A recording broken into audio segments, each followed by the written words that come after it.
Chapter 1. London, 1878. Huntingdon, I do think it would be prudent for you to reconsider this nefarious scheme of yours. Sitting in the lavishly decorated library, Devon Sheridan, the 7th Earl of Huntingdon, was amazed to discover himself capable of sipping his cousin's port without smashing the delicate crystal glass held within his grasp. He damned well wanted to destroy something. But he had learned at an early age to always project a veneer of civilization, regardless of his true feelings, particularly when his emotions bordered on the barbaric, as they so often did of late. Slowly, he lifted his gaze to the man seated in the leather chair behind the immense mahogany desk. "I'm not the first nobleman to marry an heiress in order to refresh the family coffers," he reminded Christopher Montgomery, the Earl of Ravenlay. "Nor do I expect that I shall be the last. Marrying money, after all, is considered a perfectly acceptable and reputable undertaking. Unlike his endeavors of recent years, which would be perceived as dreadfully appalling by those of his acquaintance should they hear of them. Even his cousin would be horrified if he learned the depths to which Devon had plunged in an attempt to save all he held dear. His ancestral estate was deteriorating, and the land that had once supported tenants was becoming barren. For some time now, hopelessness had gnawed unmercifully at him, while he'd gradually slipped off the mantle of a gentleman to become little more than a common laborer. Then, nearly a fortnight ago, possible salvation had arrived in the form of Miss Georgina Pierce, a reputed American heiress who seemed blessedly naive regarding her worth. He'd learned of her family's riches quite by chance when he'd encountered Ravenlay at White's. His cousin had mentioned he'd welcomed Miss Pierce and her father into his London home. Their roots were strongly embedded in Fortune, a small town in Texas where Ravenlay had met his present wife and her brood of daughters. Her eldest, Lauren, and Miss Pierce had been childhood friends. Devon's circumspect investigation into Nathaniel Pierce's financial situation had revealed he'd amassed a small fortune during America's Civil War. That he had done so by defying the blockades didn't matter. Following the war, he'd sold much sought-after items at what some people considered exorbitant prices. He'd also dabbled in land speculation, and it was rumored he'd recently taken an interest in railroads. Apparently, he was a jack of all trades with a golden touch. But American women, especially those from Texas, particularly those from Fortune, are not always malleable, Ravenlay stated. Devon quirked a dark brow. "Had a bit of trouble taming the little wife, did you?" His cousin narrowed his pale blue eyes in warning. Devon knew it was a foolish man who taunted his benefactor. As a rule, he tended not to be foolish. Proud, yes, beyond measure, but foolish, no. Pride was a dominant family trait, and true to form, Ravenlay would not add sparks to the dying embers of gossip. Although Devon readily admitted Ravenlay seemed more than content now, he had heard the rumors bandied about that his cousin's Texas bride had not initially adjusted well to life in her new country. These women were forged in the fires of a difficult life. "They are accustomed to independence," Ravenlay informed him, in a tightly controlled voice. "My next wife shall have all the independence she craves. All I desire is her wealth, in exchange for which she will become my countess. I understand these Americans long for the respectability our titles afford them." Although he'd yet to be introduced to Miss Pierce, he could not help but wonder if she was aware that her father had let it be known that he was eager to purchase a titled husband for her. Although our society is fraught with marriages of convenience and political alliances, I can imagine nothing lonelier than being married to someone you do not love, Ravenlay said. Not wishing to crush his glass, as the dark emotions roiling through him took a firmer hold, Devon carefully placed it on the polished marble table beside the chair and stood. "Then you possess a deplorable lack of imagination, cousin." He strode to the window and gazed out on the well-manicured garden. Loneliness was watching respectability stripped away, bit by agonizing bit. Isolating himself so others would not witness his fall from grace. Projecting a false image to the world so no one would know his true sorrow, his immense fears, his incredible woes. To face everything alone. To desperately want to weep, only to discover he no longer possessed the comfort of tears. Now he was precariously balanced on the precipice of losing all he loved. His family's estate, the dwindling respect of his peers, his own self-respect, and his damnable pride. Seeking Ravenlay's help in his quest for deliverance had gouged his vanity, and the wound continued to fester. "Huntington, I could see my way clear to lone don't." Devon clenched his hands until his forearms ached with the effort to restrain himself. He wanted neither pity nor magnanimity from the man. "I refuse to become a charity case as long as I possess the means by which to avoid it. I have but one thing left to barter, my title. In exchange for an heiress, it will have to suffice." Closing his eyes, he imagined Huntingdon as it should have been, grand, bold, majestic, not as his father had left it, strongly resembling an aging dowager who spent far too much time drinking. Shaking off the well-worn cloak of resentment, he forced his thoughts to return to Miss Georgina Pierce. Georgina. He didn't fancy the name, but in truth, he wasn't overly concerned with compatibility. He had married once for love, and had no intention of repeating that ghastly mistake. "Are the ladies about?" Devon asked. "No, Elizabeth took the girls shopping." "Good. We shan't have to worry about being disturbed once Pierce arrives. What is your impression of his daughter?" "That she is not overly fond of England." Devon glanced over his shoulder. "How can she not be? Our world is extremely different from theirs. While I was in Texas visiting Kit, I could not help but be grateful that he was the one Father had sent away, and not me." "You weren't the one creating scandals," Devon reminded him. If only the reasons behind his going had been that simple. Ravenlay shook his head. "But that discussion is best left for another time. Regarding Georgina, I suspect it will not be enough to gain her father's favor. You will be forced to gain hers." Devon grinned cockily. "Don't underestimate the family charm. I can exude it in abundance when necessary. You would do well not to begin in a manner you do not intend to maintain." "I shall do whatever I must, cousin, and the lady will be grateful for it. I assure you that I can play the part of attentive husband." He turned his face back to the window. "Do you ever think of Clarice?"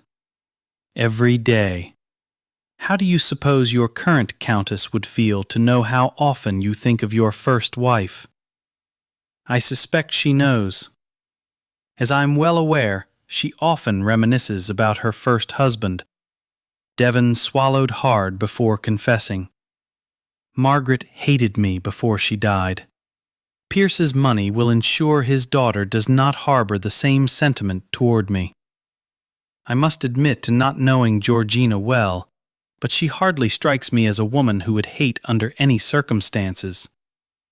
We can only hope, because hate had the ability to slice a man to ribbons, to make him feel less of a man. Perhaps the worst of all, to cause him to despise himself." He'd loathed looking at his reflection in the mirror, and unfortunately, His home possessed a beastly number of mirrors. A subtle knock on the library door broke into his morose thoughts. How quickly introspection could sneak up on him, haunting, stirring up a past he hoped to put to rest expeditiously with the attainment of an heiress. "Milord, Mr. Pierce has returned," the butler announced. "As you requested, I informed him you required his presence in the library." Devon stiffened. The hour of his deliverance had arrived, and none too soon. Left to his memories much longer, he'd no doubt resemble a thunderous black cloud when he greeted the man whom he hoped would serve as his new benefactor. "Give us another moment," Ravenlay said authoritatively. The door clicked shut. How easy it was to command when a man stood on top of the mountain. How difficult to regain his footing as he was toppling off. "Would you like me to stay?" Ravenlay asked quietly. Devon shook his head. "You've done quite enough by making Mr. Pierce aware of my needs and arranging our meeting. I prefer you not witness my supplication." He winced as Ravenlay scraped back his chair. He doubted the drop on the gallows echoed as loudly. In the sparkling clear window, he saw his cousin's hazy reflection. In his own windows at home, he saw nothing but smudge and dirt. "I'll inform Mr. Pierce you're ready for him." Ravenlay placed his hand on Devon's shoulder. For what it's worth, Kit found himself in a marriage of convenience, and it's worked out splendidly. Devon was truly glad Ravenlay's twin brother had found contentment in his new home, but the past few years had taught him that dreams existed only in the dominion of children and fools. "Don't hold your breath waiting for my happiness, cousin. I've never possessed the reach with which to grasp it, and that aspect of my life is unlikely to change." Ravenlay's hand fell away as his cousin's footsteps echoed through the grand library. Devon bowed his head and prepared himself for the selling of his soul, pride, and self-respect. His face rigid, unemotional, Devon turned. A gray-haired, slightly balding, pot-bellied man in ill-fitting clothes shambled into the room. "Mr. Pierce, may I present Devon Sheridan, Lord Huntingdon," Ravenlay said. "Huntingdon, huh? What goes with it?" Pierce asked. Devon cocked his head slightly, as though the action would help him decipher the strange question. "I beg your pardon? You're what of Huntingdon?" "He's the Earl of Huntingdon," Ravenlay supplied. Pierce smiled, displaying crooked teeth. "I knew that. I know a lot about you, young fella. I've been checking you out ever since Chris here told me of your interest in my daughter." "Chris?" Never in Ravenlay's life had he been addressed as Chris.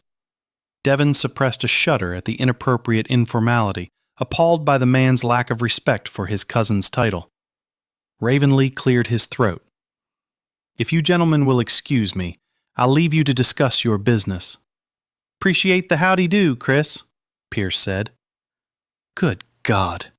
Devon could only pray the man's daughter didn't speak as though she'd recently fallen off a turnip wagon. While his cousin closed the door quietly behind him, Devon gave Pierce his undivided attention. Pierce narrowed his eyes into darkened slits, studying him as though he were some prize stallion on the bidding block. Devon endured the scrutiny because he recognized he had little choice in the matter. He was willing to do whatever necessary to achieve his goal. As a result of primogeniture, his blessing and his curse, English heiresses were few and far between. Lord Randolph Churchill had recently wed an American.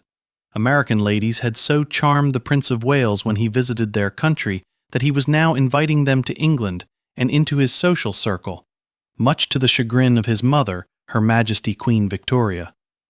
Devon had little doubt that in a few years Americans would be taking London by storm, and a desperate man would be able to select from a veritable feast instead of settling for the crumbs. But he did not have the luxury of waiting until the fare improved. Whatever Pierce was looking for, Devon wished he'd find it soon so they could get on with this meeting. "So you're wanting to form a partnership, are you?" Pierce asked at long last. Devon nodded curtly. "Indeed I am." With a lumbering gait, Pierce continued across the room. Devon had intended to place himself behind the desk to gain an advantage, to be perceived as the one offering instead of the one reduced to asking. But with typical American brashness, Pierce dropped into the large leather chair behind the desk, rested his sturdy elbows on the polished mahogany top, and eased forward. Devon held his position by the window, as though he were guarding the crown jewels instead of his pride. "Did your cousin explain the conditions under which I might be agreeable?" Pierce asked. Might be. Devon had expected all the bargaining to occur on his side and be to his advantage. After all, he was offering to marry the man's daughter. "Still," he replied succinctly, "he did."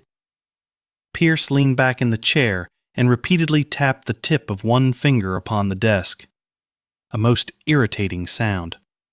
"Nothing in the world is more precious to me than my daughter, Mr. Sheridan." "Huntingdon," Devon stated firmly.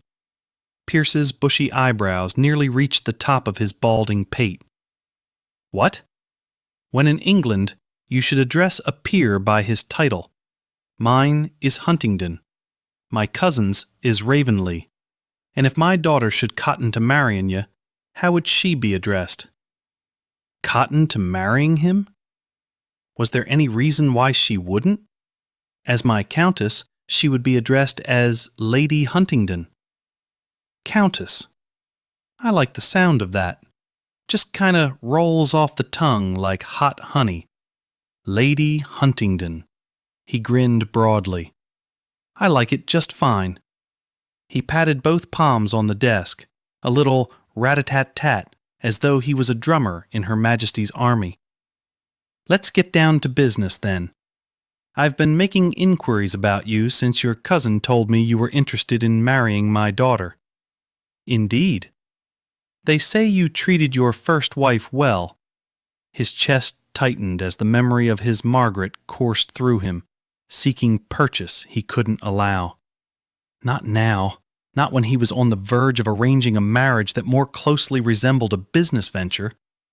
He had spent hours dazzled by her beauty and done everything in his power to give her all her heart desired, but in the end, nothing had been enough to keep her.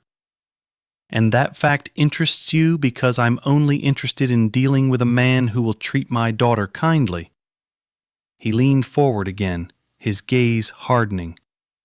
"Do you know what it is, Sheridan, to love a gal so much you'd gladly give your soul to the devil simply to see her smile?" Huntingdon.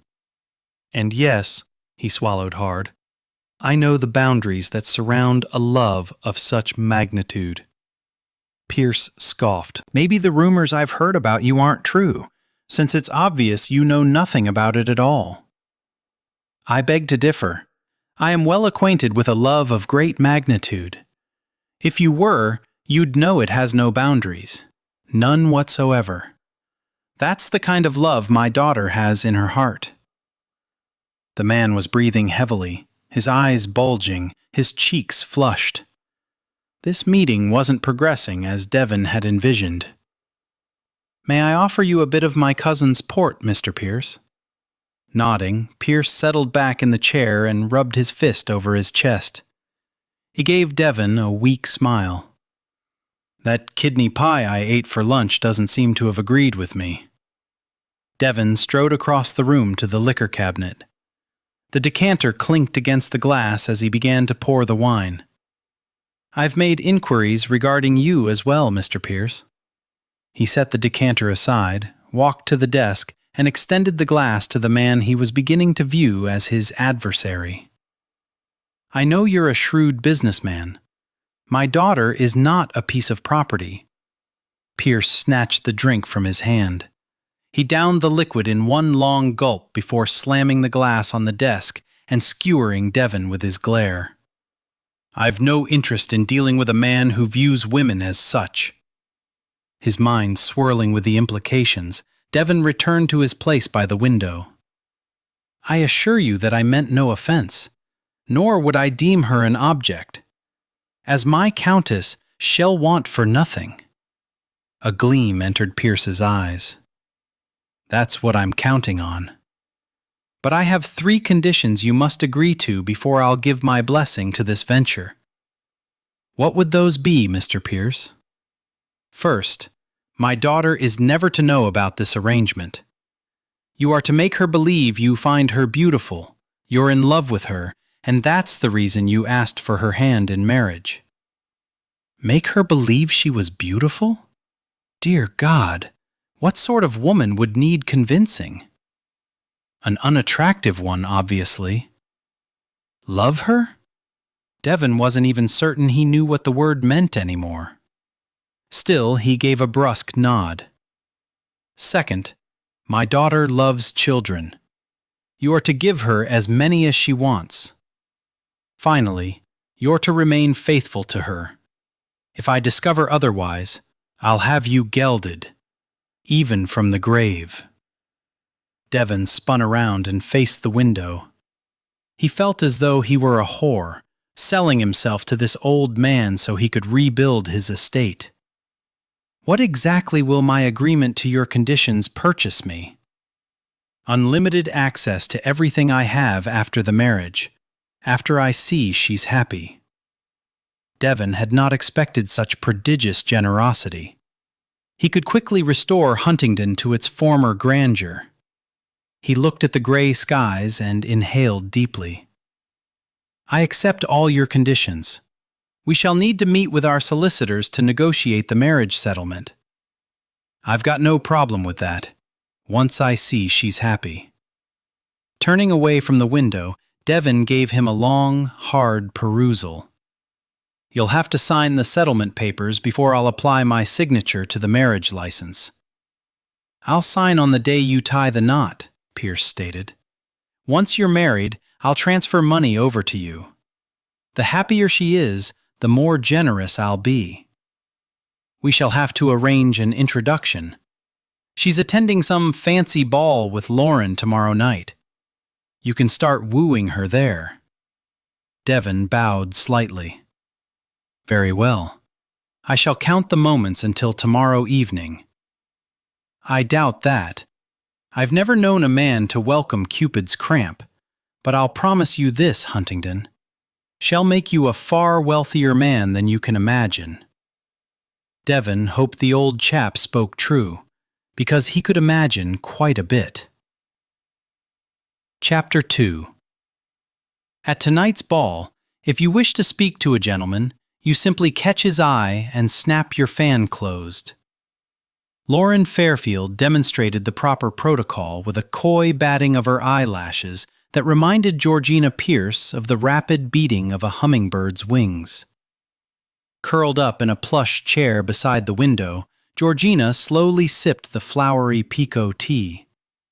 The serving girl who'd brought her the steaming brew had explained it was suitable for morning but not afternoon or evening, as though Georgina truly cared if the proper tea was poured from the teapot at the appropriate time of day.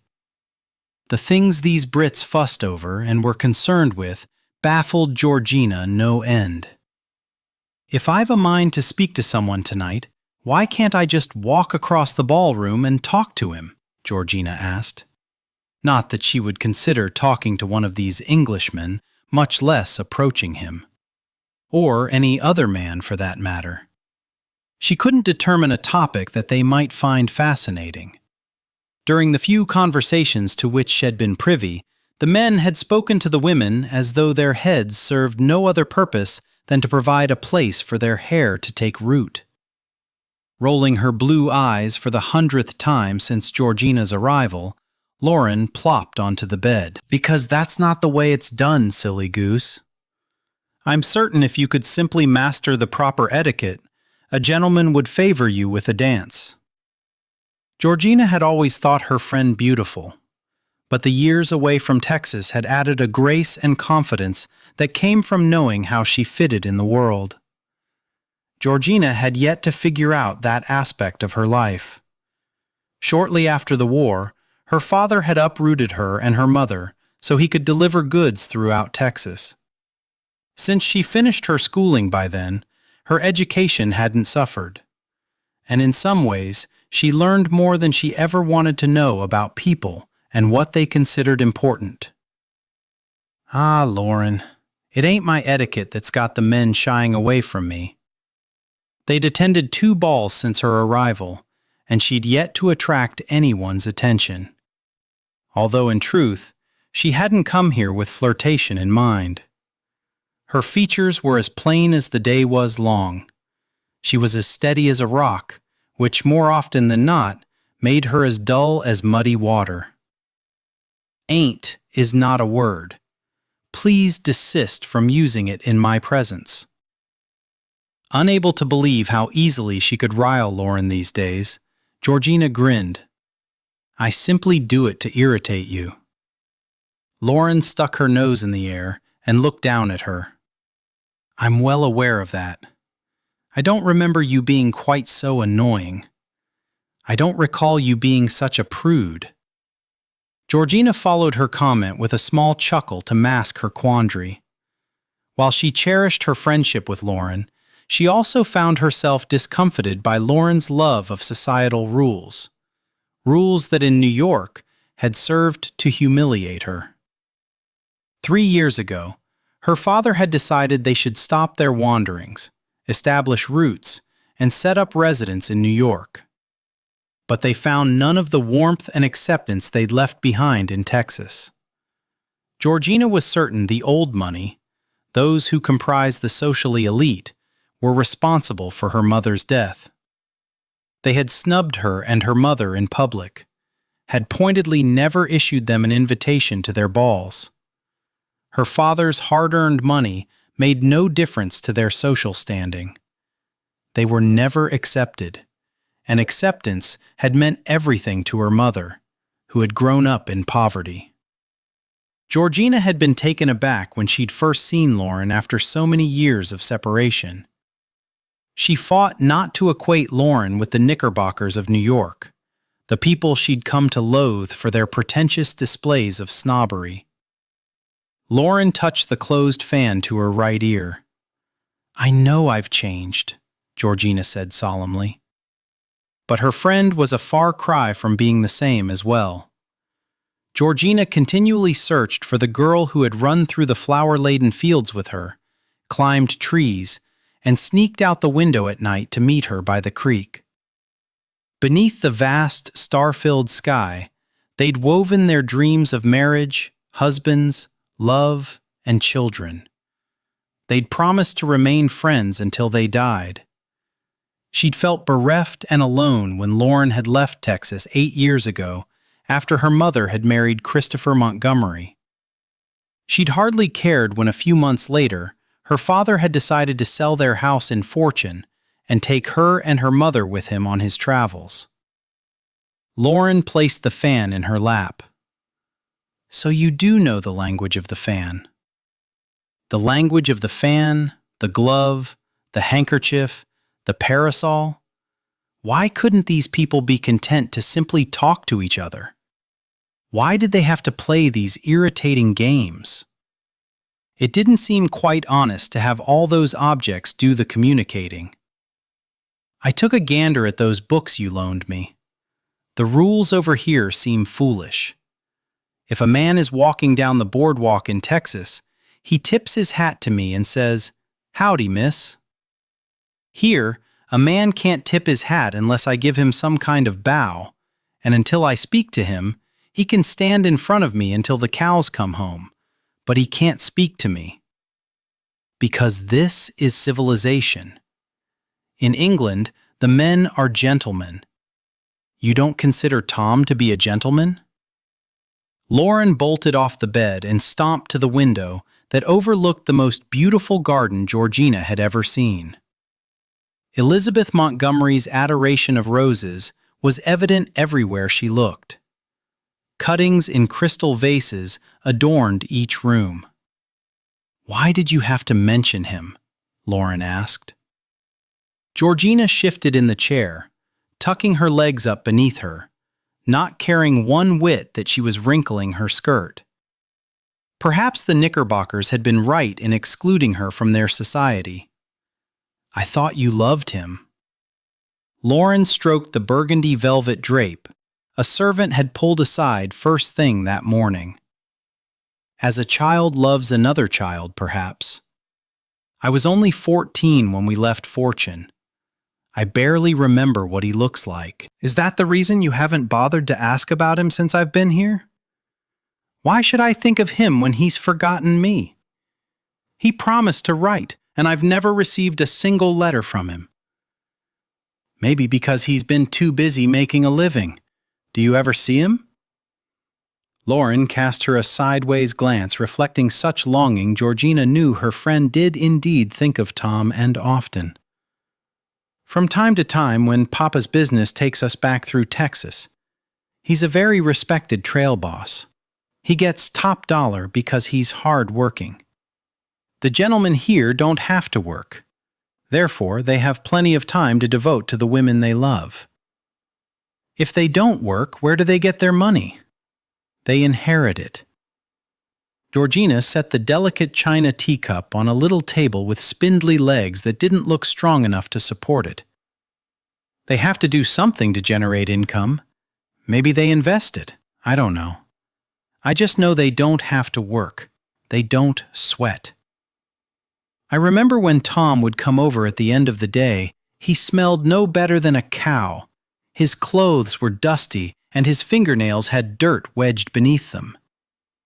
English gentlemen are always clean and they smell nice. There's nothing wrong with honest sweat and dirt. "Except that it's reserved for the lower classes," Lauren said softly. "We're above all that here." Georgina noticed that Lauren was drawing the fan absently across her cheek. "I love you according to the language of the fan." Was she thinking of Tom? Was Tom the reason she declined the numerous marriage proposals that had come her way? "You're a full-grown woman, Lauren. You could go back to Texas any time you wanted." Lauren scoffed lightly. "I dare say I'd fit in as well there as you seem to think you do here." A fit, Georgina knew, was as easy as trying to snap into place a wooden puzzle piece that had somehow managed to get associated with the wrong puzzle. Hadn't their years in New York taught her that? She'd been incredibly relieved when her father had told her they'd leave the mansion they were leasing in New York. But instead of going back to her beloved Texas, they'd sailed to England. Georgina had been heartbroken. She wanted a home, but more, she wanted to feel as though she belonged somewhere. With a sigh, Lauren turned away from the window and strolled gracefully to the canopied bed. "I wish you'd select a fan. I spent most of yesterday afternoon on Regent Street, searching for one I thought you'd like." Georgina eased out of the chair and walked to the bed. A dozen fans were spread over the burgundy comforter.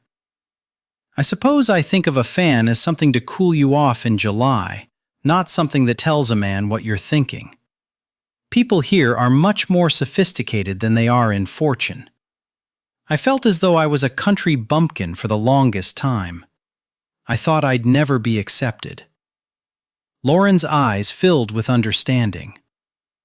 "Is that the reason you don't think the gentlemen have asked you to dance? Because you lack the sophistication to which they're accustomed?" "That and other things."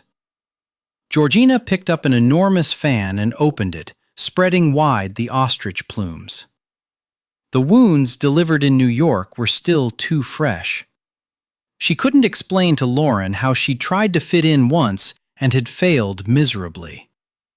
"I could hide my face with this one." "There's nothing wrong with your face, except that it's not elegant or dainty. And I have a tendency to speak my mind, a habit some men find unappealing." She tossed down the fan. "I'm not comfortable in the parlor, Lauren. I'd rather be outdoors." "Then you shouldn't have come to England during the season. You should have waited until August, when we'll be in residence at the country estate. I didn't know about the season when Papa told me he wanted to come over here. I just wanted to visit with you, not with all these prim and prissy people who set my teeth on edge with their high and mighty ways.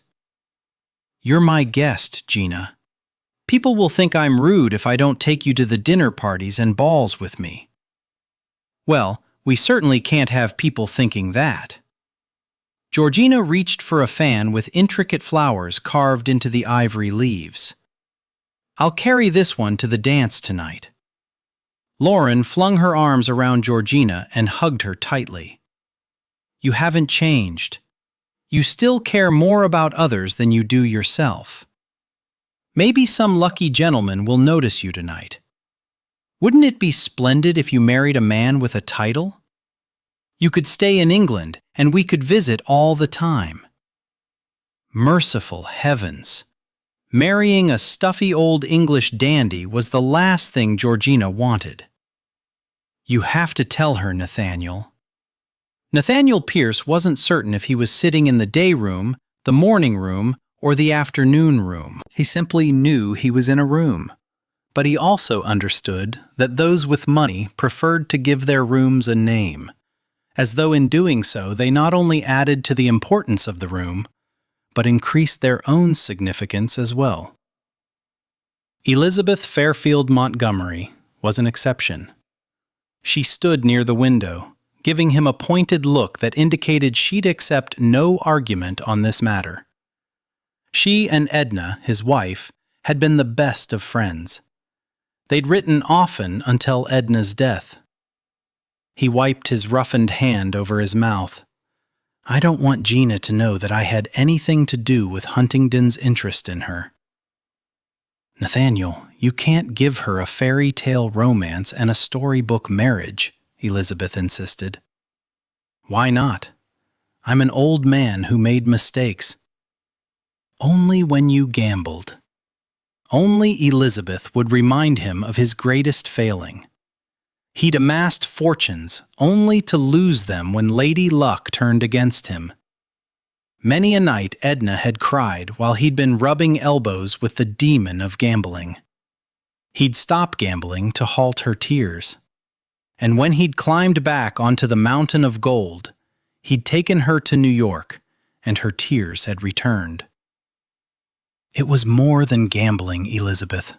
I never should have taken Gina and Edna with me. Traveling from town to town, sleeping in the wagon when we couldn't find an inn, never staying in one place long enough for either of them to make any new friends. I didn't realize women needed to have friends nearby. Now I can give Gina back some of what I took from her. She doesn't feel as though you took anything. I feel it. He lunged out of the chair. How could he explain the loneliness his daughter had experienced? She'd had no friends other than those she'd left behind. Although they'd always rolled from one town to another, she'd never complained. That wasn't her way. She simply accepted what life dished out and made the best of it. Too late, he'd realized the unfair cost of his ambitions. She'd never been courted, or wooed, or made to feel special. She'd never had beaux lined up at her door seeking her favors. He'd thought New York would provide her with the opportunity to obtain a husband. Instead, the experience had only worsened her isolation, had made her feel more apart. She'd been the country girl striving to fit into the city life. He'd brought her to England, hoping to find her a husband, someone among the aristocracy who would appreciate her. Someone to show those New York Knickerbockers that his daughter was good enough.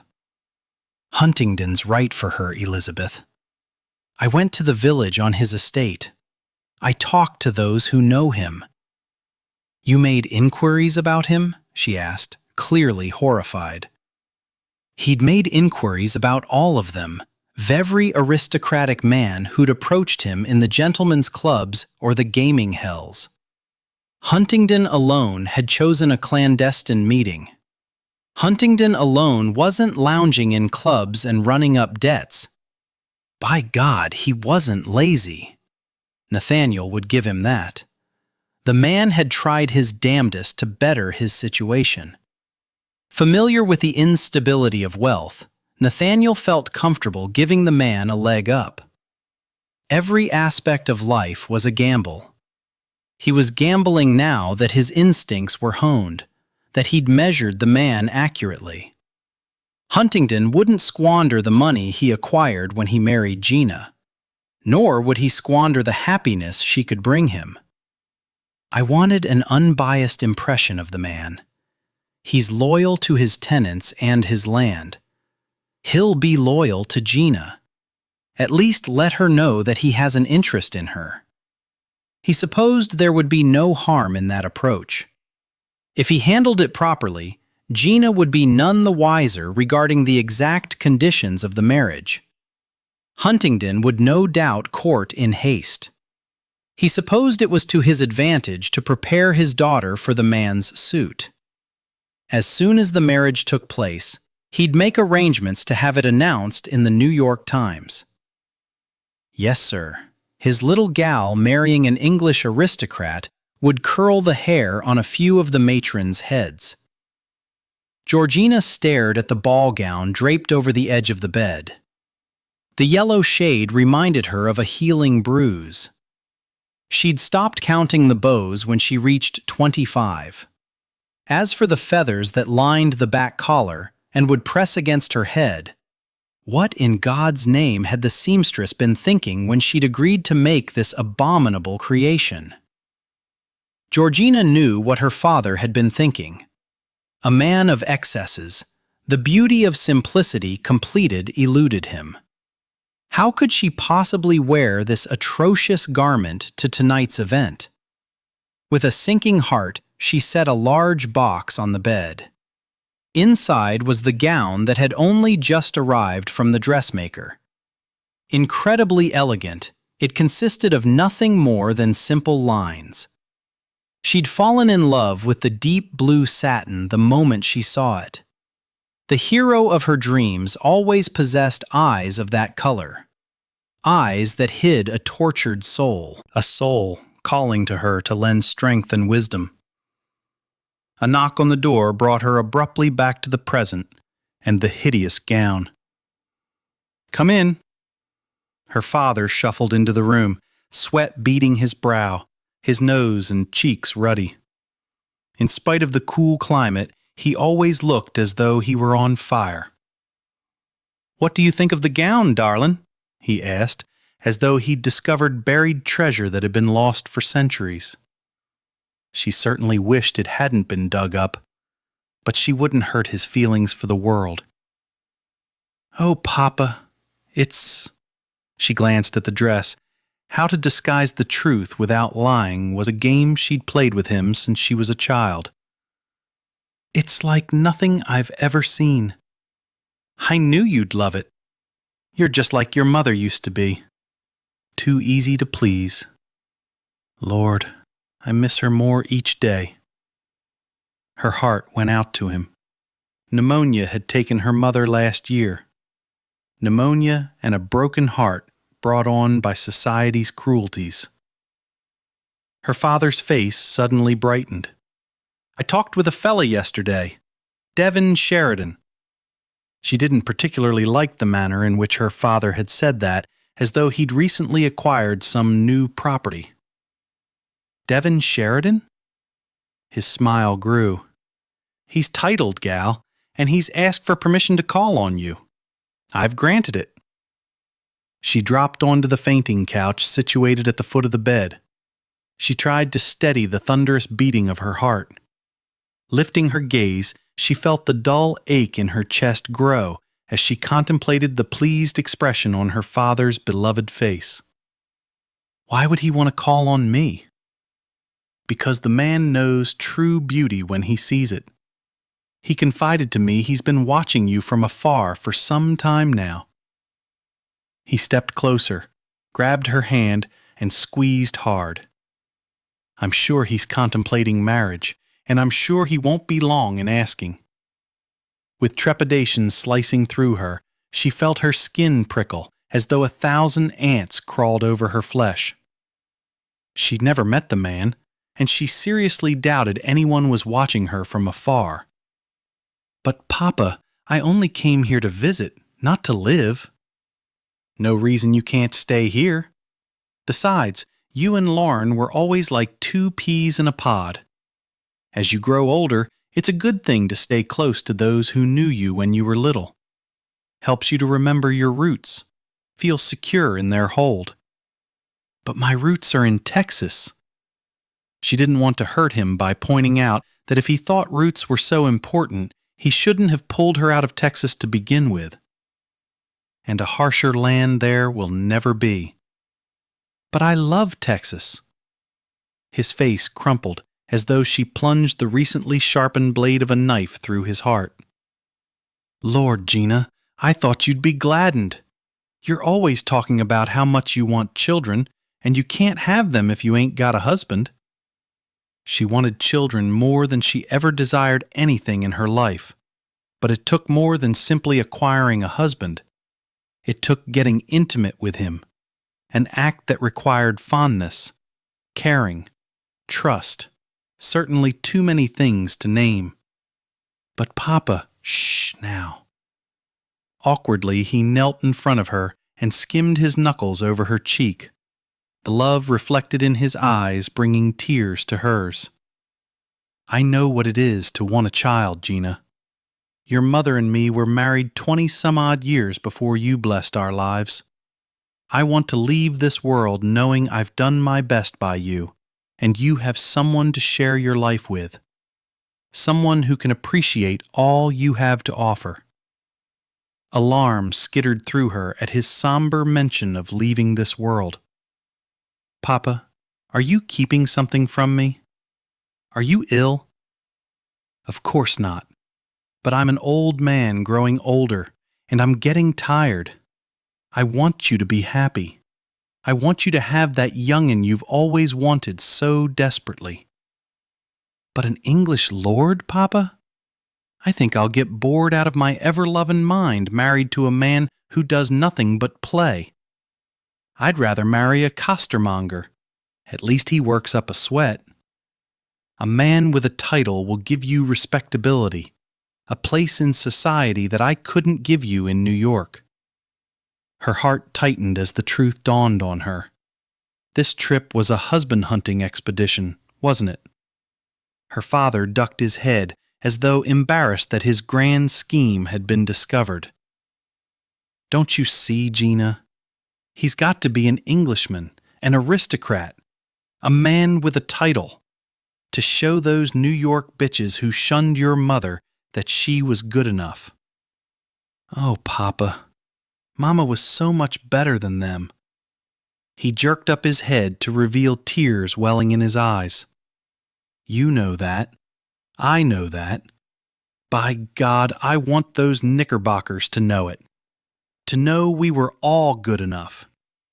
"Revenge is not a reason to get married," she said softly, her heart aching for his agony. "It's not revenge. It's practicality. You're long past a marrying age. We're here in England. Why not marry an aristocrat? Be a countess. Have your children. Do this for your mother. She'd want to see you happy." "I didn't come here looking to get married." "I know you didn't, gal, but give this young fella a chance. If you don't like him, I'll find someone else for you." He spoke as though he was deciding on a new piece of furniture or a bauble. Something insignificant, not a person who could forever alter her life. Shed always followed his advice, acknowledged his greater wisdom, and sought his counsel. How could she now turn aside his plans? "Why did you choose this particular man?" "Because he loved his first wife something fierce and spoiled her rotten." "He was married?" The tapestry of his grand scheme was revealing its unbecoming threads as she unraveled it. Why would she want a man who had already been married and acquired certain expectations regarding a wife's behavior? If she was to marry at all, she wanted a man who understood her need not to be tethered. Her father nodded sagely. She died 3 years ago. He's been mourning ever since. Only came to London a few days ago to visit with his solicitor. Doesn't usually go to the parties around here, but then he heard about you. She could well imagine what he might have heard about her. She simply didn't fit in this society. Then I'll be competing with his memories of his wife. Nah, not once he gets to know you well. He'll love you as much as I do. Maybe more. Besides, he needs you, gal. You could make him grateful for his days. She averted her gaze because it hurt to see the hope reflected in her father's eyes. Why do you think he'd make a good husband? He was never unfaithful to his wife, a rare thing among these gents. Most treat their mistress better than they do their wife. But not this fella. He doesn't drink to excess. He doesn't gamble. Unlike her father, a man of excesses indeed. When he drank until he lost all reason.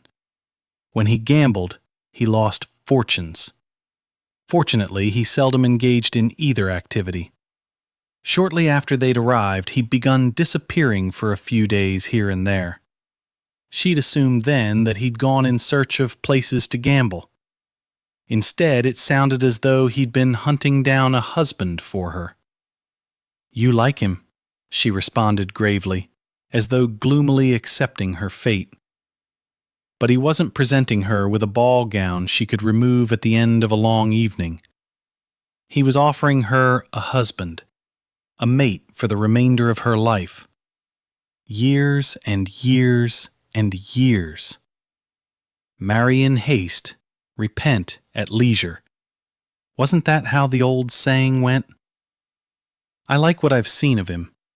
I went to his estate, without him knowing, of course. Talked to his tenants, the villagers. I know the sort of man he is. I understand the sacrifices he's willing to make for his lands. Sacrifices most of these men wouldn't be caught dead making. He'll do well by you. If not for me, then at least for the memory of your mother. Give him a chance.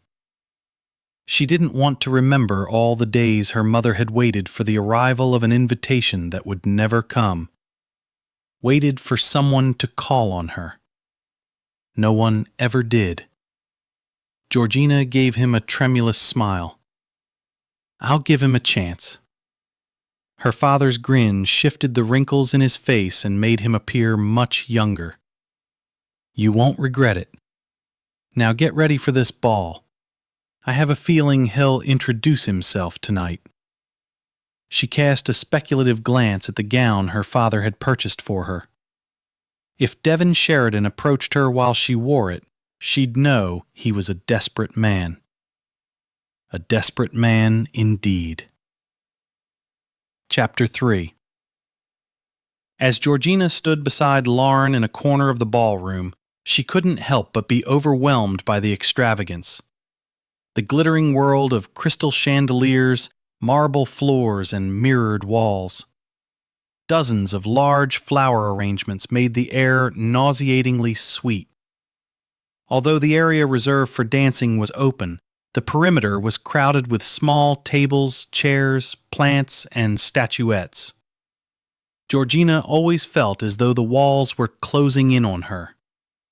At times, she found it increasingly difficult to breathe. Even when she walked through the city, she was bothered by the hordes of people. Her only respite came in the wee hours of the morning when she went riding. She couldn't possibly contemplate marrying and remaining here. If only something grander than loneliness awaited her in Texas. Stop twirling your fan, Lauren whispered harshly. Georgina stilled, grateful for the distraction. You told me to hold it in my left hand to signify I was interested in making someone's acquaintance. That's what I'm doing. No, you're twirling it in your left hand, which is a signal you love someone. and she certainly didn't love anyone. Had never loved anyone beyond her family and Lauren. She'd longed for a gentleman to love her, to look upon her as so many of these young men did. Lauren. Would Devon Sheridan gaze upon her with appreciation? She contemplated what she might have done to garner his attention. Nothing of significance came to mind. In truth, she could not help but feel that her father had taken some action. And yet, would a match based on mutual needs be such a terrible thing? She was 26 years old, and love continued to elude her. And although she had not come to London searching for a husband, she couldn't help but speculate on what it might be like to be truly accepted into this circle. To have a husband, and in time, children. She desperately wanted to give her children roots deeply embedded in familial history. What better place for that than England? But her heart belonged to Texas. Her father wasn't only asking her to consider marrying a man she didn't know, but he was asking her to give up her dream of returning home to live. Georgina glanced around, wondering if Devon Sheridan had arrived. She hoped her father was wrong, that the man wouldn't approach her here. She didn't know all the rules and subtle nuances. Memorizing them wasn't the same as applying them. "You're twirling the fan again," Lauren said in a whisper. "I can't help it. I hate just standing here, waiting. Maybe I should go home." "Don't be silly. I'm trying to decide who would find you the most interesting, so I can introduce him to you." She hadn't shared with Lauren her father's amazing afternoon revelation. Lauren would only encourage her to accept the man's suit. It didn't matter that they had not one thing in common, not their heritage, not their language, not their values. It was an odd notion that a country born of another could have rebelled to such a degree it hardly resembled its mother any longer.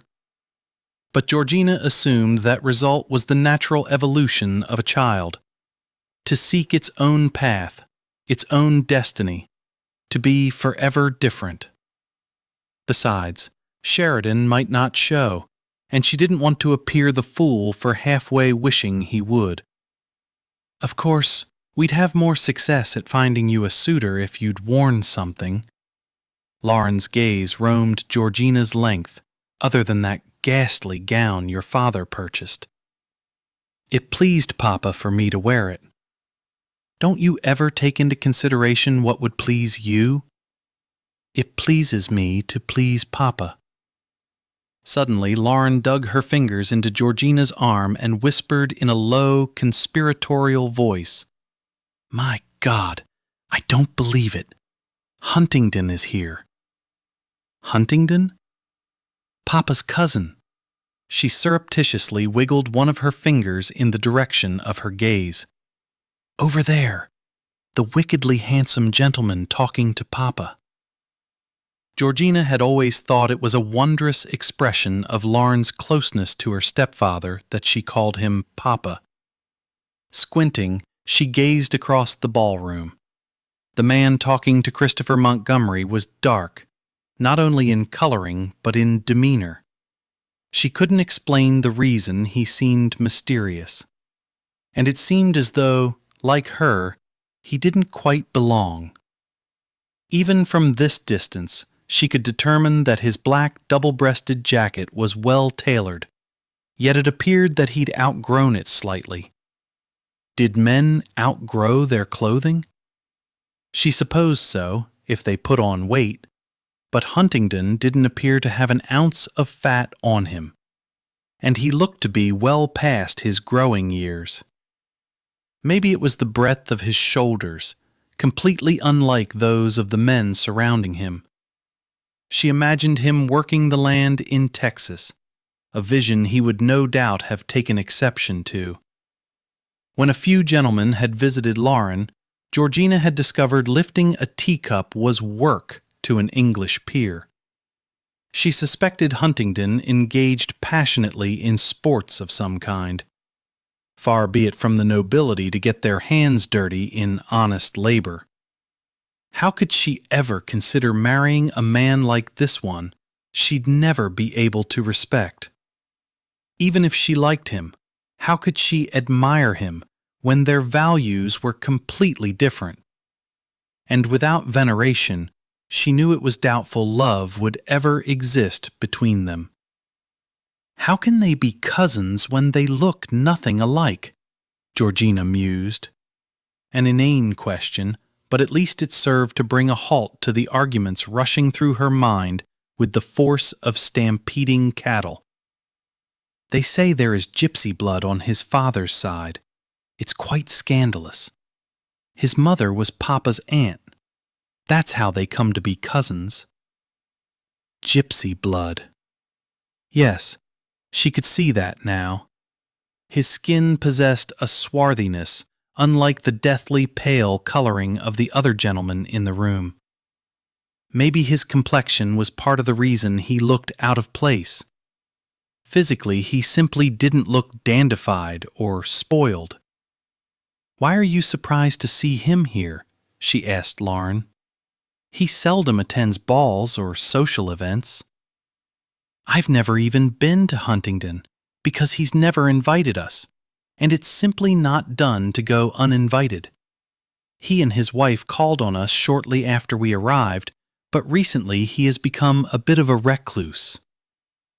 Georgina watched as Huntingdon wended his way through the crowded ballroom with poise and confidence, almost prowling. His movements reminded her of the panther black, sleek, and restless shed observed at the London Zoological Gardens. She didn't know why she sensed he had a strong urge to roll his shoulders, as she'd seen so many cowboys do before they hoisted their saddles onto their horse's back.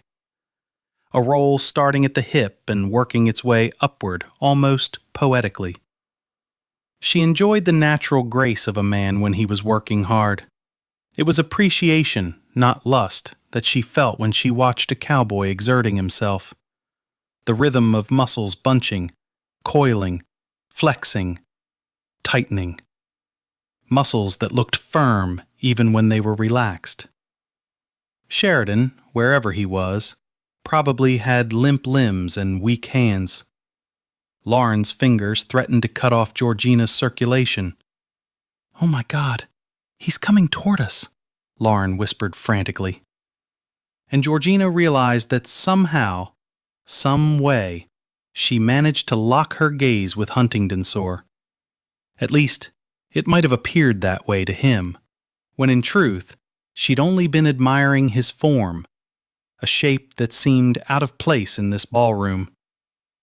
During her observation, without thinking, she pressed the handle of the fan to her lips. "Kiss me." She could only hope he hadn't thought she was flirting with him. She'd never purposely attract the attention of a married man, and Lauren had just told her that he had a wife. She wondered where the woman was. Georgina would certainly want to share the evening with her husband if she had one. She didn't understand the thinking over here. Marriage was a partnership, two people working together to secure happiness. She couldn't do this. She absolutely couldn't marry one of these men. Having nothing in common with any of them, she didn't feel comfortable around them. Besides, she'd always hoped to marry for love, not convenience. But the undeniable truth hit her. If she didn't latch on to this opportunity now, when would she marry? When would she have children? In reality, marrying an Englishman could prove to be an ideal situation. She'd noticed it was impossible at these functions to know who went with whom. Husbands and wives, with a few exceptions, seldom interacted much. She could marry the man, have his child, and hardly ever see him again. Her life wouldn't be much different from what it was now, except that she'd have a son or daughter to love. A son or daughter. Could she marry a man and use him to gain what she dearly wanted? She had no business being here, waiting nervously for some desperate man to approach her. Maybe Sheridan had caught sight of her in this awful gown and changed his mind. "I'm going to get us some punch," she said, and while she was at it, she'd locate the carriage and simply sit in it until it was time to go home. "You're not leaving me. I'll introduce him to you. It's only proper. Besides, he might ask you to dance, and other gentlemen will surely follow suit." But he made her nervous, the way he strode toward them with apparent single-minded purpose. Someone snagged his attention, and he stopped. A reprieve. "Maybe we should take a walk in the garden," Georgina suggested. "You won't find a beau in the garden." "Lauren, I'm not really looking for a beau." "Why not? You could stay in England, and we could grow old together, remain best friends forever." Hadn't her father suggested practically the same thing? Were they conspiring? "Have you talked with my father about me getting married?" "Of course not. Your father and I seldom speak, but now that I've said it, it sounds like a splendid idea. Maybe we could even marry brothers, so we'd attend all the same family functions." Now that's a thought. Huntingdon was on the prowl again, acknowledging people with a mere nod as he made his way across the room. "You know, the more I ponder your introduction, the more I realize Huntingdon might not be a bad match for you," Lauren murmured.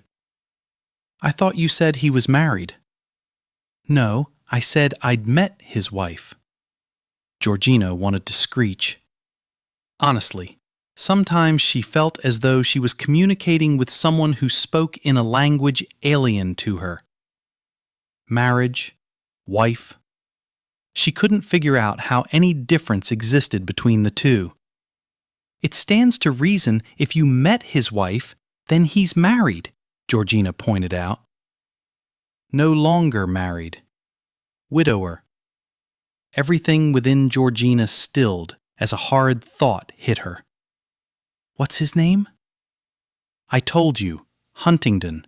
Damn this English tradition that gave people in the aristocracy so many names." "No, I mean—" But it was too late. Huntingdon came to an abrupt halt before them. Georgina was grateful to see his intense gaze had shifted and locked onto Lauren. It had probably been on Lauren all along. Georgina had simply been unable to tell because of the distance separating them. The gaslights flickering in the chandeliers glistened on his black hair. Threads of silver graced his temples, adding to his distinguished demeanor. His eyes matched the blue of the gown she had planned to wear this evening. "Lord Huntingdon, it's such a pleasure to see you this evening," Lauren said softly, elegantly. She spoke with a confidence Georgina continually admired. She was again reminded how her friend had grown into an elegant lady, and the differences between them seemed to be as vast as the ocean that had separated them for 8 years. "Miss Fairfield, I assure you the pleasure is undoubtedly all mine." His voice was a low, rich rumble, and Georgina could well imagine him whispering seductively in a woman's ear. What she couldn't imagine was the reason Lauren thought he'd be a good match for her. She really should have told her friend about Sheridan.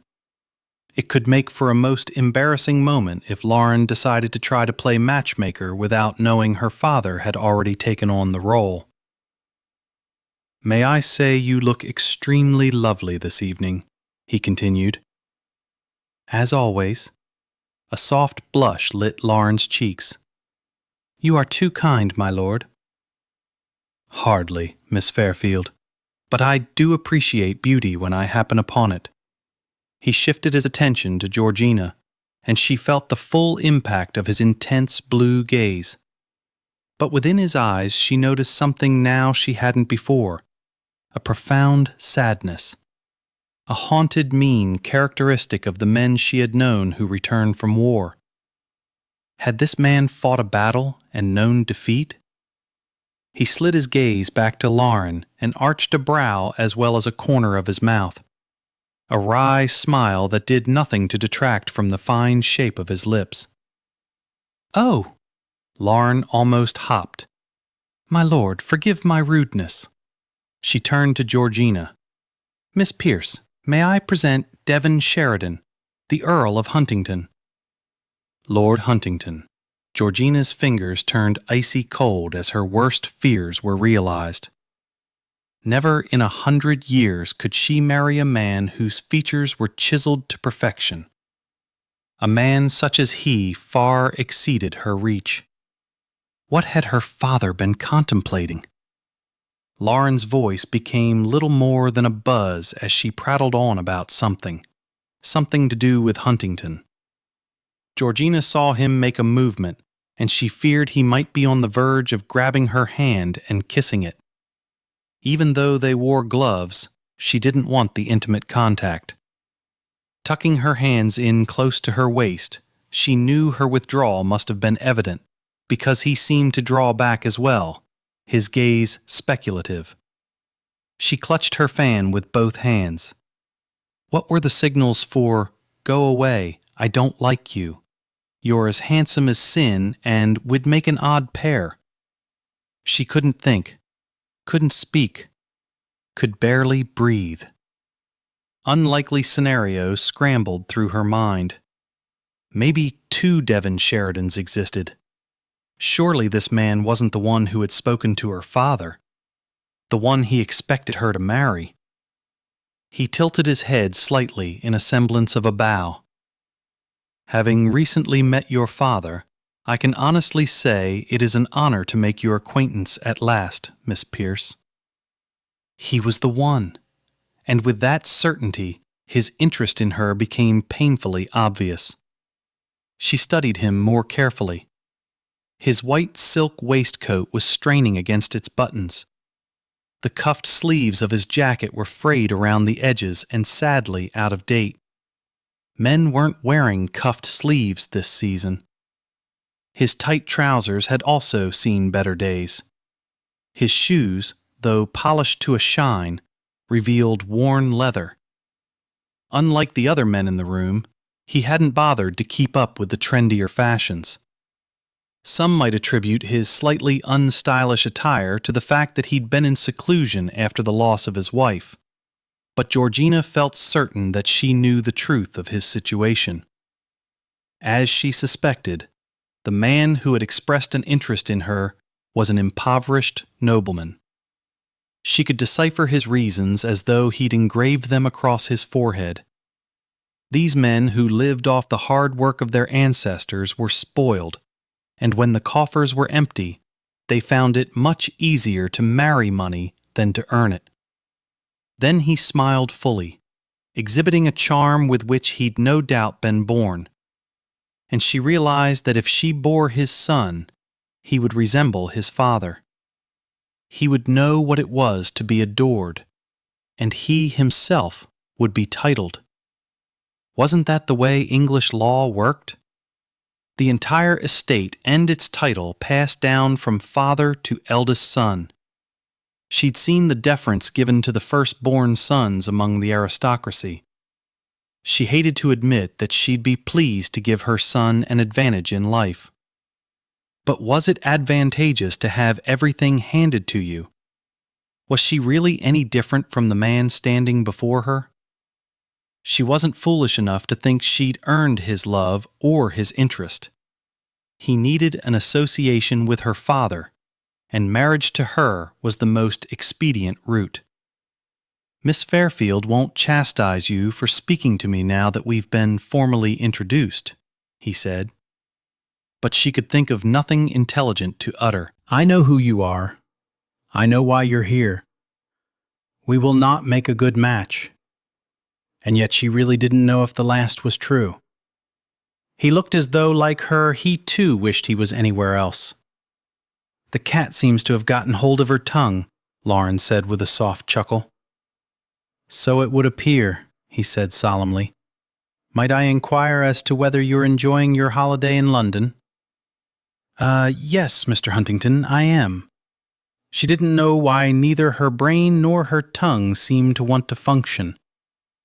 What do you fancy most? He asked. Strangely, she thought he sounded as though he truly cared. What if he really did have an interest in her beyond her father's money? I enjoy riding Lord Ravenlay's horses through Hyde Park in the morning. My cousin does have a fine stable of animals. He bowed slightly. If you ladies will excuse me, I shall take my leave before I arouse jealousy among my peers for dominating your time. Georgina watched him walk away. She didn't want to be fascinated by his supple movements, didn't want to wonder what it might be like to dance with him, to have his undivided attention. We've been spending all day, every day together. When in the world did you go riding? Lauren asked, breaking into her thoughts. In the morning, long before you're awake. Who is chaperoning you? No one. I'm an adult. I ride alone at home. Why not here? Because the rules are different here. And for goodness sake, if he speaks to you again, remember to address him as my lord, not Mr. Huntington. The proper form of address is extremely important if you want to make a good impression. Georgina had little doubt she made an impression. Perhaps having met her, he would report to her father that he no longer had any interest in her. How odd that she suddenly found she had an interest in him. Chapter 4. Devon had feared gaining his introduction to Miss Pierce would arouse the curiosity of the other gentlemen in attendance, and they might seek her out as well. He'd worried that he'd forfeit his advantage if she were smitten by someone who possessed the ability to offer her more than he could. But if anyone had noticed, he was apparently not intrigued. Devon had yet to see Miss Pierce dance. After several attempts, one insistent fellow had lured Miss Fairfield away from her friend. Left on her own, Miss Pierce neither conversed nor flirted, but seemed to prefer the company of potted palms. He spotted her hidden behind the graceful fronds, peering out as though she wasn't quite certain what activities one engaged in while in attendance at such an affair. Twice his gaze had clashed with hers when she discovered him watching her. She did not play coy, as most women did. She appeared to be a solitary soul, and that notion appealed to him immensely. She was unfashionably tall and slender. Her skin was dark, almost weathered, as though she spent a good deal of time in the sun without benefit of a parasol. Her reddish-brown hair was beginning to droop, as though a lover had repeatedly tunneled his fingers through it. But he hadn't seen her saunter away for a secret assignation. Her clothing was garish beyond measure. He did not as a rule take notice of women's fashions, but he was fairly certain hers was not in vogue. However, a reputable seamstress could change that. Convincing her that he found her beautiful and had fallen in love with her would be no easy task. It would take precious time he did not have the luxury of wasting. He doubted he would ever consider her beautiful, and he knew beyond any doubt that he would never fall in love with her. Yet he was pleasantly surprised to discover that she did indeed intrigue him. He caught sight of her slipping through the glass doors leading into the garden. He supposed if he was going to make his intent to court her known, she'd provided him with the perfect opportunity. As unobtrusively as possible, he followed her outside. He found her standing at the edge of the porch, gripping the wrought iron railing. He wondered if she was as disappointed in the evening as Margaret would have been had she garnered so little attention. Men had fluttered around Margaret as though they were bees hoping for a sip of nectar, even after he and she were married. Their constant attention had led him to the discovery of a jealous streak that caused him to see red. He doubted it would ever surface with Miss Pierce as his wife, and that notion caused him a great deal of relief. He did not consider her hideous, only unattractive. Yet as he neared her, he realized she wasn't truly plain. She simply possessed no feature that stood out and grabbed one's attention. Limned by moonlight with the forgiving night shadows cast around her, she appeared almost lovely. in a lonely sort of way. Like any woman, she deserved a man who appreciated what she had to offer, not a man whose claim of interest was sparked by the coins jingling in her father's pockets. For the length of a heartbeat, he debated the cruelty she might one day accuse him of if she ever learned the truth. He would simply have to bury it deeply and cover the lies with false glitter. The beauty of the moon pales when compared with your loveliness. He cringed. Devil be damned. That was the most awful thing he'd ever murmured to a woman. It had been years since he'd played the courtship game, and he'd grown unaccountably sloppy. All he'd needed was one little lie, one tiny flirtatious comment, and he'd have had her nestled within his palm. The problem was that he didn't truly want her in his palm. He only wanted his fist around her father's money. He was fairly certain she'd never had a compliment thrown her way. Otherwise, why would her father be willing to purchase what she had yet to obtain? Why had he insisted that he convince her that she was beautiful? Why pretend to love her unless she had no experience with being loved? He had expected her to turn to him with adoring eyes. Instead, she continued to look at the lawn shadowed by the moon. "Consider me plain, my lord. Consider me dull. But never, never consider me stupid." She faced him then, one eyebrow arched, daring him to deny her accusation, daring him to give her another compliment. He could do no more than wish a great gaping hole would suddenly appear and the earth would swallow him up. She gave a small nod, as though his silence confirmed her suspicions, and turned her gaze back to the lawn. "You must be a desperate man," she said quietly. "What did my father offer you?" So much for keeping his promise to her father that she would never know of the arrangement. But if he did not uphold his end of the bargain, would her father honor his? Or would he locate a man more adept at deception? He debated the wisdom of denying her father had offered him anything, but how long would it take a relationship built on the foundation of a lie to crumble? To woo her with false flattery was one thing. To boldly lie? As though sensing his dilemma, she said, "I won't tell him you confessed." Unlimited access to his wealth. He clenched his jaws and balled his fists at his sides, hating the need he heard shimmering in his voice. The desperation she must have also heard. Her silence spoke loudly. She'd wished to humiliate him, and now she was relishing her accomplishment.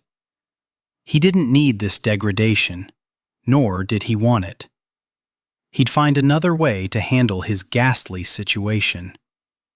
He turned on his heel and began to walk away. "I'm not opposed to your suit, my lord." He stopped but refused to look at her. This experience was more humiliating than meeting with her father. "I've been standing here silently playing devil's advocate with myself. What if I married you? What if I didn't? What would the future hold if I returned to Texas? What would it bring if I remained here?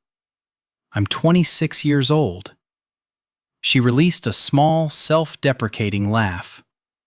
"And I've never been kissed." He turned then, slowly, realizing that perhaps this moment was as difficult for her as it was for him. She was still watching the lawn as though she hoped to catch a glimpse of the grass growing. "My father thinks you would make me happy. I would do all in my power to see that you don't regret having me as a husband." She looked at him, her worries written in deep lines on her face. "What about you? Will you resent having me for your wife?" "Resent salvation, Miss Pierce?" "I think it highly unlikely." "What sort of marriage do you see us having?" she asked. Although he was familiar with the pleasures and perils of marriage, He could not easily sum up the complicated answer to so simple a question. Would you care to take a stroll through the garden with me? Isn't it scandalous for a woman to be alone with a man? He cocked his head. Miss Pierce, you have already invited scandal by venturing outside without a chaperone. A body can't even step out without someone tagging along. A body? Her body. If he brought her back flush against his chest, he thought he might possibly be able to rest his chin on the top of her head. He dropped his gaze to her tapping foot. Her irritation was incredibly easy to read. His society provided rules for every occasion, rules a person was expected to follow. He wondered how long it would take her to adapt to the code. Once tarnished, a woman's reputation can never again shine, he told her. You care about things like reputation? Indeed I do. Shall we take that stroll? Without a chaperone? I won't tell if you won't. She released a small laugh that took him off guard. A soft lilt that floated on the evening breeze. An inviting warmth that caused him to think that perhaps marriage to her would not be as awful as he'd imagined. Seems you only worry about the rules if you think you'll get caught breaking them, she said. Quite so. He extended his crooked elbow toward her. Shall we? She reached out as though she would place her hand on his arm, and then, as though thinking better of it, she simply said, Just lead the way. He dropped his arm to his side and began walking along the cobblestone path. She fell into step beside him, her skirts swishing around her. It had been an incredibly long time since he'd strolled with a lady. Beneath the perfume of roses wafting around them, he caught the whiff of another scent, subtle but alluring. He didn't recognize the sweet fragrance, but he knew it belonged to the woman beside him. He wondered what other surprises he might discover about her. You were going to explain what I could expect if we got married, she said. If? Did these Americans never commit to anything? Right, he answered succinctly. Our marriage would be typical of the English aristocracy. We would spend the summer in the London house, and the rest of the time at my country estate. Your country estate? Wealth gave her an advantage over him he didn't much fancy, but knew he would have to accept. He fought to keep the irritation from seeping into his voice. It would not do at this early stage of the courtship to give her cause to doubt his sincerity. Our country estate. How would you treat me? With the utmost respect, naturally. He glanced over at her, lost in the shadows. He'd suggested the walk because he found it easier to speak when he could not look directly into the eyes of another, when pity was absorbed by the darkness. And with gratitude. My estate, the life I have always known, is crumbling around me. You could get a job, she suggested. Or slit his throat, his preferred choice if only allowed the two. People of my station do not get jobs. I have to confess, I don't understand your aversion to working. A gentleman does not work. It is the one remaining aspect of our lives that separates us from the masses. Those of the middle class who were becoming landowners, those who were acquiring wealth and imitating the aristocracy, those who could never buy their way into the position in which Devon had been born. Men such as her father. Yet it seemed what he couldn't acquire for himself, he could boldly purchase for his daughter. But if it's a matter of going hungry, I am not yet at the point of hunger. Marriage is an acceptable solution. Besides, your father informs me you wish to have a child. That I can give you. That? She sounded truly horrified. An Englishwoman would be tripping over herself to gain his favor, and this woman was waging war against the subtle nuances of their conversation. "We're talking about a child," she began. "I realize that," he interrupted. "I chose my words poorly. I simply meant that I have the ability to give you a son or daughter." "And you'll be willing to give me a child?" "Absolutely." "Will you love this baby or resent him?" "Why would I resent it?" They had circled back to the spot where they'd begun their journey. She stopped walking and stared at him, giving him the distinct impression she could see through the night into his soul.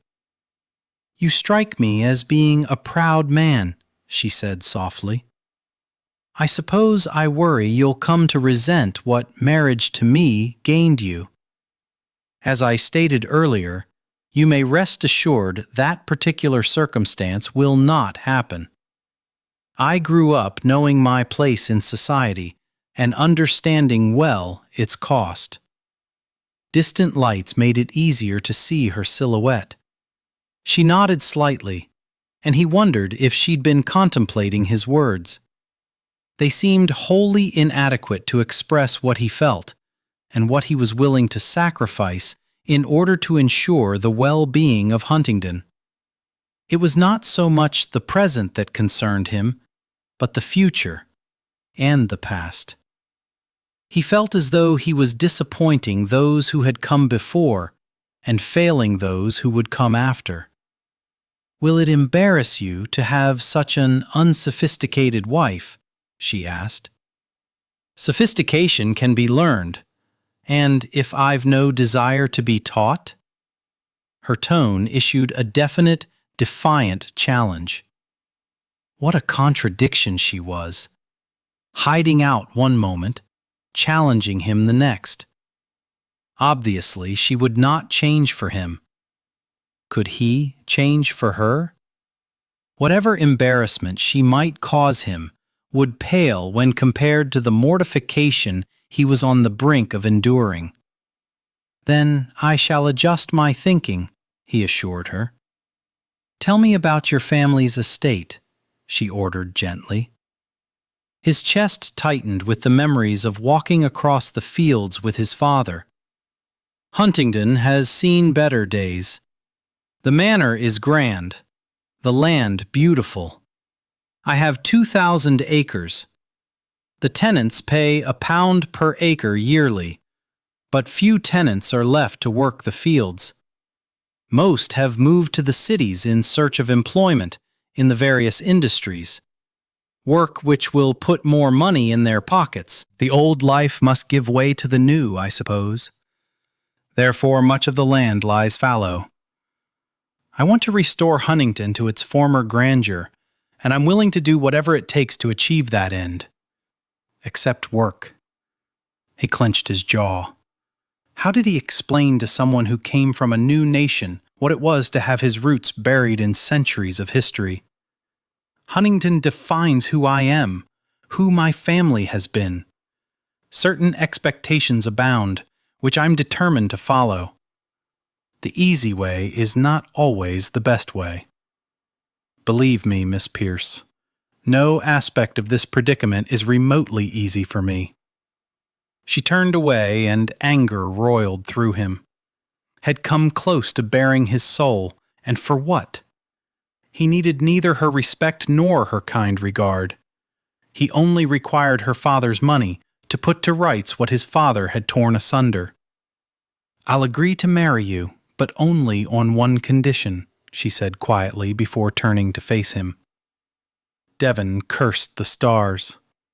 Weren't enough conditions attached to this marriage? What would your solitary condition entail, Miss Pierce? She tilted her chin up ever so slightly. "You must never lie to me.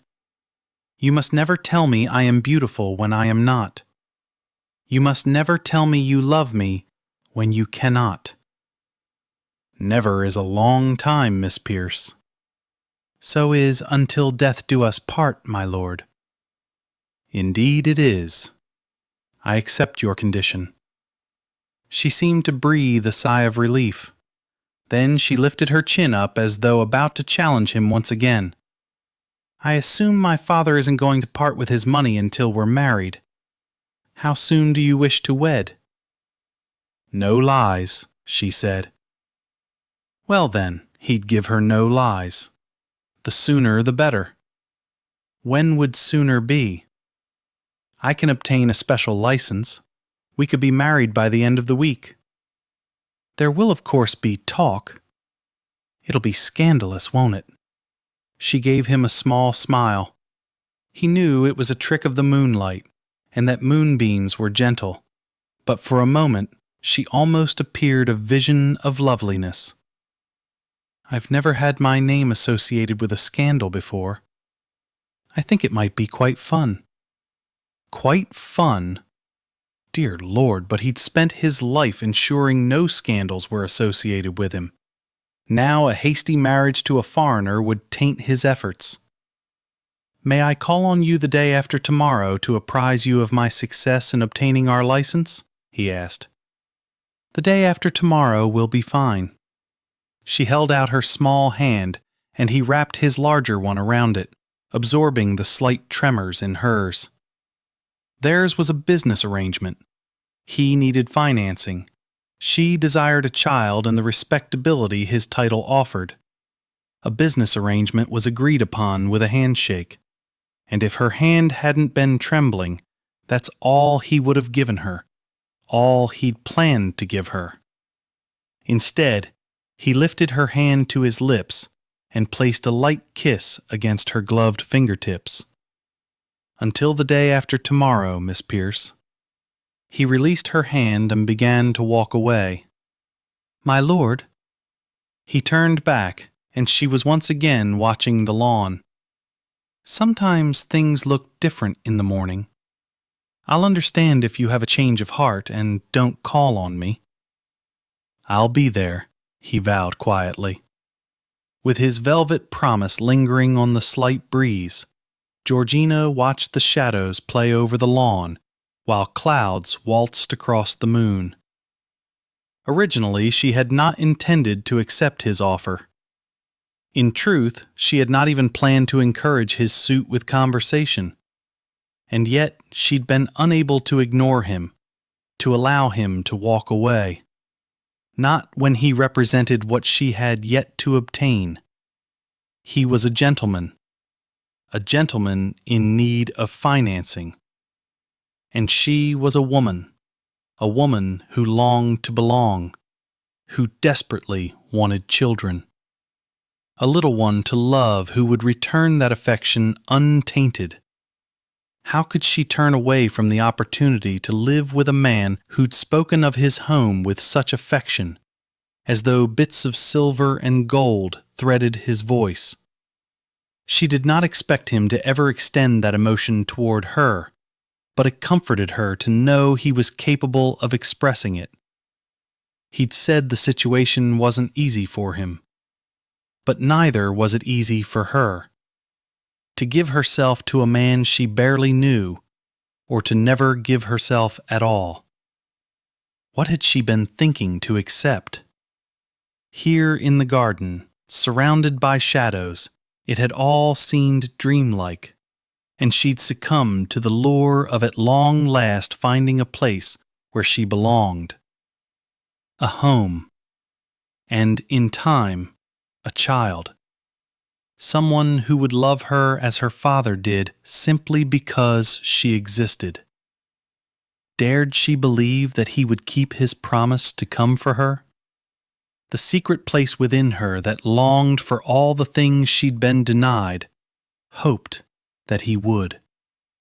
She pressed her bald hand just above her breast. The ache in her chest increased as the tears slowly leaked onto her cheeks. She knew worse things existed than a marriage without love. But was anything lonelier? She could stand on a windswept prairie and not feel lonely. She could stand in a crowded ballroom and know a lonesome ache that defied description. Which would her marriage resemble? Her father's money had purchased her grandest dream, to become a wife. She could only hope his taste in men far exceeded his taste in women's clothing. Quickly she swiped the tears from her cheeks. Although she did not need love, she dearly wanted it. She was grateful Lord Huntington had approached her early in the evening. Now she could sneak away and dream of a love that would never be one last time. After her marriage, she would never again dream, or look back, or regret what might have been.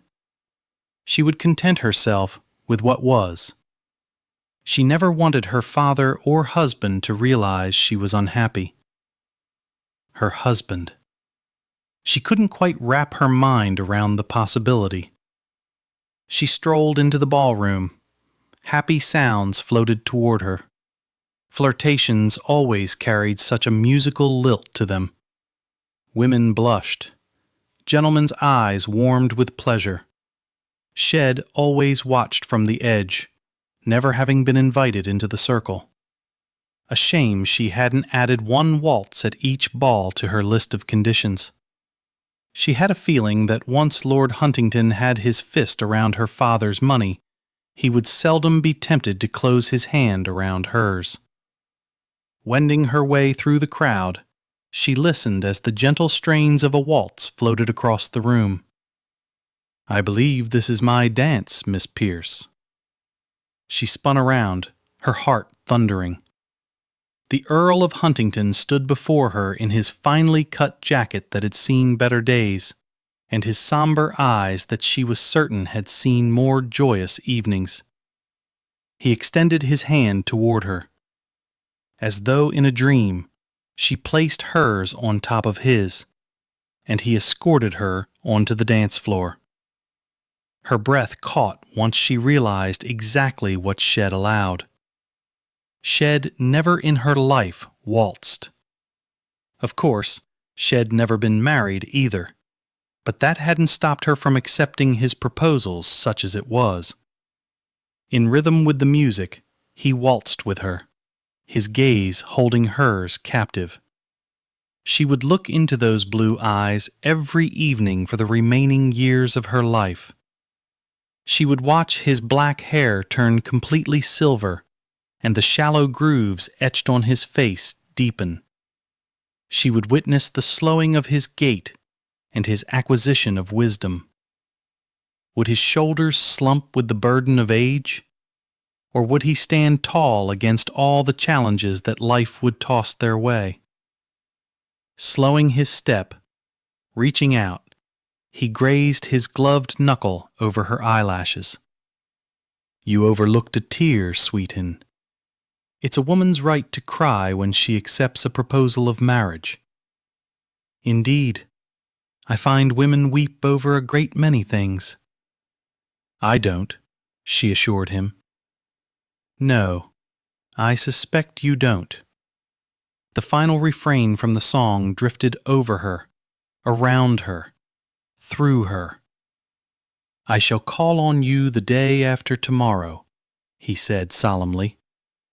She nodded quickly, her throat tightening and tears threatening to fill her eyes. She refused to cry again for all they would not have, especially in front of him. "I'll be waiting." She should have contented herself with the nod instead of speaking in a voice that greatly resembled a bullfrog sitting on the muddy bank of a creek back home. "As you mentioned, sometimes things appear different in the morning," he said, repeating her earlier comment. "I'll understand if you have a change of heart and decide not to see me when I arrive." She angled her chin defiantly. "I'm not one to go back on my word." He lifted her hand and pressed a kiss against her knuckles.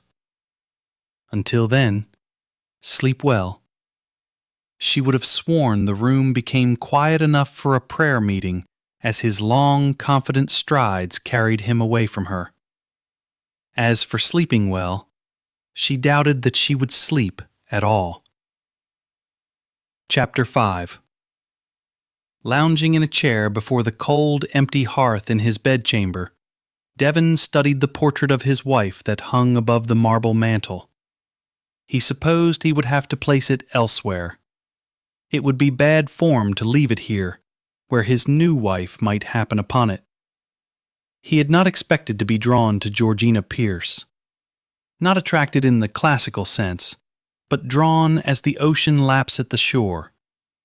It cannot stop its momentum forward, and even after it retreats, it quickly returns. Amazingly, he'd possessed a strong desire to return to her for another dance. Perhaps it was the lure of that solitary tear clinging to her dark lash, as an early morning dewdrop on the petal of a red rose might. During the journey home, he'd constantly stroke the spot on his glove that carried the dampness from her tear.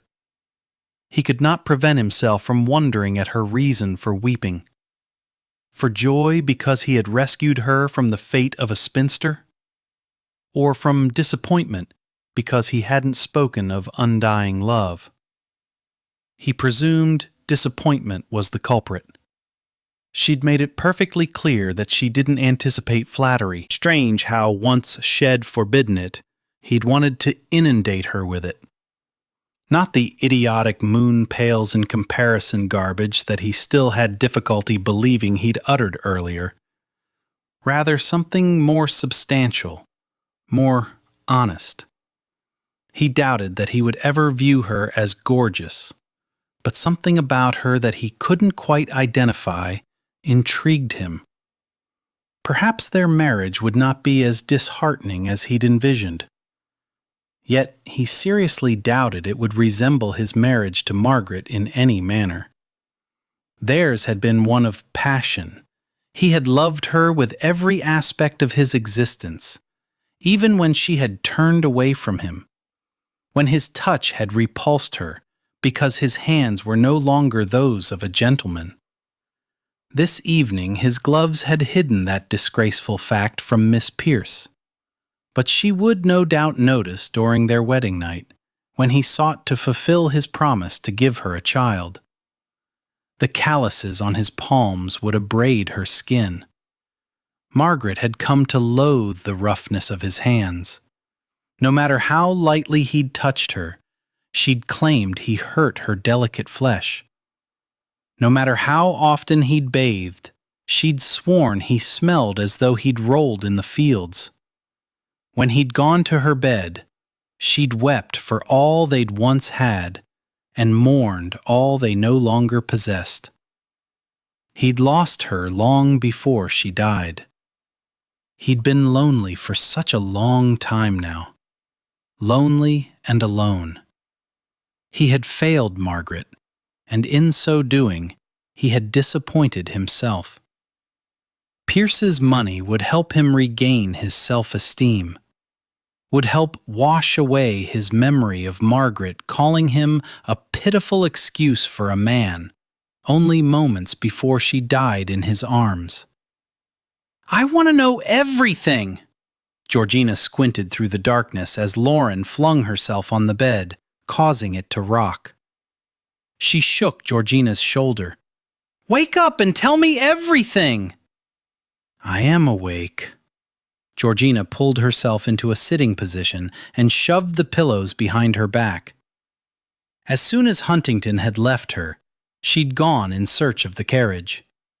She'd come home, readied herself for bed, crawled beneath the blankets, and stared at the ceiling, mulling over the strange evening. Lauren turned up the flame in the lamp. "I saw Huntington dance with you, and then you disappeared. You should have heard the murmuring and whispers that followed his departure." "I did hear them. Why do you think I left?" "Gina, don't you understand what he did? By dancing with you, he practically dared every other man to do the same. It didn't go unnoticed that you were the only lady with whom he danced. His attentiveness was absolutely wonderful. You'll wear out your slippers dancing at the next ball." "I'm not going to any other ball." Of course you are, silly goose. Everyone's curiosity regarding you was finally piqued. Lauren, I'm getting married. Lauren's mouth dropped open and her eyelashes began to flutter. Pardon? Huntington asked me to marry him. I said yes, although he hadn't exactly asked and she hadn't exactly said yes. But I only introduced you to him tonight. How could you possibly fall in love with him that quickly? I didn't. I barely know him. Georgina threw aside the covers, scrambled out of bed, and began to pace across the thick carpet. She knew many marriages were based on needs rather than love. She could accept hers would be one of those, but the litany in her mind did little to reassure her. I don't understand, Lauren said as she stretched across the bed and raised herself up on her elbows. Papa arranged it. Huntington needs money, and Papa wants to see me married. She dropped onto the mattress. Pleasing her father was her single greatest joy. But this latest wish of his, what would it cost her to grant it? I've been lying here thinking about it. How can I marry a man I don't respect? How can you not respect Huntington? For goodness sake, Gina, he's an earl. He didn't earn the title or his position, Lauren. An accident of birth gave him advantage, and apparently he squandered it. Respect comes with hard work, not from careless disregard of the toil of those who came before you. If you feel that way, then why are you marrying him? Because Papa wants it so badly. She studied her hands. And I want children. She cast a furtive glance at her friend. And there's a little more to it. I never told you about New York. What about it? She studied her hands. How could she explain the humiliation? 3 years ago, Papa decided that it was time to stop our wanderings. He'd lost his fortune a couple of times, gambling, and this time, when he regained it, he wanted to make Mama happy, to make amends for some of the more difficult times. He thought New York was the place. But it was awful, Lauren. The city is owned by the old money. They have as many rules there as you have here, and I despise them all. Until one of the old families acknowledges you, you're no better than something to be wiped off a shoe. It's not that bad here. You don't notice because your stepfather is influential. For all the hard-earned money Papa had, he had no influence among the socially elite. And you're nobody until a Knickerbocker recognizes you as such. Georgina swallowed hard, buffeting the painful memory. One evening, Mama, Papa, and I were standing in the foyer at the Opera House. One of the matrons of New York caught Mama's attention. You should have seen Mama's face, Lauren. She thought she was finally being accepted. The woman walked toward us, and then she breezed right by without saying a word. A direct cut, Lauren murmured. In public. She must have been mortified. She was such a gentle woman, Lauren. I remember her well. She always made everyone feel welcome. Well, shortly after that night, she got sick. Then the pneumonia set in. When she died last winter, Papa started making plans to visit here. I think he was hoping all along to find me a husband. But why an Englishman? Not just an Englishman, an aristocrat.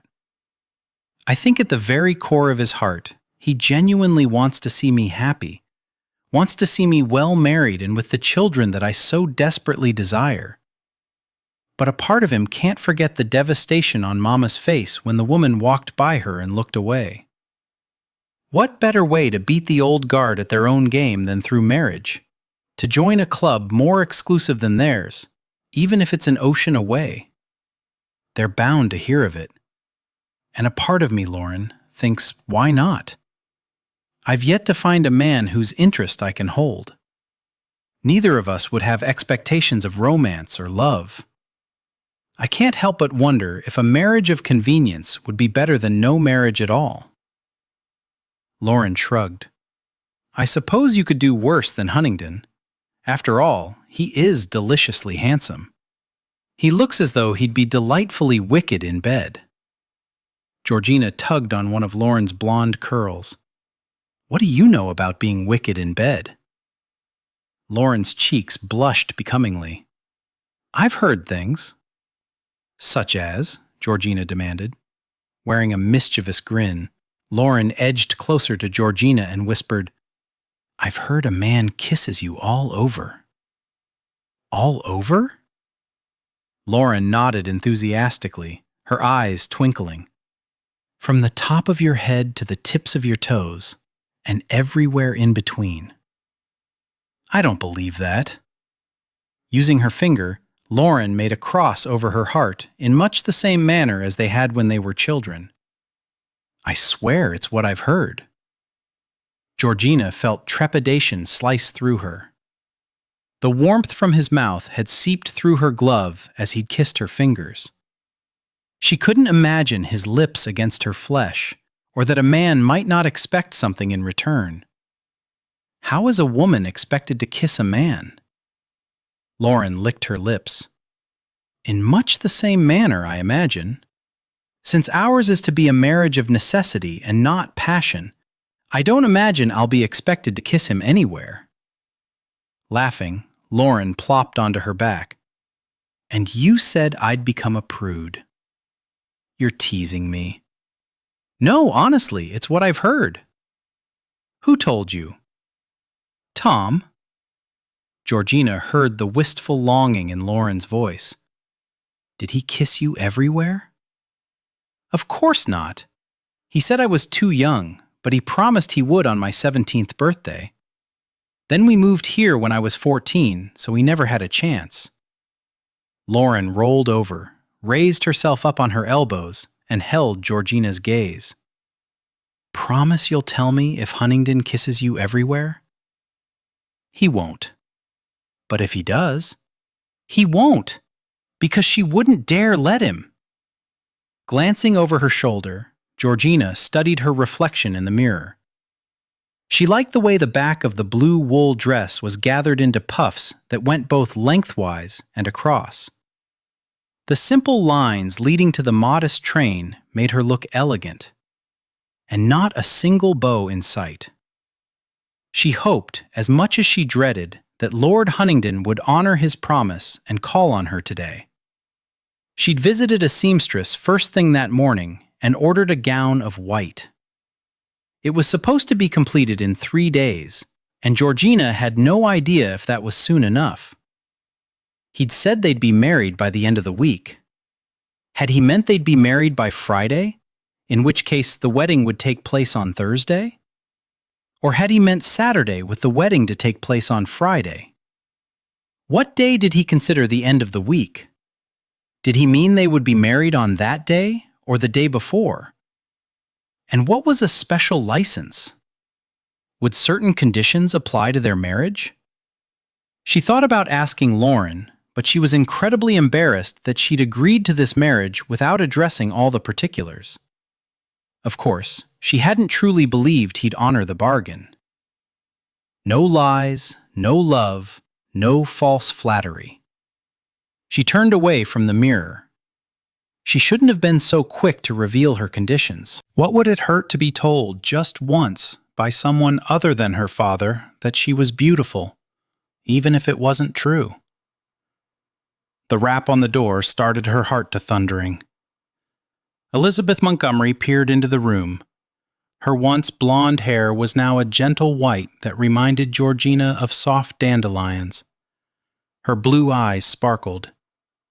Georgina had no doubt Elizabeth had flourished by marrying Christopher Montgomery and moving to England. She just wasn't quite sure coming here had been the best thing for Lauren. Although she had to admit, Christopher Montgomery seemed to be a good father. Elizabeth smiled warmly. "You have a gentleman caller, Lord Huntington." Georgina's knees grew weak. Had come? Until this moment, she hadn't realized she had convinced herself he wouldn't show. Nor had she realized how desperately glad she would be that he had arrived. "I'll be right down. You might want to don a hat and grab your parasol. He mentioned he had an interest in taking you for a boat ride on the Thames." "By God, you were supposed to court her!" Standing in the foyer, Devon had barely given Elizabeth his message before Pierce pounced on him like a rabid dog. The splotchy red covering the man's face made Devon fear that he'd collapse in an apoplectic fit at any moment.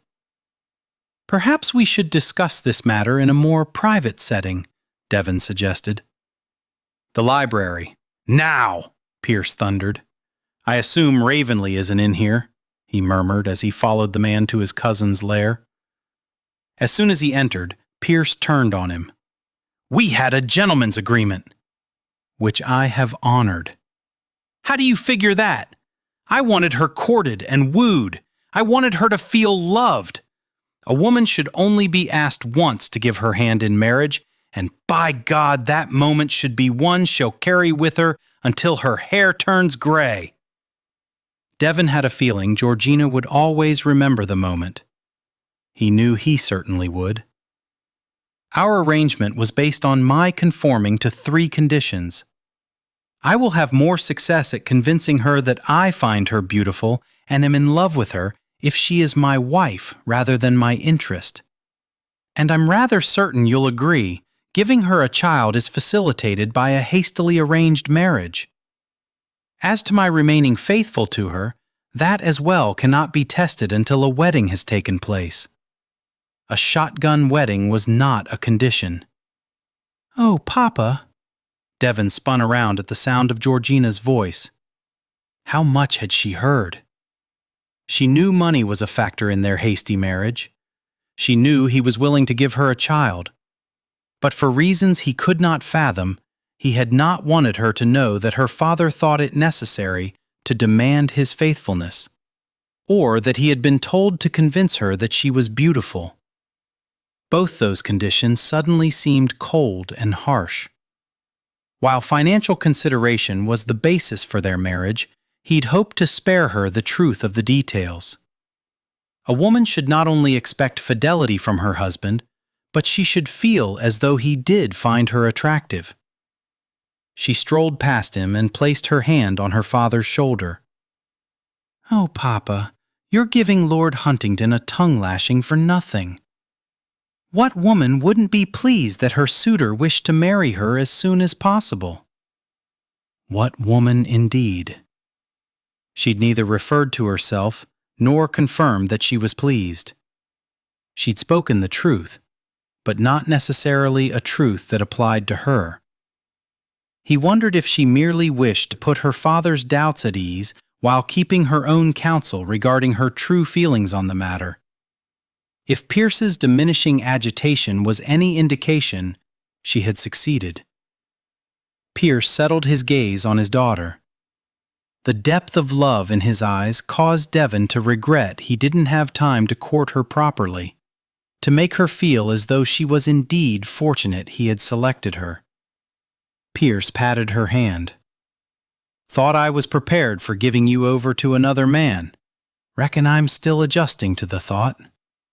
Georgina kissed his leathery cheek. "I'll always be your little girl. Now, if you'll excuse us, it's my understanding that Lord Huntington is taking me boating." Georgina tried to enjoy the scenery, the sight of the other boats floating along the river, but her attention kept returning to Huntington and the powerful bunching of his muscles as he rowed. He'd removed his jacket and rolled up his sleeves past his elbows. She was surprised by the hard, knotted look of his forearms, the veins that stood out in sharp relief beneath his bronzed skin. Her gaze continually darted between his broad shoulders, his wide chest, his flat stomach, his hips, and then it would dip lower, and she would feel her face scald with the heat of speculation. What would it be like to kiss every inch of that remarkable torso, and then some? "Is everything all right, Georgina?" he asked in that deep rumble that caused little chill bumps to erupt over her flesh. Or perhaps it was his informality that elicited the delicious shivers. "Shouldn't you address me as Miss Pierce?" she asked, preferring the distance such formality evoked. "Once engaged, it is acceptable for a couple to address each other using first names," he explained. "Therefore, you may call me Devon." Oh. She didn't know why it flustered her to think of calling him by his first name. She'd addressed boys in that manner for as long as she could remember. Only, he wasn't a boy, and each moment brought her closer to an intimacy with him for which she wasn't prepared. Elizabeth had wanted to come with them and act as chaperone, but Georgina had refused the offer. It seemed absolutely silly that a woman couldn't trust the man she planned to marry. Besides, with chaperones around, how in the world did these people get to know each other? A person couldn't talk about personal things with someone near enough to hang on to every word. "You didn't answer my question, Georgina." His question, asked long ago, had slipped her mind completely. "Yes, everything is fine." "You look warm." "Only on the inside." She could certainly use a fan right now, a Texas fan that was good at cooling, not communicating. "I'm fine," she rushed to assure him. She wondered how she would manage to survive her wedding night with any amount of decorum when he had the uncanny ability to set her heart to thumping against her ribs with nothing more than his presence. She couldn't claim he gave her longing looks, the kind she read about in the romance novels she enjoyed. Yet neither was he ignoring her. Rather, she had a feeling he was taking measure of her, just as she was of him. These moments should have been shared before they'd ever broached the subject of marriage. If he looked too closely, he might change his mind. If she looked too intently, so might she. Lauren was right. Huntington was devilishly handsome. He had a generous mouth, his lower lip the only portion of his face that appeared to be soft. The lines that fanned out from the corners of his mouth and eyes had not been carved by joy. Would he ever know happiness with her? Or would they simply exist side by side, going their separate ways until the need to fulfill a promise brought him to her bed? She wondered if he would bed her on their wedding night as dispassionately as he'd proposed. Would he simply lift the hem of her nightgown, or would he dare trail that luscious mouth of his over her body? How could she allow a man she barely knew to take such liberties? Should she ask for a reprieve, a period of adjustment, during which time they could come to know each other well enough for the awkwardness to fall away? What if that moment never came? If I may be beastly bold, Georgina seems a rather harsh name for a woman, he said, bringing her musing to an abrupt halt. Although George or Georgie doesn't seem much of an improvement. "Gina," she said softly. Only her dearest friends referred to her as such. She'd never expected him to. She'd somehow imagined in this stuffy society they would forever refer to each other in the strictest formal terms. He leaned forward slightly, not upsetting the rhythm of his strokes in the least. "Pardon?" "Those close to me call me Gina." Indeed. Was he questioning her statement? I wouldn't have said it if it wasn't so. "Of course not. I was simply speculating as to whether or not you were granting me permission to address you as intimately." His eyes darkened, and his scrutiny made her wonder if she should have accepted Elizabeth's offer to serve as chaperone. Wouldn't that be something? To actually have to fend off a man's advances when all her life she'd expected she might have to lasso and hog-tie a man in order to hold him close? I assume once we're married, we'll be intimate, she began. Indeed we shall be, he interrupted. Her stomach quivered, and she felt her face breaking out in those unsightly blotches that announced to the whole world she was uncomfortable with her current situation. Therefore, calling me Gina is acceptable. I appreciate the generous consideration. She wondered if, when they were old and feeble, he'd still speak to her as though they were passing strangers. She found it odd that he'd seemed to test the waters by hinting he wished permission to call her Gina, and then retreated by distancing himself with so much politeness she was tempted to rock the boat until he toppled into the water. Surely a time would come when she would be able to actually carry on a real conversation with him, where words weren't measured, meanings analyzed, and interpretations avoided. I have to admit, I'm amazed to see you row with such skill. With the aristocracy's penchant for servants, I'd assumed you'd have a rowing boy, she said. An incredible, warm smile spread across his face, and his eyes sparkled with amusement. I would have if I considered this pursuit work, but it's pleasure. The aristocracy prefers to engage in pleasure at a more intimate level. Had spoken the words pleasure and intimate in a low purr that made her think of flickering candles, cool sheets, and warm bodies. She assumed it was her impending marriage and her conversation with Lauren that had these carnal thoughts running through her mind. She had on occasion daydreamed about lying in bed with a man, but the visions had never taken such firm root that she couldn't shake them off. If I may be blunt, I don't understand your aversion to work, she said. A man of my standing doesn't engage in laborious acts. It's simply not done. I assume you have no appreciation for the amount of effort involved in appearing idle. It's quite tiresome. She laughed with disbelief. Not as tiresome as hard, honest labor. I take it you don't approve of idleness. I just figure a grown man ought to be able to dress himself. Ah, but I do, Gina. He wrapped such carnality around the shortened version of her name that she almost lost her grip on her parasol. Clutching it, she strove to regain her composure, to not think about how nice it would be to have him whisper her name in that enticing manner beside her ear during the height of passion. She desperately wanted to swallow, but her mouth had grown too dry. Well then, Devon. His name, squeaking out of her mouth, more closely echoed fear than sensuality. She was not gifted at playing mating games, acting coy, or being sophisticatedly brazen. My opinion of you has improved tenfold. Once we are wed, I'll see to hiring a lady's maid for you. That's not necessary. I'm perfectly capable of dressing myself.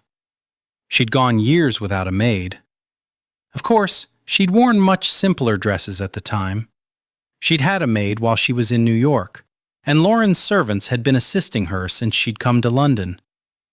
She supposed she should graciously accept his offer to hire a maid for her.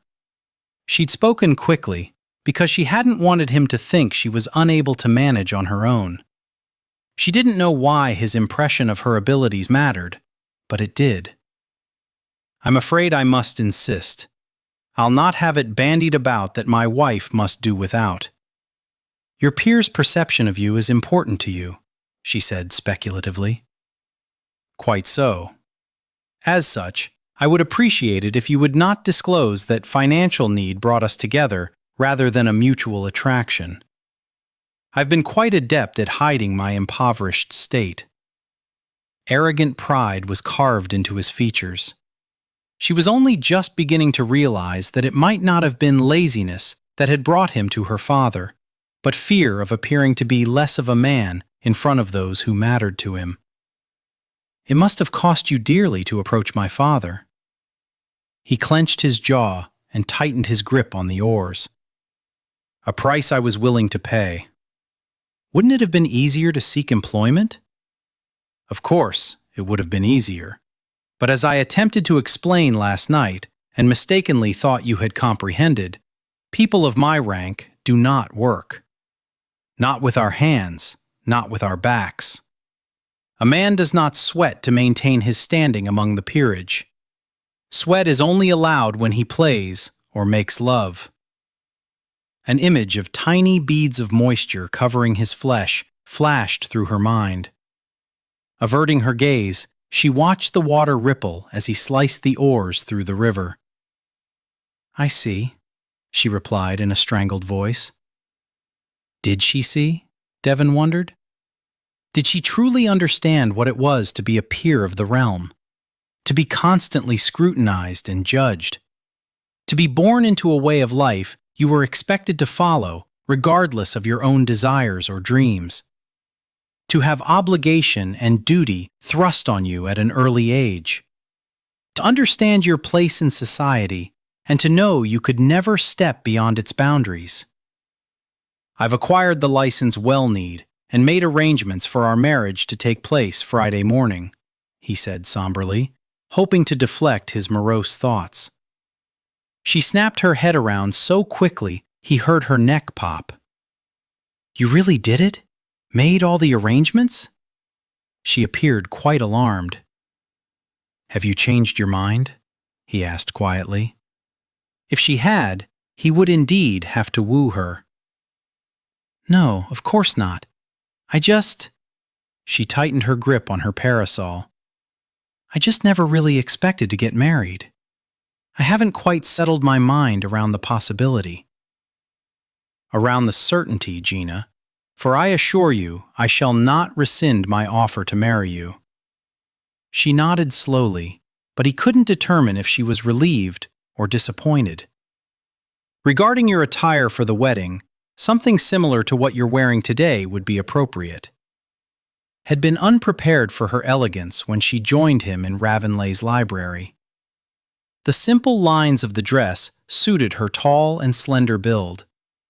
She gave him a Gaiman smile that took him off guard with the protective surge it ignited. "I was thinking something more along the lines of the ball gown I wore the night we met, with a few more bows, perhaps." He lost the battle to suppress his groan. At least a wedding arranged on such short notice would garner few attendants. Family only, and if he was fortunate, perhaps they wouldn't show. "You find the bows objectionable?" she asked. He cleared his throat to gain precious time to consider how best to respond to her inquiry. During the courting phase of a relationship, he knew a man had to choose his words carefully for fear of offending his intended and thus losing her favor. Although their relationship more closely resembled a business agreement, he was surprised to realize he did want her to welcome the marriage. "I hope I do not appear too forward in stating quite emphatically that bows do not suit you. I suppose instead of bows, I could have used feathers." "God, no!" Her smile blossomed, softening the hard angles of her face. "My father has god-awful taste in clothes, doesn't he?" "Your father selects your clothing?" "Only the ball gowns. He thinks the frillier something is, the more beautiful it becomes. I find them hideous." "If you find them objectionable, why wear them at all?" "Because it pleases him when I do." "Do you not realize the unfavorable opinions you generate when you wear such garish clothing?"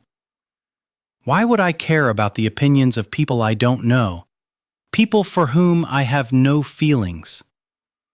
That attitude was going to have to change because, by God, he did care what his peers thought. "If my father asked," she continued, I'd ride through the streets bare-ass naked. Devon froze, stilling the oars and his breathing as an image of her rose unbidden in his mind, her legs exposed for all the world to see, her hair loosened and cascading around her, offering only tempting glimpses of what lay beneath. He cocked his head forward. Indeed? She lowered her gaze, the long sweep of her lashes resting on her reddening cheeks. Not that he would ever ask. I should hope not. She peered up at him. It might prove scandalous. No doubt. He set the oars back in motion. So for your father, you wear atrocious ball gowns and agree to marry a man you've only recently met. She held his gaze. He means the world to me. I like to see him happy. Devon found himself envying an old man for much more than the money he had at his disposal. Your father is an extremely fortunate man. She shifted on the seat as though suddenly uncomfortable with his scrutiny. Actually, I ordered a simple white gown just in case you didn't change your mind. I told you I wouldn't. I know, but this has all come about so quickly, and our reasons for marrying, I'm not certain they're providing us with a strong foundation on which to build a marriage. He set the oars aside, leaned toward her, and took her gloved hand in his. Among the aristocracy, marriage is seldom dictated by love. More often than not, it resembles an elaborate business arrangement, but contentment is possible. I shall do all in my power to see you do not regret this joining. Do you resent that you have to resort to marriage in order to gain wealth? With every fiber of his being. He released her hand to prevent his crushing it with his frustrations. For Huntingdon, I gladly do whatever must be done. Her gaze slowly traveled over his face, and he wondered what she hoped to see. Did your first wife regard your marriage as an elaborate business arrangement? She asked quietly. She might as well have thrust a dull knife through his heart. His stomach tightened, and his chest felt as though it was caving in on him. He swallowed hard to push down the lump rising in his throat. No. Margaret was gravely disappointed in our marriage, in me. I thought love would sustain us. I was wrong. So you've just proven your words false. Your marriage was dictated by love. For a time. What precisely disappointed her? She asked. Poverty, that neither of us expected when we married, he murmured. How could you not expect it? When we were first married, my father was still alive, and we enjoyed prosperity. Margaret and I were young. Margaret brought with her a small dowry. I was only just beginning to take on the responsibilities of Huntingdon. After my father died, I discovered that he'd made several bad investments, which began our downfall.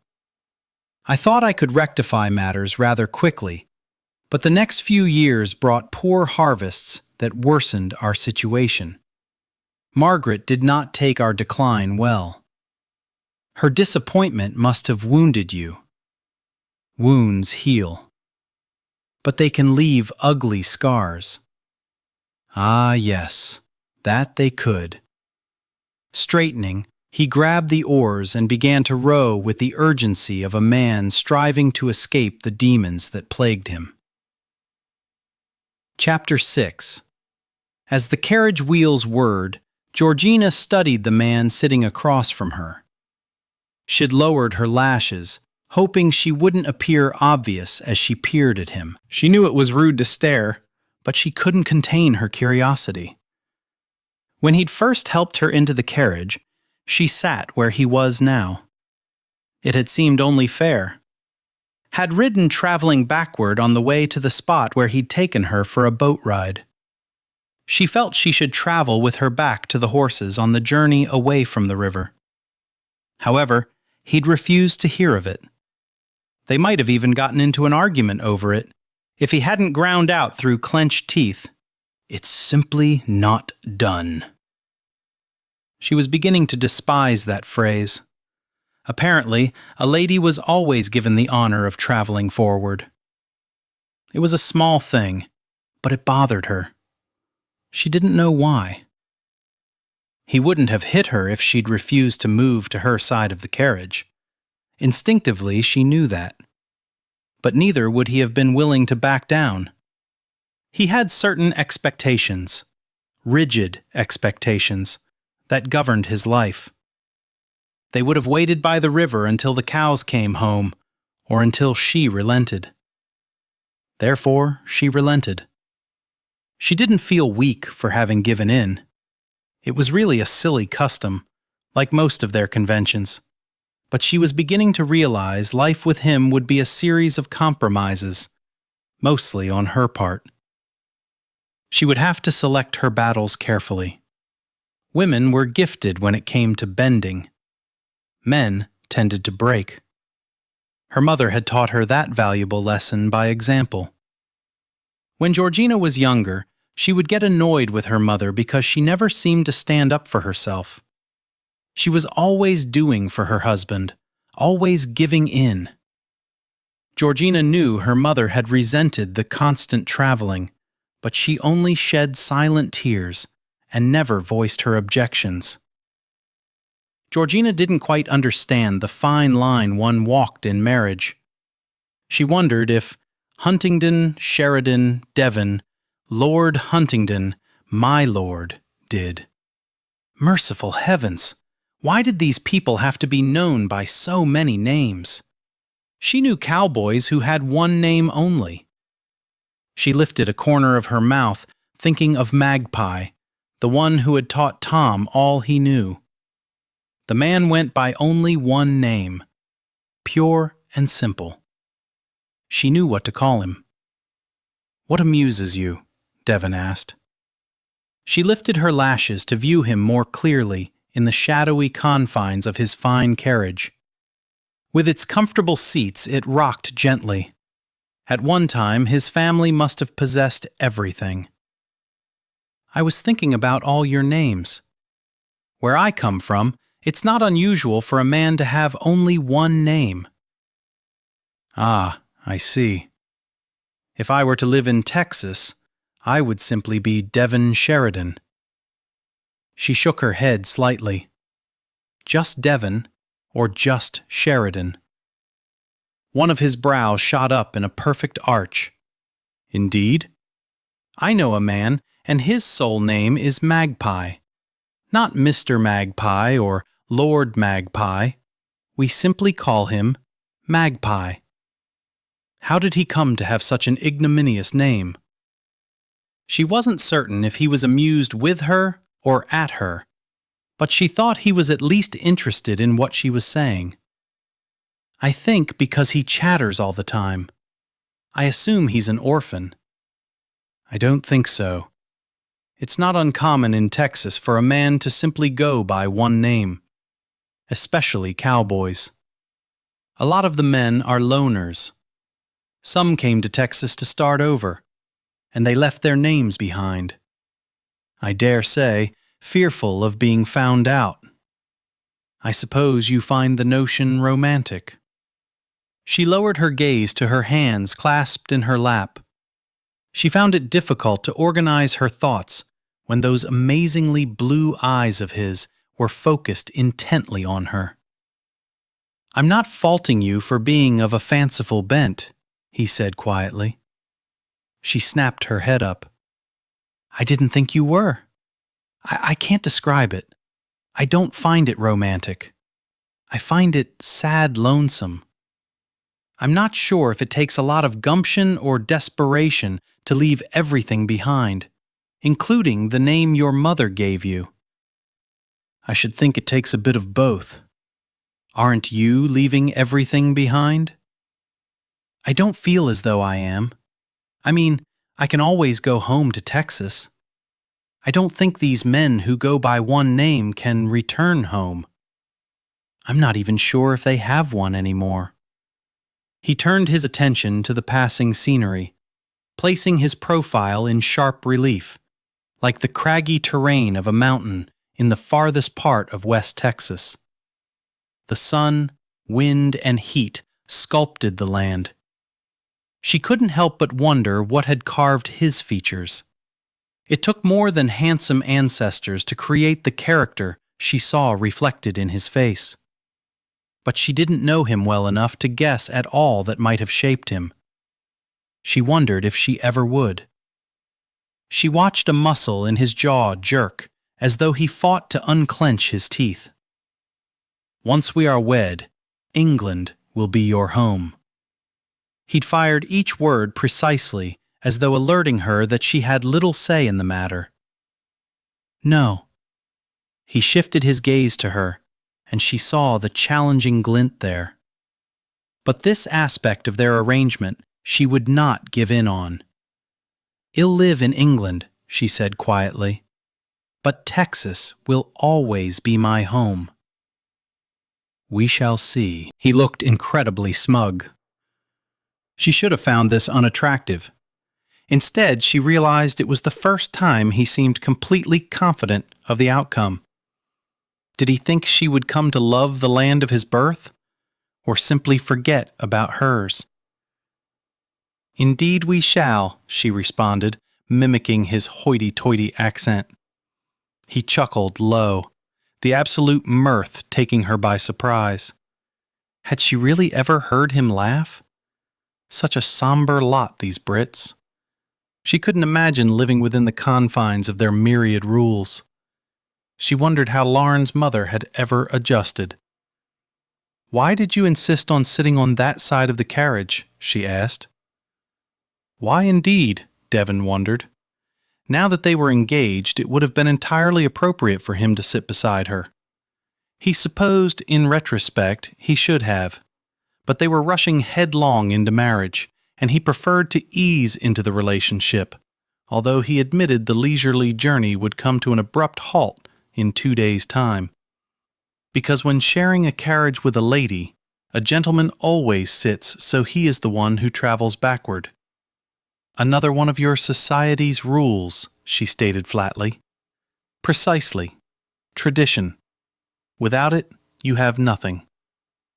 She curled her fingers around the parasol resting in her lap, as though she was a bit disappointed with his answer. He doubted she ever used a parasol before today.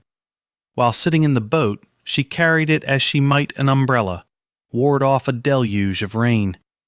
"In Texas, a gentleman would have shown me deference and let me sit where I wanted," she said.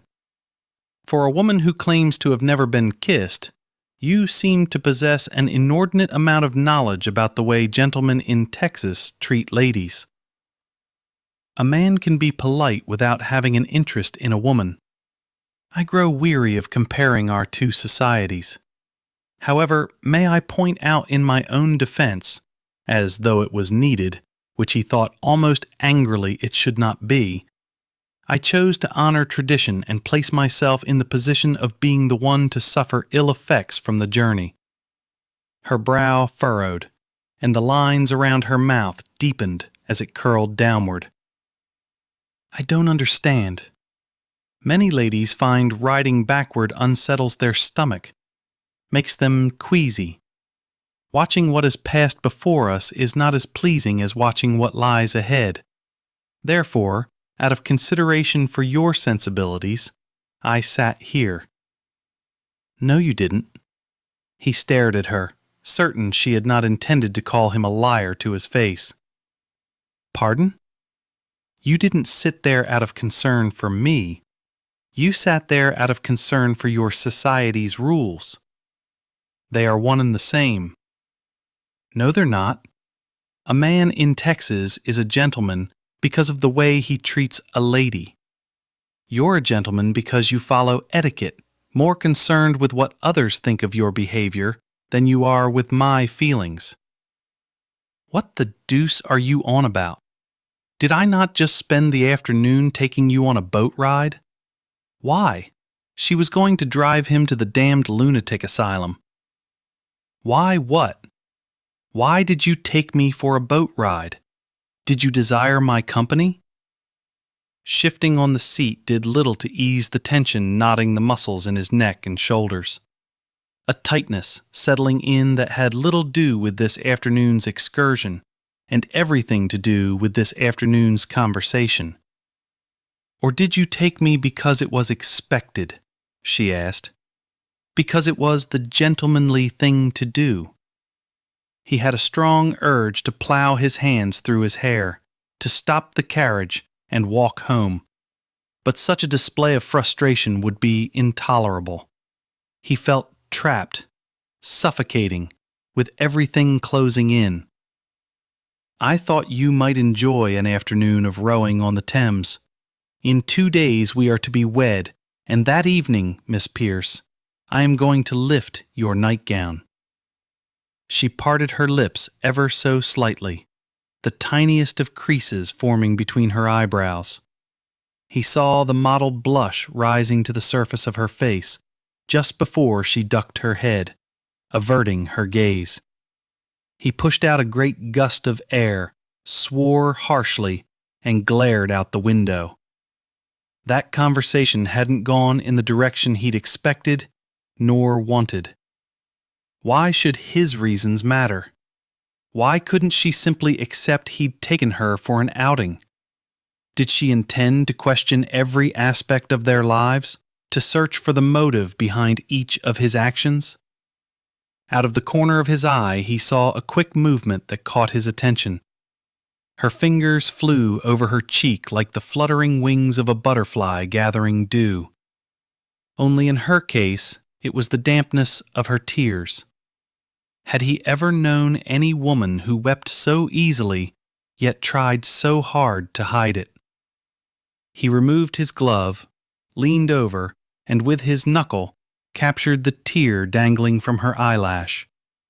She really did have incredibly long lashes. He skimmed his little finger across her cheek, astonished by its softness. He was accustomed to touching lily-white skin. For some reason, he had not expected golden brown to feel like velvet. You overlooked a tear, sweeting. I'm sorry. I had no right to question you like that. I did enjoy the afternoon. It was very nice. He pressed his finger to her lips, full, warm. No lies. He wondered how she'd accept the truth of it. I don't welcome the prospect of betting a woman with whom I have only spent a few hours. I thought you might share the same misgivings. I simply thought it would make things less awkward if we spent a little time together. The corners of her mouth lifted, carrying her smile into her eyes, and he realized they were extremely expressive mahogany pools. Dark, rich, covered by a sheen of tears that only served to bring them more depth. Thank you. The magnitude of gratitude in her voice humbled him. It was my pleasure. Surprised to discover he had indeed spoken the truth. How was your outing? Lounging on a chair in the sitting room, Georgina set aside her book as she heard the concern reflected in her father's voice. She knew that as much as he wanted her to have her dream of children, he also worried about her. He was so dear to her, this man who inhabited her farthest memory. He'd worked in the fields beside her before the war had taken him away and given him opportunities to pursue. He'd been her confidant, her advisor, and her tutor. He sat in the chair beside her. Leaning over, she cradled his ruddy cheek. His parchment-like skin was a part of aging. His eyes drooped as though he was eternally sad. She loved him with an intensity that sometimes caused an ache in her chest. Papa, I know you were hoping he and I would get along well, and we seemed to.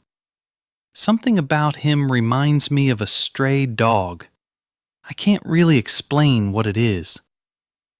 You always did have a soft heart where strays were concerned. Yes, she had. She hadn't expected to feel as though Devon was a stray, though, and until this moment, she hadn't realized he did have that aura about him. A man ensconced in his society who didn't really look as though he belonged. Was that the reason he diligently followed the rules? So he could feel as though he fitted in? She wasn't opposed to rules. They had their place. She simply didn't think they needed to be followed as stringently as her fiancé did. "So you like him," her father announced, cutting into her thoughts.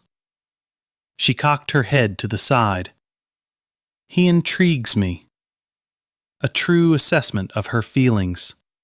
She found herself thinking about him constantly. She had this wickedly delightful urge to break through his reserve and force him to run through fields of clover barefoot. To laugh. She'd never heard him release the deep laughter that made a man's chest rumble and his sides ache. Laughter loud and joyous enough to bring tears to his eyes until they rolled down his cheeks. Devon Sheridan, Lord Huntingdon, was going to be a challenge.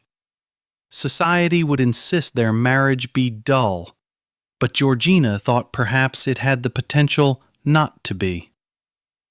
"I think he's a good man, Papa." "Course he is, gal. I wouldn't have given him permission to call on you if I thought otherwise." He scrunched up his face. "He's a bit stuffy, though, but you can ease him out of that. He's going to fall in love with you, Gina." "Papa." She separated dreams into possible dreams and unobtainable dreams. She took the unobtainable ones to bed with her to carry into her sleep. Devon loving her fell into that category. "I'm sure he'll like me, but love. Can't have love without liking, gal. That's what love really is. Liking someone so much you'd give up every dream you ever dreamed, just to see that she touched hers." "Is that what you did for Mama?" she asked softly. "My dreams changed when I met your mother. That's part of love, too. Always changing, but always constant." "It can't be both, Papa." "It can, and it is. You'll see, gal." He pressed a hand to his chest and released a low groan. "Are you all right, Papa?" He nodded. "Something I ate isn't agreeing with me." He took a breath and shook his head, as though whatever discomfort he'd been feeling had passed. "I just wish the fella hadn't been so quick to ask. I'm glad he did. If either of them spent too much time thinking, they might change their mind. Doesn't give me much time to get nervous waiting for the big day. You're going to be a beautiful bride, Gina." She flung her arms around his neck, hugging him close. What she loved best about him was that he had a tendency to see beauty where none existed. Chapter 7. Sitting astride his black gelding in a secluded spot away from the main thoroughfare, Devon watched with fascination as Gina trotted her horse along Rotten Row. After hearing of her penchant for riding, a few coins discreetly placed in the palm of the lad who readied her beast had provided him with the time of her outings. It seemed she always rode through Hyde Park at this horrendous hour. The twilight of dawn, when night still hovered and the sun was only just beginning to break through the mist in order to awaken the day. Unlike the more genteel women of his acquaintance, she avoided the Ladies' Mile as though she feared it harbored the plague. Neither did her morning ritual include riding a pony favored by most women, or a mare for those who exhibited a bit more daring. No, indeed, his Gina preferred a gelding, and no saddle. Head watched in stunned enchantment as Shed stolen into the park, darted a quick glance around, dismounted, and removed the side saddle. With a most unladylike grace, Shed scrambled back onto the horse, her skirt hiked up past her shapely calves. At that precise moment, Head realized the woman possessed long, slender legs. Legs a man could wrap around his waist 3 times over. The prospect intrigued him, if only because Head gone too damnably long without nestling himself between a woman's thighs. Obviously, under the mistaken impression she was alone in the park, she hadn't bothered with decency, but had left those enticing calves exposed and immediately urged the horse into a canter. He had the distinct impression she would have selected a stallion as her riding companion if his cousin had any available in his London stables. But Ravenley was nothing if he was not cautious. With a house overflowing with brash females, he no doubt thought keeping stallions beyond their reach was his best means of protecting them. An inane notion. As Devon was well aware, women were their own worst enemy. They cajoled, pleaded, and wept to distraction in order to acquire what they desired. To convince a man, they relied on his strength and wisdom wholeheartedly. Yet when those ploys failed, they invariably went behind his back to achieve their goal. A woman seldom cared whom she betrayed along the way, be it the man who loved her, the children who adored her, or herself. Or at least, that had been his experience before Gina. She did not quite fit into the mold. He wanted to decipher her moods. She was strong, determined one minute, shy, unsure of herself the next. She hadn't a clue how to flirt, and he found that aspect of her character charming. He had not expected he would actually like her as he came to know her better, but the possibility lingered before him, resembling a beacon at the edge of a storm, drawing him toward a safe harbor. He knew the moment she spotted him through the fog. Her body gave a little jerk before she drew the horse to a halt and glared at him, as though his presence spoiled her morning. He urged his horse forward until he was even with hers. "You are aware, are you not, that riding at this time of morning could be dangerous?" he asked. "I have my gun." He couldn't have been more surprised if Shed suddenly drawn it on him and fired. "Indeed?" She lifted a small bag hanging from a sash around her waist. "Derringer, my own personal chaperone." "I dare say. I've never known a woman who carries a pistol. Not only do I carry it, but I know how to use it." "Indeed?" She narrowed her eyes with displeasure. "Why do you question everything I say?" "I didn't realize I did." "Indeed?" she snapped with such force that he was certain Shed caused the fog to swirl around her. "Ah, I see. It's simply a comment, not an expression of doubt." She looked contrite and subtly disappointed. "I'm sorry. I misunderstood." "Indeed?" A corner of her mouth quirked up, and he realized something he hadn't before. She possessed an incredibly luscious set of lips. A lower lip that was full to the point of pouting, and an upper one that would never totally disappear, no matter how tightly she pressed them together in anger. It would always be visible, taunting a man, reminding him of her kiss. He also noticed she hadn't dressed in a provocative manner, yet she was enticing. The simple cut of her riding habit left absolutely nothing to his imagination. She was shaped like a finely sanded plank of wood. Her hips didn't flare out, nor did her waist dip in. Whatever she wore beneath the clothing was designed for comfort, not to set a man's blood to boiling. He wondered if, with her, his blood would ever heat to the point of distraction, or would they simply go through the motions without ever eliciting the passions? Her breasts were quite small, gentle swells that would fill his palms. Nothing more.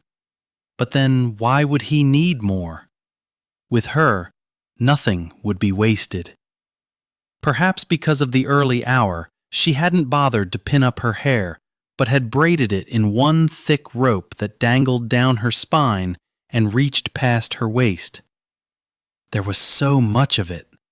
Little wonder she had trouble keeping it in place on top of her head. He suddenly had an unexpected desire to see it loosened and flowing around her. During his perusal, her eyes had not left him, but her half-smile had withered, and her dark brows had drawn together, as though she feared what he might discover about her. Her brows had a fine arch to them that was easy to miss because her large brown eyes drew a man's attention long before her brows did. He had looked at her for so long, simply as a means to an end, that had overlooked the fact she was a woman.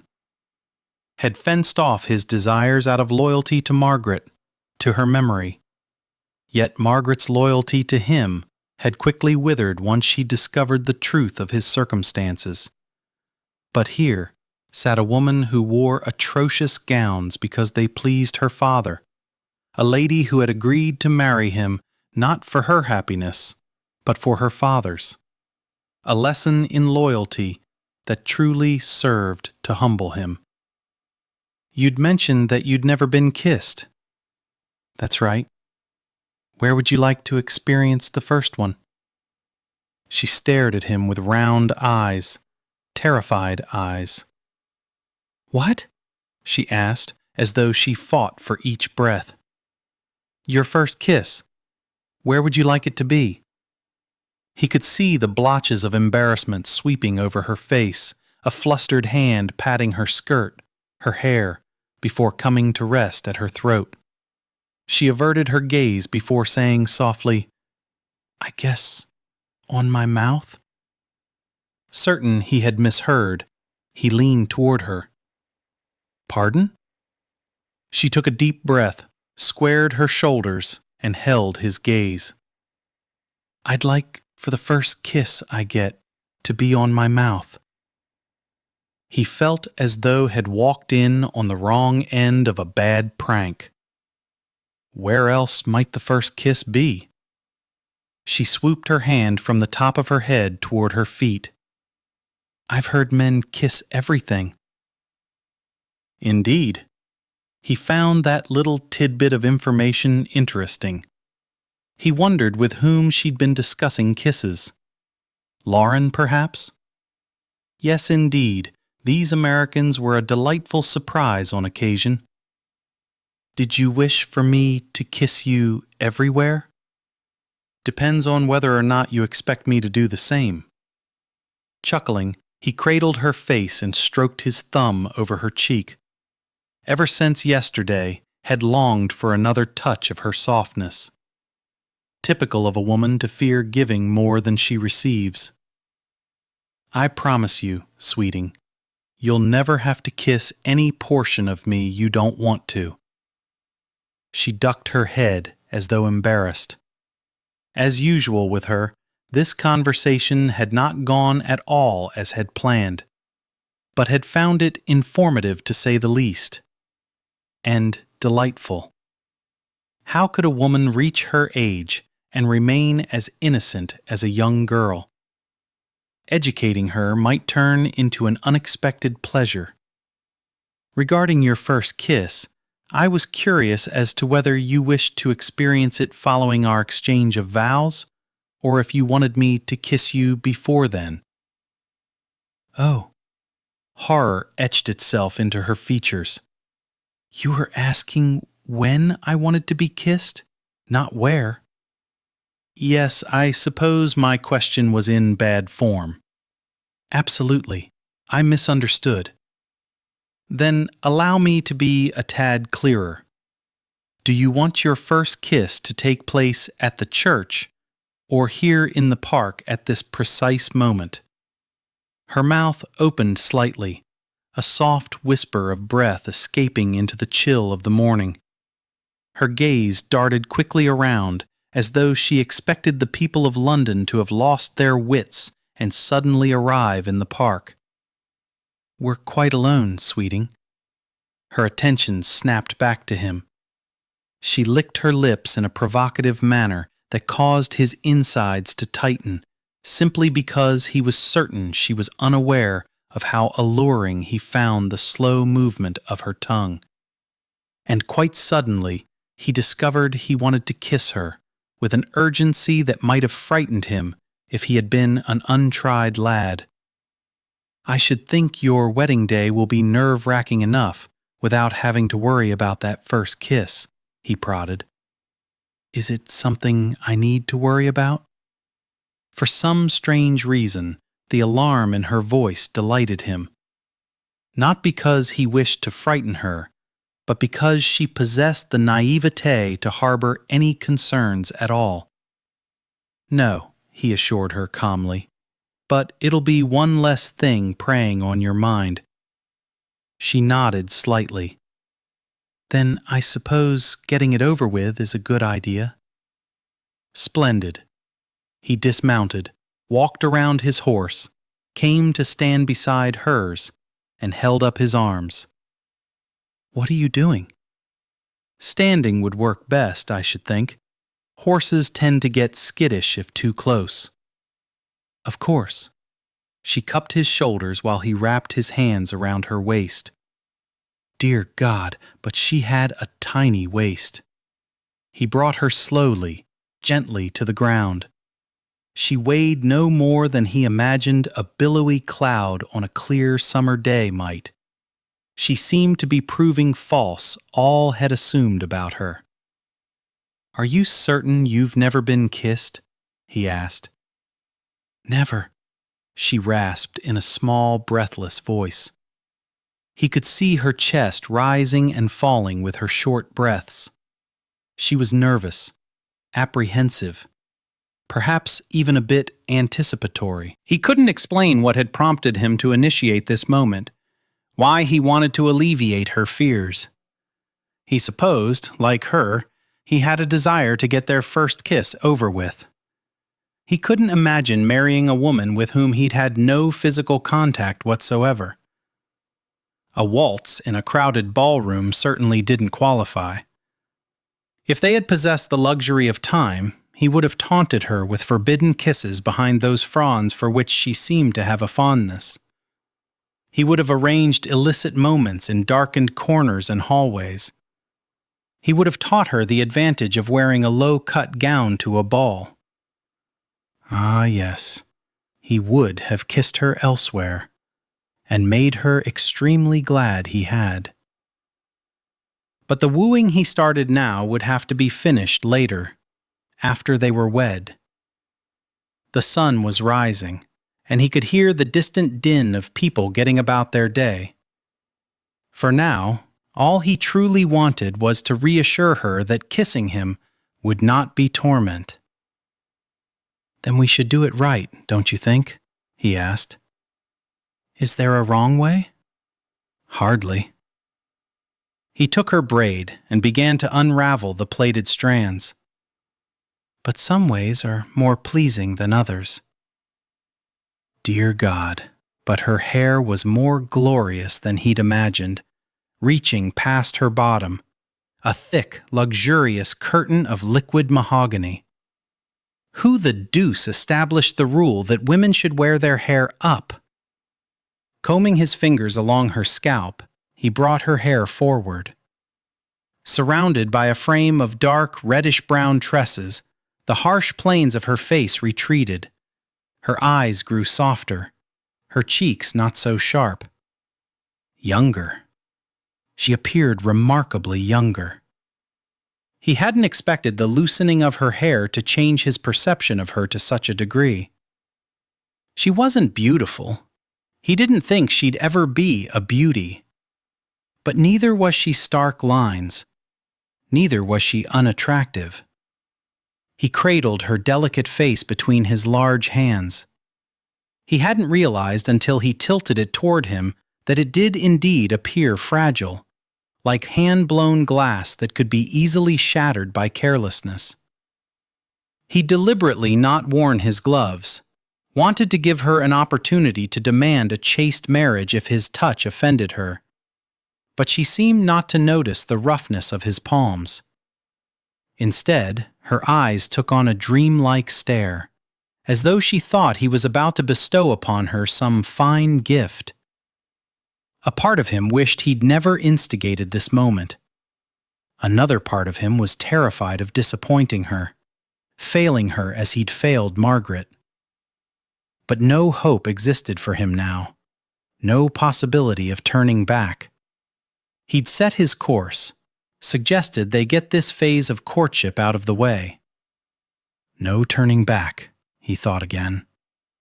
Even if she didn't relish his kiss or his rough hands, he would take her father's money, give her a child, and kiss her while doing it. He lowered his mouth to hers.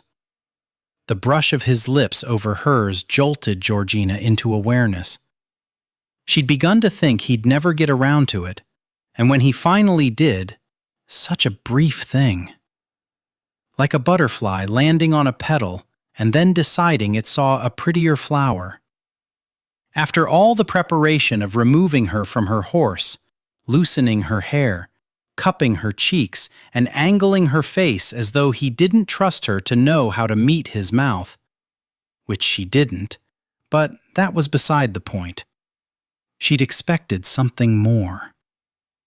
His mouth returned to hers, the pressure subtly more, as his fingers slid into her hair and his thumbs skimmed over her cheeks in slow, sensuous circles. His mouth was larger, and yet it somehow seemed to fit perfectly. Then he parted his lips slightly and whipped his tongue along her mouth, from one corner to the other, over the top, along the bottom, across the seam, claiming territory that until this moment had belonged exclusively to her.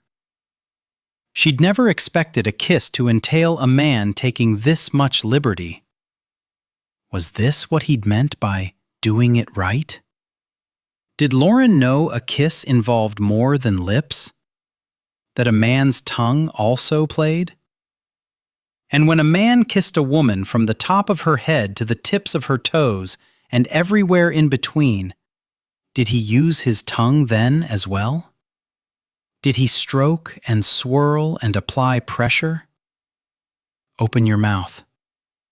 His voice carried an urgency that had her obeying without a second thought. His fingers clutched the sides of her head as his tongue swept through her mouth. Boldly, brazenly. Strange how the heat created by their mouths spread through her limbs, all the way down to her soles. Tendrils of pleasure reached out and curled inward. He shouldn't have taken her off her horse, because her legs were growing too weak to support her. As though sensing her struggle to remain standing, he wrapped one arm tightly around her and pressed her flush against his chest. He groaned low, and she felt the rumble vibrate against her breasts, over them, through them. She couldn't expect him to do all the work, to keep her upright, so she wound her arms around his neck.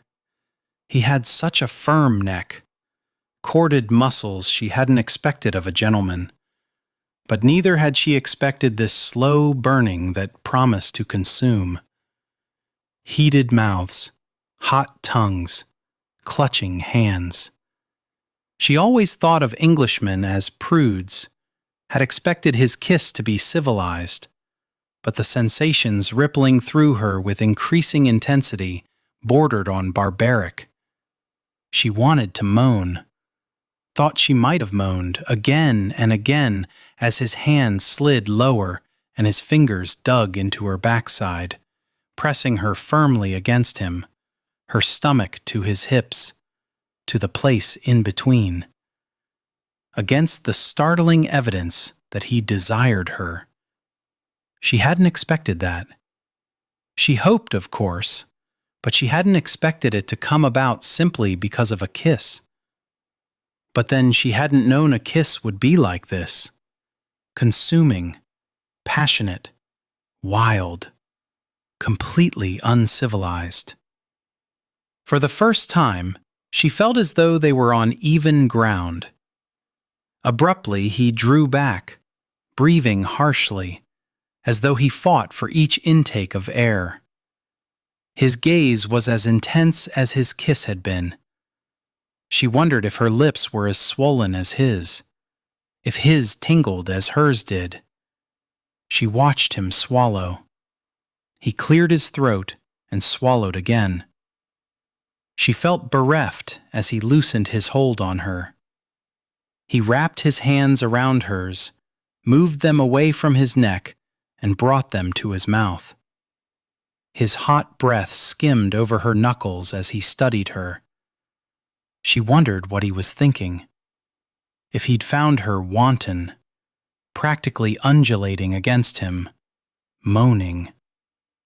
She was pretty certain a kiss was supposed to be a silent thing. He was probably appalled by her lack of decorum. She was grateful they hadn't waited until they were in the church to share their first kiss. She would have humiliated them both. She lowered her eyes. "We won't kiss like that in church." "I should hope not." Devon watched as the red splotches appeared on her face. She was embarrassed. Had he ever known a woman who was so easy to read? Or so quick to rouse to passion? By God, she'd been like a piece of kindling with a match held against it, quickly flaring into a full-blown inferno. Not that he'd been much better. He'd wanted her. Here in the park. It had taken all the willpower he could muster not to drag her off to some secluded spot and have his way with her. He hadn't expected that reaction. Hadn't been prepared for the fire licking at his loins or the desire that continued to burn through him. She tasted so damnably sweet and responded with such innocence. Tiny mewling moans that had only served to heighten his fervor. He tucked his knuckles beneath her chin and lifted her face until he could hold her gaze. He'd thought her eyes a dull brown, but when ignited with passion, they were a mahogany shade as rich as her hair. He was no doubt the first to discover that aspect of her. It made him feel protective, possessive even. He had a feeling she was going to riddle his life with surprises. However, we shall kiss like that on our wedding night. He grazed his thumb over the winsome smile she offered him, so apparently filled with gratitude that once again she humbled him. For the span of a heartbeat, he regretted theirs was not a love match. He tossed aside the guilt. Since she had not found love before him, he thought it unlikely she would find it later. He would ensure she had the child she so desperately wanted, and perhaps he could offer her a bit of fondness as well. "I shall escort you home." She nodded shyly and reached back to gather up her hair. "Leave it," he ordered. The well-trained horses had wandered off to nibble on some nearby grass. Devon retrieved Georgina's saddle from the spot where she'd left it earlier. He found it difficult to believe that she preferred riding without a saddle. But he was quickly learning that she was not the most conventional of women. He strode to the horses and saddled Georgina's. Then he grabbed the reins of both horses and walked to her. He extended his arm, and she entwined hers around his. As he escorted her from the park, he enjoyed her hair, in wild disarray, billowing around her in the breeze. She was as untamed as the land from which she come. Chapter 8. As though she was handling a newly born baby, Georgina carefully folded her softest nightgown and placed it at the bottom of her valise. She should have been filled with anticipation and excitement at the prospect of being married.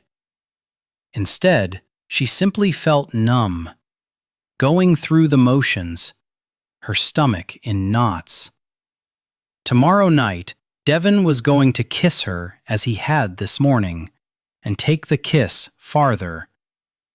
If he worked such magical sensations with his mouth, what in the world would he accomplish when his entire body was involved? "I don't know why Huntington had to rush into a wedding," Lauren's mother said, obviously irritated, as she placed items in Georgina's small trunk. She'd offered to send up a servant to do the packing, but Georgina wasn't comfortable with strangers handling her intimate apparel. "I think it's romantic," Lauren said as she sat in a chair, sipping her tea and watching their efforts.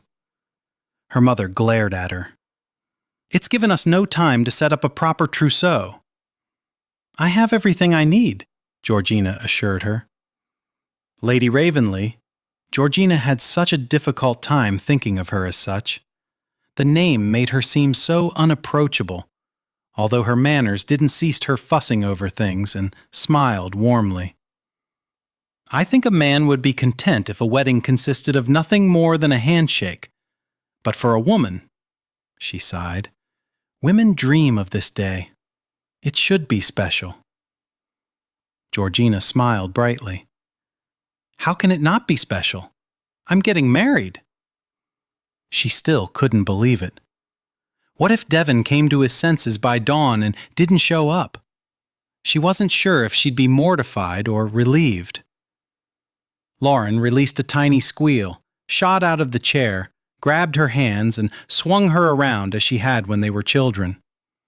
Only then they'd spun until they grew dizzy and collapsed in laughing fits on a bed of soft green clover. "I think it's splendid," Lauren cried before they made do with the bed and landed on the thick mattress. "You're getting married! You're actually getting married! Unless Huntington comes to his senses and doesn't show." "Oh, he won't do that," Lauren rushed to assure her. "Lauren," her mother chastised her, "I didn't mean coming to his senses. He's sensible indeed to marry Gina. I simply meant he won't cry off." "He might," Georgina suggested cautiously. "It's simply not done. You could sue him for breach of promise." Which he could little afford. Georgina sat up. "Then I guess we can count on having a wedding in the morning." "I should hope," Lady Ravenly said. "I have everything arranged. Our family will drive to the church in one carriage. You and your father will arrive in another. Gray horses, of course." "Of course," Georgina murmured. It was as though these people lived within an elaborate play with nothing left to chance. "Following the wedding, we shall return here for the breakfast. You will, of course, at that point travel in Lord Huntington's carriage." She shook her head. "I really feel as though I should have invited people. I just wanted a small, intimate gathering." In truth, she would have foregone the breakfast altogether, but it simply wasn't done. Lady Ravenly held up her hands and stepped back from the trunk. "I really must check on the wedding cake." She walked around the bed and hugged Georgina. "Your mother and I were such dear friends." She leaned back. "So, I feel I should speak to you about—" She cleared her throat and wrinkled her brow. "What you can expect when you retire tomorrow evening." Georgina felt Lauren go perfectly still beside her. Lady Ravenly glanced at her daughter. "Lauren, why don't you run and check with the cook to make sure all is ready?" Lauren thrust up her delicate chin. "Because I want to hear what you have to say. I'm old enough." Lady Ravenly's cheeks burned red as she nodded slightly. She cleared her throat again and took Georgina's hands. "Regarding the marriage act, It's a very intimate moment between a husband and a wife, and you simply have to realize it's a very natural expression of love. She cocked her head to the side. Have you any questions? Georgina fought back her smile. I don't think so. Lady Ravenley appeared genuinely relieved. Lovely. Should you think of some, please don't hesitate to ask. I'm going to check on the status of the cake. As soon as Lauren's mother had left the room, Lauren fell backward across the bed. She didn't tell you anything.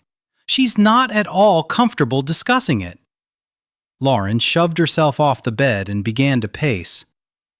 She said it was a very intimate moment. Do you think it only takes a moment? 60 seconds? Georgina felt the heat suffuse her face. I don't know. Lauren stopped pacing and screwed up her face as though it would help her decipher her mother's cryptic words. I should think it would take all night. Why? Well, because it's done at night, in bed. Since it has a special place, a special time, it must take all night. Don't you think? It doesn't take a horse very long. Lauren groaned. But that's a beast.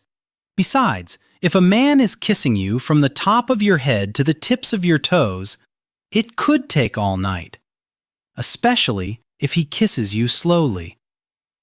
Georgina nodded contemplatively. Devon does take his time kissing. She thought Lauren's eyes were going to pop out of her head. What? Lauren fairly shrieked. Where?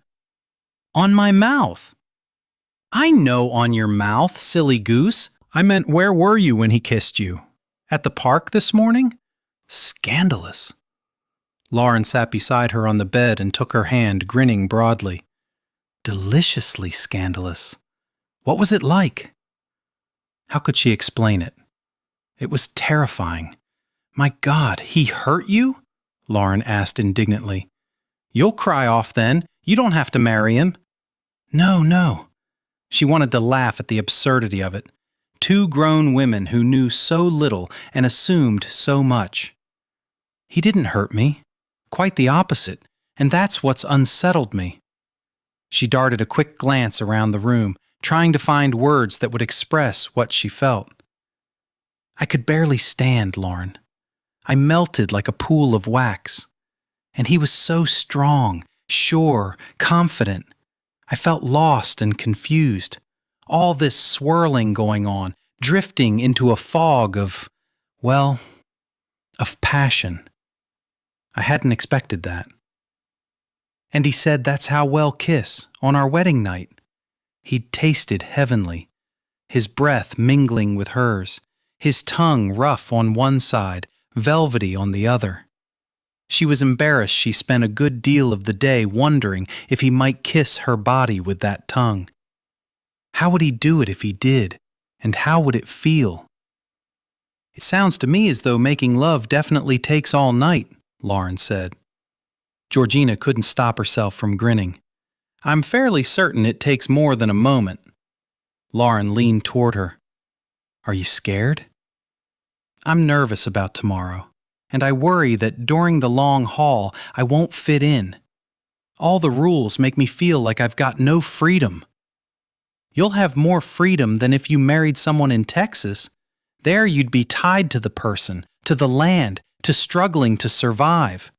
Here you can engage in the activities that interest you, and your husband will do the things that interest him. Sometimes husbands and wives even arrive separately at balls. That's not freedom, Lauren. I don't know what it is, but it's not freedom.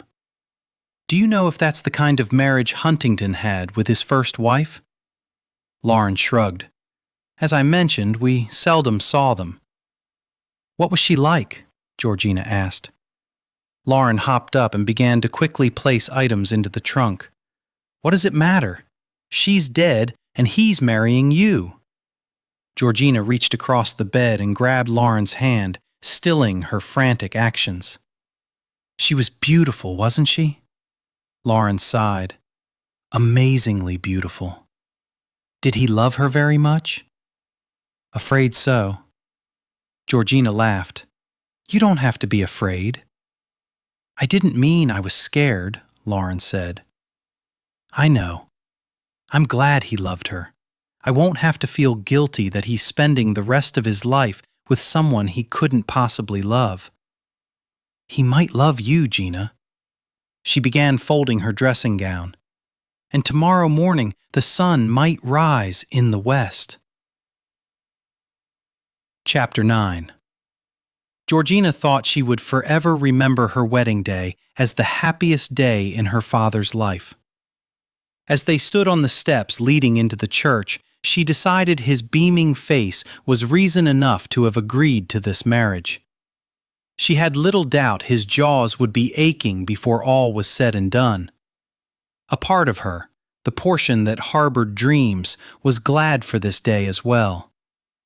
She wore a gown of white brocaded silk.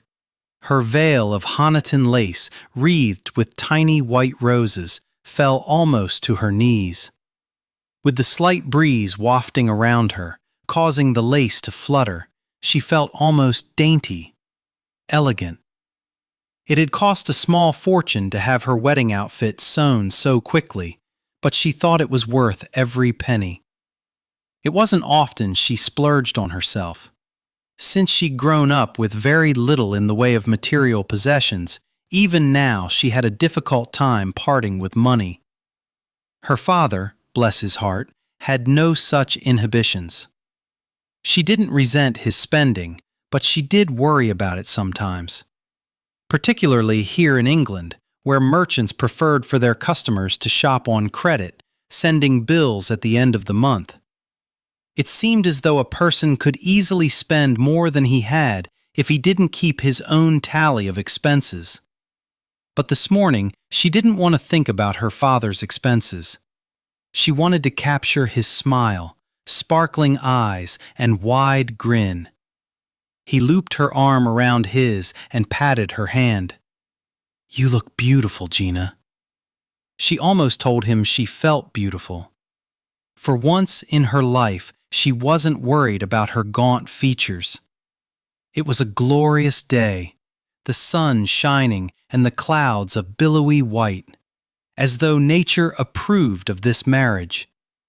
She never would have thought she would have gotten married so quickly to someone she barely knew. But it somehow seemed right, if only because it was making her father so incredibly happy. She thought he might bust the buttons on his vest as he rocked back and forth on his heels. Lauren stepped out of the church. She wore a lavender dress and a smile that rivaled Georgina's father's. She took Georgina's hands. Remember when we were little girls and we swore we'd get married on the same day? Georgina nodded. This way is better, Gina. It's better to have your own day. She pressed her cheek against Georgina's. Be happy, my dear friend. Be deliriously happy. She wanted to be. She truly did. Her life had always been a challenge. Nothing had ever come easy, and now suddenly it seemed as though a husband would. But nothing ever did. So even as she followed two people who grinned like fools into the church, she couldn't help but feel a sense of foreboding. For nothing in life worth having comes without effort. Be happy. Be deliriously happy. Georgina knew she should be. Curled in a chair before the hearth in her bedchamber, she couldn't help but reflect that her wedding day had been perfect. Devon had worn a wine-colored frock coat, the shade accentuating his dark coloring, but bringing forth the blue of his eyes.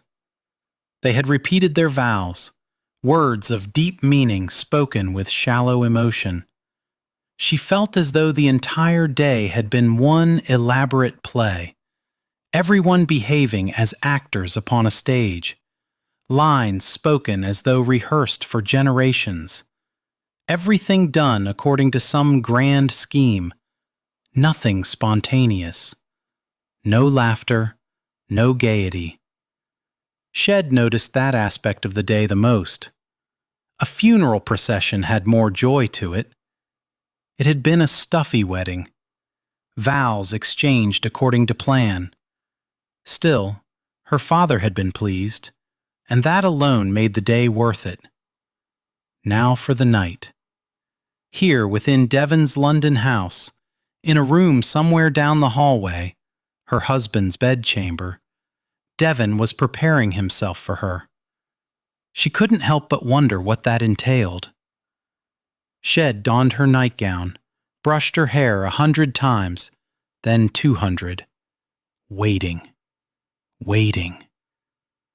for him. Maybe he wouldn't come. And if he did, then what? The proper touching, lifting the hem of her nightgown. She didn't want to think about it. Marrying him was the craziest thing she'd ever done in her entire life. But she wasn't sorry for it. She was just experiencing wedding night jitters. Tomorrow, all would be well. She rubbed her finger over her wedding ring, a circle of gold that housed a garnet stone. In the carriage on the journey to his house, Devon had told her he'd selected garnet because it symbolized truth and constancy. It would forever serve as a reminder of the promise he'd given her to never lie to her. Standing in the bedchamber down the hall from his, Devon studied the woman to whom he was now joined according to the laws of England. Wearing a white nightgown that billowed around her in a shapeless heap, she sat in one of 2 large chairs resting in front of the hearth. Shed tucked her legs beneath her, but he saw her bare toes peering out. Tiny toes that somehow reflected her innocence. She'd give him a shy, self-conscious smile when he'd first entered the room, before returning her gaze to the low fire burning on the hearth, the snapping flames providing the solitary source of light in the room. Shadows advanced and retreated, but never completely left the confines of the corners. The room was designed for comfort, to serve as a woman's haven. He supposed it would, in time, come to reflect its current mistress. It already carried her sweet fragrance. Lilies, he realized suddenly, and wondered why he hadn't been able to put a name to the scent before. Perhaps because here it was not competing with any outside influences. Perhaps because here their isolation narrowed their world. After 10 years of marriage, he was no novice when it came to making love to a woman. Therefore, he was having a difficult time giving credence to his nerves. The entire day he'd felt as though he was merely a small-time actor in a badly written play. Now his most important scene was upon him, and he was determined to give a top-notch performance. She was his salvation. The least he could do was grant her the gift of perceiving herself desired, although the gift was not so distant from the reality. If he had not bartered his title, if he did not feel like a common doxy, he thought he might have cherished this moment as much as he hoped she would. He poured a bit of wine into a glass and carried it to her. "Drink this. It'll help you relax." She lifted her face and took his offering with such gratitude reflected in her eyes that it caused his chest to ache. Damnation! But a woman should be desired on her wedding night. This woman in particular, who had asked for nothing more than honesty between them. The one thing he could give without compromising his integrity. He sat in the chair across from hers and stretched his legs toward the dancing flames. He did not normally indulge in a fire during the summer months, but Gina was accustomed to warmer climes apparently, and had requested a small fire. Therefore, he'd granted it. Out of the corner of his eye, he watched as she slowly sipped the wine, careful not to look at him. She loosened her hair and brushed it until it glistened like rich mahogany with a reddish hue. Thick, it was truly quite gorgeous. She enchanted him. Prepared for bed as she was, obviously self-conscious about the fact he was here to perform his husbandly duties. And yet her careful preparation spoke loudly of her anticipating his arrival. Her hair, her gown, her fragrance, for him. He'd done no less for her. He'd applied a razor to his face, a comb to his hair, sandalwood to his skin. He was as fresh now as he'd been when he'd headed to the church this morning. The only difference that he now wore a blue silk dressing gown, the corded, tasseled belt tied loosely. He'd considered remaining fully clothed, but he'd seen no point in pretending he was here for any other reason than the one for which he was. The silence stretched between them, calming, welcome. They had rushed to this moment, and now neither of them seemed in any great hurry. He was not procrastinating, delaying the moment. He was simply allowing it to seep into him. He was once again wed, and he had a feeling this go-round would in no way resemble the first. She slid her gaze over to him, then past him to the bed. "Did you make love to Margaret there?" "No." She shifted her attention back to him. "Margaret's room was next to mine," he explained. "It's common for a wife's bedchamber to be beside her husband's, with a door separating the two. I thought you might prefer to have your own room, rather than one that—" He was suddenly at a loss for words. "Carried memories for you?" Trust his little Texas wife not to have such a lapse. "Quite so," she nodded. "How many bedrooms do you have here?" "4. You're welcome to select another if you wish." She shook her head. "This one is fine. I appreciate your consideration." His consideration had been as much for himself as for her. He'd wanted few reminders of his first marriage this night. "You're going to have to tell me what you want," she said. Interesting. He'd noticed before that she spoke with a slight, charming twang, but it apparently deepened when her emotions were running high or she was anxious. "What I want is for you to stop looking as though you expect me to ravish you." Her now familiar blush spread over her cheeks, along her throat. Strange how he was coming to anticipate it. More unusual was the warmth it stirred within him, the need to protect her that it brought to the surface. "I don't think you'll do that," she said. "What are you thinking then?" "That I just wish you'd get this over with." Leaning forward, he planted his elbows on his thighs and grasped his hands. She pressed herself against the high back of the chair.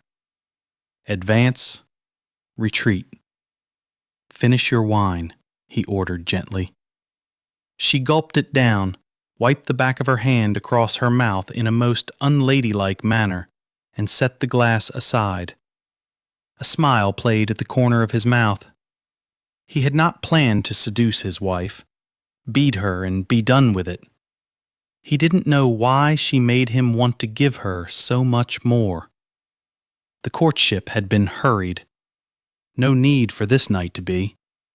He had promised her father that he would make her believe she was beautiful. He didn't think he could accomplish that undertaking, but he could ensure she experienced beautiful sensations. "Come here," he rasped softly as he unclasped his hands and held one toward her. The tip of her tongue darted out and touched her upper lip, leaving behind moisture that glistened in the firelight. "You mean we're gonna in the chair?" "I mean, come here." She hesitated before slowly rising and walking toward him as though approaching a guillotine. He didn't know why his heart went out to her. On his first wedding night, he'd been eager to get his wife out of her clothing. But he'd been younger then, and thought the strength of its physical aspect defined love. As Gina stopped in front of him, her bare toes peering out from beneath the hem of her gown, a scant distance away from his, he wondered if he'd known love at all. He patted his thigh. Sit. Her eyes widened a fraction before she darted a glance toward the bed. I haven't sat on a man's lap since I was 6. I just thought weds. She flapped her slender hand in the air beneath the covers. An hour ago, half an hour ago, he'd harbored the same delusion. We shall eventually. Are you in some great hurry? She met his gaze. I'm nervous as all get out. Smiling warmly, he wrapped his fingers around hers. I know you are, Gina. He tugged gently, and she eased slowly, provocatively onto his thighs, as though she feared she might hurt him. I won't break, he teased. She nodded and studied her hands, folded primly in her lap. He heard her breath catch as he slid his hand beneath the curtain of her hair and cupped the nape of her neck. With his thumb, he turned her head until they were looking at each other. I'm nervous as well. Her mouth opened slightly. Why? Surely you know what to do. Ah, yes, he knew. He knew how to tease, taunt, and titillate. He knew where to place his mouth, when to be gentle, when to be rough, when to move quickly, and when to proceed slowly. But his knowledge didn't guarantee her pleasure. Not when he was under the impression she'd bolt at any minute. He stroked his thumb over her bottom lip. I know exactly what to do. He pulled her forward at the same moment that he moved toward her. He watched as her eyes slid closed just before his lips touched hers, as lightly as twilight brings forth the night. He felt her relaxing against him, sinking into him, as he drew her closer until her head was nestled in the crook of his shoulder. He settled his mouth more firmly against hers, coaxing with his tongue until she parted her lips and allowed him entry. She tasted of wine and sweetness, incredible sweetness and innocence. Her tongue danced around his with increasing sureness. Her fingers clutched his lapels, and he heard a little purr vibrate within her throat. Unexpected raging desire speared him. She was so giving, open, and candid with her thoughts, her emotions, and her physical sensations. A man did not have to guess where he stood with her. She was refreshingly forthright. He could be no less. He glided his hand to the buttons at her throat and nimbly loosened them, parting the material before trailing his mouth along the golden column of her throat. He dipped his tongue into the hollow at its base. She shivered within his arms and dug her fingers into his shoulder. She tasted of the outdoors, his wife, and he imagined them walking over rolling hills together, riding at dawn and twilight. As though she was a taut bow, he bent her backward over the chair, nudged the soft cloth of her nightgown aside, and closed his mouth around her nipple, not surprised to find it already pearl-hardened. Her straightforwardness would not allow her to hide what she felt, thereby increasing his enjoyment. Dear God, her lack of demureness served as an aphrodisiac, heightening his pleasure even as it lured him to increase hers. He suckled gently, swirling his tongue over the sensitive bud as shudders rippled along the length of her. Whimpering, she combed her fingers up into his hair, holding him in place, or perhaps she sought to keep herself tethered as her hips undulated in his lap. His body reacted as though she poured molten passion over him. Every nerve ending leaped to attention. Blood thrummed between his temples and rushed to his loins. With a low growl, he swept his mouth across the valley between her breasts, latching his lips around the darkened center of the other pliant orb, tugging, nipping, biting gently. She nearly shot off his lap. His breathing grew labored while hers quickened. With an awkwardness he hadn't experienced since his youth, he pulled her gown off her shoulders, along her arms, and over her hips. With a tiny mewling sound, she buried her face in his shoulder and drew her knees up toward her chest as much as she was able. "Don't hide from me, sweeten," he croaked as though his voice had yet to change into that of a man. But she did hide, refusing to face him, so he watched the play of firelight over her bare, narrow hips and the manner in which it danced over her hair, which cascaded down her back to pool at the curve above her backside. How had he ever considered the vibrant tresses to be dull? He felt as though he'd been observing her through a mist of resentments. She was the salvation he wished to God he did not need.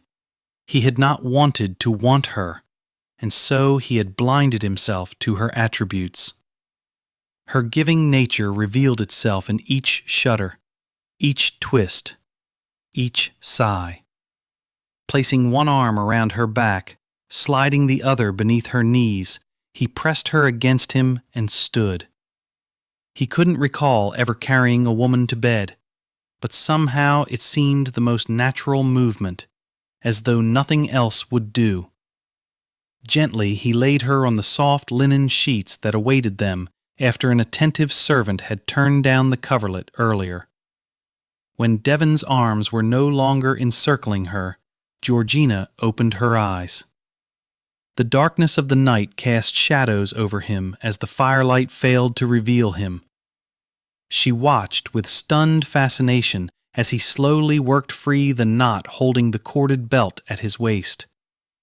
The silk robe fell open, the fire's glow only daring to caress the defined muscles of his chest, as she longed to, leaving the remainder of his body in obscurity. His skin looked as silky as the cloth had felt beneath her fingertips. With little more than a slow, masculine roll of his shoulders, he caused the robe to slither to the floor, taking the shadows with it. Her breath backed up in her lungs at the sight of his naked magnificence, from the top of his head to the tips of his toes, and especially in between. He looked as though he'd been sculpted from Texas red granite, solid, substantial, firm. He was quite simply, breathtakingly beautiful. She thought she should be afraid of his immense size and hardened muscles, but she could only stare in wonder with the realization he intended to share his glorious body with her. To have and to hold suddenly took on a whole new meaning for her.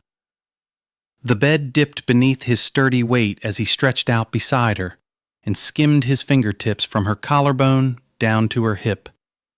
A light grazing of roughened skin against soft. Then up until he cradled her breast within his palm. He lowered his mouth to her flesh, and the incredible sensations that had abated were brought back to life with amazing swiftness, as though her body had simply gone into hibernation, waiting for the heat of his mouth to reawaken it. And how he stirred it. Amazing. Incredible. With his hands, his mouth, his tongue, the hard length of his body. Responses rippled through her. Acute. Hot. Swirling deep. Rising. Had she not agreed to this marriage, she might have never known that a man's touch caused a woman's body to hum.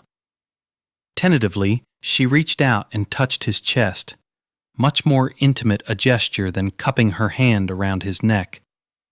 He stilled, and she wondered if she committed a grave mistake.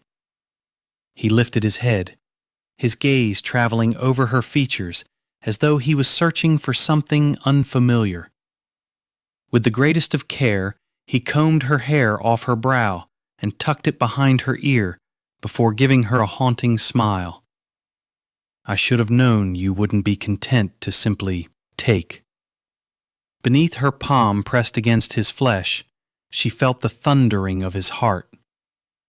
Is it all right if I touch you? Quite all right, I assure you. She licked her lips as her gaze dipped to the dark shadows between their bodies before darting back up to his. Is there any place I shouldn't touch? He slowly shook his head, his eyes darkening to the blue of midnight. None at all. Raising herself up on an elbow, she leaned forward and flicked her tongue over his nipple, as taut as hers. He issued a guttural groan as his fingers clutched the back of her head.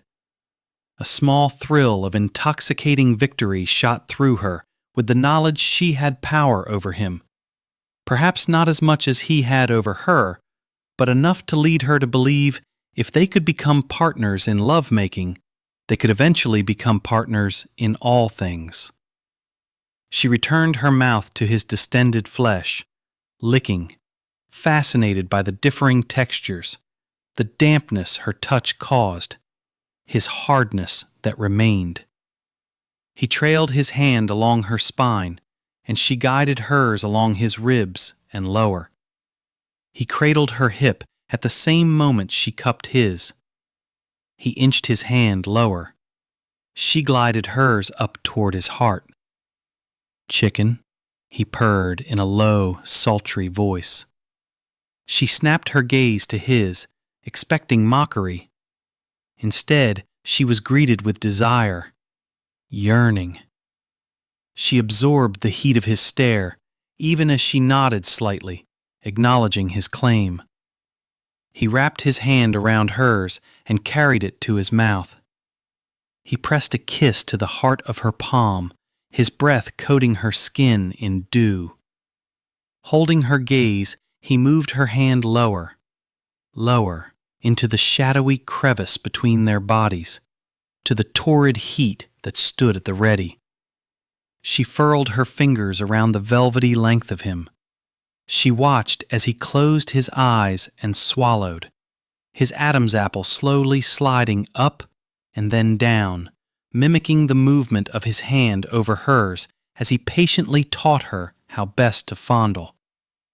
Then his hand drifted away, leaving her to explore, while he once again took up his tender ministrations. He nuzzled her neck, nipped beneath her chin, grazed his mouth across her collarbone, while his hand skimmed across her stomach and sought its own darkened crevice. With his knee, he nudged her thighs apart and wedged himself between them. She might have known fear then if he hadn't gazed down on her as though he thought she was, if not beautiful, at least pleasing. His mouth swooped down to capture hers, his arms tightened around her, and she felt the sureness of his long, deep push. She stiffened. He stilled. Beneath her hands, his back was slick, his muscles tense. "The pain will ease, sweeting, I promise," he whispered near her ear before beginning to move slowly against her. The discomfort did subside as the sensations began to swirl through her again, more intense than before. His mouth took hers again and again after each quick sojourn to her throat, her breast, her shoulder. A nip here, a kiss there, and then the thrust of his tongue as sure as that of his hips. Beneath him, her body curled from the pure pleasure of each stroke. She dug her fingers into his bare buttocks as the tempo quickened, and he dove deeper and deeper into her. With a cry, she spiraled over the edge at the same moment that he drove himself as deeply as possible, and with a guttural groan, stilled, his arms trembling, his breathing harsh, his breath skimming across her shoulder as he buried his face in her hair. For all that had come before and during, she hadn't expected to savor this moment. She felt as though her body was unfurling, as though she'd simply been a bud waiting for the sun to coax it into full bloom. "Are you all right?" he asked quietly. "Oh, yes," she whispered breathlessly. Good. Easing off her and onto his side, he rolled her toward him and tucked her in close against his damp side, her head coming to rest near his heart where she could hear its rapid pounding. Her smile of contentment withered as she lifted her gaze to his and found him unsmiling, staring at the ceiling, obviously lost in thought. He absently skimmed his fingertips up and down her arm, but she could sense him drifting away, going someplace where he wouldn't allow her to follow. Was he thinking of his first wife, or his present bargain? He rolled his head to the side and looked at her. He combed strands of her hair behind her ear before leaning over and kissing her brow. Go to sleep now. Standing, he tucked the blankets around her before walking to the window. He drew the curtains aside, and moonlight spilled into the room. He appeared to be such a lonely figure, standing with his arm braced against the pane. As lonely as she was. She wanted to call him back to bed, to beg him to hold her for a moment longer, but she wanted all he had to offer without having to ask for it. Even their glorious lovemaking had come at a price. Her father's wealth. Without his money and Devon's great need for it, she would have never known about the beauty that could pass between a man and a woman. She swiped at the tears dampening her cheeks, closed her eyes, and sought whatever comfort she could find in dreams. Devon stared at the fog rolling in, swallowing the street lamps' lights until their soft glow was all that was faintly visible. He'd never in his life left a woman in bed so beastly abruptly, but he'd needed to distance himself, wanted to gain control of his raging emotions. He'd expected to perform his duty, bed her dispassionately, and dread the next mating. Instead, he'd been consumed with an intense desire. As in all things, she was incredibly easy to please, to arouse. So frightfully giving. Why couldn't she be content to simply take what he offered? Because it was her nature to please, the very heart of her, which allowed her to marry him in order to gladden her father, worrying little of the consequences to herself. He'd never known a woman such as she. She scared the hell out of him. On rare occasions, since Margaret's death, he'd bedded women, but he'd never felt unfaithful to her or her memory as he did now. Always before, he'd sought and found the much-needed physical release. Tonight, he'd come close to achieving emotional release. The manner in which Gina had writhed beneath him, whimpered his name. Was she even aware she called out to him as she'd reached the pinnacle of pleasure, or that he'd trapped her name behind his clenched jaw? He rubbed the stiff nape of his neck. What was it about her that affected him so? He didn't want her love, and he had none to give. Their relationship was based on her need for a child and his for money. With a sigh, he turned away from the window and walked to the bed. With feathery fingers, the moonlight limned the lone teardrop clinging to her lashes. Reaching out, he captured it with his knuckle. You overlooked yet another tear, sweeting. His chest ached as he wondered why she'd wept this time. He considered returning to his room. Instead, he slid beneath the blankets and wrapped Gina within the cocoon of his arms. Perhaps they both needed more than the original bargain dictated. Chapter 10. Georgina awoke to the heavenly weight of a man's leg draped over hers, his open hand resting against her breast, his mouth puckered against the nape of her neck. She hadn't expected him to return to her bed. She hadn't thought she'd spend the remainder of the night wrapped in his embrace. She was surprised she'd slept soundly, deeply, with him sharing her bed. It was uncanny, the manner in which their bodies would shift to accommodate one another. For a time, they'd slept front to front, then his back pressed against her front. Finally, her back curved to his chest. She wasn't certain which position she preferred. Each had something to recommend it. The fire in the hearth had burned itself out long ago, but the man in the bed had held the early morning chill at bay. She supposed in time she'd consider these days as hot as the English did. But she was still too accustomed to heat, with the ability to cook an egg dropped on the boardwalk. The sunlight barely peered through a parting in the heavy drapes that hung over the floor-to-ceiling windows. Devon began to rub his thumb lazily along the underside of her breast. Through the night, Shed discovered he had the ability to stroke her in his sleep, to squeeze her breast or her backside, and to bury his fingers in the wiry curls between her legs, to press against her, moan low, then snore softly. Shed awoken with each touch only to discover the caress was not a prelude to lovemaking, but simply an unconscious motion on his part. Yet his actions endeared him to her for their possessive nature and their sweetness. In the end, he hadn't left her to sleep alone. She was fairly certain Englishmen did leave their wives alone in their beds. Why else would they have two bedchambers joined by a door? Did the husband always come to his wife's bed? Or was the lady permitted to seek out her man? She'd have to check with Lauren and discover if some sort of book on bedchamber etiquette existed. The Brits had books on every other aspect of behavior. Surely she could find one that went into detail regarding what happened behind closed doors.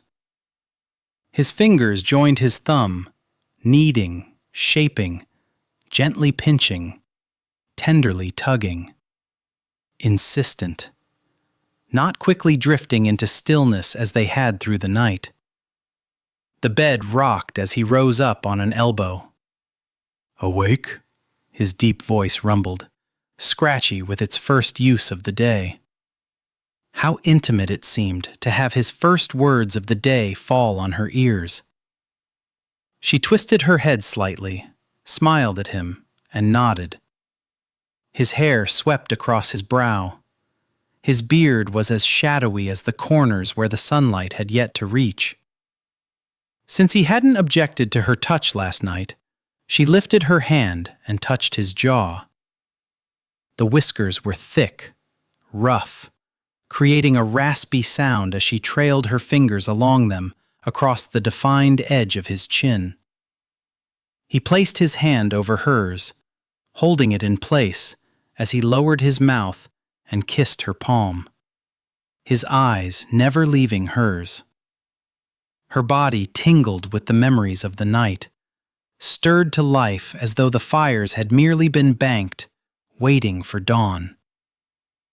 "I missed my morning ride," she said inanely.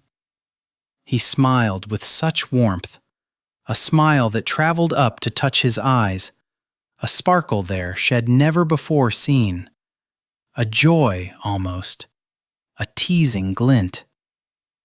"If we go slowly and take care, keeping in mind you might be a bit sore this morning, you should be able to ride me." Her breath rushed out with an unexpected oomph, as though he'd snaked an arm around her chest and given a crushing squeeze. "Ride you?" she stammered. If at all possible, his smile grew. "You were all for experimenting last night." "No, I was just curious." "Then be curious still," he dared. "Unless you are experiencing great discomfort this morning." He'd offered her an honorable out, which she had no wish to take. "I'm not hurtin'," she assured him. He traced his finger around her cheek, along her jaw, to the tip of her chin. "But you are nervous. Do you know how I know? because you speak with a charmingly slow drawl when you're nervous." He pressed a kiss to the corner of her mouth. "Utterly charming. As are you." He sounded baffled, as though he hadn't expected to be beguiled, and, having been, wasn't quite certain he approved of her wiles. Only she'd given him nothing but honesty, because she'd learned in the long run it served her best. People always knew where she stood, and if they knew, then so did she. "My morning ride," she reminded him. His eyes darkened, his gaze dropping to her lips. "Ah, yes." He rolled onto his back and lifted the blankets, making a tent, inviting her to join him on his side of the bed on top of him. She turned onto her side, running her gaze up and down the magnificent length of him. "What do I do?" "Straddle my hips." "Then what?" "Go as slow as you like, as easy as you need to." With his free hand, he cupped her cheek and stroked his thumb over her lower lip. "You can plod along, trot, or gallop." He brought her mouth to his. "You control the reins, sweeting." He kissed her with a lassitude born of the dawn, a reluctance to begin the day.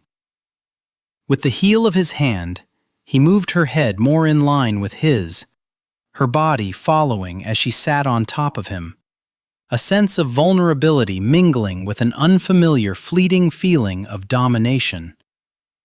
He draped the blankets over her shoulders before moving his hands to her breasts. She could see an advantage to this position. It gave him more freedom of movement, while she could do as she wished. She traced the indentations of his chest, every muscle, every dip, every flattened plane. She welcomed the power, rejoiced in the endowment. She had not expected to feel so amazingly comfortable with her body so soon, and certainly not with his. And yet, the touching, the positioning, the closeness seemed remarkably natural, as though they'd known each other a lifetime instead of merely a week.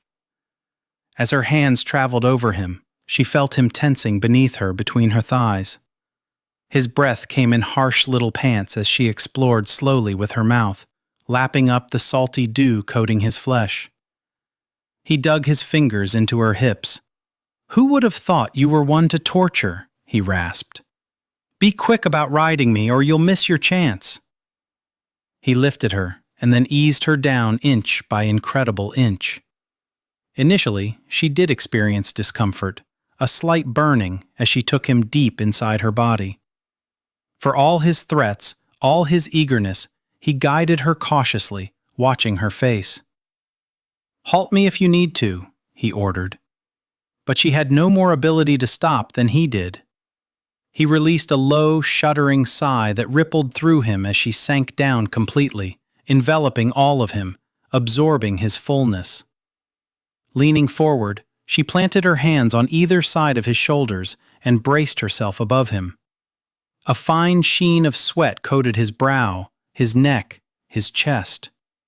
Each breath he took seemed more labored than the one that came before it. With his hands guiding her, she rocked slowly against him, increasing the tempo until she rode fast and furiously, the sensations mounting, her body growing as taut as his. With one hand maintaining its vigil at her hip, the other moved to her breast, his nimble, long, slender fingers massaging as he rose up and latched his mouth onto her nipple. She dropped her head back, riding him for all she was worth. The intense pleasure spiraled upward, outward, inward, ebbing, flowing. He grabbed her hips, pumping into her as she peaked with rapture. Tiny jerks continued to ripple through him as he otherwise lay still beneath her, breathing harshly, his eyes closed, his beautiful mouth opened slightly. Reaching up, he cupped her head and directed her down to his chest, her limp, sated body sprawling over his. She thought she might never move again. She'd just remain here for the remainder of her life, reliving that glorious moment of release, a pinnacle she realized they'd reached simultaneously. She smiled with the wonder of it, that two people could be so in tune with each other's needs and desires. Merciful heavens, if only every aspect of their marriage could be as satisfying as the physical part, the years stretching out before them would hold incredible promise. He took a deep breath, and a hard shudder vibrated through him, through her. When I watched you in the park, I was under the impression you would have preferred riding a stallion. I'm rather pleased to learn I judged you correctly. She pressed her fist to her mouth to stifle her giggle. Were people supposed to laugh during or after lovemaking? He rubbed her head, his fingers circling her scalp. I dare say I make a fine stallion, don't you think? He asked lazily. She nodded, and he laughed low, a rumble beneath her cheek. He fell into silence, and she relished the comfort of it, of not having to speak, of simply lying in bed with a man who seemed in no hurry to move, except for his hand, threaded through her hair, scraping her scalp. This is nice, she said softly. So it is. The quiet wove around them, peaceful. She would have this contentment for the remainder of her life. Of all the things she'd expected of her marriage, she found this revelation the most pleasing, because it spoke volumes.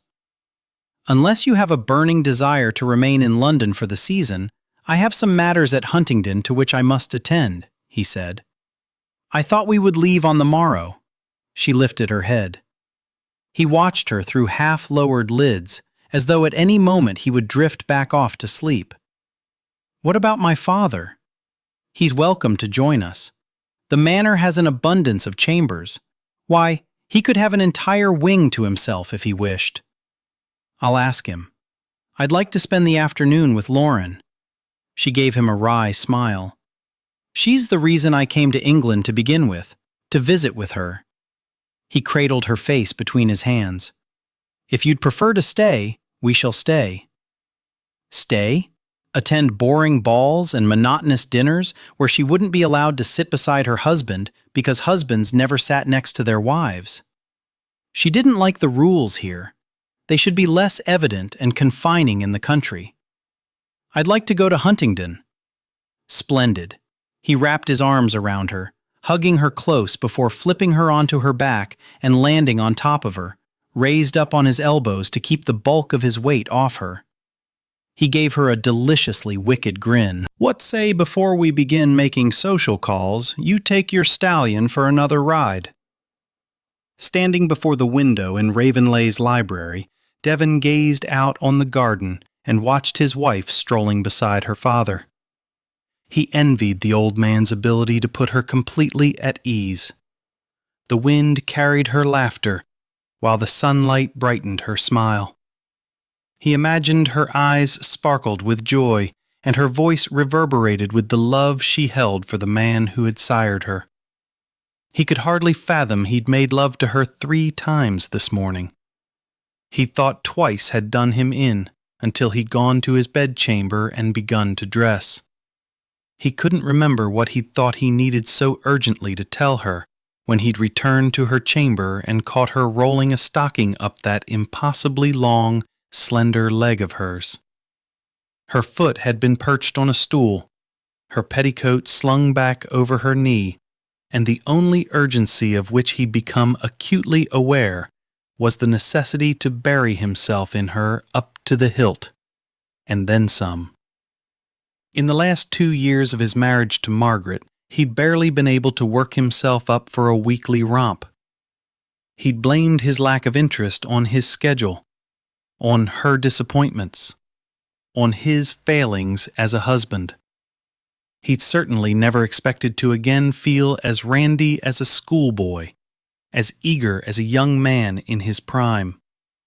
Nor had he expected to tease in bed, to enjoy her so damned much. Cognac? Yes, I believe I shall. Distractedly, he reached for the glass his cousin offered. Thank you. Ravenlay pressed a shoulder against the window casing. Am I to deduce, since you've been staring at your wife for the better part of 2 hours, that you are not finding marriage to Gina quite as objectionable as you feared you might? You're welcome to deduce anything you wish. He sipped the cognac before shifting his gaze to his cousin. I will admit she has turned out to be quite an unexpected boon. A treasure, actually, although he was loath to admit it so soon after the vows had been spoken. He dared not trust that she would continue to be as giving once they arrived at Huntingdon. Yet why should she find fault with him there when she hadn't here? With her father's money in his hands, he could make certain that she never discovered the unpleasant side to his life that had so turned Margaret against him. The baser part of him that had caused self-loathing. Indeed, Ravenlay asked. I would not say so if I did not mean it. He swirled the liquid in the glass. Tell me, how does Lady Ravenlay address you? As Christopher. And your first wife? The same. He nodded speculatively. Margaret always called me Huntingdon, even in the throes of passion. I doubt that's unusual. After all, you and I are first cousins, and yet we call each other by our titles rather than our given names. Perhaps, but he could not help but be haunted by the realization that Margaret might have considered herself married to his title more than married to him. She'd never called him Devon. He found it endearing, the manner in which Gina cried out his name, as though he'd carried her into a realm of such magnificent beauty she could hardly believe it. Damnation, but he liked the way she said his name. A slight hesitation, as though not quite certain it was acceptable, as though she cared about acceptability. Not his wife, not a woman who went without a chaperone and rode bareback at dawn. But she did care that she pleased him, and that made him care all the more about pleasing her. Georgina sat on the cool stone bench and drew her shawl more closely around her. With a heavy sigh, her father dropped beside her and took her hand. His was like ice. You need to wear gloves, Papa, she reproved softly. I'm tough, gal. She wrapped her hands around his arm and leaned her head against his shoulder. He loved her as no one else ever had, probably as no one else ever would. Was your husband kind to you last night? He asked gruffly. She felt the heat suffuse her face. They'd strolled the gardens speaking of everything except her marriage. Papa, don't Papa me. Did he hurt you? Because if he did, by God. No, Papa, he didn't hurt me. She still couldn't believe how attentive he'd been, or that he seemed to be insatiable. The expression on his face when he'd walked into her room while she was putting on her stockings. She'd been surprised she hadn't burst into flames on the spot. By the time he left, she'd felt lethargic. Good. He patted her thigh. Good. She was so aware of Devon that even now she knew he was watching her within the shadows of the window. Not possessively. She knew she gave him no reason to be jealous, but she was flattered he had more of an interest in her than she expected him to have.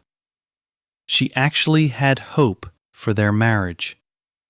He mentioned we're going to go ahead and return to his country estate and not wait until the end of the season. You'll come with us, won't you?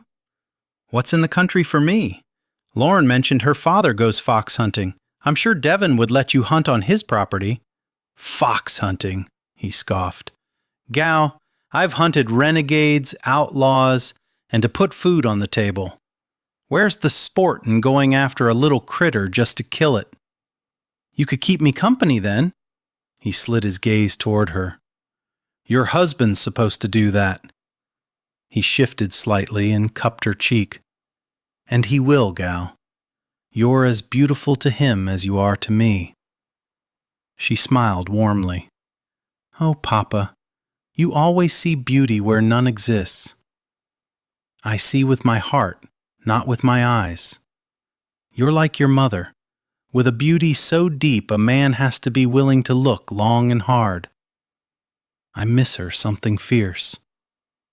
She squeezed his arm. "I know you do. Everything I've ever done, I've done for you." "I know, Papa. This fella, this husband of yours, I know he ain't wealthy, but life is much more than money. It can slip through your fingers without you even knowing. But love, once you've got hold of it, it never lets go. That's the way it was with your mother and me. That's the way it'll be with you and this fella." She thought of her wedding night. "He respects me, Papa, and he has a care for my feelings. As he damn well should," he grimaced. With concern etching her brow, she cupped his face between her hands. His cheeks were a bright red. "Are you all right, Papa?" He nodded briskly. "Something I ate ain't agreeing with me, that's all." "I don't understand why the food isn't agreeing with you. Most of it is so bland." He shook his head. "My digestion isn't something I want to discuss with a lady." She laughed lightly. "You can discuss it with your daughter. Do you want me to brew you something to ease the discomfort?" He waved her away. "No, I want you to be happy. Everything I've ever done, I've done for your happiness, because I love you more than life. I want—" He grabbed his left arm, his face contorting. Alarmed, she dropped to her knees in front of him. "Papa? No matter what happens, know I loved you more than life." In his eyes, she saw love that knew no bounds, but she also saw pain, incredible pain. "Papa!" He toppled off the bench, gasping and clawing at the collar of his shirt. In spite of the cool weather, beads of sweat popped out on his brow as he curled into a ball. "Oh my God! Papa! Papa!" Frantically, she worked to free his buttons while she yelled for help, for the servants, for Devon, anyone. She heard the pounding of hurried footsteps. Her father stilled. "Papa!" Her father stared straight at her, but she didn't think he saw her. She barely noticed when Devon knelt beside her. "Oh, dear Lord," he whispered. Clutching her father's hand, she watched, as though from a great distance, while Devon ran his hands over her father. Her father didn't object to the intrusion, didn't move, didn't blink. Devon took her in his arms and rocked her gently. "Sweetheart, I'm sorry. He's gone." Chapter 11. Wearing her nightgown, Georgina sat in a chair, her feet tucked beneath her. How could a person who felt incredibly numb hurt with such ferocity? Her chest ached with each breath she drew into her lungs. Her eyes constantly stung from the tears shed. She never considered a life without her father. He doted on her as though she was the one who hung the stars in the night sky. He'd purchased her gaudy jewelry, atrocious gowns, and a husband. Because he'd loved her. He'd never cared that she possessed gaunt features. He'd never been bothered by the fact she didn't walk as though she had a book balanced on the top of her head. He'd never been concerned she'd been more interested in climbing trees, exploring caves, and riding horses than stitching handkerchiefs. With him, she'd never been afraid to be herself. He'd embraced both her strengths and her weaknesses. He'd loved her simply because she existed. She was his, and he was hers. Now, she had nothing but the memories to sustain her. In the blink of an eye, he'd left her alone. So alone. Not physically alone. She had Devon, a few friends, and the servants, but emotionally alone, because she knew no one would ever love her as deeply as he had. She lifted her gaze to dark sky. She longed for the vastness of a Texas night. "I hope Mama was waiting for you when you arrived," she whispered. A tear leaked onto her cheek, and she brushed it away. She wondered how long it would be before tears no longer accompanied thoughts of her father. She didn't turn when she heard the door open. Servants knocked. Devon didn't. It was his house, after all, and she was his wife.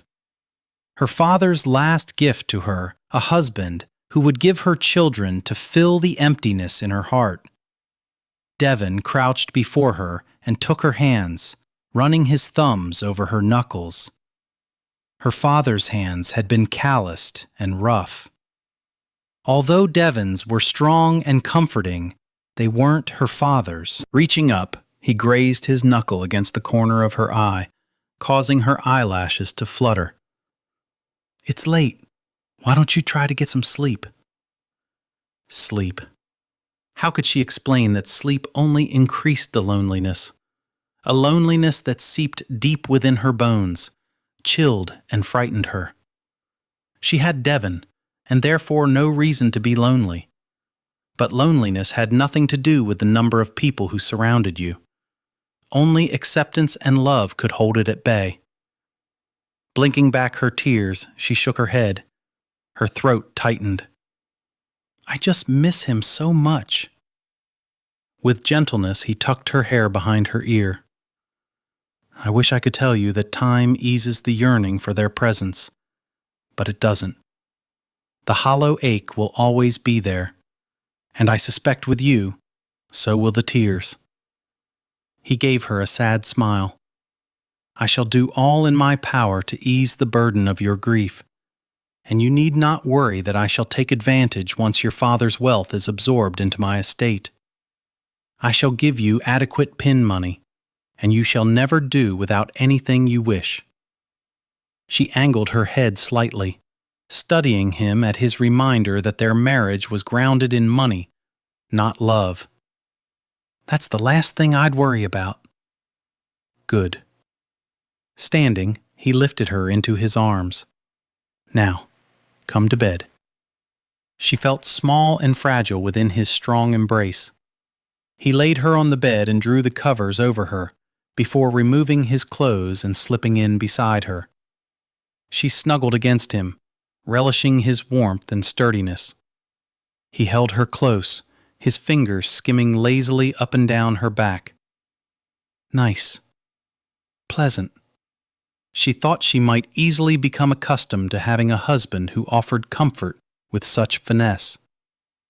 "Relax and go to sleep, Gina. We won't make love tonight." Disappointment surfaced, but she was also grateful for his concern. She had little doubt most husbands put their own needs first. Her father had obviously chosen well. She closed her eyes and amazingly began to drift off. "Everything will be all right, sweeting," he murmured. "You'll see." Mr. Ludlow reminded Devon of a ferret. Slender body that might have been tall, although it was difficult to tell since his stooped shoulders detracted from his height.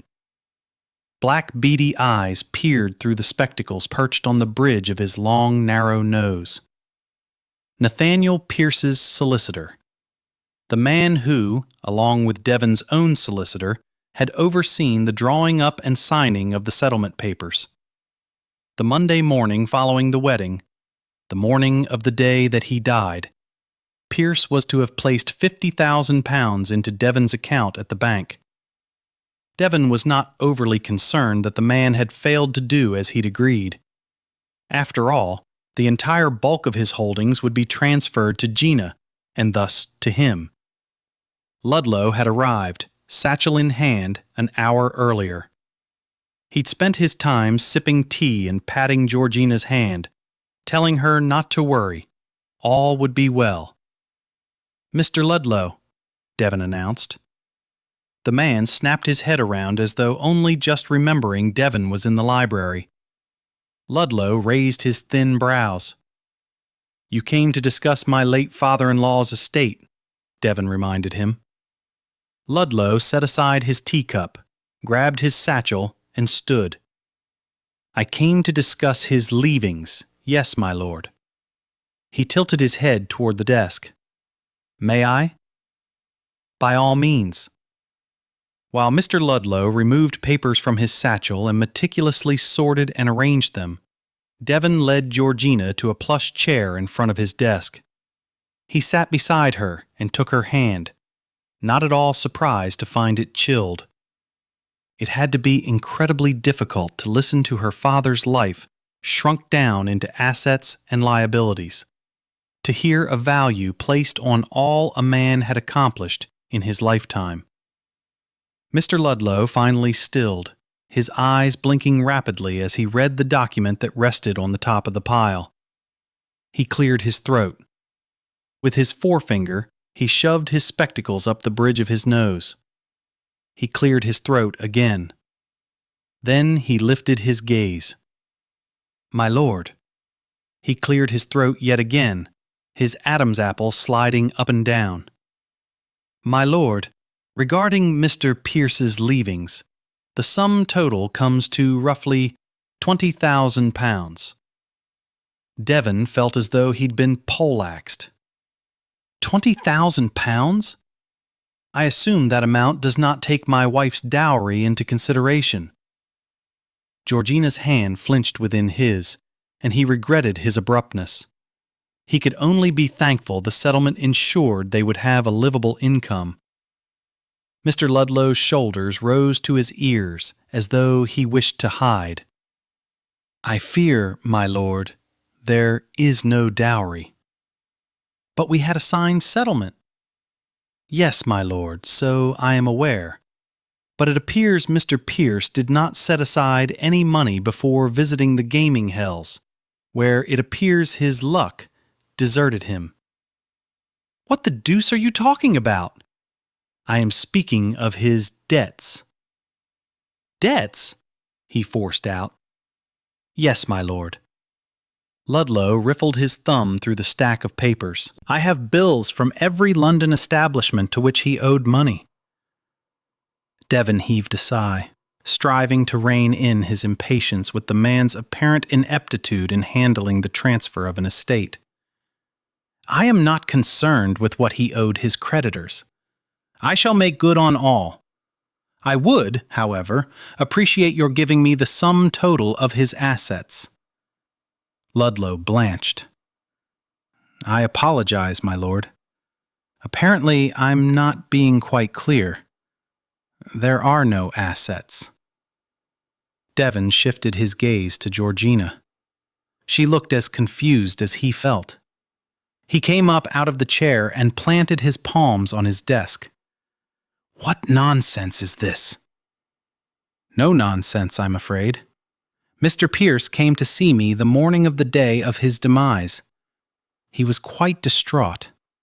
It seems he had frittered away a substantial amount of his holdings in an unbelievably short amount of time, wagering on one thing and another.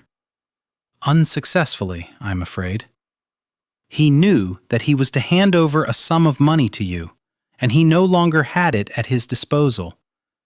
He feared you would be able to nullify the marriage. I assured him that was not the case. He felt confident that in time he could make restitution to you. Unfortunately, it seems he misjudged the amount of time he had as well." Georgina shifted in the chair. "But my father hadn't gambled in years." Devon jerked his attention to her. "You knew of this?" "I knew of his penchant for gambling, but as I said, he hasn't gambled in years. Apparently, my lady, in celebration of your wedding, he gambled to excess." Ludlow cut his gaze to Devon. "He seemed to have no restraint where wagering was concerned, my lord, as you'll no doubt discover once you've reviewed his debts. My father had amassed a fortune. You can't tell me that in the space of a few days he lost it all, Gina said softly. I fear, my lady, that is exactly what I'm saying. What of his holdings in America? Devon asked. Gina looked up at him, dazed, and slowly shook her head. We never put down roots long enough to own a house. He sold off all his business ventures. He didn't want to worry about business. He brought all his money here because he didn't know how long we'd stay, and he contemplated traveling elsewhere. He must have left something behind, Devon insisted. No, she said. Debts, Ludlow murmured. Devon glared at the man, who quickly drew his head in, his chin touching his chest. Are you quite certain there is nothing? Devon stated, surprised by the calmness of his voice. No assets, my lord. Of that I am certain. Mr. Pierce had given me an accounting of his assets before we drew up the settlement papers. I have verified that nothing remains available to you or his daughter. Devon walked to the window and stared out. Damn Pierce! What had the man been thinking to gamble everything away? He stiffened as Ludlow shoved the chair back across the wooden floor. My lord, may I notify those to whom Mr. Pierce owed funds that you will make good on his debts? Ludlow asked. Devon swallowed hard as thoughts of all he was losing swirled through his mind. He was under no legal obligation to hold himself responsible for the man's debts. Of that he was certain.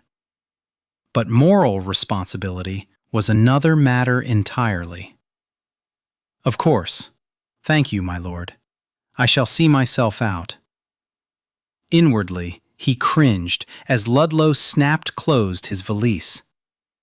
His retreating footsteps echoed loudly through the library. The man was considerate enough to close the door in his wake. Devon heard the rustle of his wife's skirts, and then she was standing beside him, a hazy reflection in the window. Father promised you a dowry? 50,000. Then, of course, upon his death, whatever you inherited would have come to me. It's English law, and you, my sweet, are now English. You must feel as though you had no reason to marry me, she said quietly. An affirmation hovered on the tip of his tongue, but the devastation ringing in her voice held his anger in check. What good could possibly come from lashing out at her? You have to believe me, Devon. I had no idea Father was gambling to such an extent that he would lose everything. How could you not know? He asked. I didn't follow him around London. As for the creditors, Father always told me to have my purchases placed on his accounts, and he'd take care of the bill at the end of the month. Well, he damned well took care of it, didn't he, Countess? He ground out, before turning to glare at her. It's been years since he gambled. Why now? He wanted you to have respectability, the old world affluence that his new world dollars could never purchase. A title, Countess, steeped in tradition and honored by society. You can snub anyone and get away with it. He moved you into the most elite echelon of society. Having achieved his goal, he obviously no longer cared if the damned money was there or not. I can't believe he'd gamble it all away. He wanted to rail at his wife, but she seemed frail and lost, as devastated by her father's chicanery as he was himself, and she had that tear clinging to her lash. Shed, no doubt, wept a few silently before approaching him. Why did that knowledge have the power to undo him as nothing else could? "The solicitor's wrong," she said beseechingly. "You'll have my own man make some discreet inquiries." He turned away from her, fearing all the inquiries in the world wouldn't make a bit of difference. He possessed less now than he had before. "I simply don't understand exactly what Papa was thinking." Strolling through Hyde Park with Lauren, Georgina was surprised to discover the sun still shone. Flowers continued to show their colors, and the elms retained their leaves. Her frustration mounting, she glanced at Lauren. "When we were in the garden, he kept telling me that he loved me, and the entire time he knew that he'd dishonored his pact with Devon. This is so unfair." You should have seen the absolute disbelief on Devon's face when he realized Mr. Ludlow was speaking of debt. He looked as though Papa had slit his throat with a bowie knife. Yes, I can see that might well have been his initial reaction. But in time, surely he'll come around and realize he gained so much more from marrying you than he would have gained with your father's money. Georgina shook her head. "I don't think so." For a time, their marriage had held the promise of being glorious, and Shed forgotten that his quest for funds had motivated his actions. He treated her kindly, not out of consideration, but from an overwhelming desire to receive her father's money. "In order for him to divorce you, you'd have to commit adultery," Lauren said. Now that Gina had fully experienced the intimacy of making love, she couldn't imagine herself ever being in bed with another man. Although she and Devon were little more than strangers, she still felt comfortable with him after the initial awkwardness had drifted away. She couldn't imagine allowing a man who meant nothing at all to touch her. "I don't see that happening," she muttered. "You could divorce him if he raped you." She thought of the gentleness of his touch, the heat of his mouth, his calming, murmured words. "He'd never force himself on me." "He might abandon you. Then you could divorce him." She couldn't see Devon leaving her behind. Not physically, anyway. But emotionally, she wondered if emotional abandonment was possible. She'd felt as though he'd erected a wall of ice between them, as the solicitor had explained the dire situation. "Why are you searching for ways for us to divorce?" she asked. "Because it would get you both out of a situation that neither of you wants." A week ago, she might have agreed she didn't want this situation. But somewhere between his first kiss of her fingers and the comfort he'd offered immediately after her father had died, before her father's poor judgment had become evidence, she discovered she liked having Devon around. She had an incredible urge to delve beneath the stuffy layers and discover the man beneath. "I feel as though I owe it to him to stay, to be loyal, to right Papa's wrong. You're not responsible for your father's failure." "How can I not feel responsible, Lauren? Devon was willing to marry me, to give me children in exchange for money so he could rebuild his estate. The very least I can do is stand by Devon and help him out the best way I can." "What if he doesn't want your help?" Lauren asked. "I'm not sure men ever really know what they want.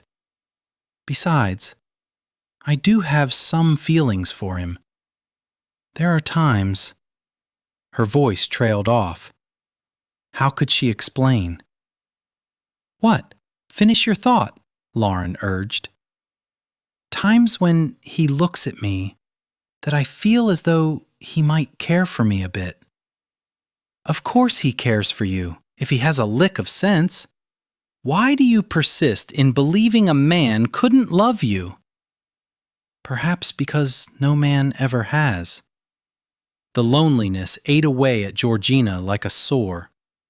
She hadn't seen Devon in 3 days, not since the solicitor's hasty retreat. She'd sat in her bedchamber, waiting for him to pay her a visit. She'd waited in vain. Night after night at midnight, she'd hear him pacing the hallway before withdrawing into his bedchamber. How fortunate they were to each have their own room. Glancing in the mirror, she was not at all pleased with her appearance. Dark circles rested beneath her puffy eyes. She wore the blue dress that Devon seemed to favor. It would do well for this meeting. Gathering her courage around her like a finely sewn cloak, she left her room and wandered to the library. Pale light spilled out from beneath the closed doors. She considered knocking, but she wanted to give him no opportunity to rebuff her. Wrapping her fingers around the cold handle, she jerked it down, marched into the room, and froze. Her husband, her dear husband, looked like hell. He gazed at her through eyes that were as swollen and red as hers. A heavy beard shadowed his face. His hair, usually every black strand in place, stuck up at odd angles, deep furrows indicating that he might have repeatedly plowed his fingers through it. Several buttons were loosened on the white billowy shirt, which was wrinkled enough to have been slept in. Papers were strewn over his desk in disarray. With a heavy sigh, he leaned back in his leather chair. "What do you want, Countess?" The weariness in his voice kept her temper in check. Quietly, she closed the door and approached. "We need to talk." "Yes, I suppose we do." As calmly as possible, she sat in the chair across from him. "What did you learn?" "That your father did indeed somehow manage to lose everything." Her heart sank. How could her father have returned to gambling when he knew the misery it had brought them before? Why risk it? She clearly didn't understand his obsession. All it took was one turn of the card, and he became completely lost.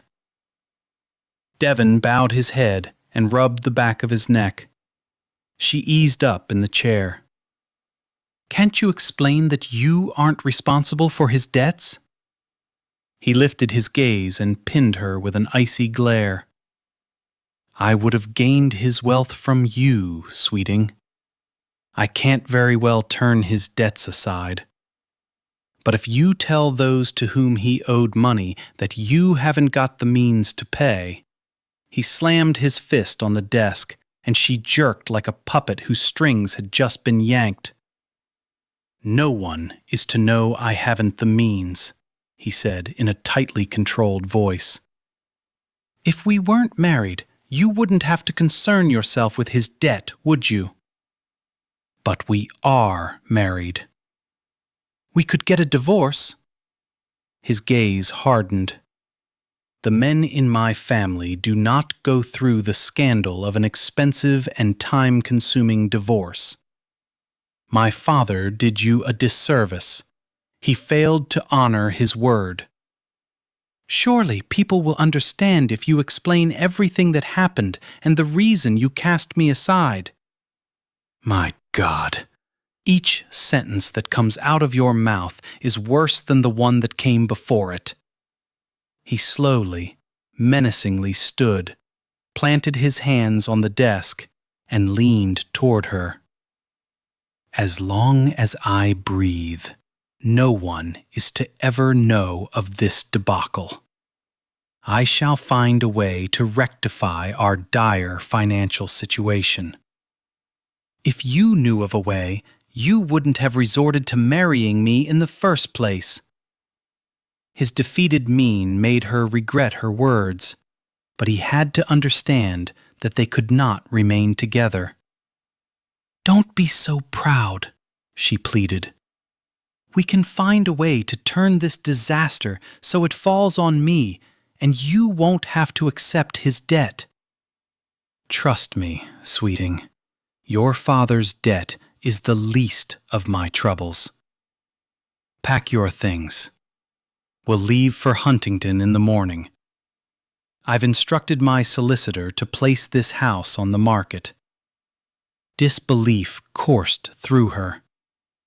I can't have everything in this huge house packed by morning. Not everything. Only your things. If you've taken a fancy to some small item, you may pack it. Everything else stays. He walked to the window and gazed out. Everything else is to be sold. She thought her heart might crack at his despondency. Oh, Devon, I am so sorry. She slowly rose to her feet. My father. Your father did not uphold his end of the bargain. Therefore, neither shall I uphold mine. I shall never again warm your bed.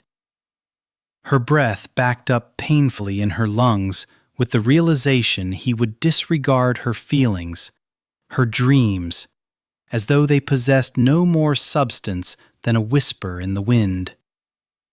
What? He turned from the window. My arrangement with your father. In exchange for his wealth, I agreed to give you a child. He waved his hand dispassionately, as she imagined kings had done just before they regretfully sent someone to the chopping block. I believe you'll agree he left to me no wealth. He considered her no asset at all. Yet her father had spoken true words. Life was more than money, and suddenly she found herself with a desperate desire to have him see her as worthy of his affections. I can offer you more than wealth. I can give you an heir. I have an heir. She felt as though he'd jerked the Aubusson rug she was standing on out from beneath her. The room spun, and she grabbed onto the back of the chair. You have a child? 2. A son and a daughter. You'll no doubt meet them when we return to Huntington. No doubt? We'll be living in the same house, but in separate wings. Besides, they have a governess who looks after them. You need not bother yourself with them. He made them sound as though they were pets, not children. But what of a spare? I thought the aristocracy was keen on having 2 sons. I shall make do with what I have. It seems to be an acceptable punishment for having acted in haste. In greed. You acted in greed, Devon. Arguing over semantics, my dear Countess, will gain neither of us anything.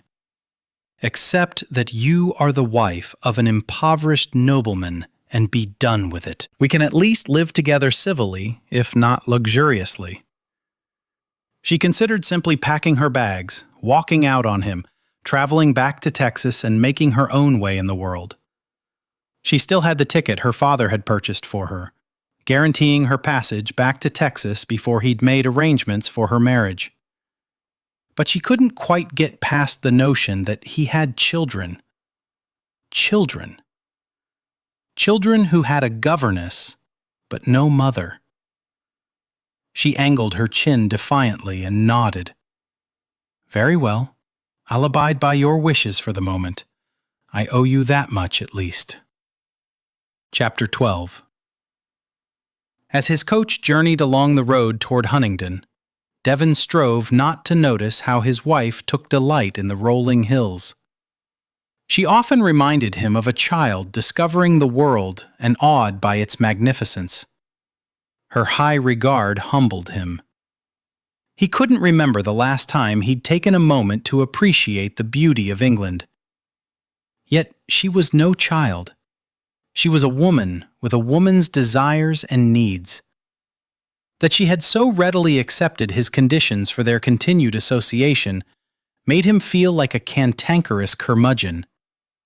If she'd thrown a tantrum, as Margaret had often done, he might not have been sitting here feeling as though he was completely unworthy.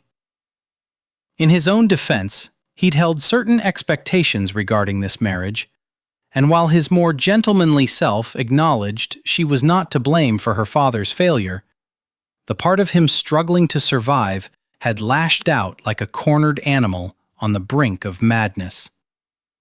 He'd been surprised to discover she'd managed to pack all her belongings in one small trunk. He'd not been present at his London home when her things had been brought over. Still, he'd assumed she'd had several trunks, boxes, and bags. She assured him she'd left nothing behind. He couldn't imagine Margaret traveling abroad with only one trunk. He'd always hired 2 wagons to cart her belongings from Huntingdon to London and back. He'd arranged the same hauling services for Gina, only to discover he didn't require them. He really needed to learn to stop expecting his current wife to behave as his former wife had.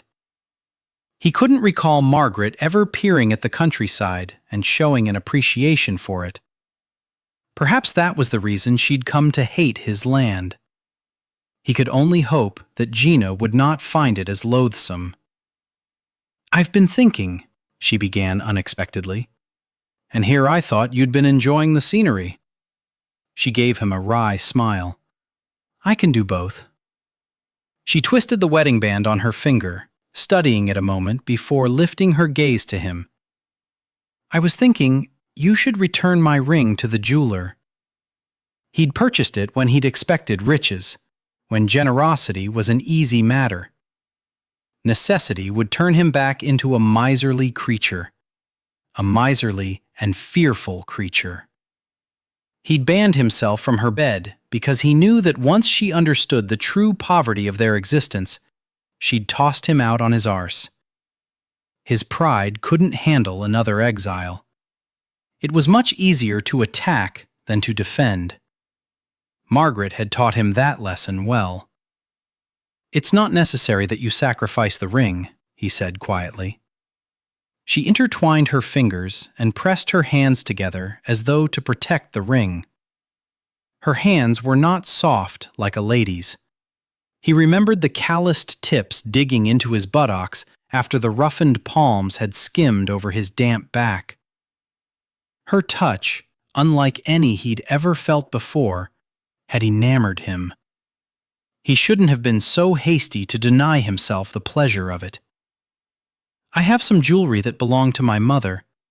I have no idea what it's worth, but it might pay off a few of my father's debts," she offered.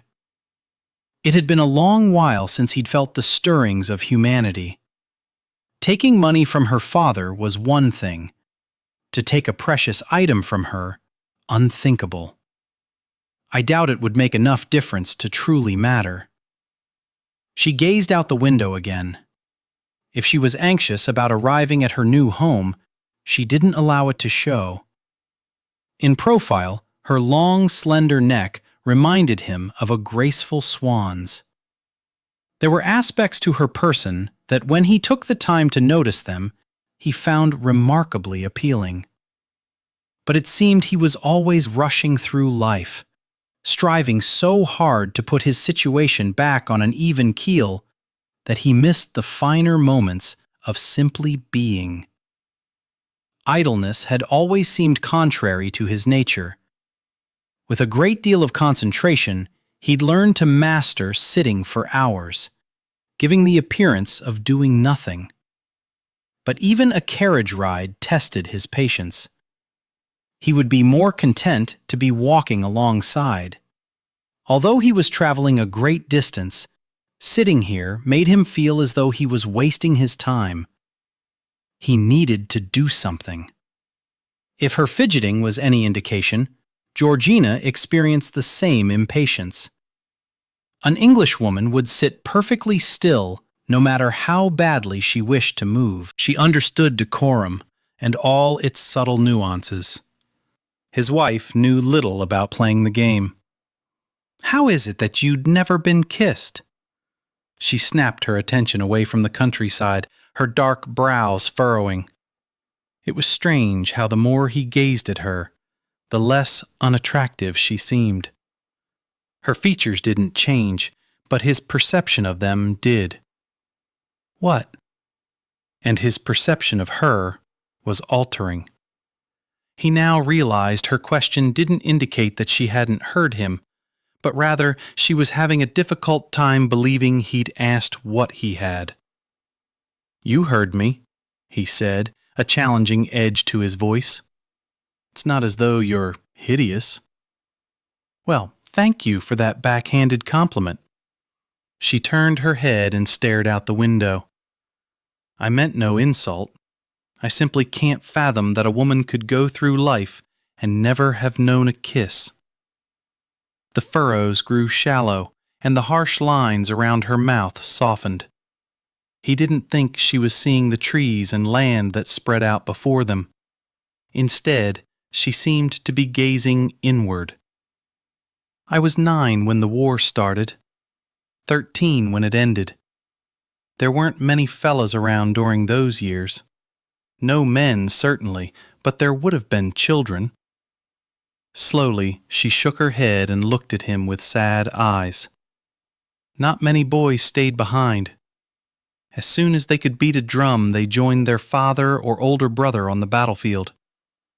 The fellas from a town fought together, which meant if the Yankees were victorious, a town could lose most of its men. That's what happened to Fortune." She glanced back out the window. The few who did return, defeat haunted them. When you've survived hell, it's hard to trust in the existence of heaven. She lifted a shoulder slightly. Those who might have shown an interest in me before the war had grown into men surrounded by blood and death. They weren't quite comfortable around girls. Besides, so few returned, they could have their choice of girls. Why settle for tin when you can have gold? He contemplated telling her that he didn't consider her tin, but then neither was she gold. She hovered somewhere in between, common yet precious. Why in God's name did he think that? "Your eyes carry that haunted, defeated look," she said softly.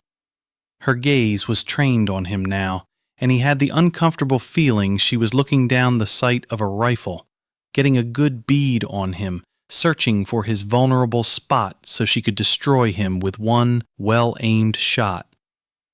"I don't see how that can be, Countess, when I've never gone to war." "Battles aren't always fought over land or between nations. I assume you speak from experience." She gave him a soft smile before turning her attention back to the countryside. "We are not engaged in a war, you and I," he announced.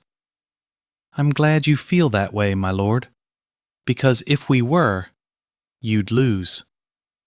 There it was again, the obstinate part of her nature that she kept hidden, as though she wasn't quite certain if it belonged to her or not. He didn't want to be intrigued by her, and yet he was. What baffled him was that he was actually pleased he did not have to return to Huntingdon alone.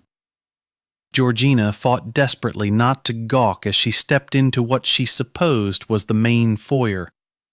To her embarrassment, her mouth had dropped open when the driver, she was relatively certain a groom should have accompanied them on the trip. But it seemed Devon had a smaller staff than Ravenly, had helped her out of Devon's carriage, and she caught her first sight of his home. His home. Heavens! From what she'd been able to see as they approached, she could have fitted almost every store that lined the main street of Fortune inside it. But once inside, she noticed the evident signs of deterioration. The floors were not polished to the same sheen as those in London were. The draperies were faded. Since guests here were no doubt few and far between, Devon had not needed to keep up a front as he had in London, where people could easily drop by. Still, the place came close to being a palace as far as she was concerned. Gilded chandeliers, statues, paintings. She lifted her gaze to the ceiling. Someone had painted cherubs frolicking in fields. She slowly turned, resisting the strong desire to lie on the floor so she could study the artwork without straining her neck. "Milord, you've arrived," a stately voice announced. She jerked around and watched as the butler approached. His jacket was frayed at the edges, and his shoes had seen better days, yet he stopped before them with a haughty dignity and bowed slightly. "Winston, please see that the east wing is prepared for my wife," Devon commanded in a strained voice, "and see that she is made to feel at home there." She didn't think Winston could have looked more shocked if Devon had aimed a loaded pistol at him. He recovered quickly and tilted his head slightly. "Milady, if you'll allow me to escort you to the east wing." "What about the children?" she asked, turning her attention to her husband. "I'll introduce you to them later. At present, I have important matters to which I must attend." "What could possibly be more important than your children?" Fury flashed in his eyes, and a jaw muscle contracted. "Winston, where are the children?" "In the day nursery, milord." "Countess, if you'll honor me with your presence, I'll make introductions, after which you may retire to your wing." He crooked his elbow, a courtesy gesture he might not have made if the butler hadn't been standing nearby. She slipped her arm through his, surprised by the firmness that greeted her. Hardness caused more by restrained anger than arduous work. "Winston, see to her ladyship's accommodations." "Yes, milord." Devon led her down the long, wide expanse of the hallway and up the grand sweeping staircase. "Never question my actions in front of the servants again," he warned through clenched teeth once Winston was no longer within hearing. "Forgive me, my lord. I was under the impression that I was about to be banished to the farthest regions of the house, and I wasn't certain if I'd ever see hide nor hair of you again." He snapped his head around. "You are my countess. Our spending some time together will be unavoidable." She slipped her arm free of his. It took him 2 steps to realize she wasn't following like an adoring pet. He glared at her. "Devon, this arrangement is asinine. Lest we forget, allow me to remind you this arrangement came about as a result of your father's inability to walk away from a gaming table. You're not the only one he hurt." He averted his gaze, his hand gripping the banister until his knuckles turned white. "He did not hurt me. He failed to uphold his end of the bargain, and for his weakness I am forced to pay an extremely steep price. He'd promised Devon wealth and given him nothing. She couldn't even claim to have a husband after the journey they'd taken, for the most part in complete, absolute, infuriating silence. Although I must admit it does not seem he did well by you either. However, he could have done worse. At least I am not in the habit of striking women.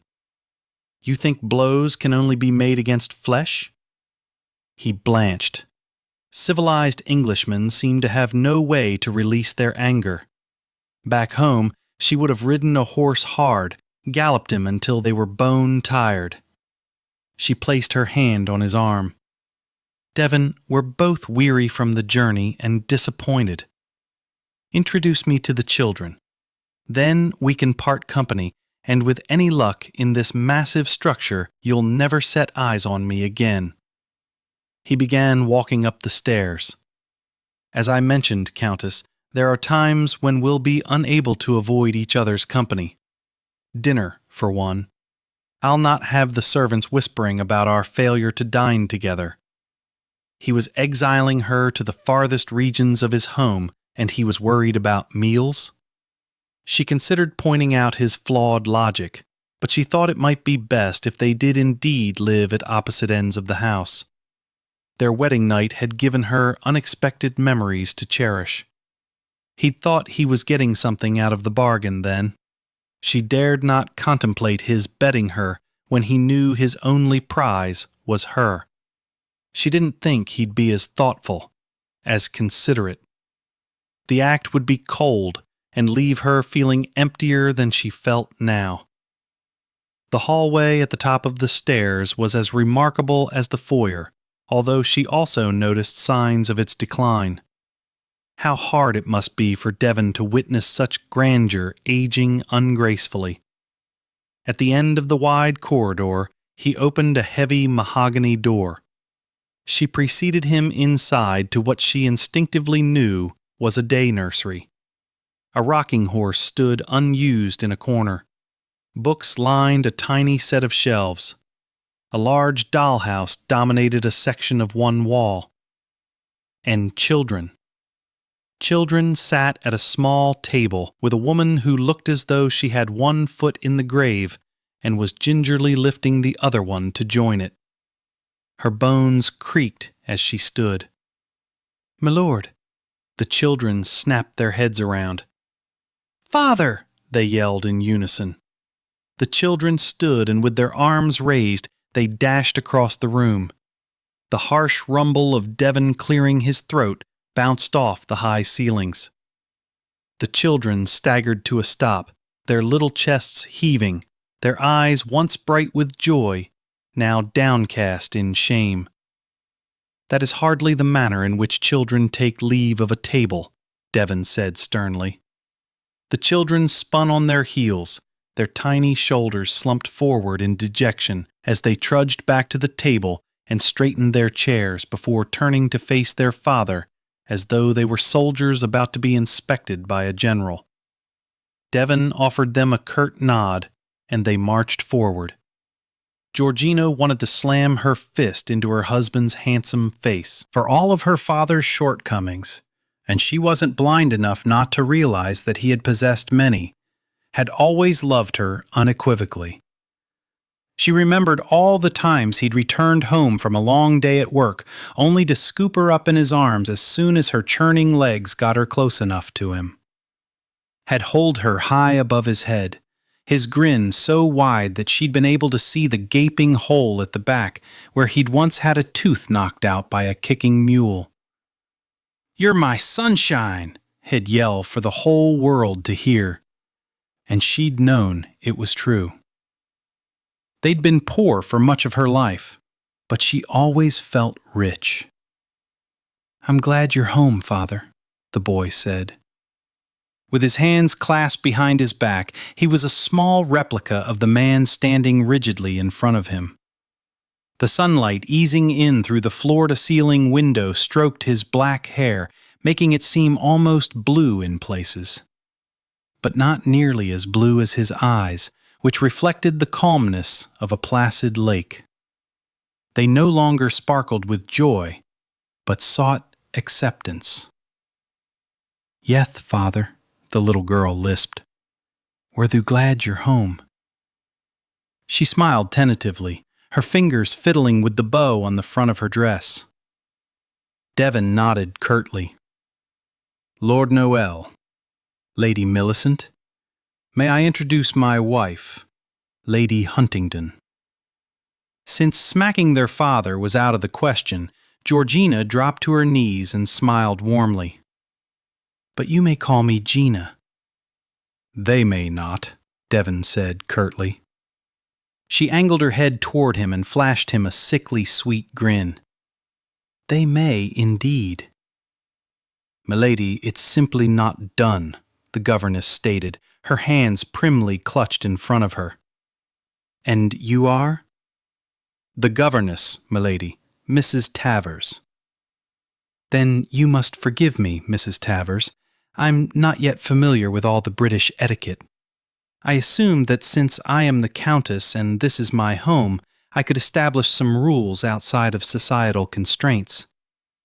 It would confuse the children, milady, to have two sets of rules to follow." Are you saying that my lord's children are dim-witted? Devon paid attention to the exchange with interest. Christopher had warned him about Texas ladies. The night he'd proposed, Gina had first shown him some of her stubbornness. He'd not expected her to bring it into his home, however. He watched Mrs. Tavers' cheeks burn bright red. He feared the woman might swoon on the spot. Of course not, milady. My lord's children are exceedingly bright. Then I would think they could well comprehend that when it is only us, they may call me Gina, and when we are in the company of others, they are to address me with the stilted name of Lady Huntingdon. She arched a delicate brow. Are you smart enough to know the difference? Devon was hit with unexpected pride as his son thrust out his tiny chest. Yes, my lady, we are, Noel answered. Devon did not miss that his son included his sister in his answer. He felt his throat tightening with an emotion he couldn't quite put a name to, something that went beyond fatherly satisfaction. How old are you, Lord Noel? Georgina asked. Noel darted a glance up at Devon, who gave him a brusque nod. 8, he answered. And you, Lady Millicent? She asked. I'm 5. Her eyes widened. I have a loose tooth. She opened her mouth and flicked her tongue over a lower tooth. Before he could scold his daughter for such inappropriate behavior, Gina had eased down to the floor, latched onto Millicent, and pulled her onto her lap so she could inspect the tooth more closely. How exciting, Gina crooned. It looks like it'll come out any day now. Apparently not at all uncomfortable that she was sitting on a stranger's lap, Millicent nodded quickly. Devon was certain that the late afternoon sunlight streaming through the windows was responsible for softening the lines of his wife's face. He crossed his arms over his chest and leaned against the wall. Not even on her wedding day had she looked that radiant. As though she'd suddenly discovered the moon and stars had been placed in the heavens for her pleasure alone. Are you our mother? Millicent asked. No, Devon said brusquely as he shoved himself away from the wall, regretting the harshness in his voice as his daughter's face fell and she scrambled off Gina's lap. Regretting more the disappointment that swept through Gina's eyes before she worked her way to her feet. Mrs. Tavers, I apologize for interrupting the studies. We'll leave you to the children now. He extended his elbow toward his wife. Countess, you and I need to talk. With a swish of her skirts, she spun on her heel and strode from the room. Judging by the wide-eyed stares of his children, they had not missed the fact she had snubbed their father. Ah, yes. They needed to talk. Quite badly. Chapter 13. You're determined to make this entire situation as difficult as possible, aren't you? Sitting behind the desk in his study, Devon studied his wife as she stood in front of the window. Sunlight glimmered in a halo around her, but she did not appear angelic. With her hands on her hips, she more closely resembled a warrior goddess. She almost looked magnificent. I allowed you your freedom to establish rules of behavior for the day nursery. Freedom? She said. You allowed me my freedom? She moved forward, planted her palms on his desk, and leaned toward him. My freedom is not yours to give. I own it, lock, stock, and barrel. No woman had ever dared to speak to him so defiantly or look at him with fire shooting from her eyes. Certainly Margaret never had. For a time, she had worshipped the ground upon which Devon had stood. Then Shed simply whined and sulked. Madam, you are my wife. But not your slave. He felt a muscle in his jaw jump. He was in danger of grinding his teeth down to nothing. Sadness touched her eyes as she straightened. You didn't even hug them. she said resignedly, as though all her anger had eased away. You're their father. You've been gone at least 6 weeks, and you never once touched them. It's simply not done. They're your children. There are expectations that must be met by the children of an aristocrat. Damn the aristocracy, its expectations and its rules. Noelle and Millicent are your children. He didn't know what shocked him more, her immense anger or her use of profanity. Madam, there are also expectations of the wife. Shaking her head, she returned to the window. Never turn your back on me, he warned her through clenched teeth. We've been intimate, she said quietly. We've caressed each other. You've heard me cry out during the height of passion. She glanced over her shoulder at him. Yet you speak to me as though I'm someone you've just met on the street. What passed between us beneath the blankets was the result of my fulfilling an obligation. Make no more of it than that. What in God's name possessed my father when he decided you were the best catch in London? What indeed? He held her gaze and decided it was time to change the subject and get down to the reason he'd wanted to have this meeting to begin with. Regarding your duties, the staff here is small, but you will oversee their efforts with decorum and dignity. They will not address you as Gina. You shall not become their friend or their confidant. They are our employees. We cannot afford to hire any more. We must make do with what we have and hold no grudges when they leave. You expect them to leave? He leaned back in his chair. In time. It is only their loyalty that has kept them here this long. They have gone without wages for some time. It's unfair to make them feel that they are obligated to stay. I assume, with the exception of your bedchamber, that I can have full run of the house. Yes. I assume, then, that there is to be no affection between us. Had he not stated as much in London? Why was she questioning him now? I thought we had agreed to civility. She visibly shuddered. Your house is almost as cold as your heart. With that parting shot, she once again turned her back on him and strode from the room. He did not have a cold heart. He had been wronged. Her father had disregarded his obligations in exchange for a night of folly, and now they were both paying the price. To make matters worse, his new wife irritated the devil out of him. He stared at her as she sat at the opposite end of a massive table that had been in his family for generations. Beneath the linen cloth, it was hideously scarred, but it represented tradition. With a curt nod, he signaled the butler to begin serving. Gina's head came up with a snap as the man ladled soup into her bowl. Aren't the children joining us? She asked. They have their meal in the day nursery. Even from this great distance, he could see her brow furrow. Always? She asked. Always. When do you visit with them? He sipped his wine while he was served his soup. When the servant had quit the room, he reminded her. I visited with them this afternoon.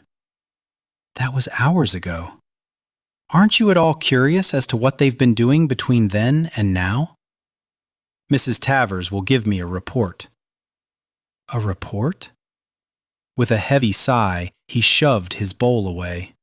His appetite had deserted him. Why couldn't his wife? Countess, the children are not your concern. We've managed quite well until now without your interference. She lowered her gaze to her soup and began to spoon it up and sip quietly. My apologies, he murmured. I know you mean well. It is simply that English children are not reared in the same manner as American children. So I'm learning. It was not until dessert that he dared risk another conversation. Did you find your chambers satisfactory? Yes, they're fine. She met and held his gaze.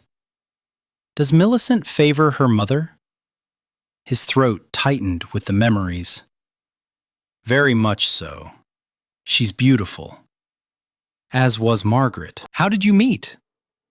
He moved aside what remained of his pudding, snatched up his glass, and took a sip of wine before saying, I gained an introduction at a ball. He swirled the liquid in his glass, contemplating how much more to reveal.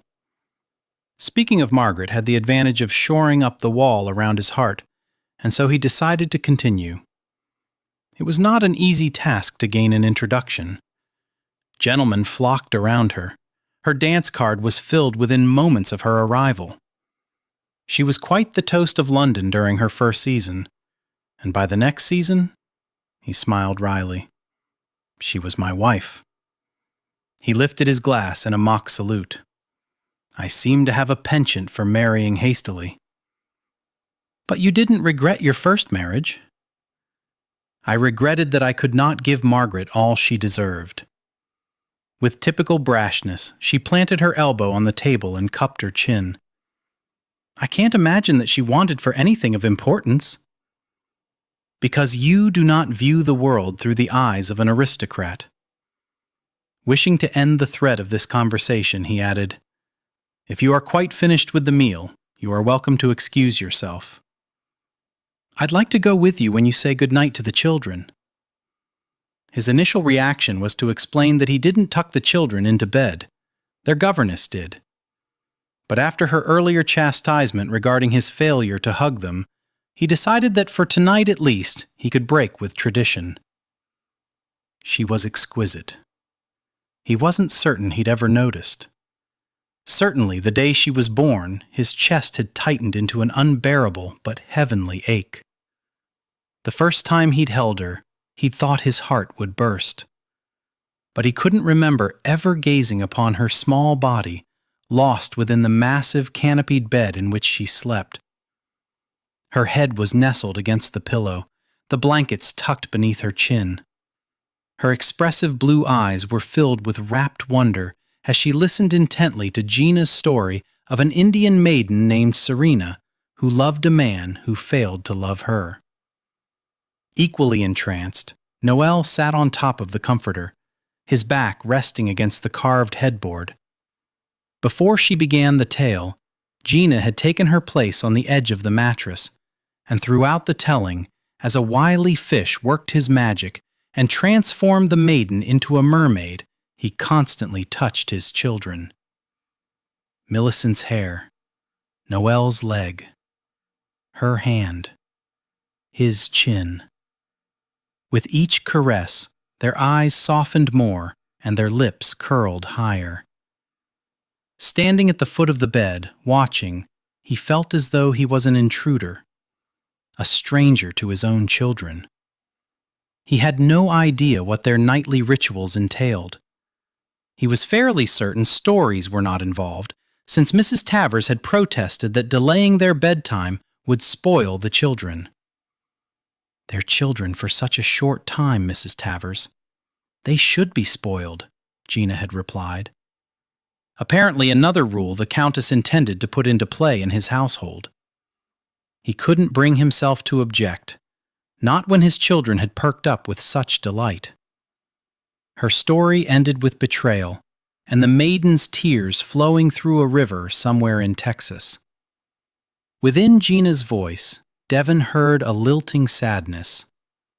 But in his children's eyes, he saw their amazement that a fish had the power not only to turn a woman into a mermaid when the moon was full, but to cause the man she loved to love her in return. "Can you believe it, Father?" Millicent asked, her eyes round. "It does seem quite remarkable," he replied. "Does that mean it isn't true?" Noel asked. Gina looked at him, and he wasn't certain if it was her faith he didn't want to shake or his children's. "It's a legend, Noel," he said quietly. "All legends have at their center the seeds of truth." Gratitude softened the lines of his wife's face, much as the late afternoon sun had earlier. For so long he'd been absorbed with the greater goal of finding a way to improve Huntingdon that he was beginning to realize he may have overlooked the importance of the details. Leaning over, she kissed Millicent's forehead. "Good night, Millicent." Devon knew a pang of regret as Millicent's face lit with joy. He was fairly certain Mrs. Tavers didn't kiss her good night. Millicent had been only 2 when her mother had died. Did she have any memories of her mother's tender kisses? He searched the recesses of his own memories and couldn't locate a solitary image of Margaret kissing their daughter. At least, not after she'd been moved from the bassinet. Gina stood and stepped back as though she fully expected him to follow her example. He wasn't about to let on that he had no remembrance of kissing his child since her mother's death. Stiffly, he moved to the head of the bed and bent over slightly. Millicent flung her tiny arms around his neck, clinging to him as though he were her favorite doll. "Good night, Father," she whispered sweetly in his ear, his throat clogged with emotion as he closed his arms around her and inhaled her innocent fragrance. "Good night, kitten." Working himself free, he straightened and tucked the blankets around her. With a wink, he touched his finger to the tip of her nose. Turning, he caught sight of Mrs. Tavers' stern visage. He almost felt guilty that his daughter would carry that austere image with her into her dreams. "Mrs. Tavers, you'll stay with Millicent until she falls asleep." "Yes, my lord." It was only then that he realized Gina and Noel had slipped out of the room. He glanced at his daughter again. The flame flickering in the lamp beside her bed played over her delicate features. Millicent had inherited his eyes, his hair, but the rest of her delicate attributes had come from her mother. When Millicent was a baby, he'd spent long hours watching her sleep. She was a marvel to him. He loved both his children, but a little girl had the power to wrap her father around her tiny finger. He felt a need to protect her that he didn't experience when he thought of Noel. Naturally, he wanted no harm to ever befall Noel, but he knew his son would be adept at looking out for himself. Upon what sort of man would he bestow the honor of looking after his little girl? No matter how much she grew or how many years she acquired, he would always think of her as his little girl. Had Nathaniel Pierce felt the same way at one time regarding Gina? The man had certainly done a lousy job of seeing after his daughter's welfare, marrying her off to an impoverished nobleman and then squandering his own wealth without setting any aside for his daughter. What had the man been thinking?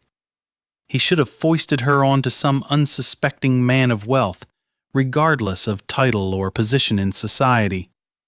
Devon's title certainly didn't have the power to keep Gina warm, her stomach from growling with hunger, her body clothed in the finest of gowns. Her body. Dear Lord, but she did have a sweet body. Swells, curves, and hollows that had driven him mad on their wedding night. Had always shown such regard for Margaret in the dark beneath the blankets, respecting her modesty and only lifting her gown.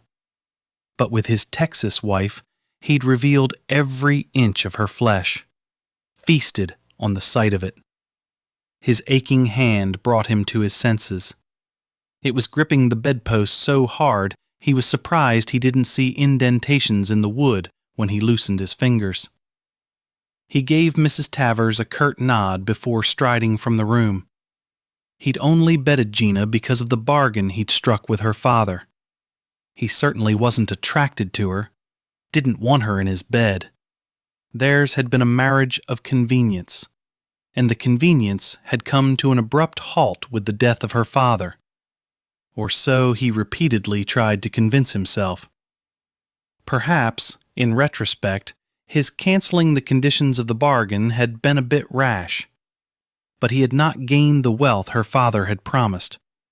It was only fair she not benefit beyond the title, of which he could not deprive her.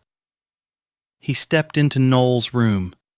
The boy's eyes were fastened on Gina in a manner that could only be described as heroine worship. Did Mrs. Tavers normally tuck the lad into bed, or did he see to himself? If their situation were not so dire, the lad would have a valet. Perhaps Devon needed to speak with Winston. Surely one of the remaining servants would provide the service. His eyes growing more round, Noel sat up and smiled so brightly that Devon feared his son might damage his jaws. "Father, did you know that Cousin Kit was a marshal? And that he fought in a duel with a bunch of outlaws?" A bunch of outlaws? What sort of English was his child speaking? A bunch of grapes, perhaps. And he shot them all dead? Devon quirked a brow.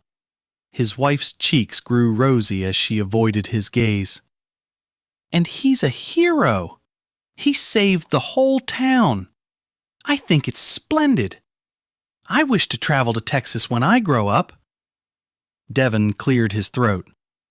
Kit had been sent to Texas because his disreputable ways were distressing his father.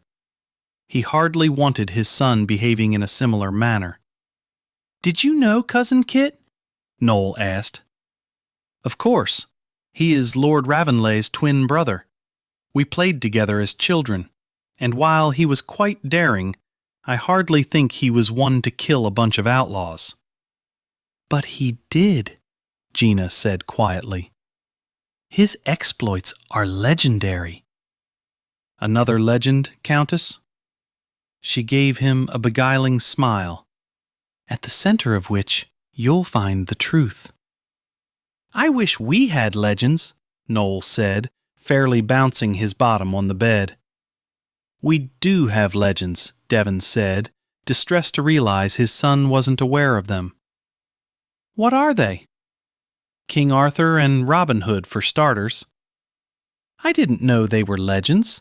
I thought they were only stories." "Do you know them, Gina?" he asked, his eyes wide.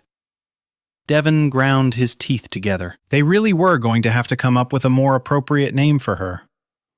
The informality was beyond bearing. What sort of example was she setting for the heir apparent? "No, I don't," she told Noel. Noel bounded upright with such enthusiasm that Devon thought he might actually come off the bed.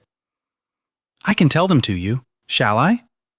The smile she bestowed upon his son as she combed her fingers through his hair was almost breathtaking. He couldn't quite comprehend where it had come from. Had certainly never seen it before. "How about tomorrow? I think it's time we all went to sleep now." Noel plopped back onto his pillow, and she brought the blankets up to his chin. "I shall tell you about King Arthur first. And Merlin. He was a sorcerer. He knew magic." "He sounds very interesting." Bending over, she kissed his brow. "I look forward to hearing his tale tomorrow night." She stepped back, as she had earlier in Millicent's room, a subtle movement of her eyes indicating that Devon could give no less to this child than he had to the other. He strode forward, leaned over, and stilled. His son watched him with eyes the same shade as his. With his toothy grin, he seemed incredibly innocent and remarkably trusting. Trusting his father to ensure he would have a worthy estate to inherit. Pierce's reckless gambling had ensured that Devon never could. Resentment rose like bitter bile. He brushed a quick kiss over his heir's brow. "Sleep well." "I will, Father." Noel bounced over onto his side. Devon lowered the flame in the lamp before striding from the room. He turned back in time to see Georgina bring the blankets up to Noel's chin. She walked slowly from the room, as though she loathed leaving it. He hadn't expected her to show such remarkable interest in his children, although he supposed he shouldn't have been surprised. After all, the bargain had revolved around his willingness to give her a child. She joined him in the hallway. "They're wonderful children, Devon." He agreed wholeheartedly, but found himself at a loss for words to express his sentiments. "I'll escort you to your chambers." Her laughter tinkled around the hallway like 1,000 bells at Christmas. "That's not necessary. I'll admit your house is about as big as the town I grew up in, but I can find my way to my room. Good night." She headed for the stairs. He had this uncomfortable need to have her tuck him into bed. With long strides, he caught up to her. "I insist on accompanying you." She shrugged and floated down the stairs. "I find it difficult to believe you've never heard of Robin Hood or King Arthur. What sort of schools do they have in Texas?" he asked. She gave him a sly glance. "I know all about Arthur, Lancelot, and Camelot, not to mention Robin Hood and Little John." "You lied to my son?" The truth would have removed the sparkle from his eyes. "That'll happen soon enough as he gets older. Besides, what harm can come from allowing him to have the joy of believing he is the first to share with me stories of magic and good deeds?" "None, I suppose. Still, I do not wish their lives disrupted overmuch. They have a routine, a schedule. Children need constancy. They need love." "Which they have," he ground out. They reached the bottom of the stairs, and he escorted her through the grand foyer. He grabbed a lamp from a nearby table and followed her into the east wing and up the stairs that led to the next level. A musty odor assailed his nostrils. This part of the house had lain dormant since Margaret's death. Without her, he'd had no desire to host parties, to invite guests, to share his life with anyone. He could not remember the last time he had walked these halls. Georgina came to an abrupt stop beside a door. He tried to envision what the room on the other side looked like, but he had no recollection of it. He was certain he'd seen it at some point in time. When his father had died, he'd taken a careful inventory so he could determine what, if anything, he could part with. She opened the door and peered inside. Then she turned to him with a smile. "It seems the servants have been busy. I have a lamp, a low fire, and the bed is turned down. Is there anything else that you require?" "I need you to forgive my father." "That's not likely to happen." "Good night, then." She slipped through the door and out of sight. He briefly wondered if her request meant she had forgiven the deceitful bastard. He strode back toward his study. He needed a good, stiff drink. Chapter 14. Wearing her nightgown and wrapper, Georgina sat in a chair before the hearth. Even with the fire, the room held a chill that she associated with abandonment. She thought some time had passed since this section of the house had been used. How appropriate that her husband would exile her here. She didn't mind the loneliness. She'd lived with it long enough and thought of it as more of a companion than an enemy. She understood it, could almost reason with it. She did, however, resent that Devon had no plans to allow her into his life, or that of his children. She was here in this decrepit old house that chilled her to the bone, yet she could not help but feel that it possessed much potential if she was only willing to look below the surface. Somewhere in the house, a clock began to chime. She counted each bong that echoed between the walls. 12. Midnight. The magical hour. She should tuck herself into bed as she had Devon's children. What a delight they were. Watching Devon, she'd been struck by the various emotions playing over his features. At times he'd seemed almost in awe of his children, as though he was only just discovering they existed. At other times, the love reflected in his eyes had caused her chest to ache. Had her father known he was capable of such intense feeling? Her father had always placed love above all else. "As long as I have your love, Gina, I'll die a wealthy man." She'd almost forgotten his words. Glancing around her, she sighed. "Ah, Papa, what were you thinking when you started gambling again, knowing that Devon had married me expecting to share your wealth? And what was she thinking to remain in this situation when she still possessed a ticket that would provide her with passage back to Galveston? But there was the rub, as they said in these parts.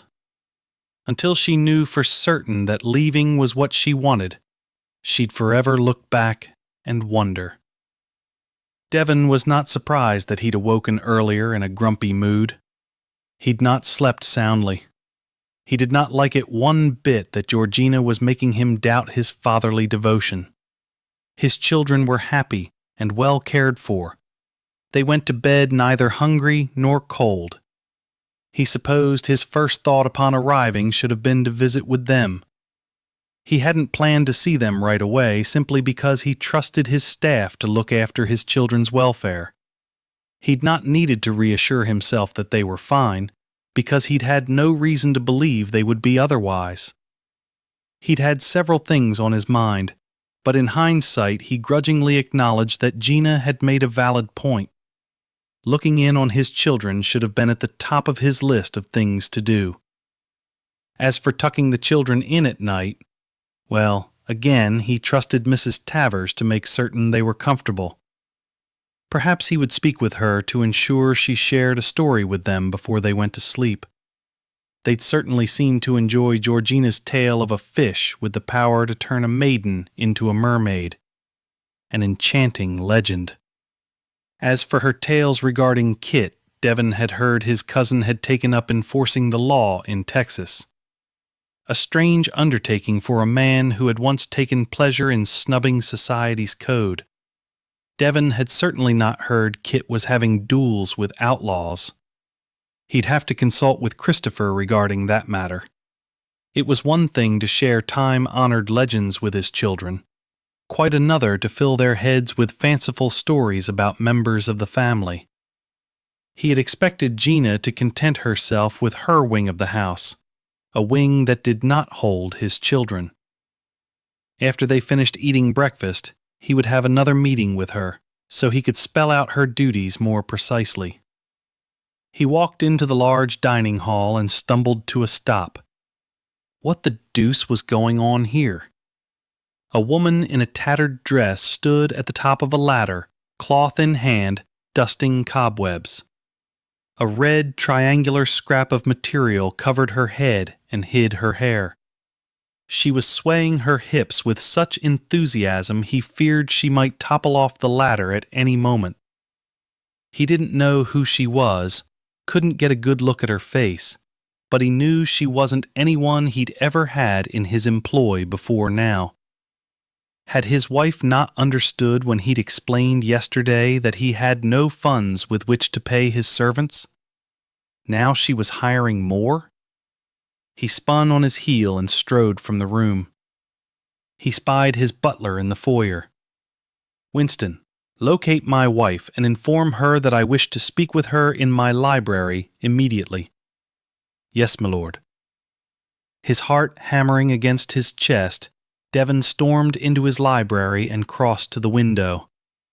Jerking the draperies aside, he stared at the forlorn landscape.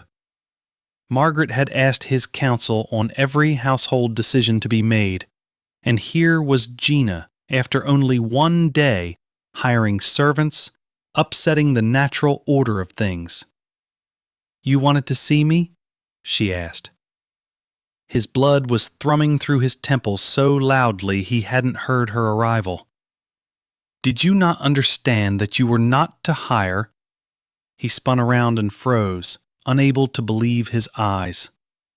His wife stood before him in the tattered dress with the red cloth covering her hair, and dirt smudged across one cheek and the tip of her nose. "What the deuce are you wearing on top of your head?"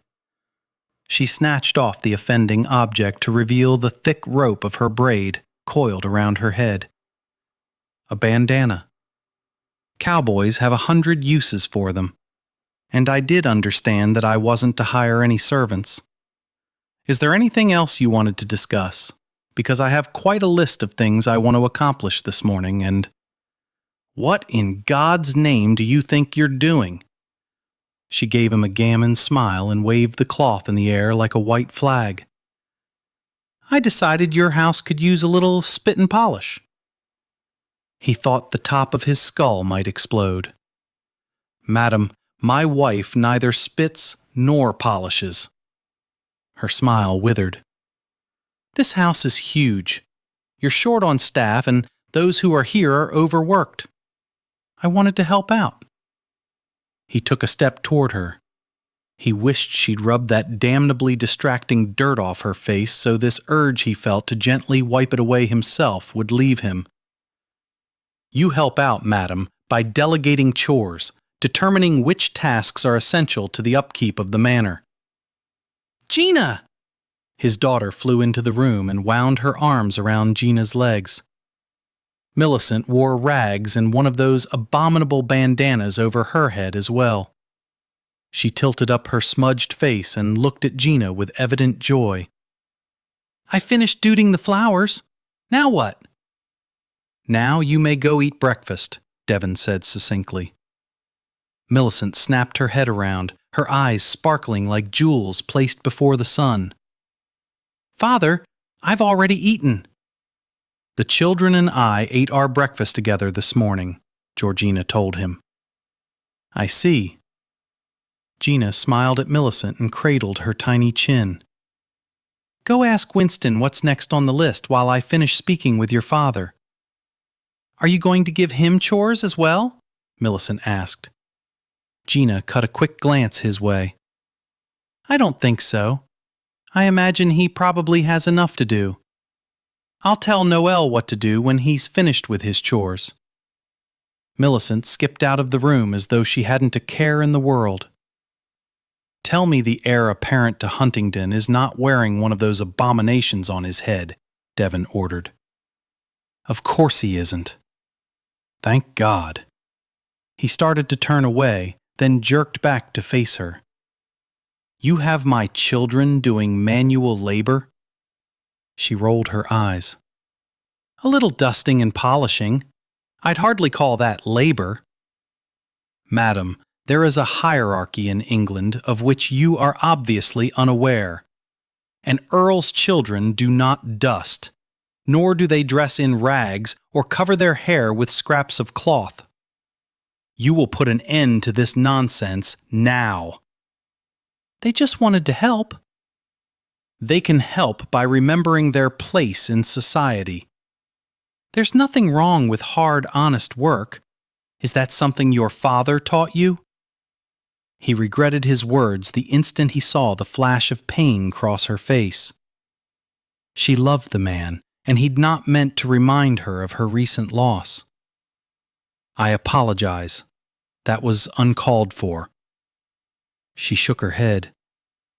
I don't know why he was unable to stop himself from gambling away everything he'd worked so hard to obtain. It had happened before, and I'd assumed he'd learned his lesson. I'll explain to the children that it's beneath them to help the servants. She pivoted and walked from the room, back erect, shoulders squared. He dropped down into the chair behind his massive desk and wondered why she'd left him feeling as though he was the one who'd acted improperly. In the end, Georgina hadn't explained any such thing to the children.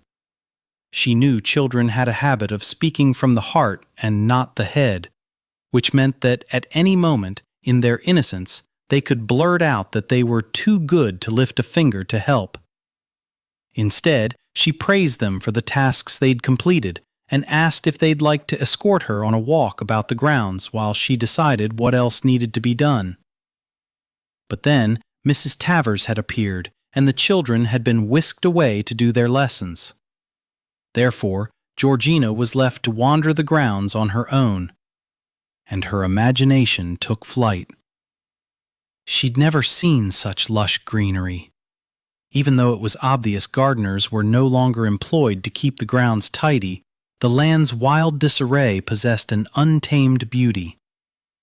Devon, no doubt, would say it had gone to ruin, but she appreciated the naturalness of all that surrounded her. She enjoyed walking in England. Unlike Texas, where the heat was suffocating and the air often heavy, the weather here was usually pleasant. Even the rain was more of a mist than a deluge. If her cleaning offended her husband, then perhaps she would garden. Not the lovely roses Lauren's mother was dedicated to, but something a bit more substantial, something useful. Corn, beets, peas, beans. She could section off some of the land, rig up a plow. Kneeling, she dug her fingers into the dirt, relishing the texture of good, rich soil. By the time Devon realized her hobby didn't revolve around flowers, she'd have vegetables on the table. She was determined not to be a woman of leisure. Unlike her husband, she was willing to work in order to gain a better life. She saw no merit in idleness. Here, more so than in London, their differences would stand out. But no one would see, so where was the harm? For the first time since leaving Texas, Shed actually felt deliriously happy. She'd been doing something that made a difference. She'd been able to see the results of her efforts. Damn him! He had no right to take that feeling of self-worth away from her. She would polish. She would dust. She would scrub. She just wouldn't do it in the main rooms, where he might happen upon her. But she would do it. He couldn't expect her to sit on a pedestal all day. She shook her head. Of course he expected it. But that didn't mean she had to oblige him. She would have to plant her garden away from the house, so he wouldn't come across it in his wanderings. If he ever left the house. She had no idea what his day entailed. But if he didn't work, what did he do? He excelled at rowing. His firm muscles indicated he did something more. But what? In the distance, she caught sight of the stables. Since neighbors were as rare here as they were in Texas, she assumed those were Huntington's stables. Wonderful. Had mentioned he had 2,000 acres. With a horse at her disposal, she'd be able to locate an out-of-the-way spot for her garden. The possibilities seemed endless. Fisting her hands around her skirt, she raised it slightly and trudged toward the stables, the tall grasses snatching at her hem. She was grateful she hadn't worn one of her nicer dresses this morning. It would be a while before she wore anything fancy. She was in mourning, and she would wear black to reflect her grief, not only for the loss of her father, but for the deprivation of her husband as well. She'd been a fool to think the physical aspect of their relationship somehow reflected the emotional aspect. Devon had no doubt been reacting to his baser instinct. That had been considerate, taking the time to stir her passions to life, had been a blessing. But in his mind, had probably been no more than a rutting stallion. He could turn her aside with the wave of his hand. As much as she tried, she couldn't consider him cruel. Had expected to receive funds as a result of his marriage to her, not debt. Bending down, she plucked an errant yellow flower from its mooring in the rich soil. She imagined the field had been awash with color in the spring, but now only this tiny bloom remained, determined, holding on. She didn't know its name or its origin. She knew bluebonnets, Indian paintbrush, and an occasional cactus. She hadn't bothered to learn much about England because she hadn't planned to stay. She might still leave, once she'd determined the best way to make up for her father's fiasco. She figured her father, loving her as he did, probably thought he was doing the man a favor by hitching him to his daughter. But he hadn't walked in Devon's shoes, as she was doing now. Everywhere she looked, she saw his heritage, steeped in tradition. The generations that had come before stared at them from portraits hung on the walls. The manor house carried their fragrance, each adding to the one who'd come before.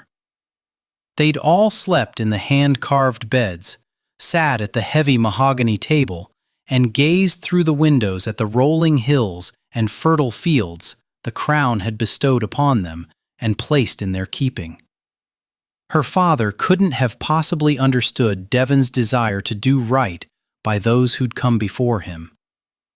Until Shed arrived here, she hadn't understood. She still didn't.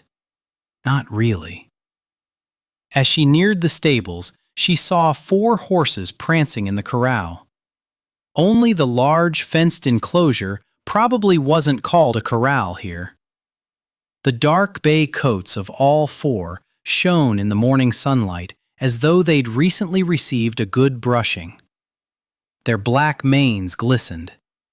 They were beautiful creatures, no doubt bred for their sleekness and haughtiness. Ah, yes, they knew they were gorgeous, tossing their heads, elegantly lifting their black tails. Just like their aristocratic lord, they weren't expected to work, as a cowpony would. Class distinctions in this country even extended to the animals. Still, she appreciated good horseflesh and wondered what it would take to gain permission to ride one of these beauties. She caught sight of a tall man, the sleeves of his white shirt rolled up, his black vest stretched taut across his shoulders, dumping oats into a wooden trough. As though she was back home, she stepped on a bottom slat of the fence, lifting herself off the ground, and crossed her arms over the top railing. "Excuse me, sir." The man jerked around, his face revealing a deep scowl. "What the devil are you doing out here?" Georgina fought not to stare at her husband or display any measure of surprise at his performing such a menial task as feeding the horses. "Since I'm not allowed to clean the house, I decided to take a walk."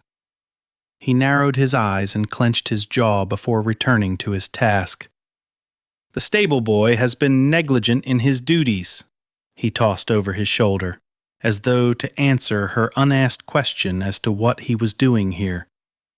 She was surprised he was making right what the stable boy hadn't. She would have expected him to give the boy a good tongue lashing and then to stand over him while he worked. "The horses are beautiful, Devon." He set the half-empty bag inside the doorway leading into the stable and strode toward her, his long legs quickly cutting the distance between them. "Indeed they are. Their papers are in perfect order. Aristocratic horses. Good bloodline." "Am I allowed to ride them?" She could have sworn a smile touched his eyes before he looked away from her. "Certainly." "Is the stable boy around? I'd like to go for a ride now. I can saddle one for you." He crossed his arms over his chest and leaned back against the fence. "I should think Midsummer Moon should do well by you. She's a bit feisty, but eager to please." "I like her name. Do you plan to breed them?"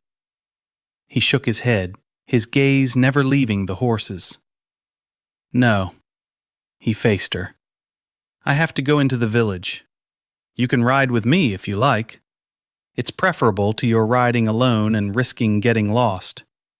She smiled enthusiastically. "I'd like to see the village." He gave a brisk nod. "Go change into your riding habit. I'll saddle 2 horses and bring them up." She hopped off the fence, turned to go, then stopped and glanced back at him. She held up the tiny flower Shed discovered. "Do you know what this is?" "Cowslip. In the spring you'll find them in abundance, along with bluebells and primroses. They're usually gone by now." "It was the only one I saw." She backed up a step. "I have so much to learn about your country. about him. She'd certainly never expected a proclaimed man of leisure to be pouring oats or saddling horses. Hiking up her skirts, she ran back toward the manor, wondering if there was more to her husband than the civilized veneer he'd revealed to her in London. Chapter 15. Devon decided he was undeniably insane, placing temptation within his reach. And Gina was certainly a temptation as she rode beside him. He'd been unwise to invite her to go to the village with him. When she was nearby, he could easily forget that it was only a matter of time before she learned about everything he'd been reduced to doing in order to survive. With that knowledge would come thorough and complete disgust for him. Then she would avoid him as Margaret had. He would experience much less pain if he were the one to put the distance between them. It would be easier to endure her disappointment in him if he grew accustomed to her aloofness and absence now, when she meant frightfully little to him. He needed them to spend as little time together as possible, because he could not risk allowing his fondness for her to grow.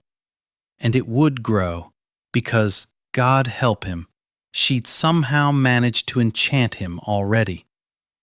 "Papa will forgive me," she'd said when she'd stepped out of the manor house wearing a deep red riding habit edged with black. Hardly mourning attire, but if he'd learned one thing about his wife, it was that she'd seldom stand on ceremony. He gave her a week, a fortnight at the most, before she did away with black altogether and began wearing whatever she pleased. As he guided his horse alongside hers, he readily admitted part of her appeal was her disdain for the rules. He had spent his life adhering to them, down to the letter, had never considered casting them aside, even when they seemed archaic or inconvenient. They were the mortar that held his world together. Of late, as his world was crumbling around him, he could count on the mortar remaining, providing him with the means to rebuild. He honored the rules she despised, because they provided constancy in an ever-changing world. He glanced at his wife. With her hat poised at a jaunty angle, her back straight, her riding crop in hand as she properly sat her horse, she appeared to be a woman who easily fitted into his society. Further proof that looks could be deceiving.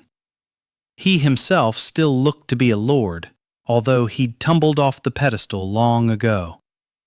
Marriage to her was supposed to have helped him clamber back on. Instead, he'd fallen farther down. Nothing to be done about it now except to make the best of it, although he hadn't a clue how he was going to manage that feat. He watched as joy lit her eyes, and he realized it was that specific emotion that had caused him to turn his attention to her. Head wanted to witness her expression when she first saw the village that had served his family's estate for generations. "Is that the village?" she asked. "Yes, Farmingham." Grinning, she looked at him. "The houses are pink." Since medieval times, pink has been the preferred color for half-timbered buildings. Half-timbered? How differently she pronounced half, harshly, as though someone had asked her to stick out her tongue and make some wretched sound.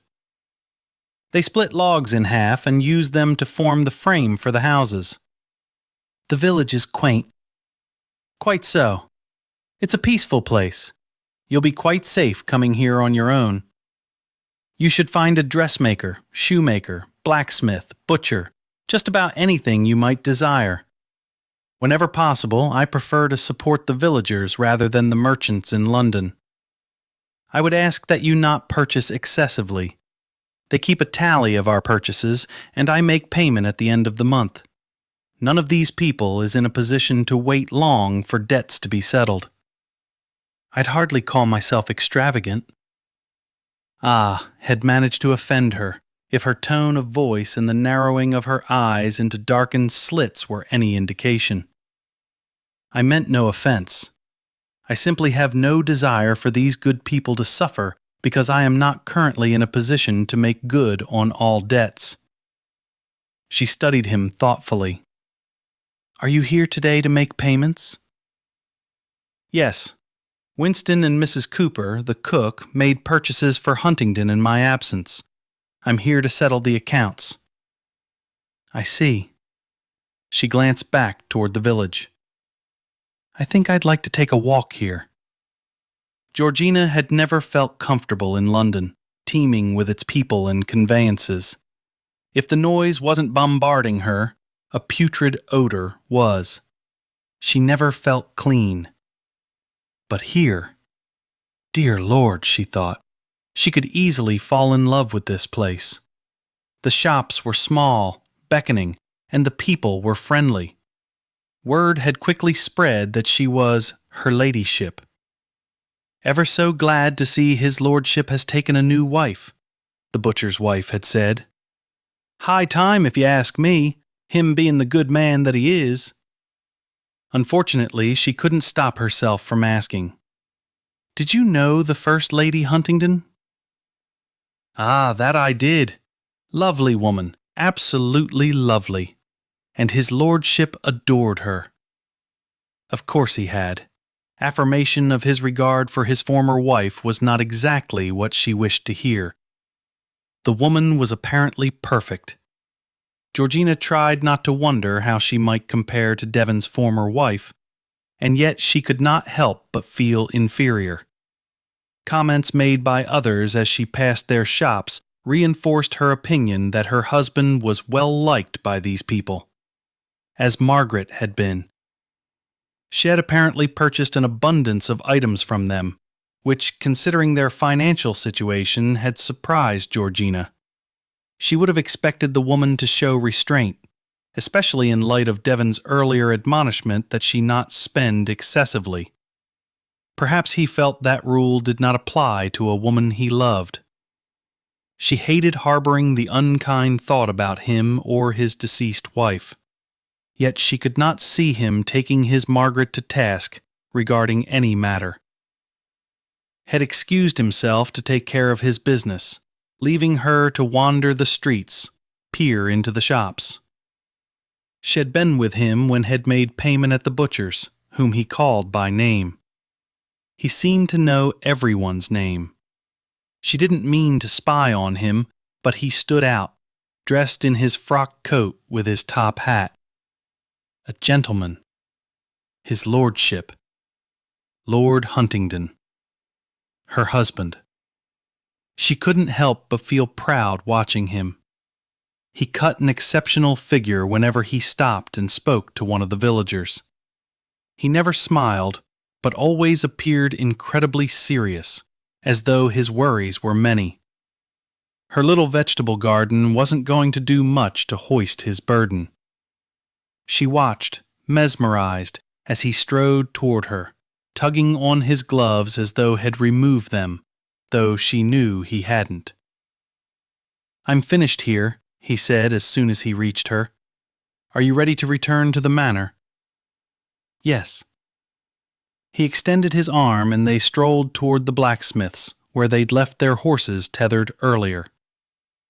"I noticed several straw objects decorating windows, hanging over doors, cornucopias, dolls, horseshoes.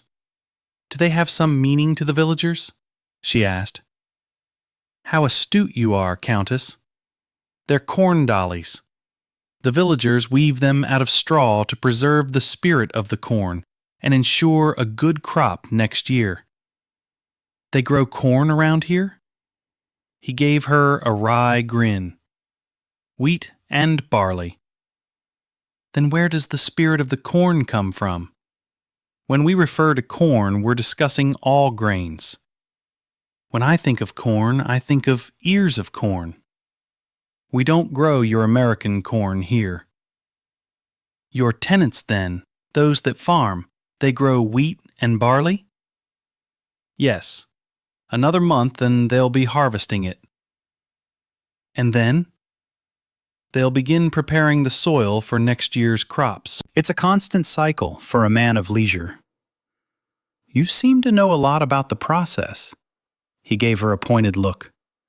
I dare say I have discovered that one can gather an abundance of information while engaged in a casual morning ride. I should think you could attest to the same experience. Besides, I have years of watching tenants toil in the fields. I've managed to acquire a bit of knowledge regarding their labors. Devon slipped his watch from his pocket, snapped open the cover, which bore his family's crest, and glared at the time. 7:30. Dinner was to be served precisely at 7. He vividly recalled explaining that fact to his wife the day before. He scraped his chair back from the table, and the servant who had been standing at the ready to begin serving the meal flinched. Give me a moment to locate Lady Huntingdon, and then we shall begin. He fought to walk calmly from the room. He hadn't seen Georgina since they'd returned from the village. He was hesitant to admit how much he'd welcomed her company. Although they'd spoken little, he'd still managed to find some comfort in her presence. How different she'd appeared on horseback then. She'd been poised and confident.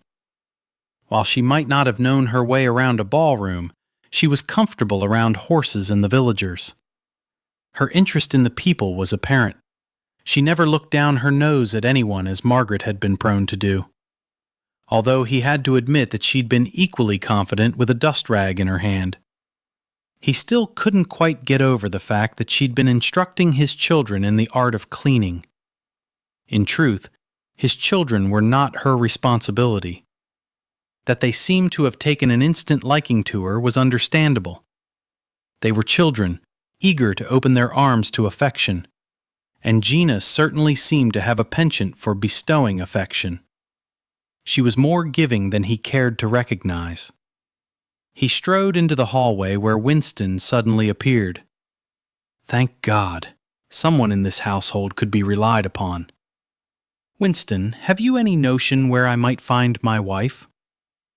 Yes, my lord. She is dining this evening with the children in the day nursery. He couldn't have heard correctly. He cocked his head. Pardon? Indeed, my lord. I assumed her ladyship had discussed this change of plans with you and received your permission to dine with the children. Winston had been in Devon's service too long to let on that he realized Devon had no earthly idea what his wife's plans were.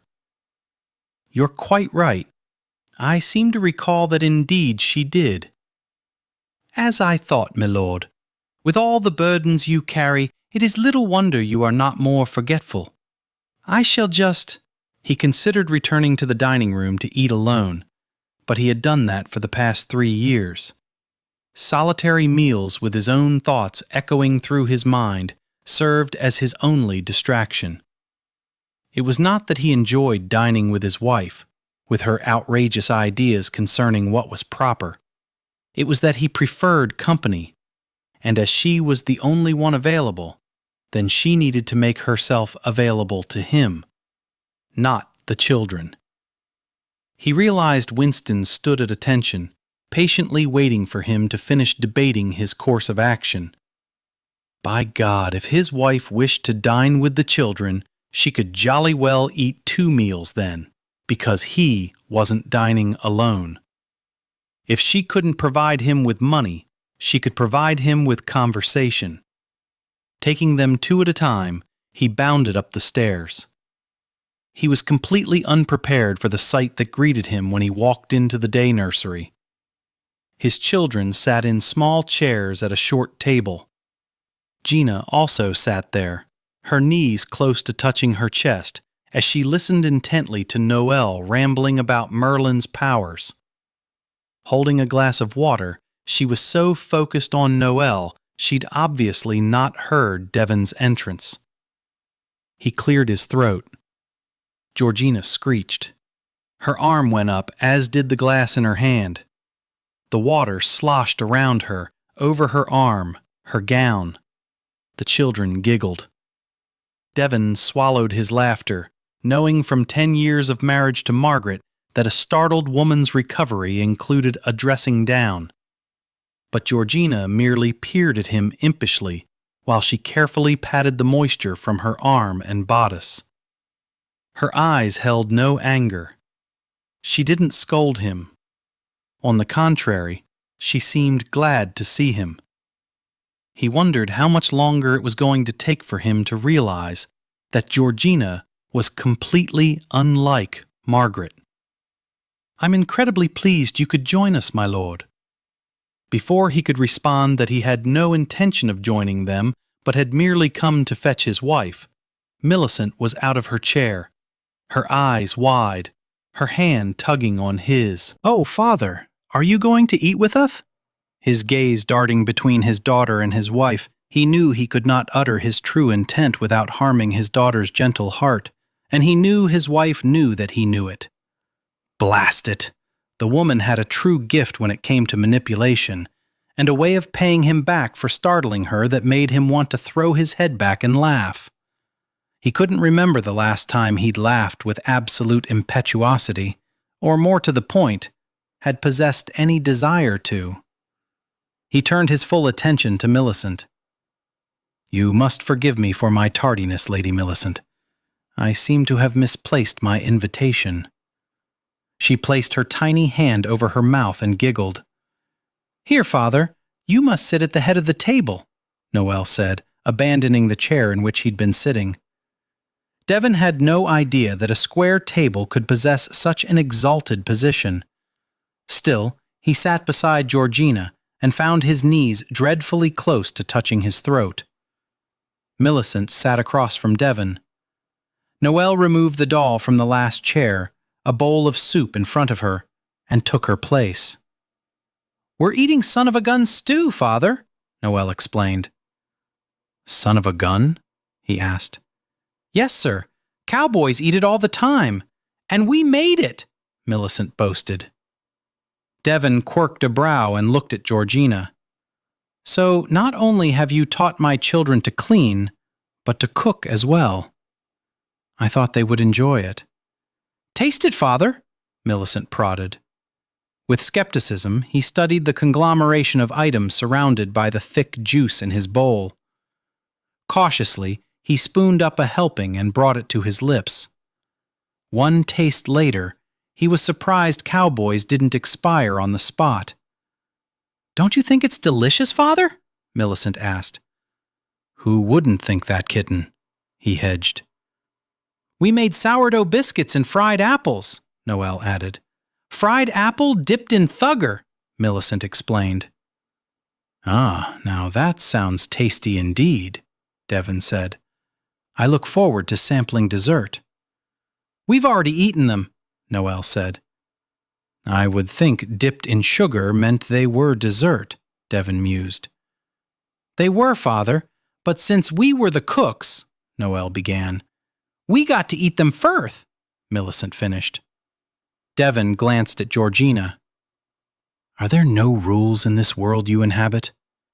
Only to make the most of each day. Am I to gather, then, that we do that by eating dessert first?"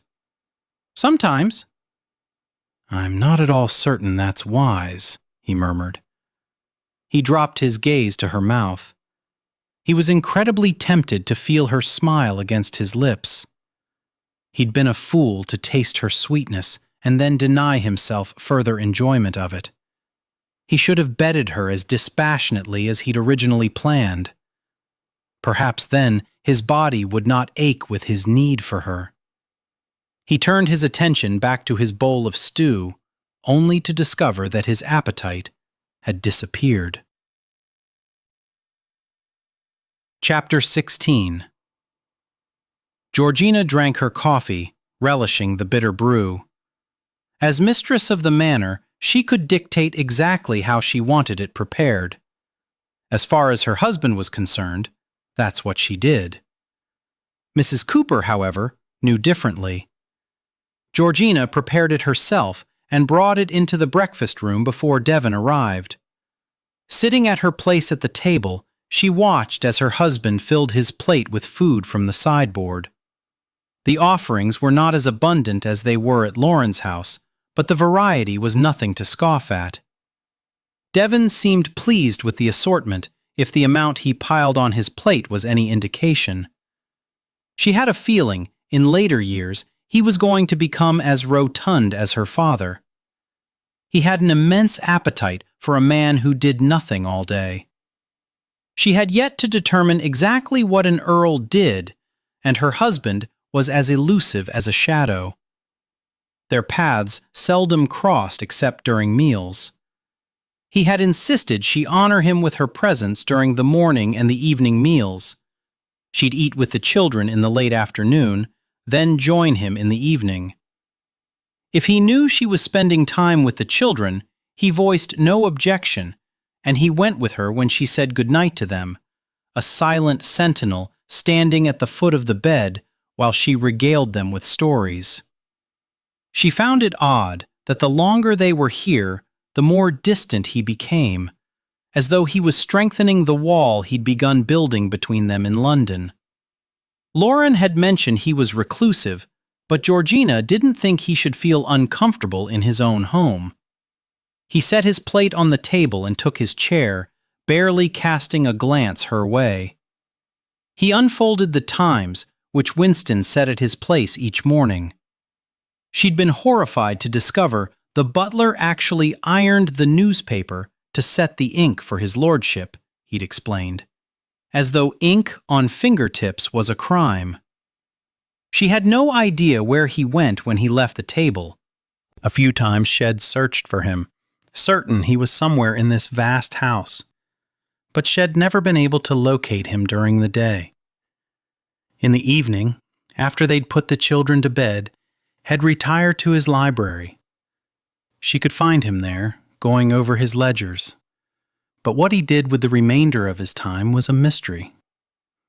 She planted an elbow on the table and cupped her chin with her palm. "What do you do all day?"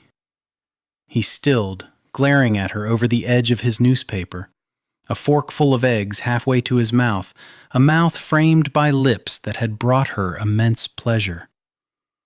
Shed never expected to miss the days and nights in London that they'd had together before her father died. Who would have thought they would be more like strangers the longer they were married? "How I spend my day is not your concern." With precision, he shoved the fork into his mouth and then dabbed at his lips with his linen napkin. "But how I spend mine is your concern?" Glowering, he set his fork aside as though he feared he might bend it with his anger. "Impertinence does not become you. And you think being mad enough to spit nails might?" He leaned forward slightly. "Pardon?" She sighed in frustration. "Devon, I need something to do." He straightened, studying her as though he couldn't quite determine what language she spoke. "You are responsible for managing the household, overseeing the servants," he said. She scoffed and rolled her eyes. "Which takes very little of my time. They know their duties. They don't need me poking my nose into their business." "But you feel a need to poke your nose into my business?" She slapped her palms on the table. "I don't know what your business is. I seldom see you. Surely there is something I can do around here to feel more useful." "I dare say some sort of needlework is acceptable for your position." "Needlework? You are familiar with needle, thread, cloth, are you not?" "Of course I am. Do you need something mended?" He briefly slid his eyes closed, during which time she thought he might be counting. "The servants would mend my clothing. You would apply needle and thread to some sort of artistic endeavor. For what purpose?" "To occupy yourself, as Margaret did. You might also read, pen letters, practice the piano. Genteel pursuits." "Is that how Margaret spent her day?" "Quite so." "And you feel this is a worthwhile use of my time?" "I dare say, as much as possible, you should give the appearance of being a lady of leisure." "Why?" "Because it is tradition, and without tradition you have nothing." Before she could inform him of her opinion regarding his harrowing suggestions, Winston walked into the room and stood beside Devon's chair. He waited patiently to be acknowledged. Everyone was so polite that sometimes she wanted to scream. "Is there a problem, Winston?" she asked, unable to stand the suspense a moment longer. Only his lips moved as he responded. "I do not perceive a problem, milady. But a missive has only this moment arrived for his lordship." Devon shoved back his chair. "I'll take it here." "Very good, my lord." Winston passed the letter to him and stood at attention, waiting for whatever else his master might require. She couldn't determine Devon's emotions as he read.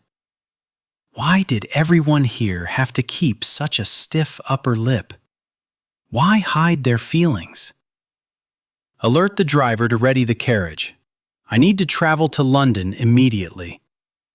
"Yes, my lord." Devon turned his attention to her. "The missive is from my solicitor. Someone has an interest in the London house. I need to see to the paperwork." "Did you want me to go with you?" She didn't think he could have looked more surprised if she'd suddenly stood and removed all her clothes, but he quickly banked down his astonishment. "I assure you that your presence is hardly necessary." "I know it's not necessary," she said quietly, "but I thought it might be welcomed. I'm sure this moment can't be easy for you. I think it would be best if you stayed here." He stood. "I shall be gone a few days." He turned to leave. "Devon?" He faced her, his eyes devoid of emotion. For the briefest of moments during their wedding night, she thought he'd let down his guard and revealed the man behind the title. But now, standing before her, he was a stranger, keeping his emotions and thoughts in check. She desperately wanted to comfort him, but she didn't know how to reach him. "I'm sorry things turned out as they did." He nodded brusquely before striding from the room. She shoved her plate aside. She didn't like the lurid thoughts entering her mind. She'd begun to wonder if his absences were an indication he had a mistress. He had to do something with his days. She was fairly certain he didn't take needle and thread to cloth. If there wasn't a mistress here, was there one in London? Georgina was surprised to discover that with Devon gone, she felt lonelier than ever. She shouldn't have even noticed his absence. After all, it wasn't as though they spent their days enjoying each other's company or their nights locked in a passionate embrace. Yet the high-ceilinged rooms seemed to echo a bit more deeply, and the faces in the portraits seemed to glare down a bit more sternly than before. As a rule, she preferred solitude. She had been overwhelmed by the balls to which Lauren had dragged her. Enthusiastic, outgoing Lauren simply hadn't understood how Georgina could prefer the quiet of an afternoon, or find contentment in sitting and talking with one person. Lauren was like a rose in full bloom, gathering busy little bees around her. The more, the sweeter the honey. Georgina more closely resembled the dandelion in the garden, clinging to the brick wall, hoping not to be noticed for fear of being plucked. She didn't know why she felt as she did. Her parents had been kind and generous. She had always known they loved her. But they had been older than the parents of most of the children her age. Her father had often not been at home, had always been searching for the best get-rich scheme. She'd thought had found it, only to discover riches didn't last. Her mother had ached from the years of picking cotton, her joints stiff. She'd preferred staying at home, and Georgina had spent much of her time in her mother's company. She was glad of it, because she had stories and memories, but she had hardly been prepared for the swirl of social life in London. She wandered through the house, surprised to discover that within some of the rooms she couldn't hear the rain at all, while in others its steady downpour was a comfort. She drew her shawl more closely around her. This drafty old mausoleum was cold. Marble floors and statuettes didn't draw in any warmth. She thought of her house in Texas, the one in which they'd lived before her father had decided to travel with the wind, so small that she could stand in its center and see every room. Her home possessed warmth that had little to do with the Texas heat. Cozy, comforting. As she entered the foyer, she spotted Winston talking with a young serving girl, Martha. Winston? He turned and approached her. Yes, milady? While the First Lady Huntington was alive, was the house always this cold? Quite so, milady. I believe the chill is a result of all the marble, which has a tendency to absorb and reflect the cold. She shook her head. I'm not talking about the cold in the air. I'm talking about the atmosphere. She waved her hand in frustration. This house just doesn't seem to invite a person to kick off his boots and relax. I should be quite glad that it doesn't. Don't you ever feel as though you're walking through a museum where you're not allowed to touch anything? There are many valuable pieces here. Touching them would risk destroying them. Quite right. We wouldn't want to destroy anything now, would we? She asked with a sarcastic edge to her voice. Heaven forbid that she should manage to wipe out the stuffiness that surrounded her. No, milady, we would not. Thank you, Winston. Any time I might be of service, milady, do not hesitate to call upon me. Leaving her frustrated, he walked away while she headed for the stairs. How could she explain to these people what it was she wanted to create? But maybe what she was looking for came only from the warmth of love. She stepped into the day nursery. The children were unnaturally quiet, busy at their studies. Young children should romp and play. Lady Huntington? The governess greeted her without emotion. The children's heads bobbed up, hesitant smiles playing at the corners of their mouth. Thunder resounded, and Millicent's eyes rounded, her smile completely withering. Georgina turned to the governess, who sat in a rocker with a book on her lap. Mrs. Tavers, how are you this afternoon? Quite well, milady. I'll be glad to watch the children if you'd like to get some tea for yourself. Milady, I know.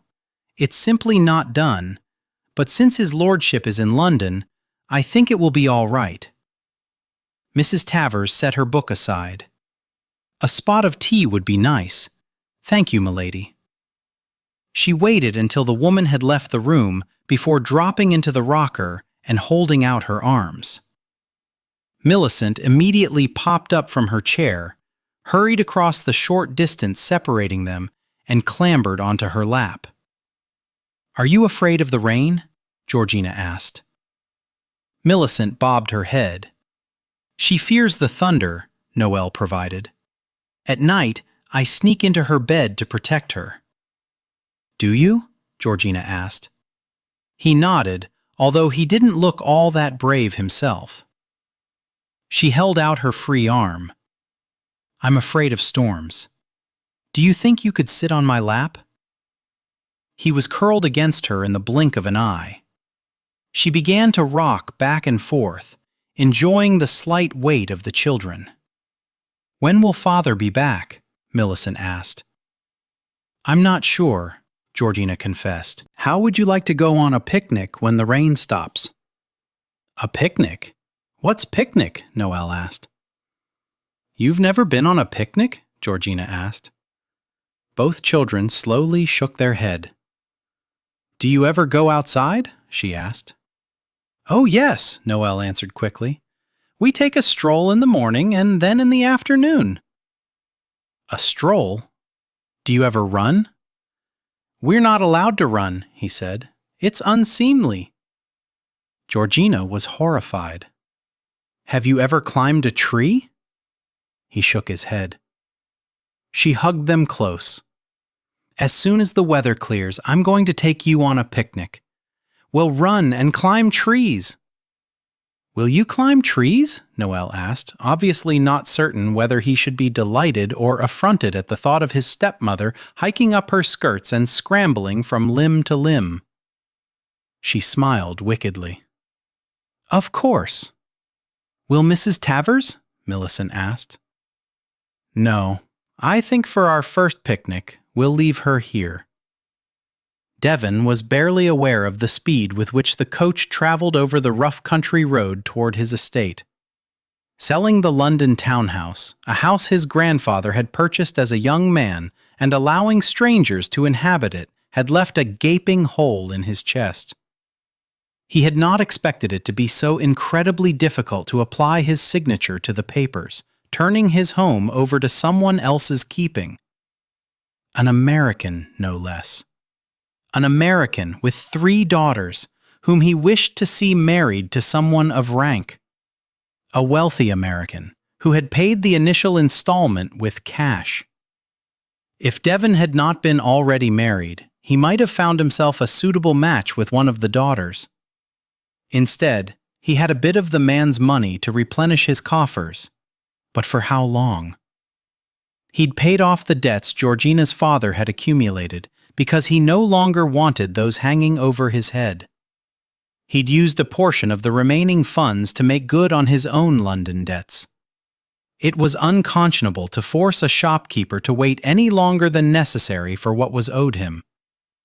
As they did with most of the nobility, shopkeepers had all extended Devon credit in good faith. He did not want it bandied about London that he was not a man to whom credit could be offered.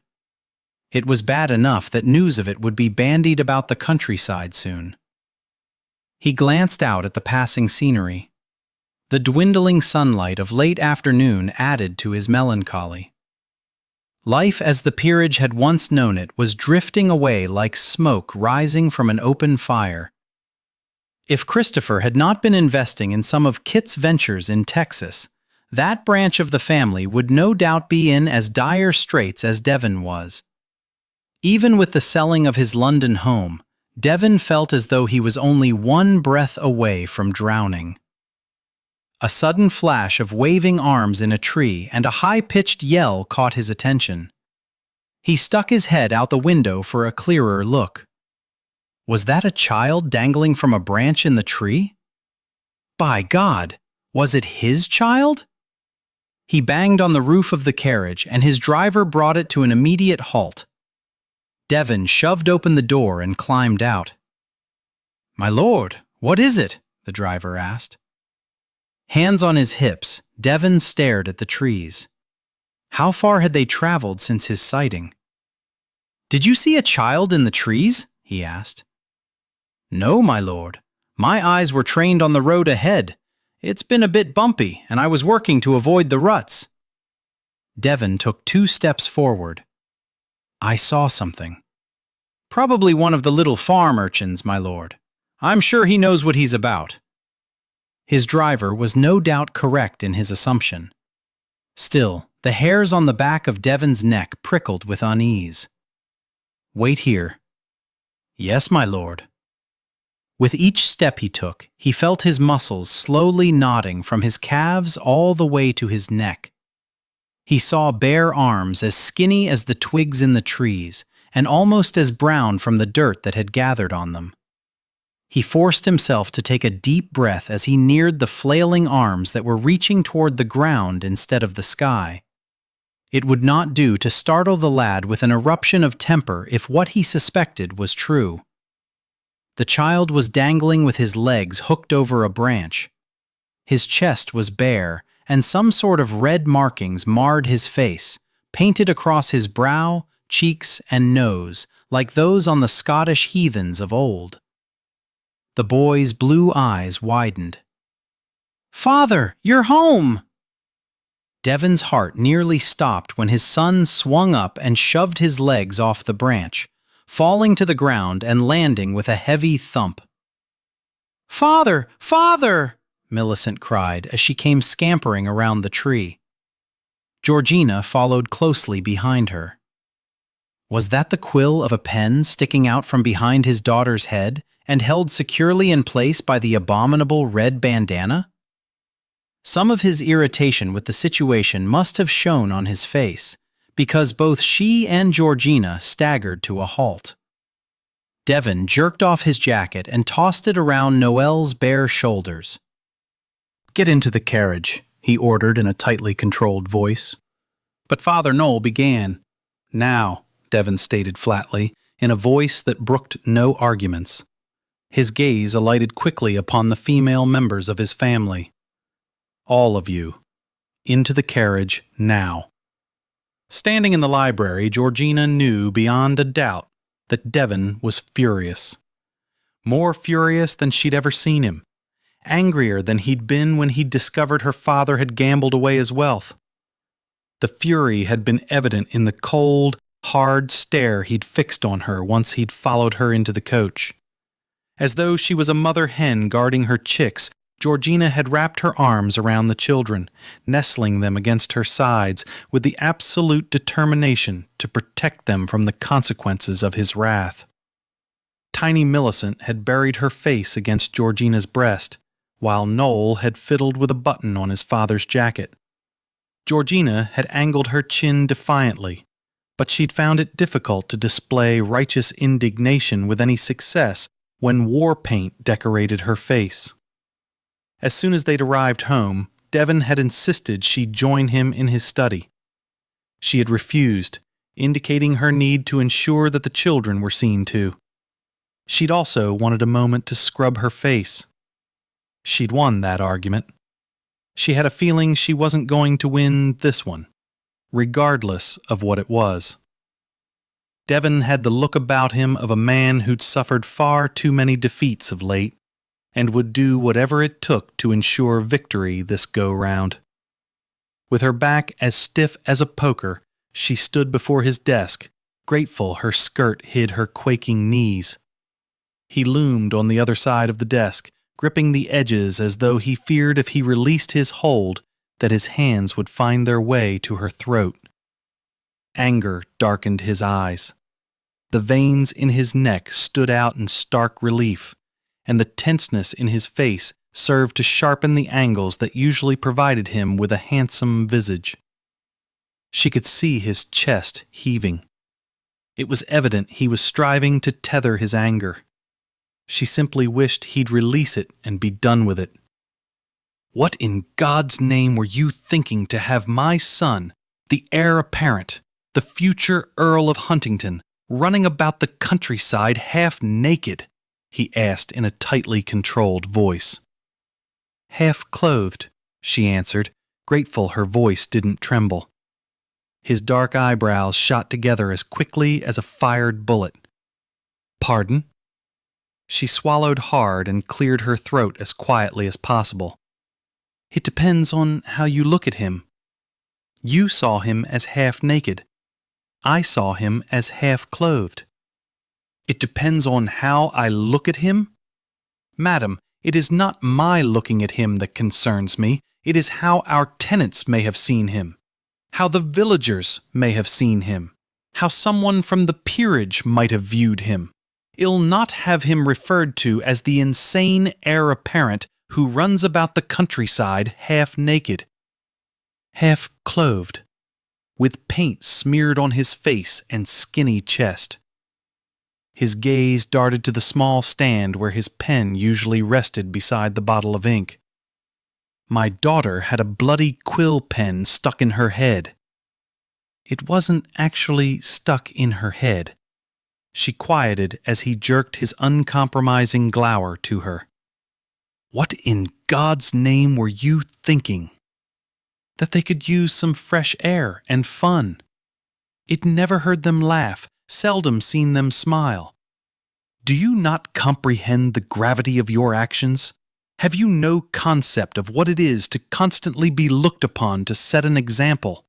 Do you not understand the burden we carry upon our shoulders to be better, to always make the right decisions, to do what is best regardless of the consequences to ourselves.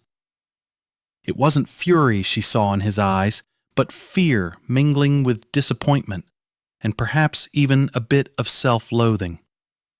This has nothing to do with my taking the children on a picnic.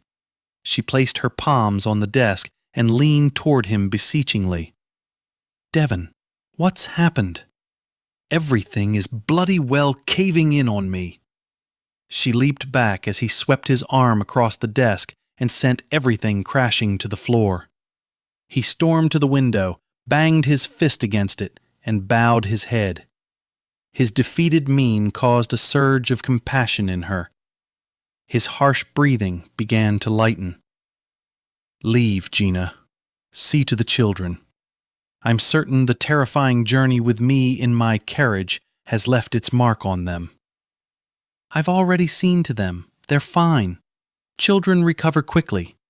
Adults, not as fast. She braved a step toward him. Devon, tell me what's brought all this on. She watched the subtle shaking of his head, could see his throat working as he swallowed. Please, tell me, she said gently. He released a long, slow, deep breath. It was harder to let go of the house in London than I expected. 3 generations have lived there. I sold it to an American who paid me in cash. In cash. He has 3 daughters whom he wishes to marry off to a man who has a title. 3 daughters with ample dowries. And you're thinking maybe you could have secured one as your wife if you hadn't settled for me. If at all possible, he bowed his head farther and his shoulders slumped. Please leave before I say something we'll both regret. His unwillingness to voice his thoughts was as devastating as if he'd said what he feared they'd regret. Why she would want to comfort this man, who always seemed to look to the darkness instead of the light, baffled her. But she did possess a strong desire to ease his burden. That he didn't want her help was painful. Why did he have to be unbearably proud? If you want a divorce, don't be ludicrous, he stated. But you'd be free to marry. What heiress would want a man who sent his first wife to an early grave and could not hold on to his second? Besides, a divorce is a lengthy process. By the time you were rid of me, his daughters would be long wed. She almost informed him that he'd misunderstood. She didn't want to be rid of him. Rather, she expected he would welcome being rid of her. Instead, she said, "You're not responsible for Margaret's untimely death." Shows what you know, he muttered. What she didn't know, what she never thought to ask, was how the woman had died, although she was relatively certain he had nothing to do with her demise. "Did you use a knife or a gun?" she asked. He snapped his head around and glared at her. "Pardon? You said you were responsible for her death." "I was trying to determine what sort of weapon you used." "I didn't murder her, but neither was she happy with this life." "She took her own life, then?" Shaking his head, he turned his gaze back to the window. She fell ill one winter. Lacking the will to live, she succumbed to the disease. Had I managed to ensure her happiness, she would have fought more valiantly. You can't possibly believe I disappointed her, Countess. Beyond measure. There are aspects to our life of which you are not aware. Suffice it to say that Margaret was a genteel woman, and I failed her. Dear Lord, but he'd placed the woman on a pedestal from which she should have long ago toppled. How could he not see that? Margaret had his love, his children, and their love. She'd been wealthy beyond measure, taking for granted all the things that Georgina dearly desired. It was hardly fair that she found herself caring for a man who would never care for her, who was so blinded by his first love that he could not see that Margaret had been undeserving of him. he would defend her to the death. Georgina knew she could never compete, could never convince him that the woman hadn't deserved him, and so she retreated. About dinner. "Serve whatever you wish," he interrupted. His voice carried no emotion, and she thought she might have preferred him angry. It was unsettling to hear the emptiness. "While you were away, I invited the children to eat in the main dining room with me. I'd like for them to continue eating with us there." He waved his hand in a gesture that seemed to take all his strength. "Do whatever you wish. Nothing matters anymore." She considered arguing everything mattered, and mattered to a far greater extent. But she didn't think he was in the mood to listen or heed her words of wisdom. As quietly as she could, she left the room, left him to his misery, to his demons, to the memories of his dead wife. Chapter 17. Georgina was grateful Devon did not appear to be inclined to inflict his foul mood on his children any more than he already had. She was surprised he'd shown up for dinner at all. He looked beleaguered, sad, embarrassed. As they all sat at the dining room table, quietly eating, she contemplated his earlier outburst. She had assumed poverty carried with it a certain burden because one never knew from where the resources for providing food, warmth, and housing would come. She'd never considered living up to expectations as a burden. She'd always wanted to please her father, but she'd always seen her actions as more of a gift, not a requirement of his love. She wished she knew how best to help Devon.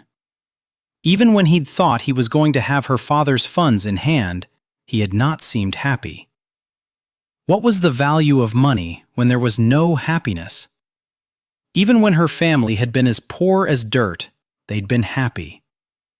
Certainly, life was easier when one had money. But joy was something that came from inside a person, not from the things surrounding him. Devon was right. There was so much about his way of life that she simply couldn't comprehend. During the third course of the meal, Devon cleared his throat, and both children jumped in their chair, giving him sideways glances. He visibly relaxed, allowing the scowl he'd worn all evening to drift into oblivion. "I presume you children were pretending to be Indians this afternoon," Devon said drolly. "No, Father," Noel answered.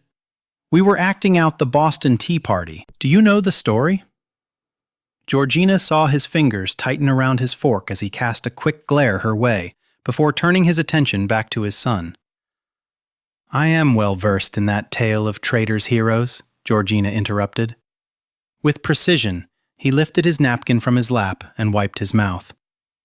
She was almost willing to bet he was attempting to hide a smile.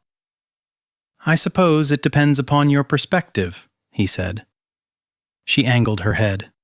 "Exactly. Had England won, no doubt history would have shown them to be traitors. Since the colonies were victorious, they were rebels fighting in a just cause." He cleared his throat and returned the napkin to his lap. "I see." She wondered if he really did understand her explanation, or if he was merely placating her. Either way, his mood seemed to have lifted, and she much preferred to look at him when he wasn't scowling. Millicent shifted on the pillows in her chair.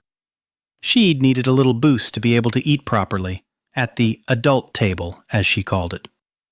Georgina wished Devon had been here to see the delight in his daughter's eyes the first night she'd been granted permission to eat in this room. "Father?" Millicent asked hesitantly. He gave her an indulgent grin. "Yes, kitten." She jutted out her lower jaw. "I lost my tooth," along with her lisp. "You certainly have. Splendid. Gina told me to put it under my pillow. I did. And guess what?" He shook his head. "I can't imagine." She placed her fist on the table and slowly uncurled her fingers. "A fairy brought me a ha'penny." "I've never heard of such a thing," he said. "Gina said the fairy must have followed her from Texas, and perhaps when I lose my next tooth, it'll pay me a visit as well," Noelle told him. Devin sat back in his chair. "Perhaps I should knock out a few of my teeth," he murmured. "The fairy only visits those who believe in magic," Georgina said. "And you, my lord, are too cynical." "Cynicism protects the heart." "No, my lord, it imprisons it." "Once again, my sweet, one's perspective seems to come into play." She was close to believing he was actually beginning to enjoy the conversation. The grandfather clock in the hallway struck midnight. Devin shoved the ledger aside and rubbed his stinging eyes. He'd perused accounts since dinner and had been unable to find a shred of hope for salvation in the entire mess. Perhaps he would knock out a few of his teeth and place them beneath his pillow. He was exhausted and disappointed. But more, he was ashamed of his circumstances, which had forced him to marry for money alone. Although, he reluctantly admitted, Georgina was turning out to be a bit of a gem. He had little doubt she could match angry retort for angry retort, and yet she'd seen through his anger and probed for its cause. He'd never displayed his bad temper in front of Margaret. The very thought was inconceivable. She'd been a lady of the highest regard, sheltered, protected from the harshness of the world. He could not help but believe the shame of his poverty had destroyed her as effectively as her illness. She'd simply had no desire to continue on in the only world he could provide. So he carried the burden for her death, held himself accountable, and was often overcome when the guilt reared its ugly head at the most inopportune moments. Yet Georgina took their situation in stride, as though it was merely an inconvenience, instead of the rapidly approaching demise to a way of life he knew no other.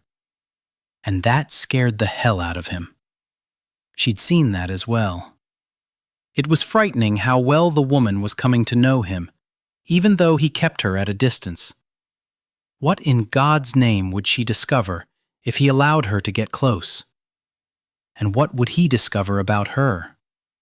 She had seemed tough when she'd laid out the conditions that accompanied her agreement to marry him. He had not suspected then that she was as soft as a goose-down pillow on the inside. The manner in which she'd hugged his children against her as they'd driven home. By God, she'd been a lioness, fiercely protective of her cubs. Her delicate nostrils had flared in warning, and he dared not utter a word during the journey for fear he might imperil his life. His anger should have increased. The very notion that she expected him to direct his fury toward his children. Instead, he'd admired her determination to shield them. When he married her, he'd expected her to have little interest in the children. Although her father had indicated she wanted her own, Devin had not considered that his would intrigue her and that she would want to spend as much time with them as she did. He hesitated to admit that he'd enjoyed having his children present during dinner. They brought sunshine into the dreary room, and God knew he could use all the sunshine he could muster. With a deep sigh, he stood and stretched. The clock had stopped its bonging some time ago. It was time he turned in for the night. No amount of staring was going to bring him a solution this evening. He ambled into the hallway, not in any particular hurry. He regretted the tantrum he'd thrown that afternoon. Regretted so many things. He was surprised to notice the candles in the chandeliers were still alight. He would have to instruct Gina that her wifely duties entailed ensuring that the servants extinguished all flames before they went to bed. Then he spotted her. Lying on the floor in the middle of the foyer, a blanket spread beneath her, her head cushioned by a pillow. He was unprepared for the warm pleasure that flowed through him and the easing of the loneliness that seemed to be such a part of him these days. Not wishing to startle her, he softened his step until he was near enough to see her more clearly. She was staring at the ceiling. He crouched beside her. What are you doing? She smiled gently. I've been intrigued by the paintings on the ceiling since I arrived, but I get a crick in my neck when I look at them for too long. She shrugged. I decided to indulge myself and stretch out here so I can gaze on them for as long as I wanted. Chuckling, he sat beside her, raised his knee, and draped his wrist over it. You're unlike any Englishwoman I've ever known. Thank you. I'm not quite certain that I was offering you a compliment. I am. She appeared incredibly smug. She wore a wrap over her nightgown. He could see the buttons that ran up the front and came to a stop just beneath her chin. His stomach clenched as he remembered loosening those perfect pearls until they revealed the velvety softness of her skin beneath. He swallowed hard in order to free his voice. Why these particular ceilings? Because they were next. Pardon? She slid her sparkling gaze toward him. I've spent some time on the floor in all the hallways in the East Wing. The foyer was next before I moved on to the other areas of the house. The floor must make for an uncomfortable bed. I don't sleep here. Usually I don't even study the paintings for very long, but these seemed sort of sad. I wonder what the artist was thinking. He lay down beside her, rested on his elbow, and squinted at the painting of cherubs and unicorns in a mystical garden. I imagine he was thinking, I hope I don't jolly well fall off this scaffold. Her soft laughter wove around him, through him, a delightful lilt that drew his attention back to her. She fell into immediate silence when he tucked behind her ear a stray strand of hair that had escaped her braid. What do you think he was thinking? He asked quietly. I think he thought it was a shame unicorns no longer existed. Their faces were incredibly close, her eyes amazingly large. I suppose you believe in unicorns, he murmured. She nodded slightly. I believe in all good things. So innocent. He heard her breath catch as he trailed his finger along her chin, her first weapon of defiance. I owe you an apology for my outburst this afternoon. It was totally inappropriate under the circumstances. You were merely taking the children on an outing, and I overreacted. I have to apologize too. I haven't been very understanding about my father's failure to uphold his end of the bargain. I knew you were angry, but I didn't realize the extent to which he had harmed you. I was searching for a quick solution to a long-term problem. With the money I made from the sale of the townhouse, I was able to pay your father's debts. She furrowed her brow. You paid off my father's debts? As well as a goodly portion of my own. If we are frugal, we should be all right for a short time. She rolled onto her side and tucked her hand beneath her cheek, an incredibly innocent pose. You strike me as a clever man. How did you find yourself in this predicament of near financial ruin? Near financial ruin? Sweeting, I'm in the depths of it. How did it come about? He retrieved the strands of hair he'd placed behind her ear earlier and began to toy with them. The world has grown smaller. Crops that were once ours to produce are grown elsewhere and shipped in. The product is cheaper. The tenant farmers can barely make their rent, even though I continually lower it. Then kindness has made you a pauper. No, my father made me a pauper. How so? The light from the flickering flames burning in the candles overhead danced over her features, softening the sharp lines of her nose and chin, making her cheekbones less prominent. Just as the firelight in the hearth had on their wedding night. She was a woman who belonged in a bedchamber, shrouded in shadows, writhing on satin sheets, calling out his name. How easy it had been to cast himself from her bed when her father's breach of faith had sliced his pride to ribbons. How difficult now to cast his pride aside and ask to be welcomed back into her bed. My father took little care in anticipating future needs. He married for love. My mother brought little to the family coffers. He hesitated, wondering how she would handle the remainder of his tale. And you did the same, she said quietly, with your first marriage. Yes, he rasped. I was young and too full of myself to put the greater good ahead of my own desires. I think you're wrong. Nothing is more important than love. You don't understand our society. Were you happy with Margaret? For a time, until she realized the truth of our situation and accepted the ghastly prospect it might never improve. My love did little to ease her misery. It is better not to have it, I think. She looked at him as though he was daft. Given the choice between love and money, you would choose money? She asked. I have already proven my current preference, have I not? He knew he'd spoken too freely, revealed too much when pity touched her eyes. Don't look at me like that, he ordered as he shoved himself to his feet. I do not desire your pity. But as his strides carried him away from her, he feared pity was all that remained for him to receive from any woman. Georgina galloped the dark bay mare over the lush countryside until its sides were heaving from the exertion and her body was aching. Unable to locate the stable boy, she'd simply taken matters into her own hands and saddled the horse herself.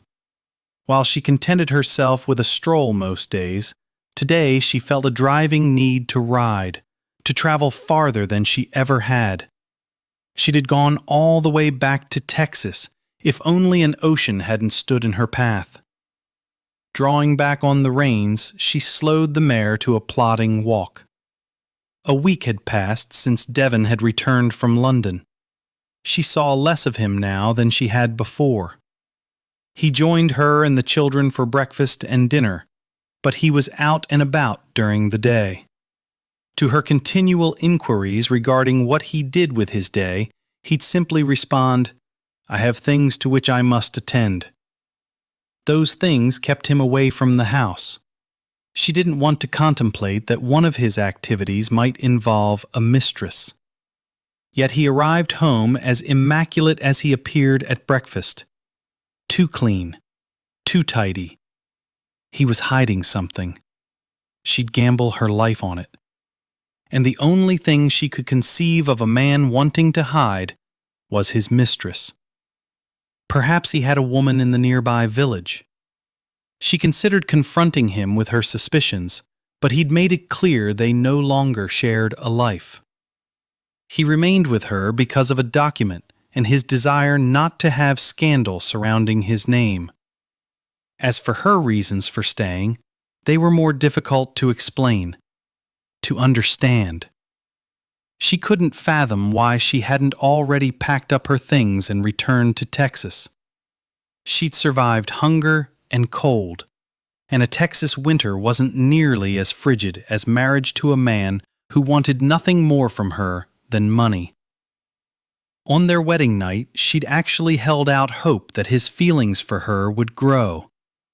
Not enough to include love, but fondness at least. He'd been kind and gentle and passionate. She'd almost believed he wanted her in his bed, a notion that had died along with her father. Indebtedness had prompted his solicitousness. Yes, indeedy. She ought to gather up her belongings and head home, where she knew how to play the game. Here, the apparent rules and rigidity of class distinctions confused her. Sometimes she thought Devon looked at her with a bit of caring. At least she thought that as he sat beside her in the foyer at midnight, studying the paintings on the ceiling. He'd appeared amused, maybe even glad to visit with her. And a little lonely. He seemed to carry a heavy burden, and she didn't know how to help him when she understood nothing about it. He had proclaimed that gentlemen didn't work. Then what in God's name did he do all day? And why in tarnation couldn't he do it at the house? Her musings came to an abrupt halt when she spotted the workers in the field. A longing for the familiar had her guiding her horse toward them. Several men were swinging scythes, cutting what appeared to be wheat. Or corn, she supposed with amusement, was how they would refer to it. One man in particular caught her attention. His clothes, a tight fit, were more worn than the others. Sweat dampened his broad back as he wielded the scythe as though he thought to cast out demons. He was obviously the leader of the group, working with more determination and fury than the others did. She wondered if this land belonged to her husband, and if he was aware he had such an extraordinary worker in his employ. He certainly needed to be told. One by one, the other men stopped, removed their hats, and crumpled them against their chests. But this one man continued on, as though nothing could deter him from getting the crop harvested.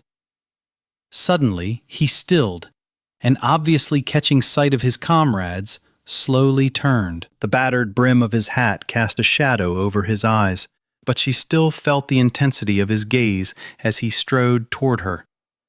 When he neared and lifted his face toward her, the utter and complete mortification etched into his features almost unseated her. "What are you doing here?" Devon demanded. She couldn't take her gaze from the beads of sweat coating his throat, the dirt pressed into the tiny lines fanning out from the corners of his eyes, the rope of muscle in his forearms as he held the scythe in a white-knuckled grip. I wanted to see the countryside." She looked out over the land before returning her attention to him. "This is where you spend your days?" She watched the muscles in his throat work as he swallowed. "Go home, Countess. We'll discuss this matter after dinner. My riding or your working in the fields?" He looked as though she'd just cut him off at the knees. Her heart restricted. "Devon. Go home, Countess. Now." He spun on his heel and strode back toward his men. He shouted an order, and the men immediately returned to work. She urged her horse into a lope. Obviously, her husband did have a mistress.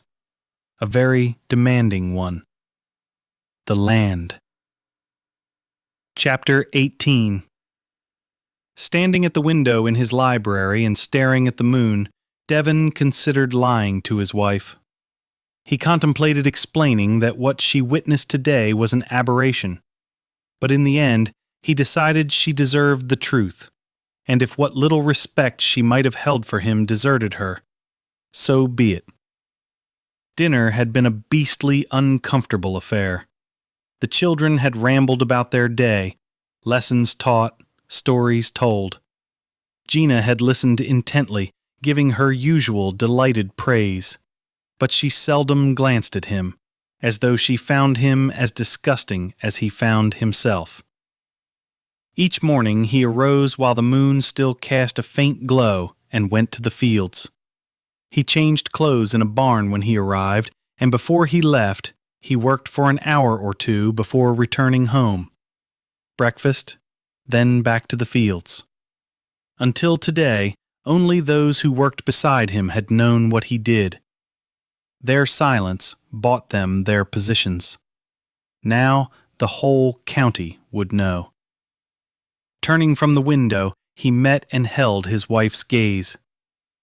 "I had hoped to spare you the shame of learning your husband is little more than a common laborer." Obviously, in stunned astonishment, she sat on the edge of the chair, her hands folded in her lap, her lips slightly parted, her brow furrowed, and her eyes blinking rapidly. "In light of my confession, if you find it intolerable living here—" What? What could he offer her? A divorce?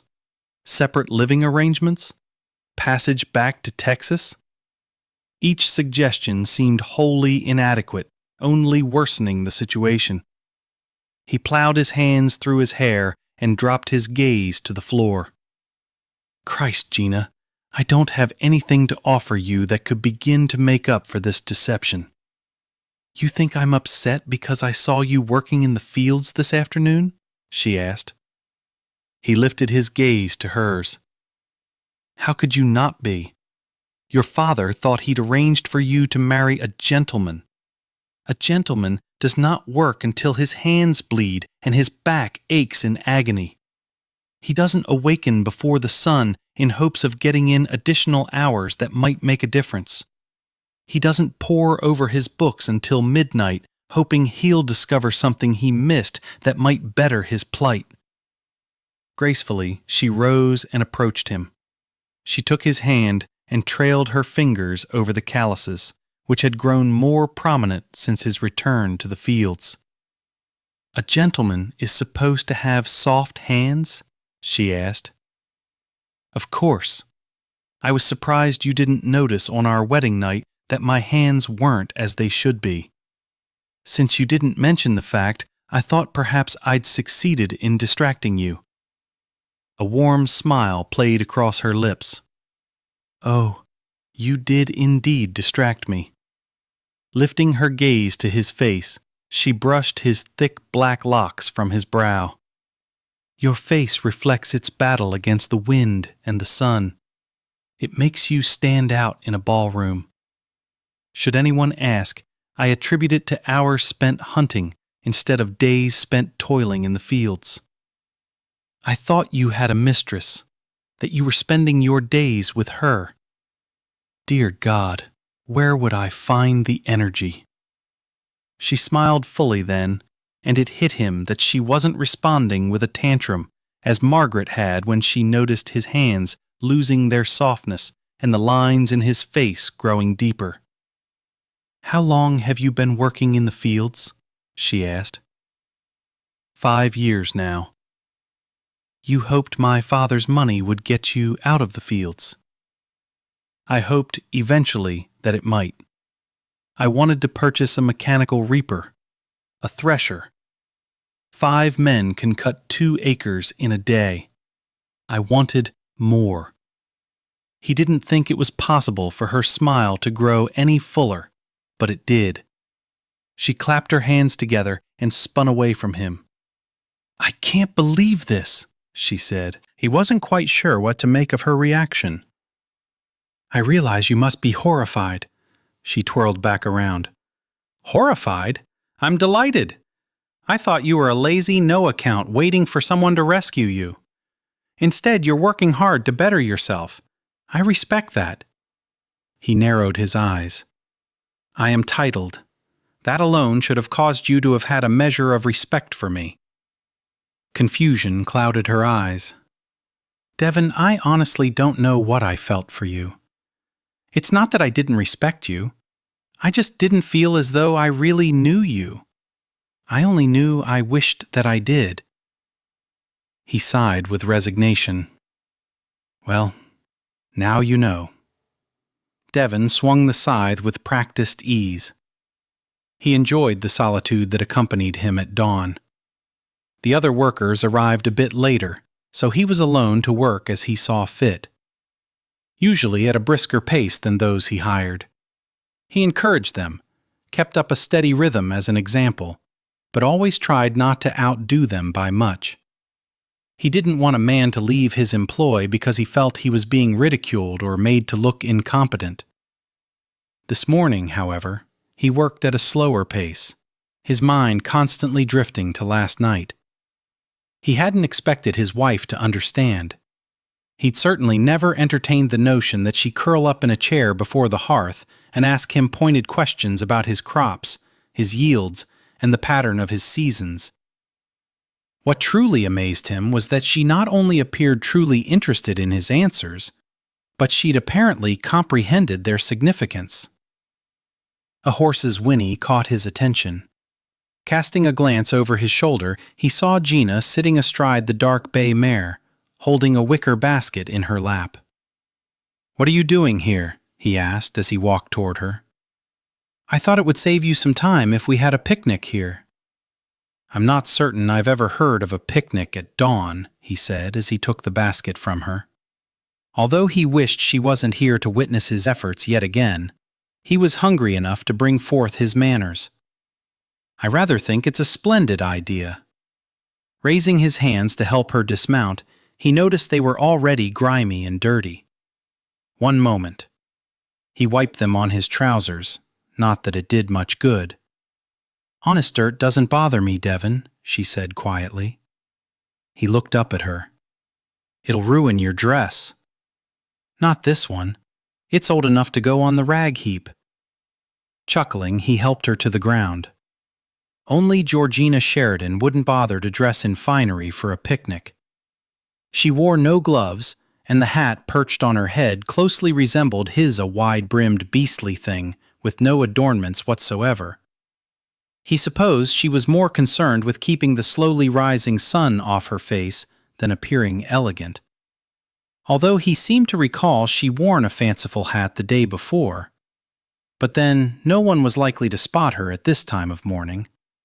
By the time they'd finished eating and she was headed back to the manor, a few of the villagers would be out and about, but he wasn't overly concerned with them sighting her. Carrying the basket and a blanket in one hand, with his other hand resting against the small of her back, he guided her to a portion of the field they'd cleared the day before, near evening. He was hard-pressed to explain why he was pleased she was here. She was correct in her assumption. Her actions would allow him to lose little precious time. He didn't have to wash up, change clothes, ride back to the manor, eat, ride back to the fields, and change clothes. His clandestine activities were wearisome at times. He spread the blanket over the ground. Before he could assist her in sitting, she made herself comfortable and was scrounging around in the basket. He dropped down beside her. "Give me your hands," she ordered. "They're filthy, Gina." She bestowed upon him a dazzling smile. "I expected that." She flattened a towel over her lap. Before he could argue further, she took his hand and wiped a damp cloth over his palm, his fingers, and his knuckles. He could well imagine that when she begun her journey, the cloth had been hot, because a trace of warmth remained. Guiltily, he gave himself up to her tender ministrations. Margaret had grown to despise his coarse hands. Gina stroked them as though she considered them something of a marvel. After she removed every bit of dirt to her satisfaction, Gina patted his hands dry with the towel she'd placed in her lap. "Thank you." "My pleasure," she said, reaching into the basket. He honestly believed it had been almost as much as it had been his. He could not fathom the contentment hovering around her, as though she considered eating in a field no different from eating in a park. "You won't have as much of a selection as you have at home, but I figured what we lacked in choice we could make up for in abundance," she said. Home. Strange how he'd never truly thought of Huntingdon as home. His family's ancestral estate, the manor, the albatross around his neck that he dearly loved, but he'd never considered it home. She set out an assortment of meats and pastries, no plates, just pick up what you want and eat it with your fingers. "How frightfully civilized," he murmured as he reached for a slice of ham. She brought out a jar wrapped in a towel and promptly poured some into a china cup. With one of her rare Gaiman smiles, she extended the delicate cup toward him. The absurdity of sipping his tea as he sat on an old blanket in the middle of a field while the sun was only just clearing the horizon almost made him laugh. All that stopped him was the realization he'd nearly forgotten how. The last thing she placed before him was the Times. Although too many dawn shadows prevented him from seeing the words clearly, he did appreciate her thoughtfulness. He set it aside. For the moment, he decided he'd prefer to read her. Stretching out on his side, he raised himself up on an elbow. He saw little point in pretending to be a gentleman at this precise moment. "What did Mrs. Cooper say when you asked for a picnic basket at this beastly hour?" he asked. She nibbled on a crumpet. She did her usual harumph. But when I explained it was to become the new morning ritual, she fetched the basket and helped me prepare the food that I wanted to bring. You can't bring me breakfast every morning. If you don't want to eat breakfast out here, then I'll have it served earlier, before you leave. You can't do that. Why not? For one thing, you can't change the staff's routine. Why? Because it's simply not done. Fine, then I'll cook breakfast for you before you leave the house. You can't. But I can. I know how to fix flapjacks, griddle cakes, sourdough biscuits, gunslinger scrapple, you name it, I can cook it. He shook his head in amusement. Gina, it's not that I think you're incapable of cooking. Rather, you are the lady of the manor, and therefore you do not cook. It's ridiculous for you to leave the house, work for a couple of hours, and then come back just to salvage your pride. If they're your servants, I don't understand why they can't serve your needs when they change. He supposed she made a compelling argument. All right, you may instruct Mrs. Cooper to begin serving breakfast 2 hours earlier. Splendid. He thought he heard a great deal of triumph in her delivery of that one word with a trace of British accent. Perhaps he'd make an Englishwoman of her yet. He sipped the tea, which was rapidly cooling in the chill of the morning. Sitting up, he hastened to finish the meal so she could be on her way. No sense in making her suffer any longer than necessary, simply because he enjoyed her company. "What's the wagon for?" she asked. "I didn't notice it yesterday." "I have a man who tosses in the cut wheat and hauls it to a nearby barn. He was making his first trip when you stopped by."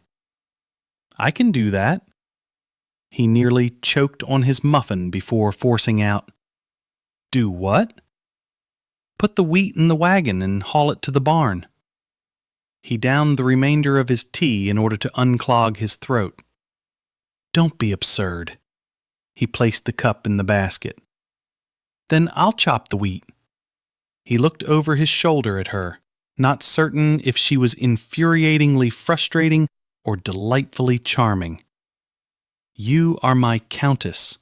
You do not toil in the fields." "Why not?" "You're my earl, and you do." "I have explained to you why I must. I take no pride in the fact that I must." "You should," she cut in. "Should what?" "Take pride in your efforts." He'd decided. She was infuriatingly frustrating. "My family is made of generations of gentlemen. We do not have to labor. They would be horrified to see me do so now." "I don't think so." "Because you don't understand Englishmen. Your father wanted better for you.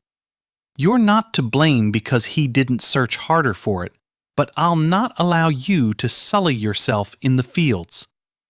She placed her hand over his, and everything within him stilled. "Devon, don't you understand that I admire what you're doing out here? You're trying to save your family's estate with hard work. My hard work shall suffice. I see no reason for you to labor in the fields." "But I want to. I've picked cotton from can-see to can't, and by God, nothing is harder than that. I've spent too many days to count, bent over, plucking bowls with bleeding fingers while the sun hotter than blazes beat down on me. I helped my mother cook meals for 100 farmhands, scrub heavy iron pots, and haul wagons loaded with cotton to the gin." "Exactly." He lunged to his feet and began pacing. In truth, he'd had no idea she endured all that misery. It sent a cold shiver coursing through him to think about it. Although at one time she'd been no better than he refused to allow her to return to those endeavors. Your father wanted that nonsense to stop. That's the reason he arranged this marriage. He arranged this marriage because he knew I wanted children. His stomach tightened. No wealth, no children. It was the deal he'd cut with the devil, with himself. She rose and matched him step for step. He had some notion you know how to treat a wife well, but telling me what you will and will not allow borders on slavery. I'm not your possession. I'm your wife. He came to an abrupt halt and faced her. Which means you are entitled to a life of leisure. Why can't you understand that simple concept? Why can't you understand the simple concept that marriage is a partnership? A husband and wife should work together to achieve what they want. They should share dreams and ambitions and goals. But none of ours have anything in common. She folded her arms beneath her breasts. What is your dream? To restore Huntington to its grandeur, to make it worthy of my son to inherit. She held his gaze. My dream is for you and the children to be happy. It seems to me if we work together, we can make both dreams happen. He felt small and spiteful. How could she want his happiness when he was intent on denying her hers? Devin, I want to work in the fields. He waved his hand dismissively. Fine, then do whatever you want. He could at least grant her that small concession. She smiled in jubilation. You won't be sorry. Probably not, but he had very little doubt she would be. She whistled. His countess whistled, while she raked, bound, and stooked the wheat. Not a soft lullaby, but something lively that danced on the breeze and had his men swinging their scythes with a rhythm matching her tune. And when she needed someone's attention, to his horror, she stuck 2 fingers in her mouth and released a high-pitched shrill that would have pleased an Eastender. He would have taken her to task for her lack of good breeding and decorum if he hadn't been as entranced by her as his men. If the gentlemen in London had seen her as she was today, he might have had to fend them off in order to gain her favor. When she wasn't whistling, she was all smiles and laughter. He'd thought she'd relaxed somewhat when they'd arrived at the manor, but now she was giddy with delight, her dark eyes alive with passion, her cheeks ruddy from exertion, her lips inviting a kiss whether she was whistling, smiling, or laughing. Joyous. She was absolutely joyous, obviously in her element with the arduous, monotonous work. While she had seemed out of place in the ballroom, here she was completely at ease, trudging across the field, going about her work as though she'd been born to it. He didn't know why that thought took him by surprise. She'd married him to attain the rank of countess, and now she was brushing dirt off her skirt. He glanced around. His own efforts paled considerably when compared with the results of his workers. Distracted, he was hardly concentrating on what he needed to accomplish. He grabbed up his scythe and strode toward her. Thank you very much. I think you can be on your way now. She didn't so much as halt. Don't be ridiculous. It's not even noon yet. He'd expected her to last an hour, maybe 2, not the entire blessed morning. You've made a fine showing, but people are beginning to wonder about the lady in the field. Let them wonder. It'll make a good legend, don't you think? He grabbed her arm to still her movements. Gina, I didn't mean for you to stay here all day. She studied him, her nose red from the chill of the morning, her breath forming white wisps that were carried off by the breeze. I'll leave when you do. I shall remain here at least until dark. Then so will I. We have hours yet to go. She shrugged, as though his comment was of no consequence. Time goes faster when I'm busy. I prefer it. She shook off his hold and returned to raking. For the life of him, he couldn't imagine Margaret out here in a tattered cloak and a floppy hat, with a bead of sweat rolling from her temple down her cheek, a droplet that so closely resembled a tear. How could she not loathe what his shortcomings forced her to endure? She jerked her head around, her brow darkened with a light coating of dirt. He wanted to apologize, promise her a better life, thank her for joining him in the fields. But in the end, he simply said, I'll escort you home come evening. Georgina watched as the laborers wandered off into the dimming light one by one, until only she, Devon, and a man named Benjamin remained. If she had been in Texas, she might have thought Devon was trying to impress her with his dedication to his endeavors. But she was in England, and knew he'd grown up thinking that working in the fields was beneath him. She understood now why his shoulders were much broader than his peers, and the reason his clothing had seemed snug. When he'd had it tailored to fit him, he must not have been swinging a scythe with a poetic rhythm. He hadn't been reduced to toiling in the fields. How could she explain to him that what she witnessed today had exalted him in her eyes? Even if she possessed the necessary power of persuasion, he wouldn't want to hear it, wouldn't contemplate believing it. Class distinctions were innate among his countrymen, passed down through the generations. Devon didn't see his actions as proof of his determination to succeed, to rise above. He saw them as failures. Her father, however, would have viewed his efforts with the same high regard as she did. He'd mentioned that he'd visited the area. He must have heard about Devon's endeavors. He'd understood that although Devon was willing to marry for money, so was he willing to work for it. The very aspect of Devon's life that he abhorred was exactly the reason her father had deemed him worthy enough for her. Unfortunately, he'd trusted Devon to care for her to such an extent that he hadn't walked away from the gaming tables as quickly as he should have. Yet a part of her was grateful that he hadn't. With money at his disposal, Devon never would have revealed this aspect of his life to her. What they had now seemed much more real than what they'd shared in London. She'd seen Devon in the ballroom, dressed in his finery, on the Thames with his sleeves rolled up. With the exception of their wedding night, when he'd worn nothing at all, he'd never appealed to her more than he did at this moment, with his face streaked with sweat and his muscles straining against the fabric of his shirt as he hoisted the remaining bundles into the wagon while Benjamin guided it along.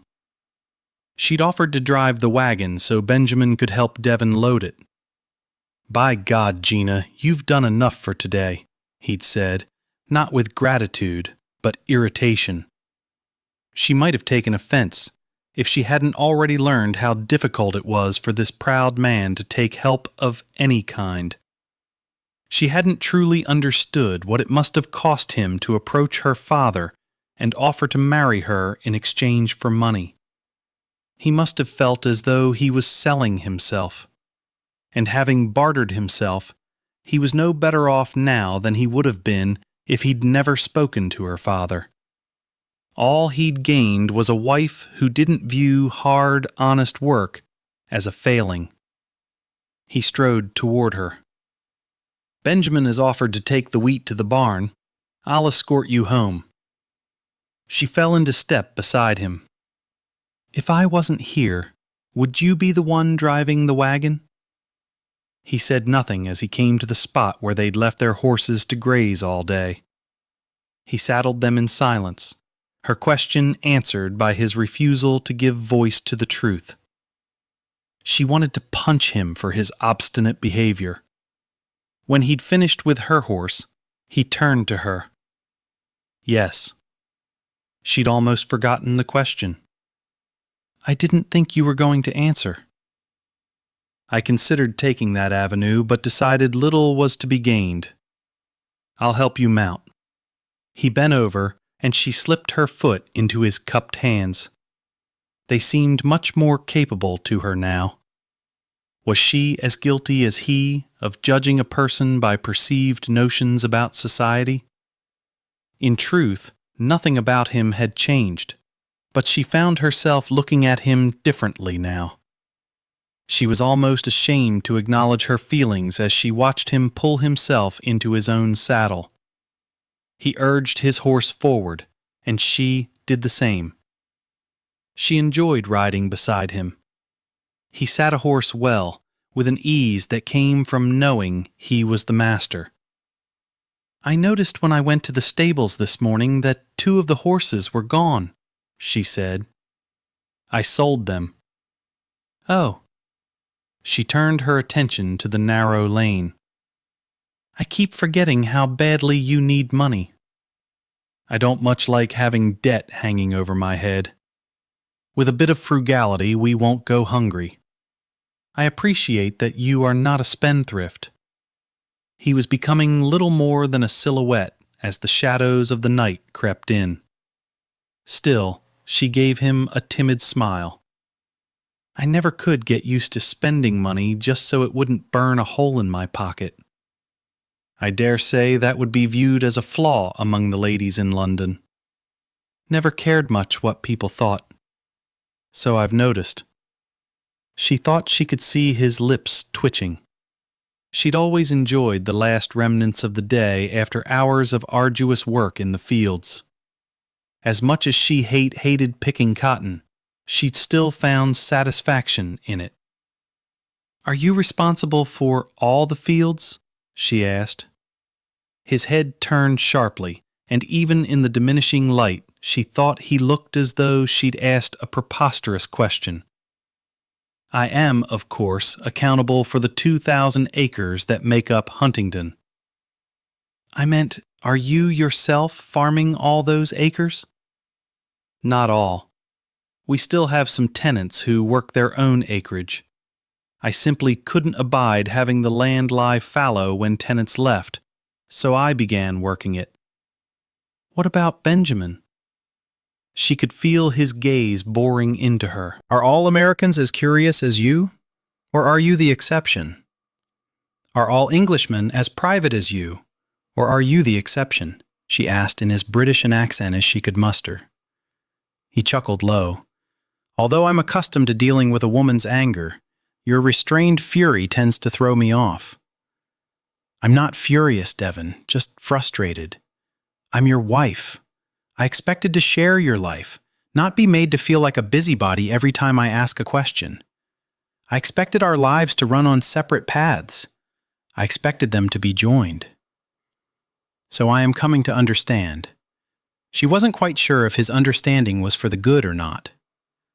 Benjamin, she prodded, what's the mystery about him? No mystery. We have an understanding, he and I. He and his family live in a cottage on my land. He oversees the workers when I'm not available. And when you are available, you work harder than anyone. Why? Battling my demons, Countess.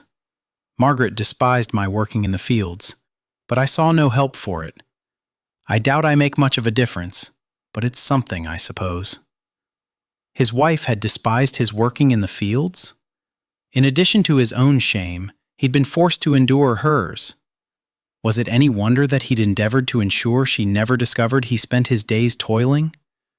The woman had not only been disappointed in their financial status, but she'd not respected his attempt to better it. I think you make a great deal of difference, she said. Yes, well, see if you harbor the same sentiments when the London season is upon us, and I inform you we cannot afford for you to purchase any new ball gowns. My gowns are less than 3 months old. Why would I need new ones? Women always need new ball gowns. I don't. No, I suppose you don't, he murmured. I never know quite what to make of you, Countess. but I do thank you for your assistance today. I plan to help every day. It's not necessary. Devon, accept my willingness to help with a bit of grace. That's not an easy request for me to honor. But I enjoy working, Gina Devon. Fine, do what you will. But at any time you may stop helping and I won't think less of you. But she'd think less of herself. For the first time since she'd agreed to marry him, she felt equal to the task. Devon drew his horse to a halt outside the stables, dismounted, and walked over to his wife. He was surprised the stubborn vixen still sat on her horse. Wrapping his hands around her waist, he brought her slowly to the ground.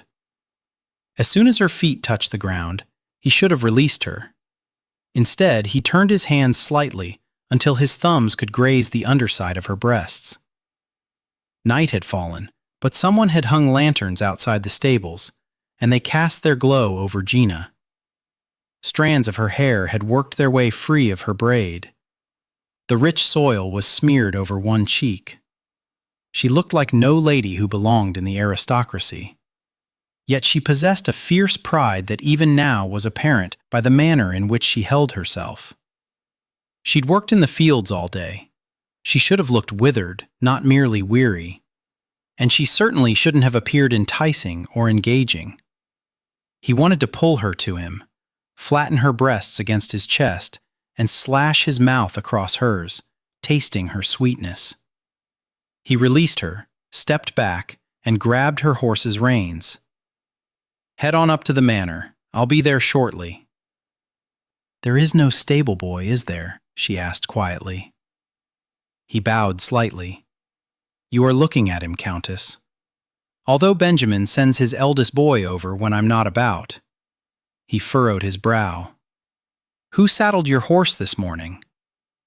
I did. He swore softly beneath his breath. Woman, have you no sense?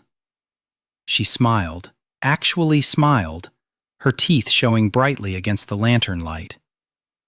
I've been saddling my own horse since I was 12, but as my Countess Devon, stop worrying about appearances. I doubt anyone around here gives a good goddamn. A good goddamn? Was there such a thing as a bad one? He was on the verge of asking her when she turned, released a small screech, and stumbled to the ground. He was kneeling beside her in an instant. What's the matter? My leg is cramping. There, you see? I told you. He scooped her up into his arms. You had no business whatsoever working out in the fields. She wound one arm around his neck, while with the other hand she attempted to reach her leg.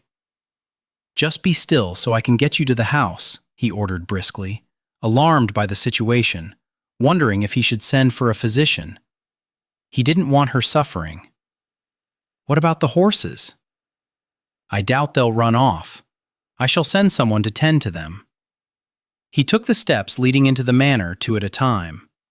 As though realizing he would have his way in this matter, she slumped against him, laying her head against his shoulder. He'd forgotten how nice she felt when held completely within his arms. Her simple dress, more suited to working in the fields than attending any social function, had no bustle or bows or anything to prevent him from noticing every swell and dip of her slender body as it pressed against his. As he turned the knob, he shouldered open the heavy door and caught sight of Winston hurrying into the foyer. Winston, have someone prepare a bath for Lady Huntingdon, immediately. Yes, my lord. He carried her up the stairs to the bedchamber next to his. Gently he sat her in a chair before the hearth. He slid his hand beneath the hem of her dress and had no trouble finding the knotted muscle in her calf. He swore softly. She tried to move her leg, but he held it firmly. Devon, I can do that. As can I, he said sternly, neither in the mood nor possessing the disposition to argue. Not that his tone would have deterred her if she had been of a mind to expostulate. With a capitulation that he now understood beyond a doubt was totally foreign to her nature, she leaned back in the chair, gripping its arms. How like the blasted woman not to admit she was in a great deal of discomfort. He kneaded the muscles slowly, gently, until he felt the knot loosening, her leg becoming firm but not hard beneath his fingers. She had such a finely shaped calf. He was tempted to lift her skirt over her knees and press his mouth just below her knee. What a fool had been to speak in anger and disappointment, to deny her his presence in her bed, and in so doing, deny himself the pleasure of her body and the comfort he'd felt from simply holding her on their wedding night. He lifted his gaze to her face. Her eyes were closed, and her lips were parted the tiniest bit. Her head was tilted at an odd angle, her breathing shallow. His countess, after her arduous day in the fields, was asleep. Chapter 19. Barely able to keep her eyes open, Georgina watched the steam swirl around her as the heat from the bathwater eased its way through her tired muscles. She'd been too distracted by the discomfort to object when Devon had whisked her into this bedchamber. She thought it might have once belonged to the previous lady of the house. The room was dominated by the bed, with its chintz curtains, looped back and held in place by tasseled cords, hanging from square mahogany posts taller than her husband was. Decorative pillows adorned the bed, seemingly in disarray, and yet she felt certain each one had been placed just so. The massive double wardrobe had a tall mirror in its center. A dressing table draped in muslin and edged with lace sat in a nook before the window.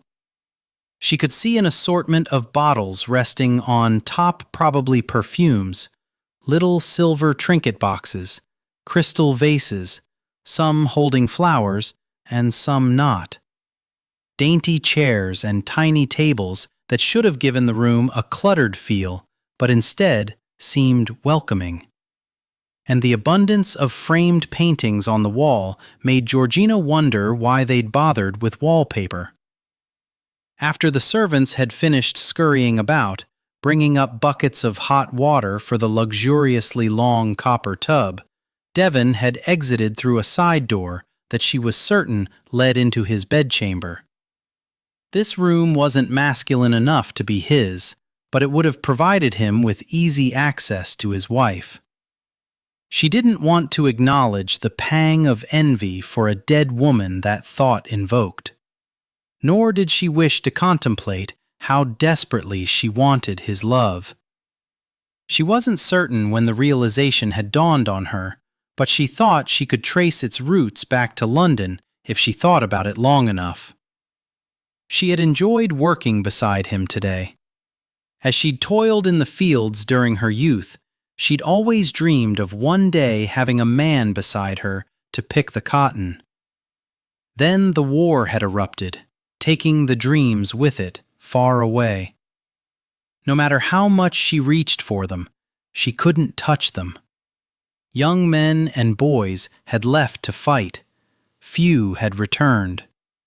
The scarcity of men had made the prospect of marriage bleak. Then the Yankees had started moving in damned carpetbaggers. She wouldn't have allowed one of them to court her if he'd been the last man in Texas. A soft tapping brought her out of her musings and her lethargy. She bade entry, and Martha walked into the room. "I brought your nightclothes, milady," the housemaid said as she set a bundle on the bed. Georgina sat up, splashing water over the side of the tub. "Oh no, I'll need a gown for dinner." She was almost as hungry as she was tired. "His lordship has said you're to eat in here." Georgina reached for a towel, and Martha hurried over to help her. "But I want to eat with the children." Georgina tucked the towel up beneath her arms, wrapped it around her body, and stepped out of the tub. The children are coming here to eat.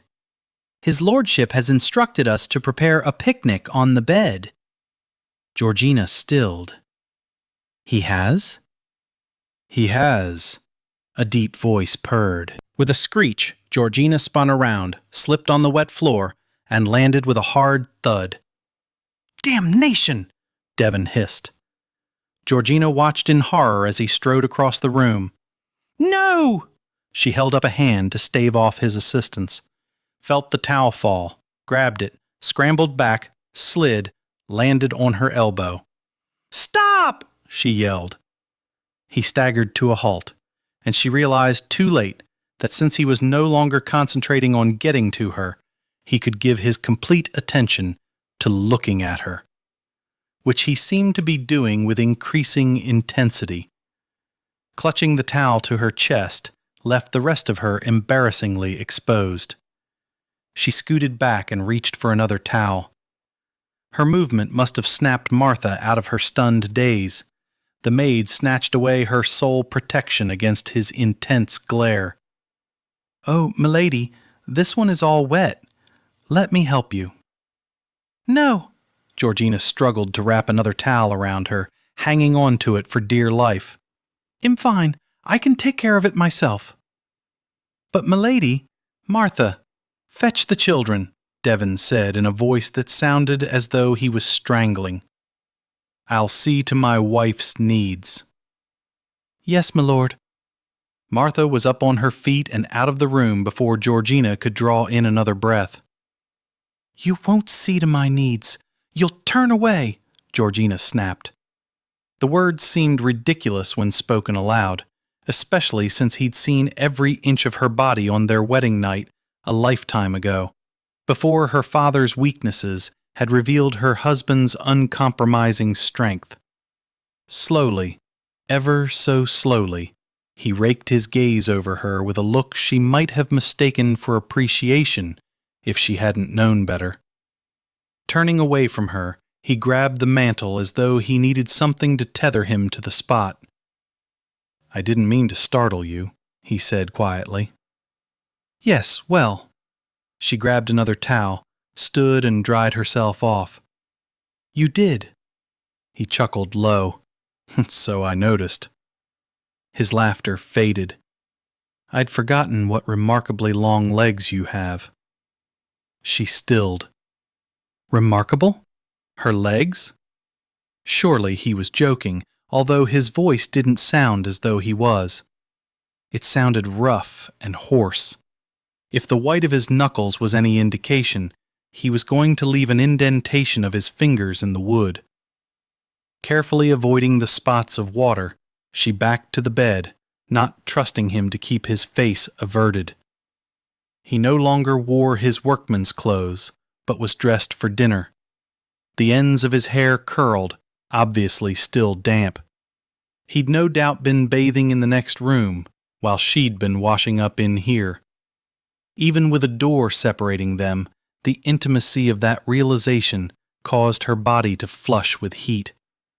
She decided to avoid his comment and changed the subject. It was nice of you to arrange for us to eat here. The children will enjoy an indoor picnic. She dropped the towel and worked her way into her nightgown. He didn't look as though he'd moved while the material had hidden her face. She drew on her wrapper and knotted the sash. Sitting on the bed, she wondered if he'd made love to his first wife here, or had he carried her to his bed. She'd never set eyes on his bedchamber, not here or in London. I'm decent now, she said, not at all pleased with the breathlessness of her voice. He faced her, and one corner of his mouth hiked up into a grin. I thought you appeared decent before. Unable to think of a witty retort, with her skin prickling with the heat of his gaze, she asked, Was this your wife's room? His smile retreated. You're my wife. I meant, she waved her hand, hating that he had the ability to fluster her. Your first wife, Margaret. Was this her room? Yes.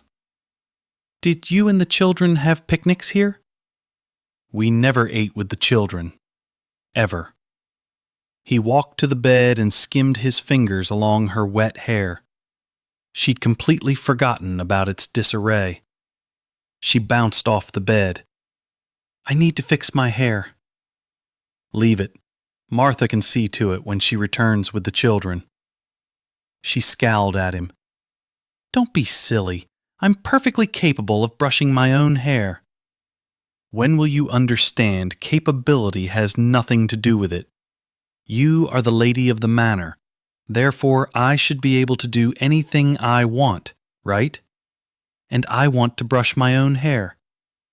She sat in the chair before the dressing table and studied the silver brush, comb, and mirror set out as though never to be used. She glanced over her shoulder. Was this hers? Yes. With panther-like grace, he strolled across the room until he stood behind her. Maybe I should pack it away for Millicent. She held his gaze in the mirror. She might want to use her mother's brush when she gets older.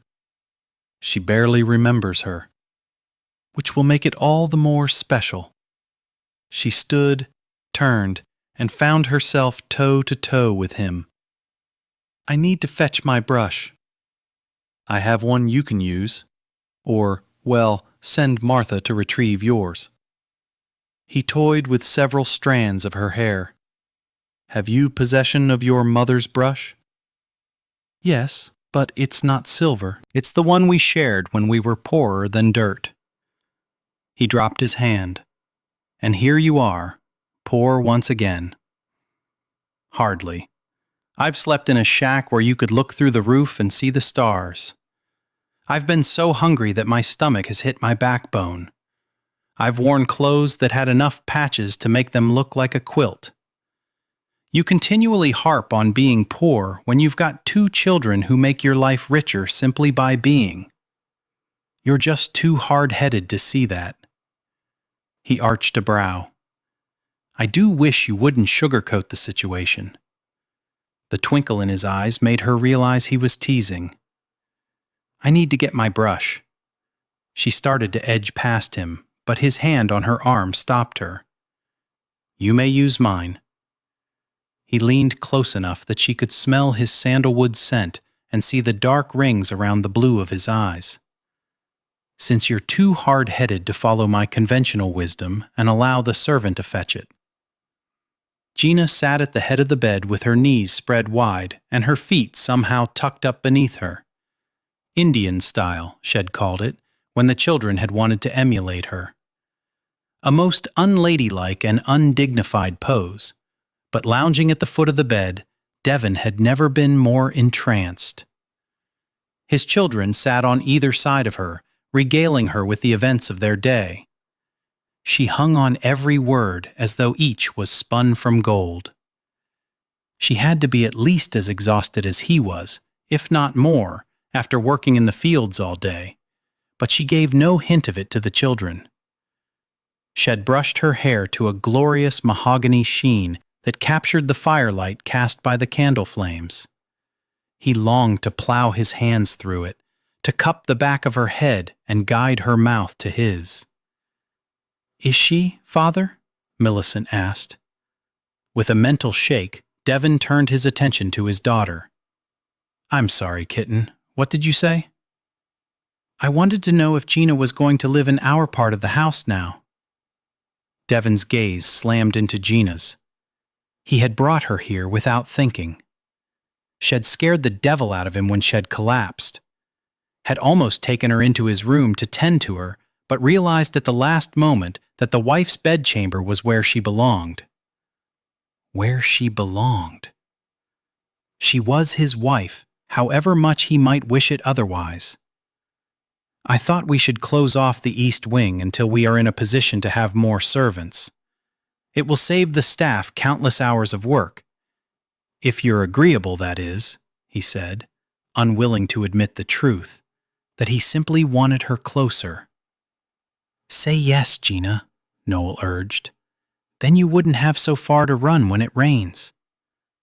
Devon sat up straighter, Why the devil was his wife running when it rained? I beg your pardon? What are you on about? His children's eyes grew as large and as round as saucers, and his wife looked as guilty as sin. He cleared his throat, and both children jumped. He narrowed his eyes. All right. What's all this, then? Come on, speak up. Noel? Noel eased off the bed, stood tall, and placed his hands behind his back. She's afraid of the storms, so she runs here when they come. He jerked his attention to Gina. You're afraid of storms? Not her, Father, Noel said impatiently. Millie. Who the deuce is Millie? His daughter raised herself up on her knees and planted her hands on her waist. I am, Father. Millie? What's wrong with Millicent? Millicent is a hard name. Who thought it up? He glanced at Gina.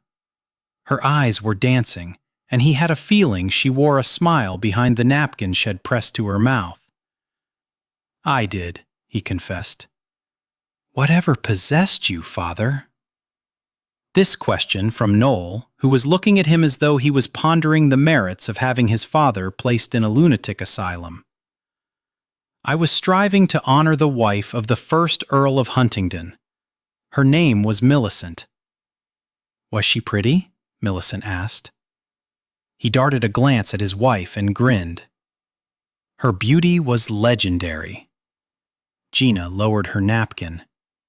Indeed, she was smiling, and he felt as though had passed some sort of test. Millicent released a tiny squeal and waddled across the bed on her knees. Tell us her legend, Father. She burrowed against his side, so his arm came around her of its own accord. She tilted her head back and looked at him beseechingly. Please? Perhaps later. Tell me why you're afraid of storms, he coaxed. Because they're loud, and Noel said they took Mummy away. His gut clenched into a hardened knot. Had forgotten it had been storming the night Margaret had died. He slid his gaze to Noel. His son looked petrified.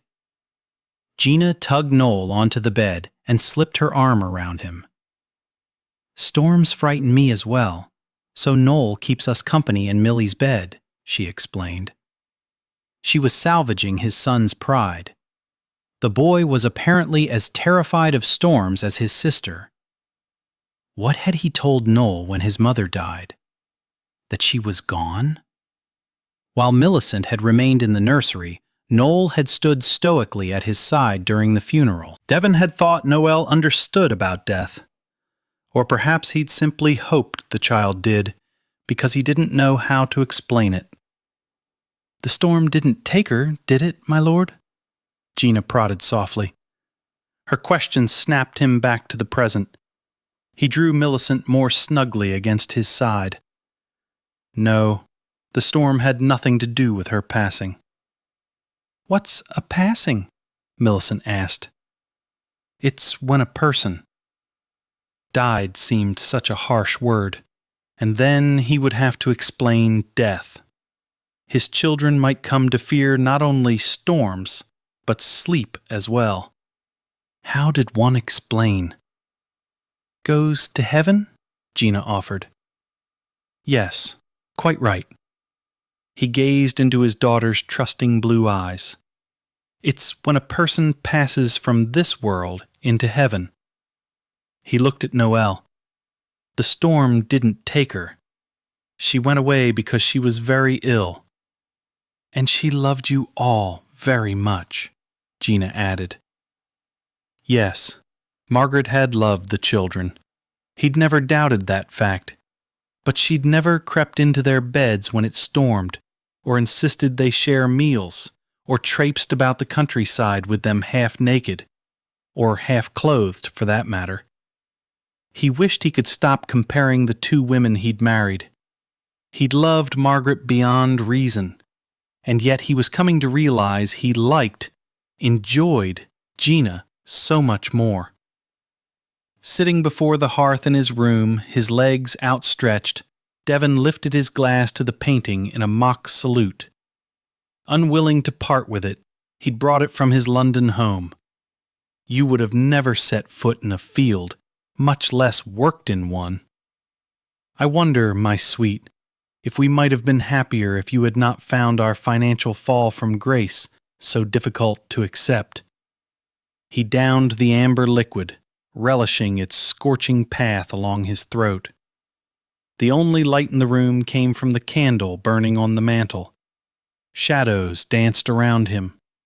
Theirs had been declared a love match, and he had loved Margaret, enough so that her weeping had torn at his soul, her tears had flayed his heart, until the final year of her life when her disappointments in him became too great, and she wrapped the cloak of a sacrificial martyr around herself so tightly he could not work it loose.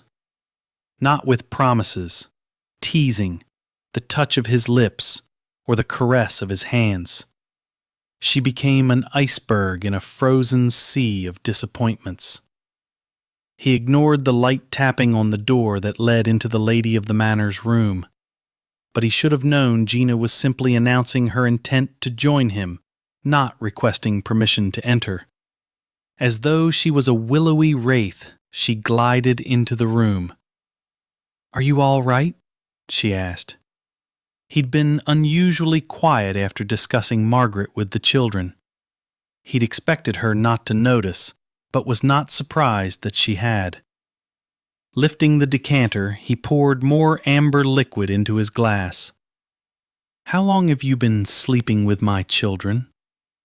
"While you were in London, it rained here, and I discovered that the storm made them anxious." She perched on the edge of the settee. "Sometimes it's easier to face our demons with someone beside us." "Is that the voice of experience speaking?" She bestowed upon him a secretive smile that led him to believe she harbored mysteries of her own. He watched as she studied the portrait above the hearth. He was astounded by the complete appreciation that washed over her features. "Is that Margaret?" she asked. "Yes." "She's beautiful." She pressed her hand against her throat. "No wonder you still love her." Did he still love her? Or did he just love the memory of what they might have shared? "What illness did she have?" Gina asked, her brow furrowed with concern, as though his first wife still suffered. "Disillusionment. Disappointment. Marriage to me was not all she thought it would be." Throwing his head back, he tossed down his drink, then set his glass aside. "I should think you would commiserate with her. After all, sweeting, this marriage cannot be what you thought it would be, when you laid out your terms and I so readily agreed to them. It's not what you thought it would be either." She eased down to the floor for heaven's sake, and wrapped her arms around her drawn-up knees. "I wonder if any relationship ever is." "You're quite the little philosopher." She dropped her chin to her knees. "You never spoke to the children about Margaret's death?" He placed his arm along the back of the settee and shifted uncomfortably. "No. Millicent was only 2, Noelle 5. I suppose I thought they would simply understand. I certainly never meant for them to fear storms." "Strange how a child's mind works," he murmured distractedly. "I think everyone's mind works strangely." He studied her slippered feet, her long fingers, the collar of her nightgown that rose to her chin, her dark eyes. He loathed comparing her to Margaret, for there was no comparison to be made in either physical beauty or temperament. Leaning forward, he braced his elbows on his thighs and lifted the thick rope of her braid, which had fallen over her shoulder. He brushed it over his lips, as though the insignificant action could help him make sense of her. Her hair smelled of flowers. You wanted a child, so you married me. Yet when I refuse to seek your bed, you toil in my fields. I don't understand you, Gina. As much as I wanted a child, I was more concerned with making my father happy. He thought he'd somehow done me a disservice by dragging me along on all his business ventures. His finding me a husband who knew how to treat a wife well was his attempt to make amends. She lifted her shoulder. I loved him with all my heart. For so long, he was all I had. For him, you married an irascible earl? I didn't know you were irascible. I only knew you were desperate. I suppose I should be unhappy because my father gambled away his money. Quite so. Only I'm not unhappy. His love brought me happiness, never his money. Are you telling me that you find no joy in the purchase of a new gown? Certainly there is a surge of joy, but it's fleeting. Ah, so you need an abundance of money so you can experience constant surges of joy. She shook her head. You're missing my point. No, my little philosopher, you're overlooking mine. Money is a means to an end. In my particular circumstances, I carry the burden of ensuring that the estates that the Crown of England bestowed upon my ancestor for his acts of heroism and loyalty are maintained in a manner that represents the grandeur he earned. It is not simply a matter of failing Margaret, but of not upholding my share of the coveted heritage. The light and shadows created a moving tapestry over her features as she seemed to consider his words. He knew now that her weathered face had been earned in fields much like his. It bothered him to find something they shared, especially this. She was a commoner, exalted to the pedestal of nobility by marriage, while he was nobility tumbling toward the common because of poverty. Reaching out, he stroked his thumb over the crevices that fanned out from the corners of her eyes. Lines he'd thought had been created by laughter. Now he suspected her squinting at the sun had formed them. I hear the sun is harsh in Texas. Everything is harsh in Texas. Then what draws people to it? It's a wonderful place for nurturing dreams. Do you not think dreams can be nurtured here? I think dreams exist wherever hope thrives. He gave his lips a wry twist. Ah, yes, my little optimistic countess. I suppose today you saw the fields as half-harvested, whereas all I saw was the work that remained to be done. You had to see the beauty of the fields, their abundance, the way the crops rippled in the breeze. Success as far as the eye could see. He dropped his hand to his side. I suppose it depends upon where you're standing. If I were a tenant farmer, I could appreciate the success of it. But I should not have to look at it so closely, or care so damned much that the crops are harvested before the next rain. You weren't raised in my world. You can't fathom my shame. No, I can't. I only know I'm glad I hitched my wagon to your star. Watching as she rose to her feet and strolled from the chamber, he fought the urge to call her back. Hitched her wagon to his star, indeed. His was but a falling star. Chapter 20. Georgina lay beneath the thick comforters in her bed in the east wing. After visiting with Devon in his bedchamber, she'd been unable to erase the image of him sitting where he could gaze with ease at the immense portrait of his wife hanging over the hearth. She'd returned to the room that smelled of the woman he loved. She wanted to be magnanimous, to be joyous of heart, but it hurt to see his love for another, to see it everywhere she turned, to always be reminded that she was here only because of Devon's need for funds. She'd been unable to convince herself to remain in the bedchamber that served as a shrine for his deceased wife. So she'd crept through the house as though she had something to hide, her bare feet pattering over the cold marble. Once inside her room, she'd pulled aside the draperies so the moonlight could spill through the window. Now the fire burned low in the hearth. She contemplated easing out of bed, dashing over the cold floor and placing a little more coal in the fire. But losing the warmth of the bed for what she would gain wasn't worth the effort.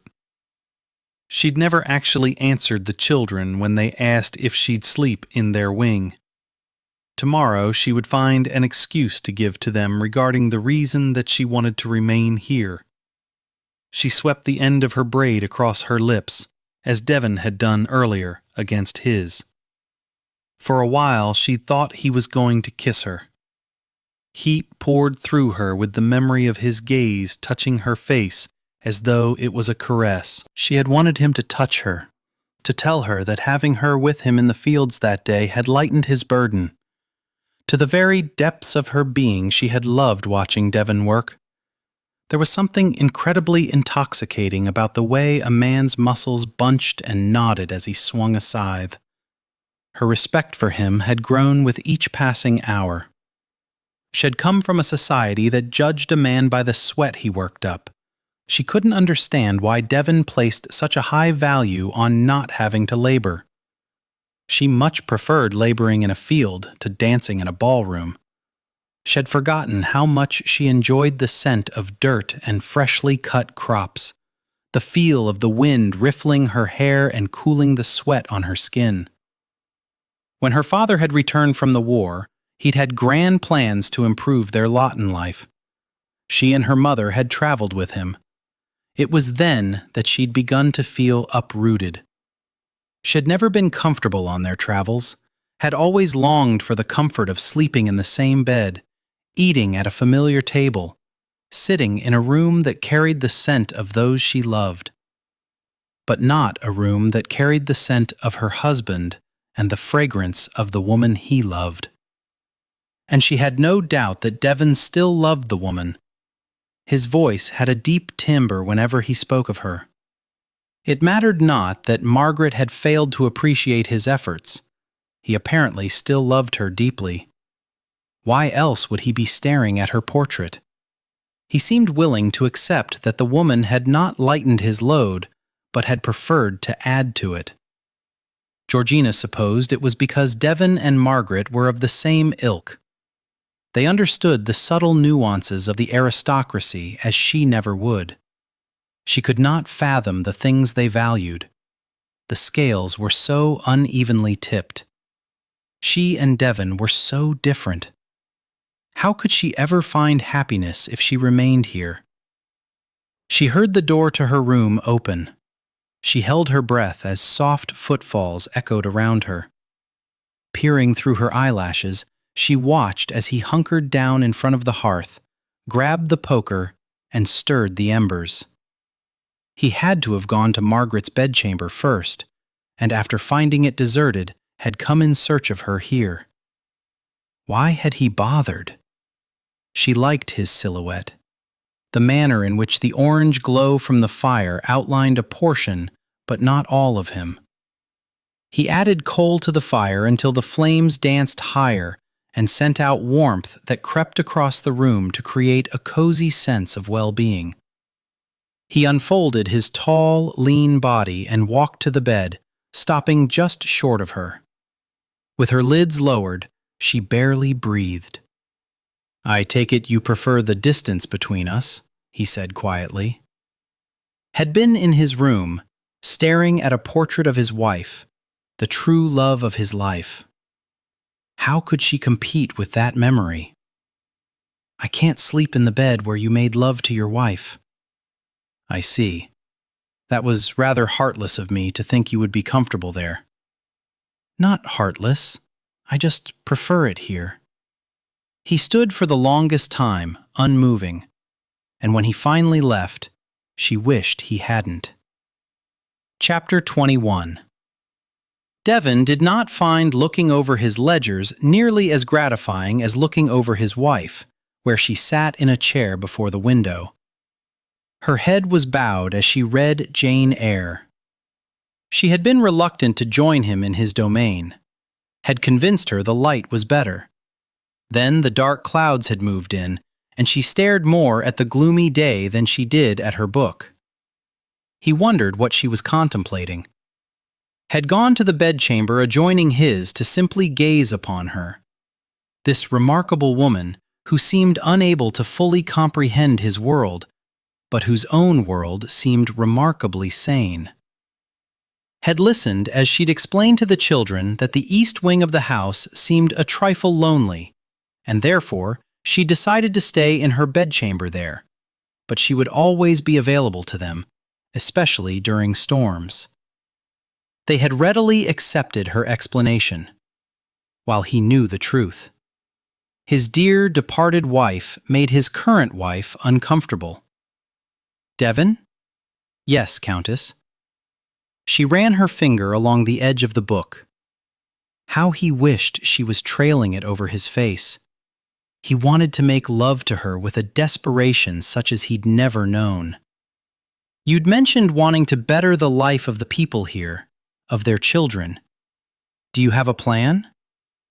I need to provide opportunities other than working in the fields because they can better themselves by moving to the cities where industry is thriving.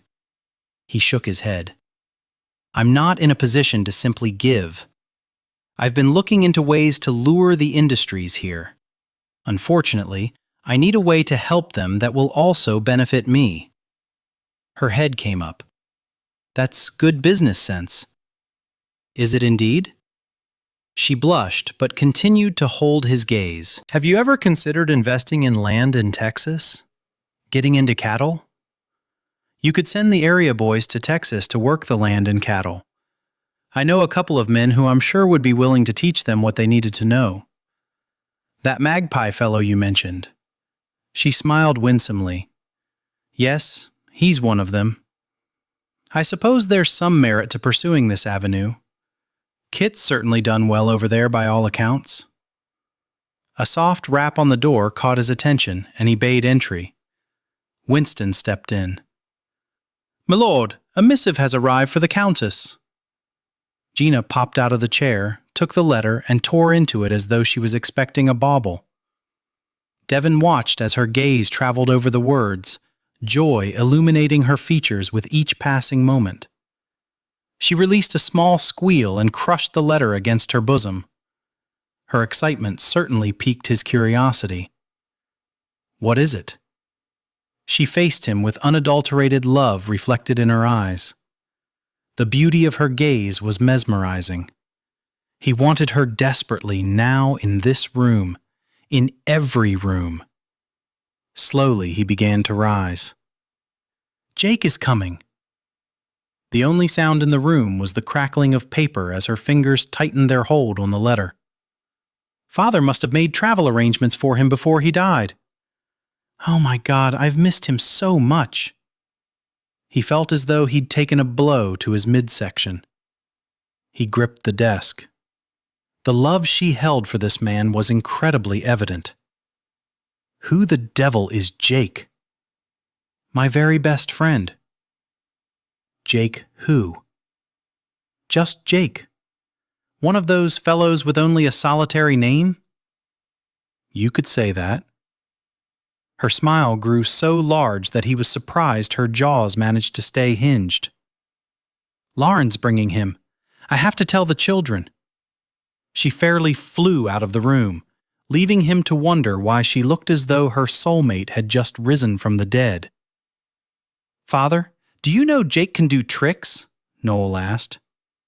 Sitting with his back against a tree, one leg stretched out, the knee of the other raised, Devon studied his wife as she sat among the flowers with his daughter a short distance away. Her smile blossomed over her face as she listened intently to Millicent's ramblings. Was his daughter carrying on about this Jake fellow as well? Indeed. So he's somewhat of a magician, is he? Gina says he's especially talented at making things disappear. She says he'll be arriving any day now. I can hardly wait, he responded dryly. Neither can we. I'm ever so glad you brought Gina to us. I think she's beautiful. Don't you, Father? Beautiful? At first glance, no. Perhaps that was where he'd made his mistake in the beginning. He hadn't taken the time to do more than glance at her. Her beauty wasn't visible on the surface. It was like an underwater spring, discovered only if someone went searching for it. Its warmth and crystalline purity a gift bestowed upon the discoverer. Devon had not bothered to look beyond what was evident to all. Like still waters, she ran deep, his wife. She possessed a giving heart that revealed itself with remarkable kindness. She had brought his children back into his life, but more importantly, she'd lured him into theirs. Bedtime stories and comforting tuckings in were now a ritual. Dinner conversations were lively, moving beyond recitations of daily achievements to include discussions of artistic works and political events. His son, though only 8, had a grasp of economic conditions that was unnerving. Noel would not make his father's mistake of waiting to inherit before pursuing his dreams. With the fields yielding a bounty of harvest, it was quite possible that he would not have to inherit his father's debts. Yes, Devon said solemnly, I do think she's beautiful. In ways he was only just beginning to appreciate. During the week, Gina had continued to work beside him, never once complaining about the early hour or the long day. As she labored, she wore her bedraggled hat and a smile. Good God, how was it that the woman could constantly smile? Had he ever known anyone who was as filled with joy as she was? Suddenly, Gina jumped up as though she was as young as Millicent. Holding his daughter's hand, laughter dancing on the breeze, she walked toward them. Let's fly kites, she called out. I feared she'd never say it was time, Noel cried as he hopped up and grabbed one of the kites leaning against the tree. Gina had insisted they let the picnic fare settle in their stomachs a while before they took to the kites. Devon hadn't thought it would make much difference to their digestion, but he hadn't wished to spoil the festive mood by contradicting his wife. Although he'd stooled his face not to show it, he was almost as anxious as Noel to set the kites on the breeze. He hadn't toyed with a kite since he was a lad no older than Noel. Bending, he picked up the remaining kites. The larger one painted a bright red, the smaller one a deep blue. Head sat in the day nursery last night and observed his wife and children as they'd worked on their creations, using sticks and scraps of newspaper. Lord knew where Gina had found the paint, and where she garnered the enthusiasm to give so much to his children every night. Mine, Father. Millicent held out her small hands, her eyes glittering like jewels. Do you require assistance getting it up? He asked as he handed her the kite. She shook her head and ran off. Gina took the red kite from him. She will need help, Gina said softly. The best way is to make it seem as though she's helping you. How do you know so much about managing children? She gave him her knowing smile. I used to be a child. So was I, but I haven't half your understanding of children. I don't think you were a child. I think you were born an adult. Touché. It's up! Look, Father! Gina, it's up! Noel shouted. His kite was dancing on the breeze with its long tail of ribbons fluttering madly. Those bows look familiar, he murmured. They came from the gowns my father purchased for me. The gowns look halfway decent without them, and I didn't think he'd mind seeing them bring such joy to the children. Mine won't go, Millicent cried as she ran a few steps, stopped, and ran a few more, clutching her kite the whole while. Devin was on the verge of coming to his daughter's rescue when Noelle said, "Here, Millie, take mine. I'll get yours up for you." He watched with aching pride as his son handed his kite to Millicent and then took off at a rapid pace, releasing her kite to the wind. "They're such lovely children, Devin," Gina said quietly. He cleared his throat of emotion. "Indeed they are." He turned his attention to her. "Do you require assistance getting your kite up?" "Are you kidding? We fly kites back home." She left him then, heading away from him toward the openness of the field, as though she was one of the children. Crossing his arms across his chest, he leaned against the tree and watched as she loped across the field, laughing as she went, lifting her arm, releasing the kite, allowing the wind to snag it and carry it toward the clouds. Georgina loved the unmistakable instant when the wind accepted a kite into its keeping and sent it soaring. Slowing to a walk, she turned back and watched the kite dip and twist. It was such a simple thing, standing here, holding the string, while the kite moved very little after it reached its height, but she loved it all the same. She lowered her gaze from the sky to the land, to Devin, standing beneath the boughs alone. She'd been so entranced helping the children make the kites, showing them by example as she worked on hers, that she hadn't considered he was being left out. He hadn't offered to make his own, but had simply observed them through the evening. She'd been surprised he'd stayed with them the entire time. They'd made such a mess in the day nursery with their paste and newspaper and the old paint shed located in a shed. She'd planned this picnic to include all the family, had been thrilled when Devin had agreed to accompany them. But although he was here, she didn't feel as though he felt he truly belonged, just as she did not feel that she belonged in the bedchamber next to his.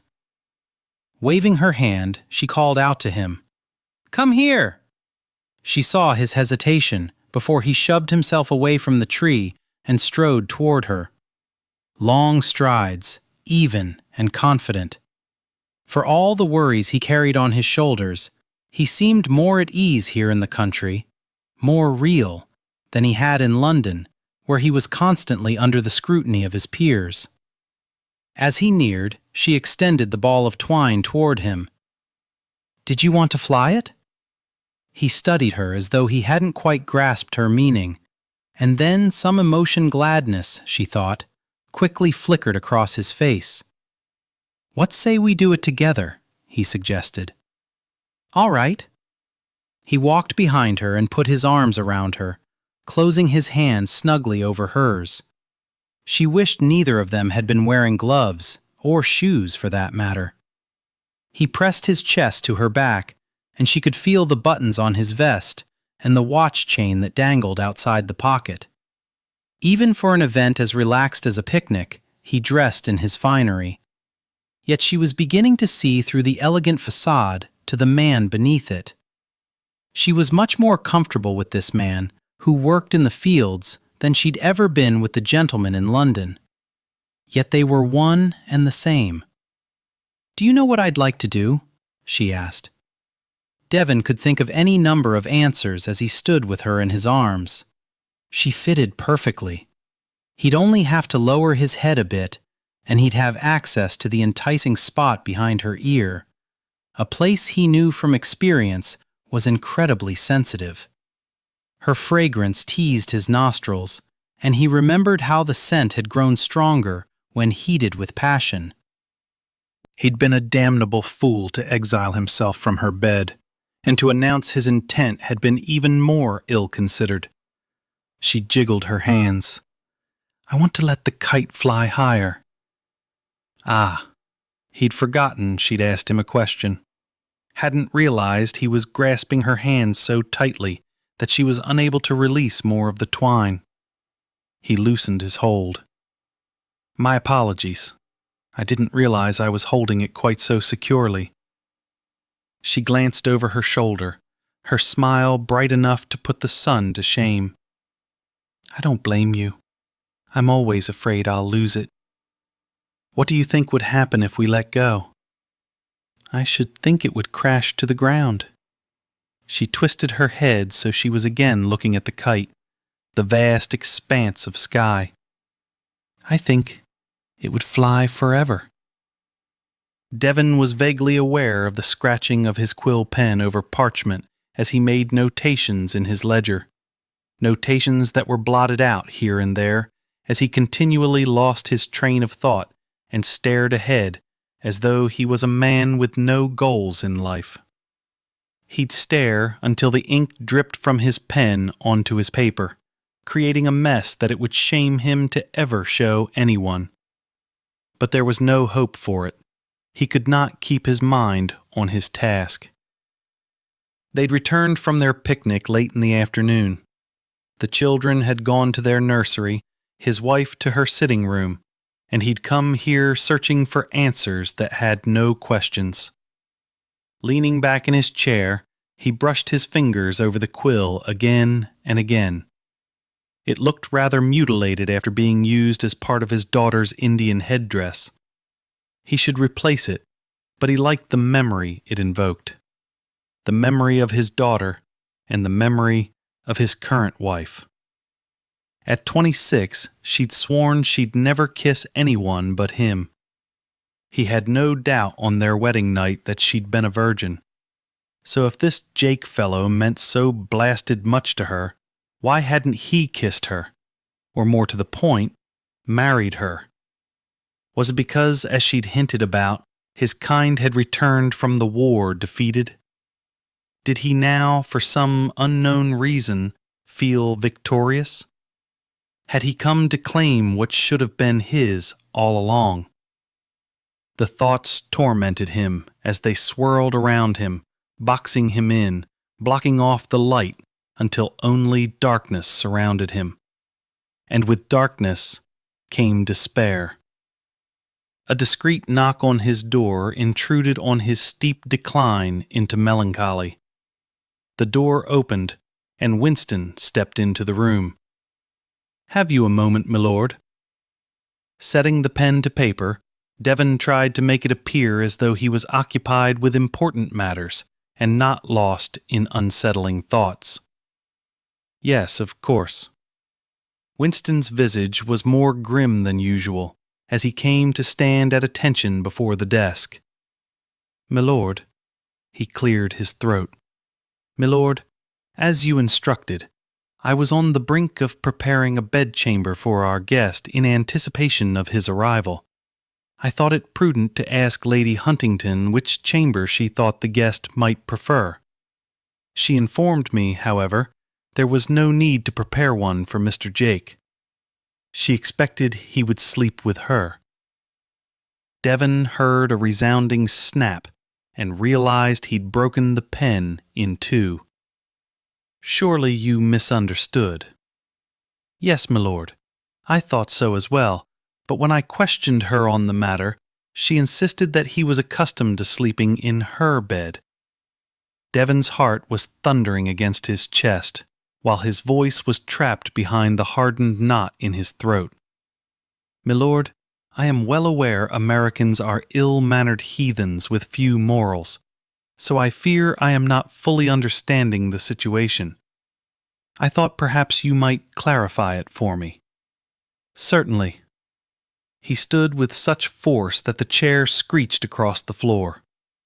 "Mr. Jake will stay in the bedchamber located at the farthest corner of the west wing, where he'd have no trouble keeping a watchful eye on the chap." "Very good, milord." Winston bowed slightly before turning to make his exit. "Winston?" The butler stopped and faced him. "Yes, milord?" Devon knew Winston would never repeat any of this conversation. A good butler was a discreet butler. "I appreciate you informing me of this situation. Your action in no way reflects disloyalty to Lady Huntington." "Thank you, milord. I sometimes find it difficult to communicate with Americans, and I'm quite certain I am to blame for any misunderstanding that has occurred. I'll explain to Lady Huntington that we have plenty of bedchambers, and no need exists for any doubling up. Very good, my lord. Ah, yes, indeed. He planned to explain a good many things to Lady Huntington. This Jake fellow.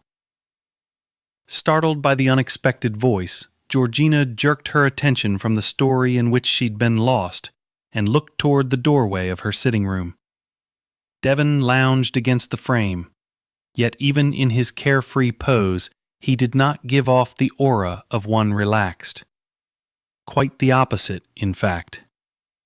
The harsh lines in his face, the intensity of his gaze led her to believe he was a man on the verge of snapping in two. What about him? He shoved himself away from the door jamb and took a step toward the fainting couch, where she lay with pillows at her back providing comfort as she read. He will not be joining you in your bed. Of course he will. He's used to sleeping with me. He narrowed his eyes into dark and dangerous slits. You were untouched when we wed, I'd swear it, and you claim to have never been kissed. So how is it that this Jake fellow sleeps in your bed but leaves your innocence intact? Merciful heavens! He completely misunderstood her relationship with Jake. And yet she could not prevent herself from taking advantage and teasing him a bit. She slowly, carefully set the book aside. I assume it's because he prefers bitches. He looked as though she just doused him with a bucket of cold water. Pardon? She fought back the urge to laugh at his bewildered expression and simply shrugged. He's attracted to bitches. Something close to sympathy filled his eyes as he stated firmly, But you love him. Yes. He knelt on the floor beside her and cupped her cheek with tenderness. How could he prefer a termagant to you? Her chest tightened with the gentleness in his voice, as though he sought to comfort her for a rejection he thought she'd experienced. She wanted to have a little fun with him, and instead she was coming dangerously close to making a fool of him. She shook her head. Devon, he's here! He's here! Noel's voice echoed down the hallway. Devon was unprepared for the jealousy that slammed into him as Gina hopped out of the chair, gladness reflected in her face. Noel burst into the room with Millicent in his wake. I spied Lord Ravenlay's coach from my window, he yelled before darting back out, Millicent quickly following. Gina turned to him. Devon, about Jake. You'd best go greet him. Yes, I need to make sure the children don't startle him with their eagerness into attacking. Before he could question her about what the deuce she was on about, she hurried out of the room. As lord of the manor, he knew his duty was to follow and welcome the fellow. And if the fellow thought he was going to have the liberty of placing a hand on his children, he was going to learn right quickly that he did not, with the assistance of Devon's knuckles if necessary. Once outside, he made his way to the bottom of the steps, a short distance away from Gina.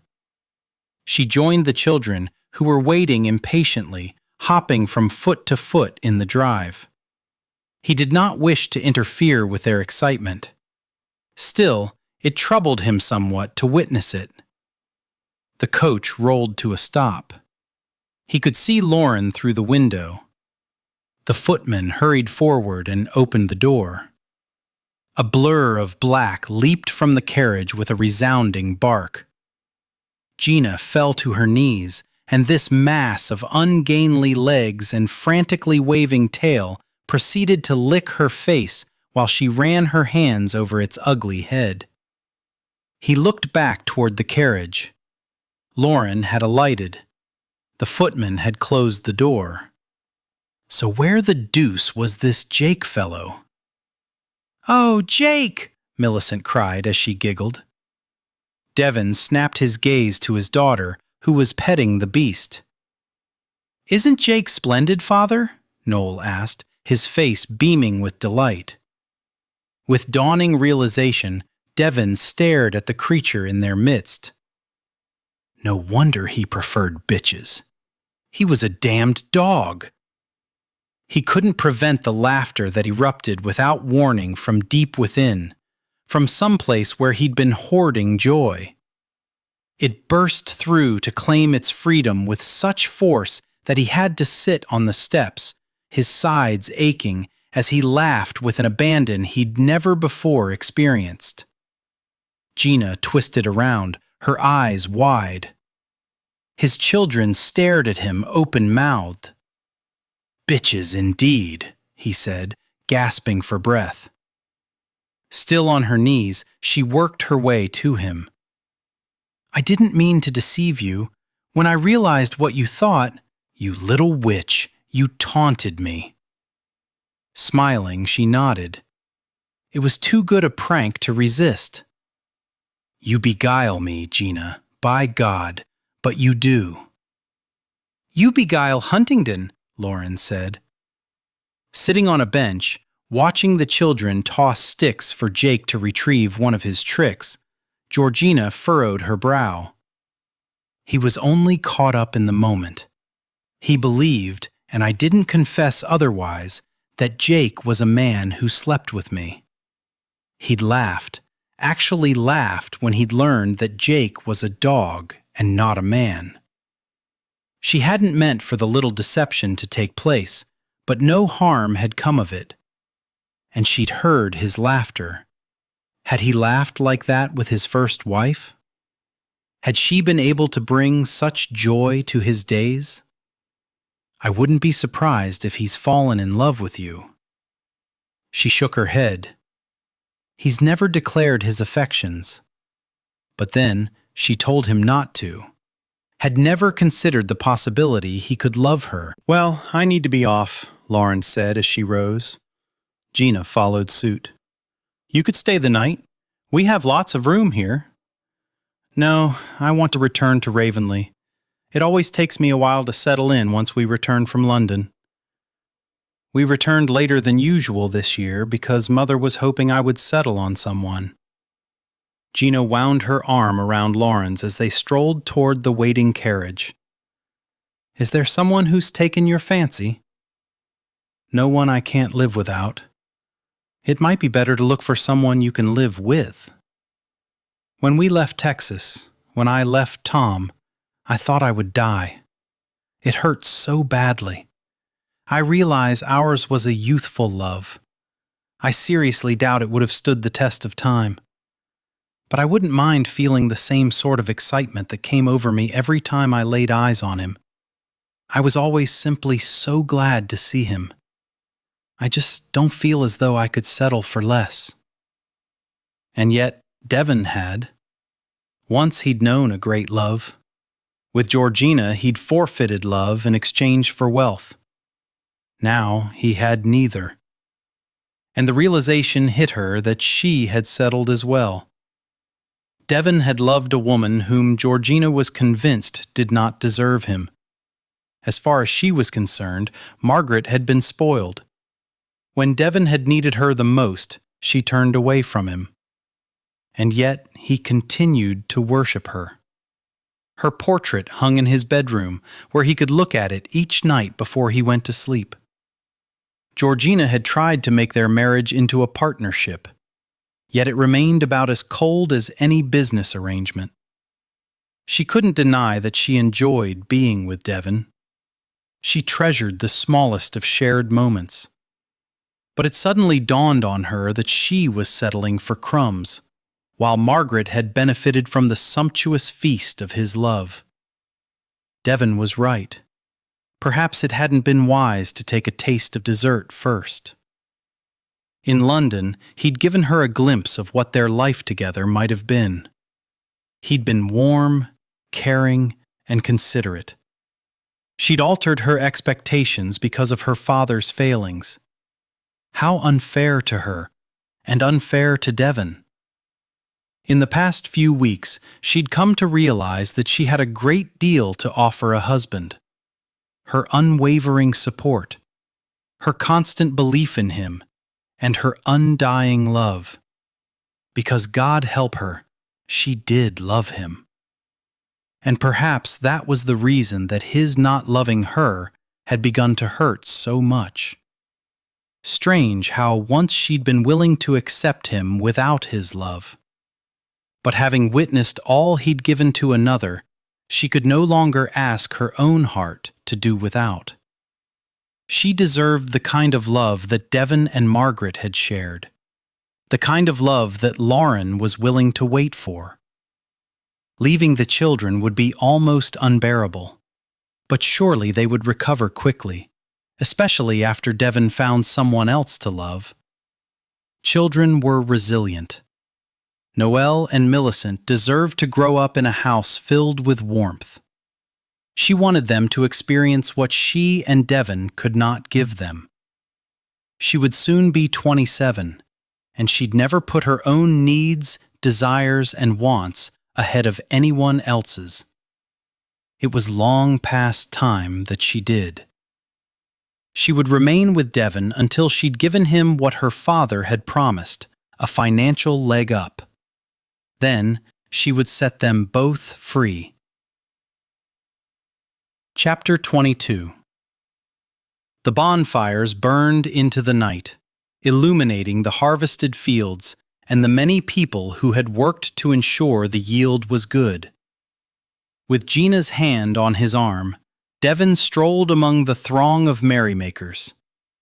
Millicent clung to Gina's other hand while Noelle walked beside Devon. His son continually reached out to pat Jake as he lumbered along. Gina had assured Devon that the dog would enjoy the outing.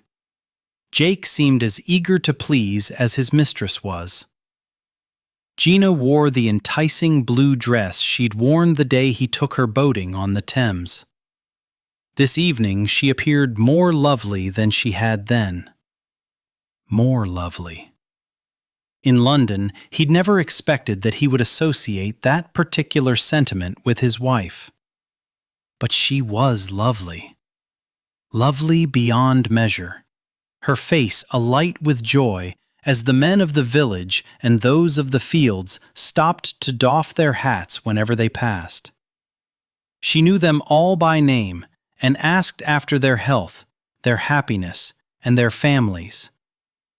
Her absolute joy was mesmerizing. He could have watched her all night and not grown tired of seeing the emotions passing over her features. She was, without a doubt, at home here. No seeking out fronds behind which to hide. She identified with these people because she'd come from the land. She respected them more than she did those of the aristocracy, and in so doing, she respected him. So he found it easier to respect himself. Perhaps his own labors in the fields were not something of which he should feel ashamed. Perhaps the calluses on his hands were not signs of defeat as much as they were badges of victory. He caught sight of Benjamin, his wife, and his 5 sons standing at a nearby table gathering up food. Devon guided his own family toward them. "My lord," Benjamin said with a toothy grin as they approached. "Good of you to bring your family." Gina squeezed Devon's arm before giving all her attention to Benjamin. "I'd like to meet your family." Benjamin's eyes widened before he caught himself. "Certainly, milady, certainly." Devon listened as introductions were made. Tonight, class distinctions were blurred, lost in the shadows. He should have been appalled. Instead, he was grateful Gina had insisted they bring the children. It was good for them to be aware that all the benefits they might enjoy in the future had its roots in these people. Once introductions were finished, Devon gave his attention to the man who had worked almost as diligently as he had. "I'd like your eldest, Timothy, to begin working in my stables on a permanent basis." Benjamin's chest puffed out, the lad's face brightened immeasurably, and Benjamin's wife looked as though she was close to weeping. To Devon, it was a small gesture. To them, he knew that they felt their son was moving up in the world, from the fields to the Lord's stables. "Very good, my lord. He'll be there bright and early in the morning. Come with him, Benjamin, and we'll work out arrangements for his future." "Aye, me lord." Reaching out, he ruffled his son's dark hair. Devon heard the lilt of flutes and fiddles traveling on the gentle wind. As Benjamin and his family wandered away, Devon steered his family with a purpose. His family. He'd never felt such completeness. Not with Margaret. She would have been appalled at the thought of coming here tonight. As for the children, she never would have allowed their presence. She understood her place in society. Gina defied convention, charming him in the process. She put on no airs. How was he to have ever known he'd find that attribute so enchanting?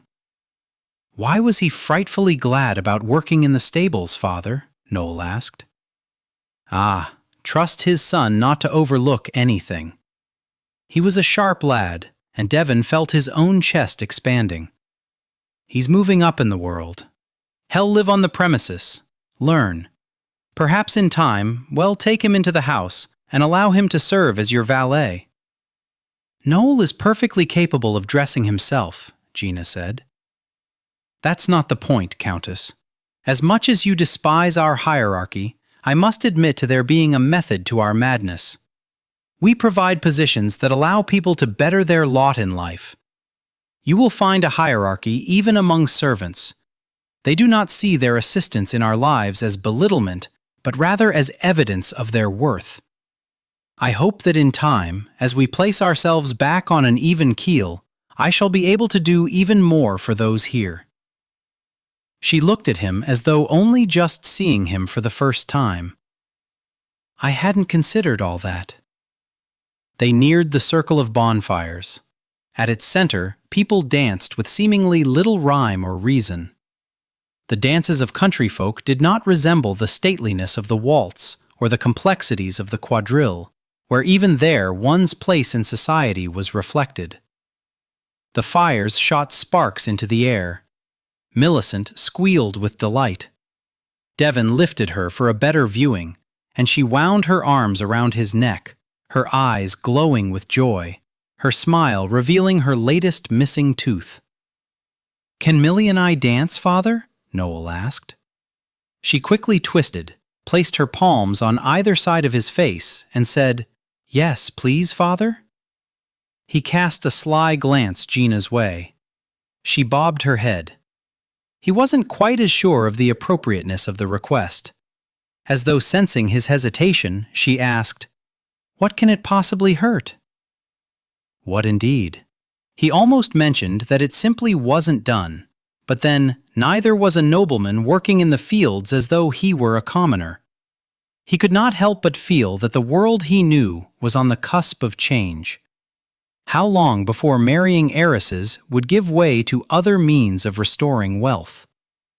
"Do you think you can determine the proper steps?" he asked of Noel. "Yes, sir." "Very well, then." He lowered Millicent to the ground. "Have at it." Joining hands, with the dog in tow, they raced to the edge of the dancing couples and began to do little more than skip around. Devon had a strong urge to pull his wife into his arms and hold her as he'd held her when they'd flown the kite. But that action, that thought, was entirely inappropriate. He was, after all, still the lord of the manor. He could see the toe of her shoe peering out beneath the hem of her skirt, tapping the ground in lively rhythm to the music. "I'm so glad we came," Gina murmured. "I wasn't certain how it would go over with you and the children. I've always come alone before." She snapped her head around, locking her gaze with his. "I wouldn't have thought you'd come. It's the celebration of harvest. It's important to these people, and therefore my presence is expected." She narrowed her eyes. "You're not here because you want to be? You're here because of your society's rules." "Quite right." Although to himself he readily admitted that he enjoyed the celebration, would have attended even if it wasn't expected. She shook her head and looked away as though disappointed in his answer. My wife and children are here, however, because I enjoy their company." She returned her attention to him and gave him a wispy smile. "And glad." "As am I. You see, at long last I have a partner with whom to dance." He held out his hand in invitation. "Shall we?" Her eyes widened along with her smile. "Do you know the steps?" "I rather think we can manage, you and I. We've done quite well so far." He wasn't certain if it was a trick of the bonfires or the night, but it looked as though tears welled in her eyes just before she placed her hand in his and averted her gaze. What a sensitive woman she was, his wife. He escorted her toward the madness, surprised to discover how much he was anticipating joining in. "Father, do you need me to teach you the steps?" Noel cried out as they walked past. He winked at his son. "I think I've got it." Then he took his wife into the center of the throng, and they danced with wild abandon, not with the stiffness of the balls in London. Her laughter wove through the music, her smile grew larger, and her eyes sparkled with merriment. And she was his. Before he realized what he was about, he'd offered up a silent thank you to Nathaniel Pierce. Pride could be a man's strength or his weakness. Its perception depended on one's perspective, or where a man stood in relation to his place in the world. Pride could keep a man from giving up when surrender was an easier course, or it could cause him to shore up his defenses and act without consideration for the consequences. Pride was an asset that sometimes turned on a man and became a liability, as it had with Devon. In his 34 years of life, he discovered he had a great well of pride, which defined who he was, who he perceived himself to be. At times it dictated his actions more than his conscience or his reasoning did. It was more powerful than lust, desire, or love. It spoke in moments of anger and trapped him by words that would have been better left unsaid. Because of its brashness, in order to now claim what he wanted, he had to devise an explanation that would allow him to obtain what he so dearly wanted without causing his pride to suffer. He wanted from Gina what she gave to the children, her unbridled love.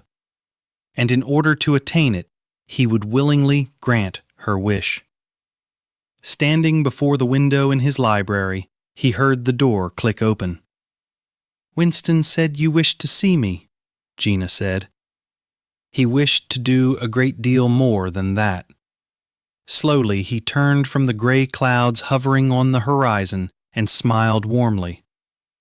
"Indeed I do, Countess. Please join me."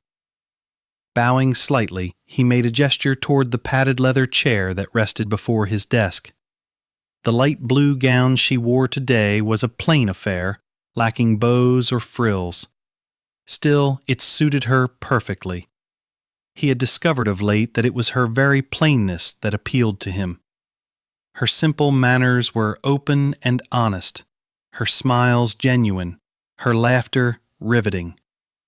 How was it that upon first meeting her he'd failed to notice the tranquil beauty that enveloped her? She sat and primly folded her hands in her lap, giving him her undivided attention, as was her way. While others hurried through life with a passing comment or a brusque nod in acknowledgement, she managed to make a person feel as though no one else existed on the earth, as though at that precise moment, held in her uncompromising gaze, nothing and no one were more important. Little wonder the children and servants adored her, and that he found himself doing what neither of them had ever expected he would do. He was falling in love with her. He darted a quick glance at the ledgers strewn over his desk, wondering briefly how to explain himself without butchering his pride. He gave his throat a sound clearing so he wouldn't squeak like an over-anxious schoolboy. He met his wife's gaze. "I have been studying the ledgers, projecting the future. Your assistance in the fields has made a notable contribution. I foresee our profits at this point in time as being rather small, but I do see them growing to the point that I will consider us financially solvent in a short while." She scooted to the edge of the chair, her smile blossoming. "That's wonderful, Devon." "Indeed. Your father told me that with you by my side, I would know unlimited wealth. It appears he spoke truly." She shook her head. "You managed it all on your own." He held up his hand, noted the trembling, and closed his fingers into a fist. "I believe that we managed it together. As a result, it seems only fair that I honor the bargain I made with your father. I anticipate slowly acquiring wealth. Therefore, Gina, I shall ensure that you acquire a child." He had expected delirious joy on her part, not the withering away of her smile, the deep furrowing of her brow, or her retreating against the back of the chair. "I'm not sure I understand exactly what you're saying." "That I shall begin visiting your bed with the express purpose of getting you with child." To his own ears, the words seemed cold. To her, they must have resembled a block of ice, because she could not have looked more stunned if he'd tossed her into a river in the middle of winter. Slowly she rose, her hands clasped tightly enough that the white of her knuckles showed. "I suppose I should have told you sooner that I've decided to return to Texas." His heart stuttered. "Pardon?" A sad smile flitted across her face. "You made a pact with my father. He failed to live up to his end of the bargain. I wanted to make restitution." "But you didn't need me, Devon. You didn't need him. You've had the power all along to make Huntingdon something grand, an estate worthy of your heir." "I can't compete with the memories of Margaret. She was beautiful beyond description. You know what it is to marry for love. How you could possibly have settled for less this go-round is beyond me. I had an emptiness in my heart that I assumed having a child of my own would fill. It was my greatest desire. But the emptiness no longer exists. Although I'm not their true mother, I love your children as though I were. And loving them as I do, the greatest gift that I can give them is to set their father free, so he can once again find a woman to love. Therefore I thank you for the generous offer, my lord. But I assure you, in time, we'd both resent my accepting it." In stunned silence, he watched his wife stroll from the room, as though he'd merely invited her to join him on a picnic. She was leaving him? For all her talk of hitching her wagon to his star, she didn't want him. In many ways, his current wife's betrayal was much worse than his first wife's had been. He'd thought that through Gina's eyes, he stood tall because of who he was and his accomplishments, not because of what he was, not because of his title, not because of an accident of birth, but because of his unwillingness to accept that what his father had left was all he would ever have. With her at his side, he'd felt wealthy, even though he possessed less than he had when he married her. Dear God, he'd even begun to fancy himself in love with her.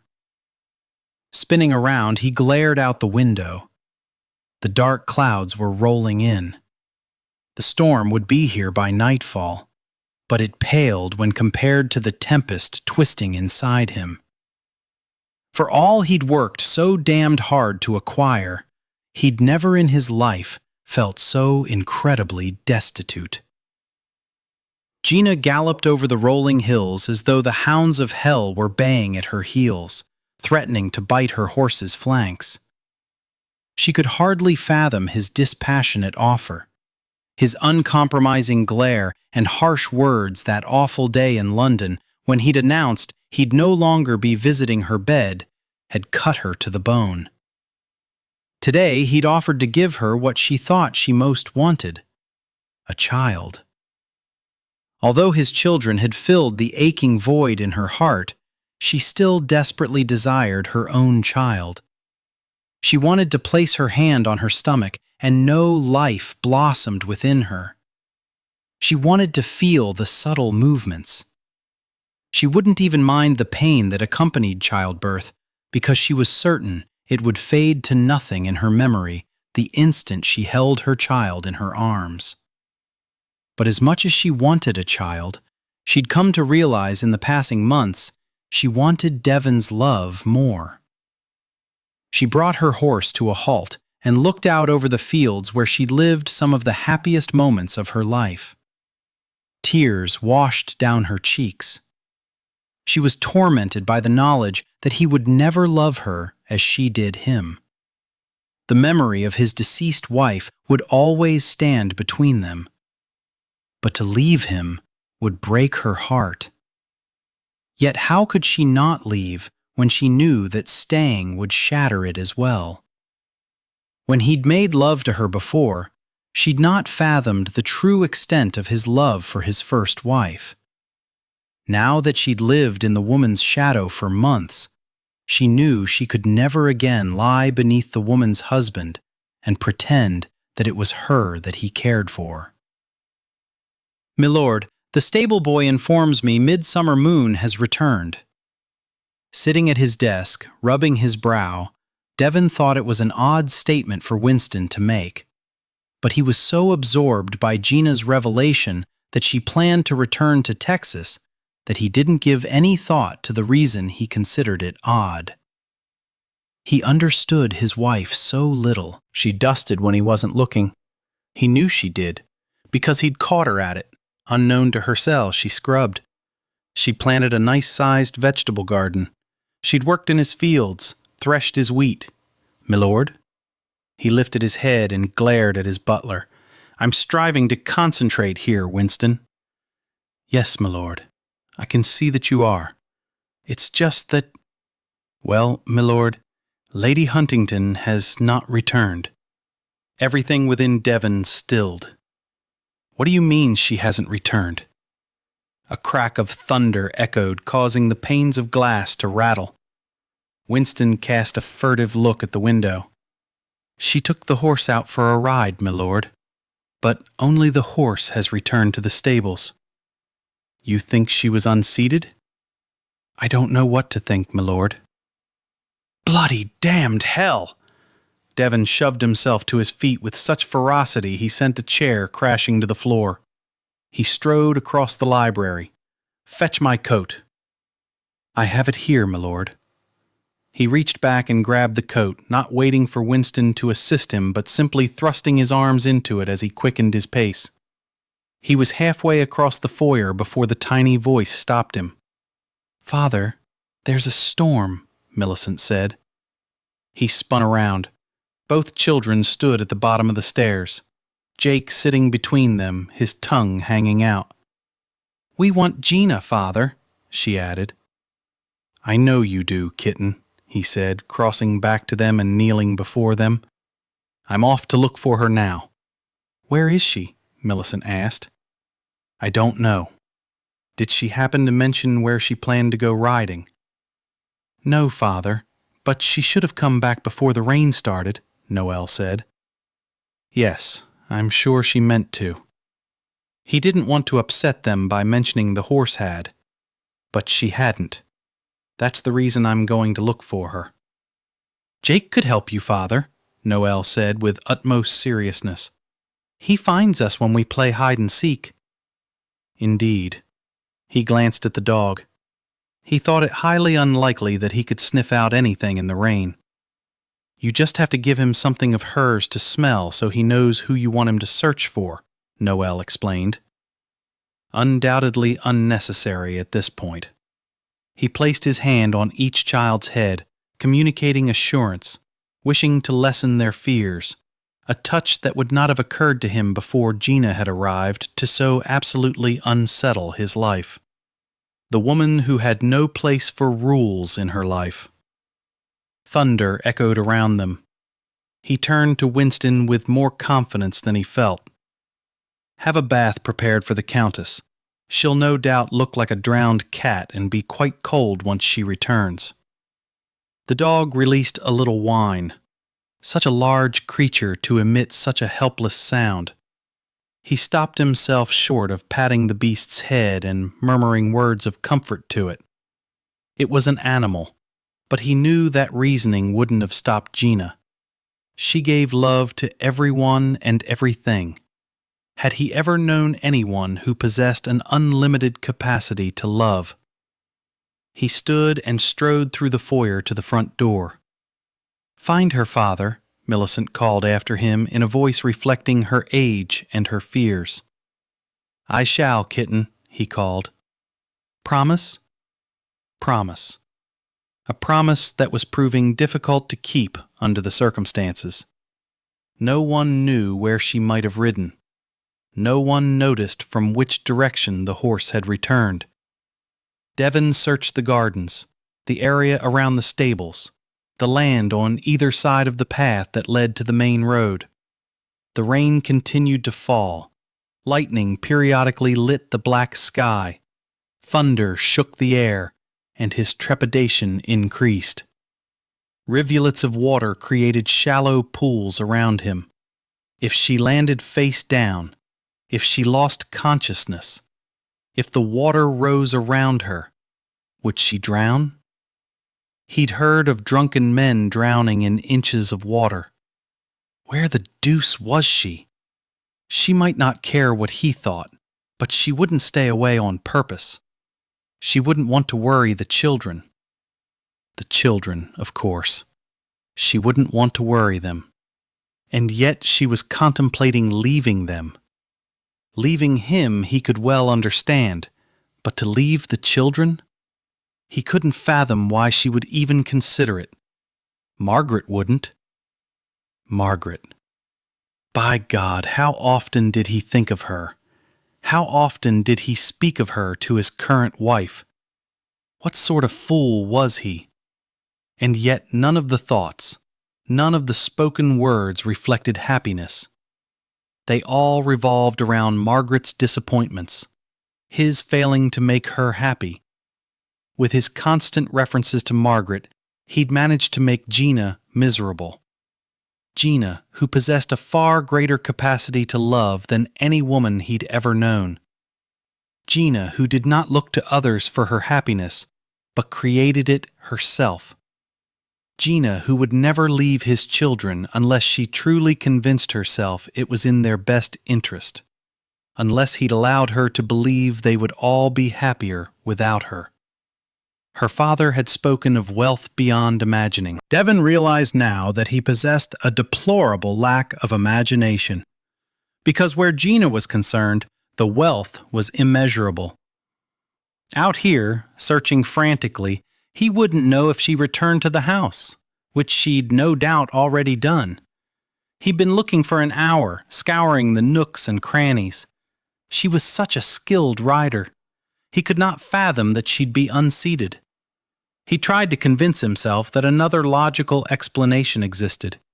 She'd no doubt dismounted so she could inspect a plant that took her fancy, as she was wont to do. Perhaps a clap of thunder had startled the horse and caused it to bolt.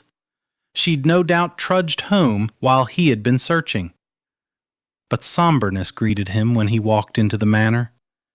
He couldn't explain it, but he felt it long before he saw anyone, before anyone knew he'd returned. The manor had never felt so empty or forlorn. The grief upon Margaret's death had not hovered this thickly, this ominously. Margaret again. He needed to exercise her memory. She was his past. Gina, he desperately hoped, would be his future. If he could only convince her to stay. Thunder resounded, and a shudder rippled through him. He caught sight of Winston striding toward him. Has she returned? But the answer was clearly written on Winston's face. No, milord. All right, then. Gather up some lanterns. It's black as Hades out there. Yes, milord. He rushed up the sweeping staircase. He had to appear unworried, had to keep his escalating fears under control. It would not do for the Earl of Huntingdon to show panic. Gina would no doubt chastise him once he found her. He could hear her now, ordering him, "Show it, if that's what you feel." Strange how her voice was ensconced in his mind. He could carry on a conversation with her without her being present. How long would that ability continue if she left him? If she did indeed return to Texas? She was no doubt bluffing. He entered her room. The open trunk sat near the foot of the bed, far from empty. How could he not remember that his wife did not bluff? Where was she? He strode to the bed and snatched up her nightgown. Soft against his fingers, as comforting as she was. He didn't have to press it against his nose to smell her scent wafting around him. She was everywhere in this room. Her subtle fragrance somehow managing to fan out over everything. How like Gina, with her quiet ways and her penchant for creeping behind fronds. How like her in the final tally to exhibit such a presence that he could see her, smell her, hear her as though she stood before him now. He marched from her bedchamber, along the hallway, down the stairs, across the foyer, up the stairs, and into the day nursery. It was long past time for the children to be abed, but here they were, sitting before the hearth, Mrs. Tavers closing the book in her lap. Gina had even managed to win the old bat over. Before her influence, the governess would have ordered the children to bed regardless of circumstances. Now, bed did not happen until their stepmother tucked them in. Devon held his son's earnest gaze. "Do you truly think Jake could find her?" Terror was evident in his son's eyes before he straightened and took on the mantle of the heir apparent, displaying a confidence Devon thought he probably didn't feel. "Oh yes, father, I'm sure of it." Devon thrust the soft flannel toward him. Her nightgown. Noelle took it, knelt before the dog, and pressed it against its muzzle. The dog's tail began thumping the floor with a force that might have been dangerous if anyone happened to get in the way. "Find her, Jake," Noelle ordered. "Find her." The dog took off at an ungainly lope. Noelle extended the gown toward Devon. "Take it with you, father, so you can remind him of her scent from time to time." Devon shoved it inside his coat. Her scent wafted up and around him, comforting him. He would find her. By God, he would. He found the dog at the door in the foyer, throwing his gangly body against it as though he intended to break it down. Devon attached a leash that he'd located, left over from the days when he had hounds, and they were off, the dog straining against the restraint.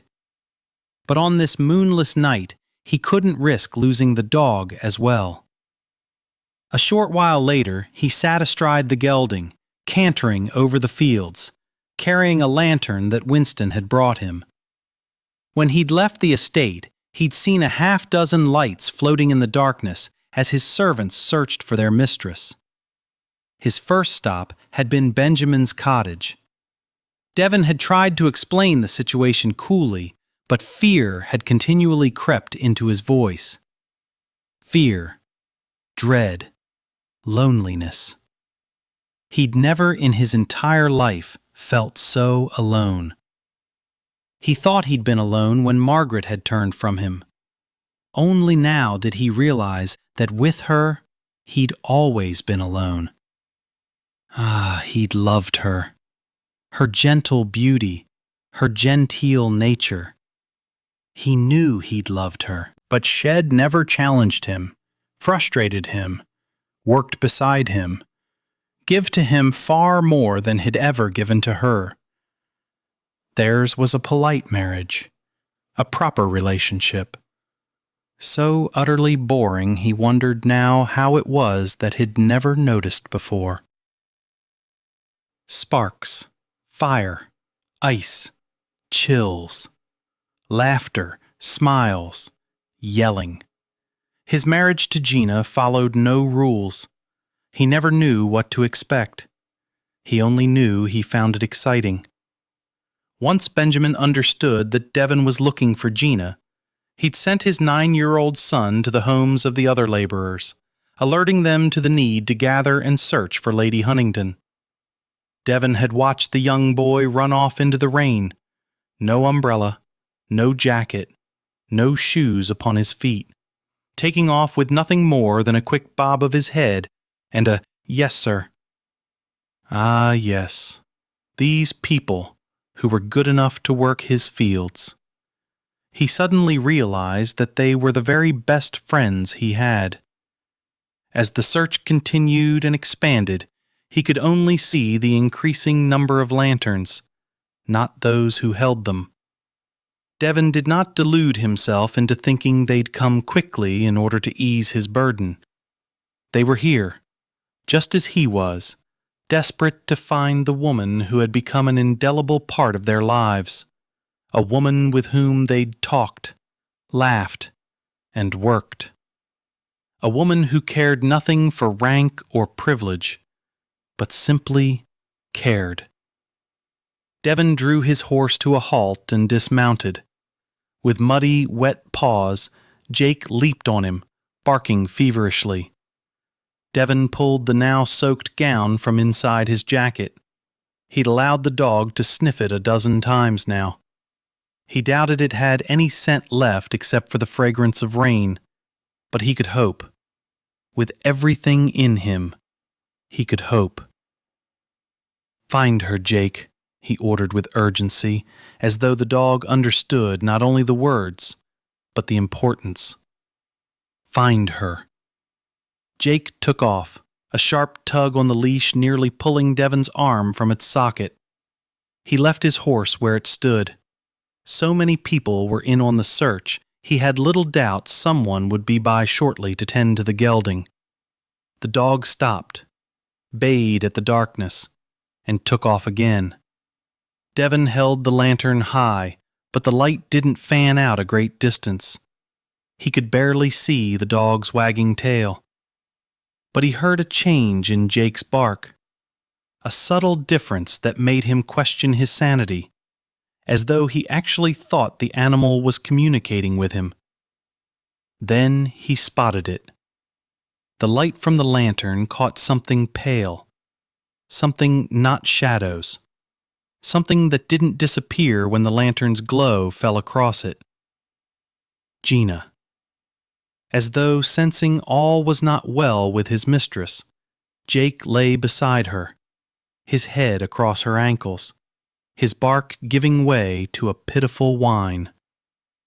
"Benjamin!" Devon yelled just before he dropped to his knees and held the lantern over her.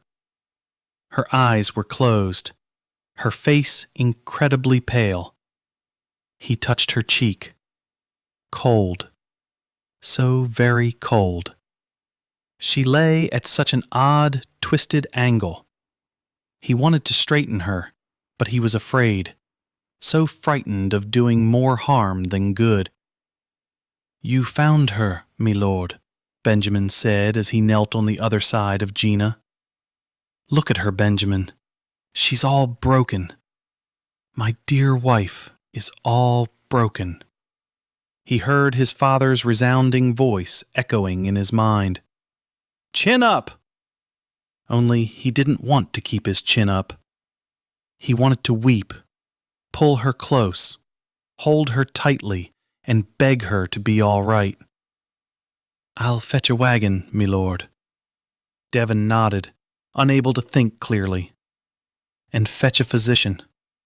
I'm afraid to move her without his consent. I don't want to cause more harm." "Aye, me lord. I'll send someone." And patted the wagon. "Mattresses, blankets. Get blankets out here." He set the lantern aside and tore off his coat, gently spreading it over her inert body, hoping some of the warmth it held from his body would seep into her. "Here, me lord, use this as well." He glanced up to see that Benjamin was offering his coat as well, worn and patched. Strange how, in a moment of crisis, the lowliest piece of clothing served as well as the most finely made garment. Devon placed it gingerly over his wife as Benjamin headed off at a run. Word spread that he'd found her. One by one, the men he'd worked beside in the fields came over and handed him their coats before leaving him alone with his wife. Eventually, she lay beneath a mountain of rags, and Devon had never in his life been so grateful for so little. Once the physician had arrived in the field and examined Gina in the pale light of a dozen lanterns, he deemed her unbroken, at least her body. He wasn't aware of her spirit, of the manner in which Devon had unwittingly battered and bruised it with his constant references to Margaret. For all his education and learning, the doctor didn't seem to know that a person could look whole on the outside and be nothing but shards of broken dreams on the inside. Devon knew. God, how he knew. He wasn't certain if he'd ever been whole on the inside. He'd just always given such a good imitation. With the utmost care and tenderness, he'd placed Gina on a mattress in the wagon. Dampness surrounded them as he'd lain beside her, wrapping himself around her, trying to buffer her from the lumbering swaying of the wagon as it rolled over the fields. Occasionally, the wheels sank into the freshly turned earth until the farmers shoved the wagon on its way, each one saying, as if on cue, "Shall be all right, me lord, not to worry." But he was worried. Standing at the foot of his bed, gripping the bedpost with icy fingers, his clothes drenched, he watched as the doctor examined his dear Gina more closely. He'd noticed a bruise forming on her side, along her ribs, before the servant slipped a fresh nightgown onto her. The doctor had proclaimed nothing broken there. Now he was gingerly running his fingers along her scalp, over her face, beneath her chin. Lifting her eyelids, he squinted his eyes as he stared into hers. "She's got a rather nasty knot on the back of her head," he murmured. "But her eyes react to light. That's good." Devon swallowed hard. "But she hasn't stirred since I found her. Why doesn't she wake up?" The physician straightened, scratched his head, and heaved a melancholy sigh. "I fear all we can do at this point is stand vigil." He glanced at Devon. "You should get yourself into some dry clothes before you catch your death." How could he explain that without her life mattered not? As much as he'd grieved over Margaret's passing, not once, through her illness or after her death, had he felt that he could not go on. "What am I to do for her?" he asked. "Keep her warm. Keep things quiet. Send for me should you notice any change." "How long before she'll wake up?" "That, my lord, I can't say. A few hours, a few days. I shouldn't think it would be long. And if it is? Let's walk across that bridge when we get to it, shall we, my lord?" It was long past midnight by the time the physician took his leave. As he'd known, he wouldn't have known before Gina had come into his life, but he knew now. The children were still wide-eyed and awake, lying in their beds, afraid to sleep because the storm continued. He gave them the important task of sitting with Gina while he changed out of his damp clothes.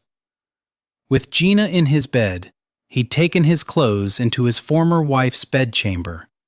He wanted Gina in his own bed, not closeted away at the farthest reaches of the house, not in the bedchamber that had once belonged to Margaret. His body was numb from the cold, his spirit numb from worry. She would not have ridden carelessly. Something must have startled the horse, and perhaps Gina had been too distracted to notice until it was too late. Quite right. He could well envision that scenario. Once he was properly dressed, he stood in the doorway that separated his room from Margaret's. A stupid tradition that dictated a man and wife should have their own chambers, their separate beds.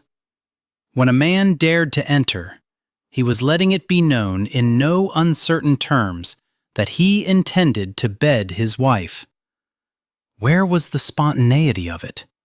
The wooing, the uncertainty, the moment when all became clear because two bodies shuddered with need. And what of the nights when a man was weary beyond belief and simply wanted to fold himself around the woman he loved? He did love Gina, more than life itself. But would she believe him when she seemed to have so little faith in her own worth? How did a man show a woman that he loved her, heart, body, and soul? Oh, he well knew the art of courtship. He knew the right things to say, the right manners to project. He was possessed of courtly grace. He could write the book on how to give the appearance of love. But what did he know about actually showing it? He heard the whispers of his children as they sat on the bed, one on each side of Gina, one touching her face, while the other held her hand. Noel speaking, and then Millicent. Precious children. Healing. His greatest assets. His most magnificent joy. He would sell himself, settle for unhappiness, accept shame. He would humble himself before his peers if need be. For them, he would sacrifice anything, just as he would for the woman who now lay between them. The knowledge hit him in the center of his chest, caused an ache in his heart, a chasm in his soul. He wasn't certain when he'd fallen madly in love with her. She would fault him for not knowing the exact moment. But the feeling was such a part of him, he knew it had taken root long before it had fully blossomed, and he'd become aware of it. Did she love him? At all? Did a woman work in the fields and thresh grain without complaint for a man she didn't love? Margaret had claimed to love him, but she'd withdrawn from him, had never considered working beside him, lessening his burden. Gina lessened his burden simply by standing beside him. She needn't have worked in the fields, but she had. Because her nature was to give everything within her, she gave to him, the children, the servants, Huntington. She asked nothing in return, expected nothing. "She can't hear you," he said quietly. The children snapped their heads around. "But what if she can, Father?" Millicent asked. "Her last memory is falling from her horse. It might give her nightmares," Noel explained. "We wanted to give her something better to dream about." He cocked his head to the side. "Come, you two need to go to bed now." As if on cue, thunder rattled the panes. "You can sleep together in the bed in the next room," he offered. They scrambled to the floor, approaching him warily. He didn't think they were frightened of him, but afraid of losing the woman whose unconventional manners were such a delight. Millicent stumbled to a stop, her eyes growing wide as she stared at the large painting above his hearth. "Is that our mother?" she whispered. "No, silly goose," Noel said before Devon could respond. "Our mother is lying on the bed in here." Angling his chin in challenge, Noel met his father's gaze and held it. Isn't that right, Father?" By God, Devon had never known such pride. His son was going to make an exceptional earl. He would know society's rules, but not be master to them. "You're quite correct, son." "Does that mean we can call her mother when she wakes up?" Millicent asked. Not if, but when. When she woke up. It seemed both children were holding their breath. He had a feeling they weren't asking his permission, but simply informing him of what they intended to do in a most diplomatic way. "I think that's a splendid idea. Now, into bed with you." He followed them into the next room, tucked the blankets in close to them, and lowered the flame in the lamp until the shadows danced around them. Straightening, he studied the cherubs in the bed. The children had never been in his room. His youngest didn't know what her mother looked like. Ah, yes, she did, he corrected himself. She knew her mother had mahogany hair and rich, dark brown eyes. "I love you," he said quietly. "And Mother too?" Millicent asked. He nodded once. "And Mother too." Now if only she would awaken and he could convince her to stay. Devon pulled a chair close to the bed. He considered lying on it, drawing Gina into his embrace, but he'd messed up royally. He'd been afraid of showing her what he felt. And here he was, greedy for her love. Wanting it so desperately, he'd do anything to have it. Anything. Anything except make her unhappy. How was it that a person could want something so badly he'd be willing to give it up? It made no sense. But then, so little did when it came to Gina. So he sat in the chair facing her. He took her calloused hand in his. They were such a pair. Not at all as the aristocracy should be. But he realized with sudden clarity that they were exactly as they should be. He pressed his mouth to her fingers, long, slender, graceful, but strong, capable of soothing his frustrations, gentling his children, working his land, arousing his passion. "The children seem to think you can hear us." He was surprised by his voice. It sounded like a plow grinding its way against rock embedded in the soil, rough and grating, rasping. He molded his lips around her knuckles, just shy of where the ring he'd given her rested. The garnet seemed to wink in the lamplight. Truth and constancy. How was he to have known the truth revealed his love to be constant? "I would rather live as a pauper and have your love than live as a king and know your disdain. Your father told me you would make me a wealthy man." I thought he spoke in terms of material things. She shook his head, but he spoke in terms of love. "Wake up, Gina. Wake up and tell me what you require for happiness, and I will give it to you. Anything that you wish, all that you wish. Do you truly want to return to Texas? I shall let you go without ever revealing the cost. And if you choose to stay, I shall forever be grateful. I love you as I've never loved anyone.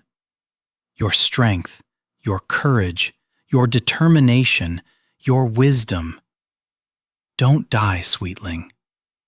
You turned my world upside down and taught me that love has no boundaries. Don't die." Chapter 23. Don't die. The litany swirled like a gray fog into the black void where she'd sought refuge from the throbbing pain in her head. At first it had come to her in the voice of a child, sweet, innocent, beseeching. Then it had drifted away, and when it had returned, it arrived with a deeper timbre, anguished. Don't die. As though she had a choice. As though the decision was hers to make. She became aware of the firm grip on her hand, the damp and warm breath wafting over her fingers, the soft mouth pressed against her skin. Slowly, she opened her eyes to the dimly lit room.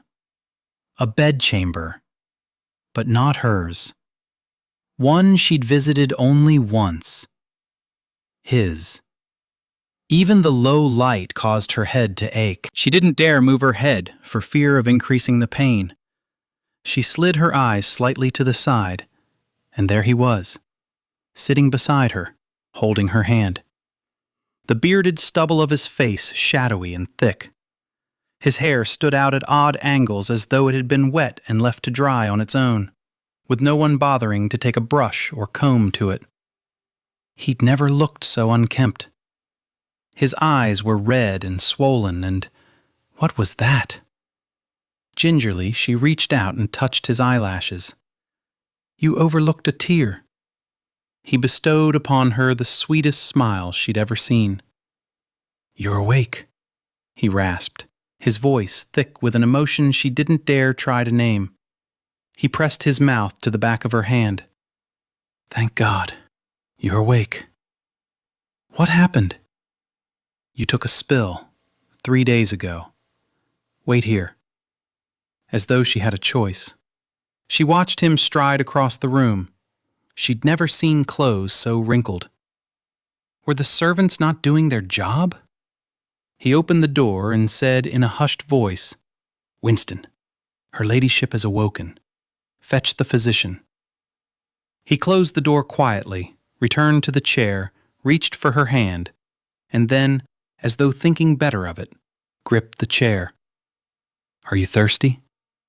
She nodded, regretting the movement as soon as she completed it.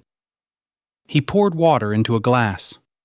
Gingerly, he lifted her head and carried the glass to her lips. She sipped slowly. Nothing had ever felt so welcome as the cool water slid past her parched throat. Not too much now, he chided gently before easing her back down to the pillow. He set the glass aside and then looked at her as though he had 1,000 things he wanted to say, but couldn't think of a single comment at the moment. In your room, I saw your trunk. You were packing to leave? Everything came rushing back then. Her trunk, the whole of her life packed inside. Disappointment, needing to leave, wanting to stay. How could she leave the children? What would they think? She'd always thought better on horseback, so she'd gone for a ride to argue with herself. To leave, to stay. To welcome him into her bed, knowing he loved another. She shook her head slightly. I decided I couldn't leave the children. He looked wounded somehow, disappointed. Did you want me to leave? She asked. No, he answered hastily. I mean, not unless you want to, he amended. I'd rather you didn't, but I understand if you feel you must. I've hurt you with my careless disregard for your feelings. He plowed his hands through his hair. You needn't make any decisions at this precise moment. We can work out the specifics once you've recovered. She rubbed the spot on her finger his tear had dampened, and wondered why he had wept. Jake rescued you, Noel said, his face beaming, as though he'd somehow been responsible for Jake's feat. Did he? Georgina asked, feeling well rested after 3 days. With a little help from Father, Millicent rushed to assure her. She shifted her gaze from the children sitting beside her on the bed to the man standing solemnly at its foot. This evening he was once again the lord of the manor, shaved, every hair combed into place, his clothes pressed. Jake's a hero, Millicent said. We made him a medal, Noel told her as he held up a silver disc with a ribbon threaded through a hole someone had punched in it. Father allowed us to use the lid to a trinket box. The lid looked to be real silver. "How generous of him," she said. "It's time for you children to be off to bed. Say good night." Millicent leaned toward her and pressed a kiss to her cheek. "I'm so glad you're all right, Mother." Gina's heart constricted and tears welled in her eyes. "Father said we could call you Mother," Noelle explained. "If you'd rather we didn't, we won't." She slipped her arms around both children, holding them close. No, I'm so glad you want to. I love you so much." "As we love you," Noelle said. "Father loves you too," Millicent said. She jerked her gaze to Devon. His cheeks were burning red. "That's enough now. Your mother needs to rest," Devon said sternly from his position of guardian. "But you said," Millicent. "I know what I said. Off with you now." The children scrambled off the bed and scurried out of the room.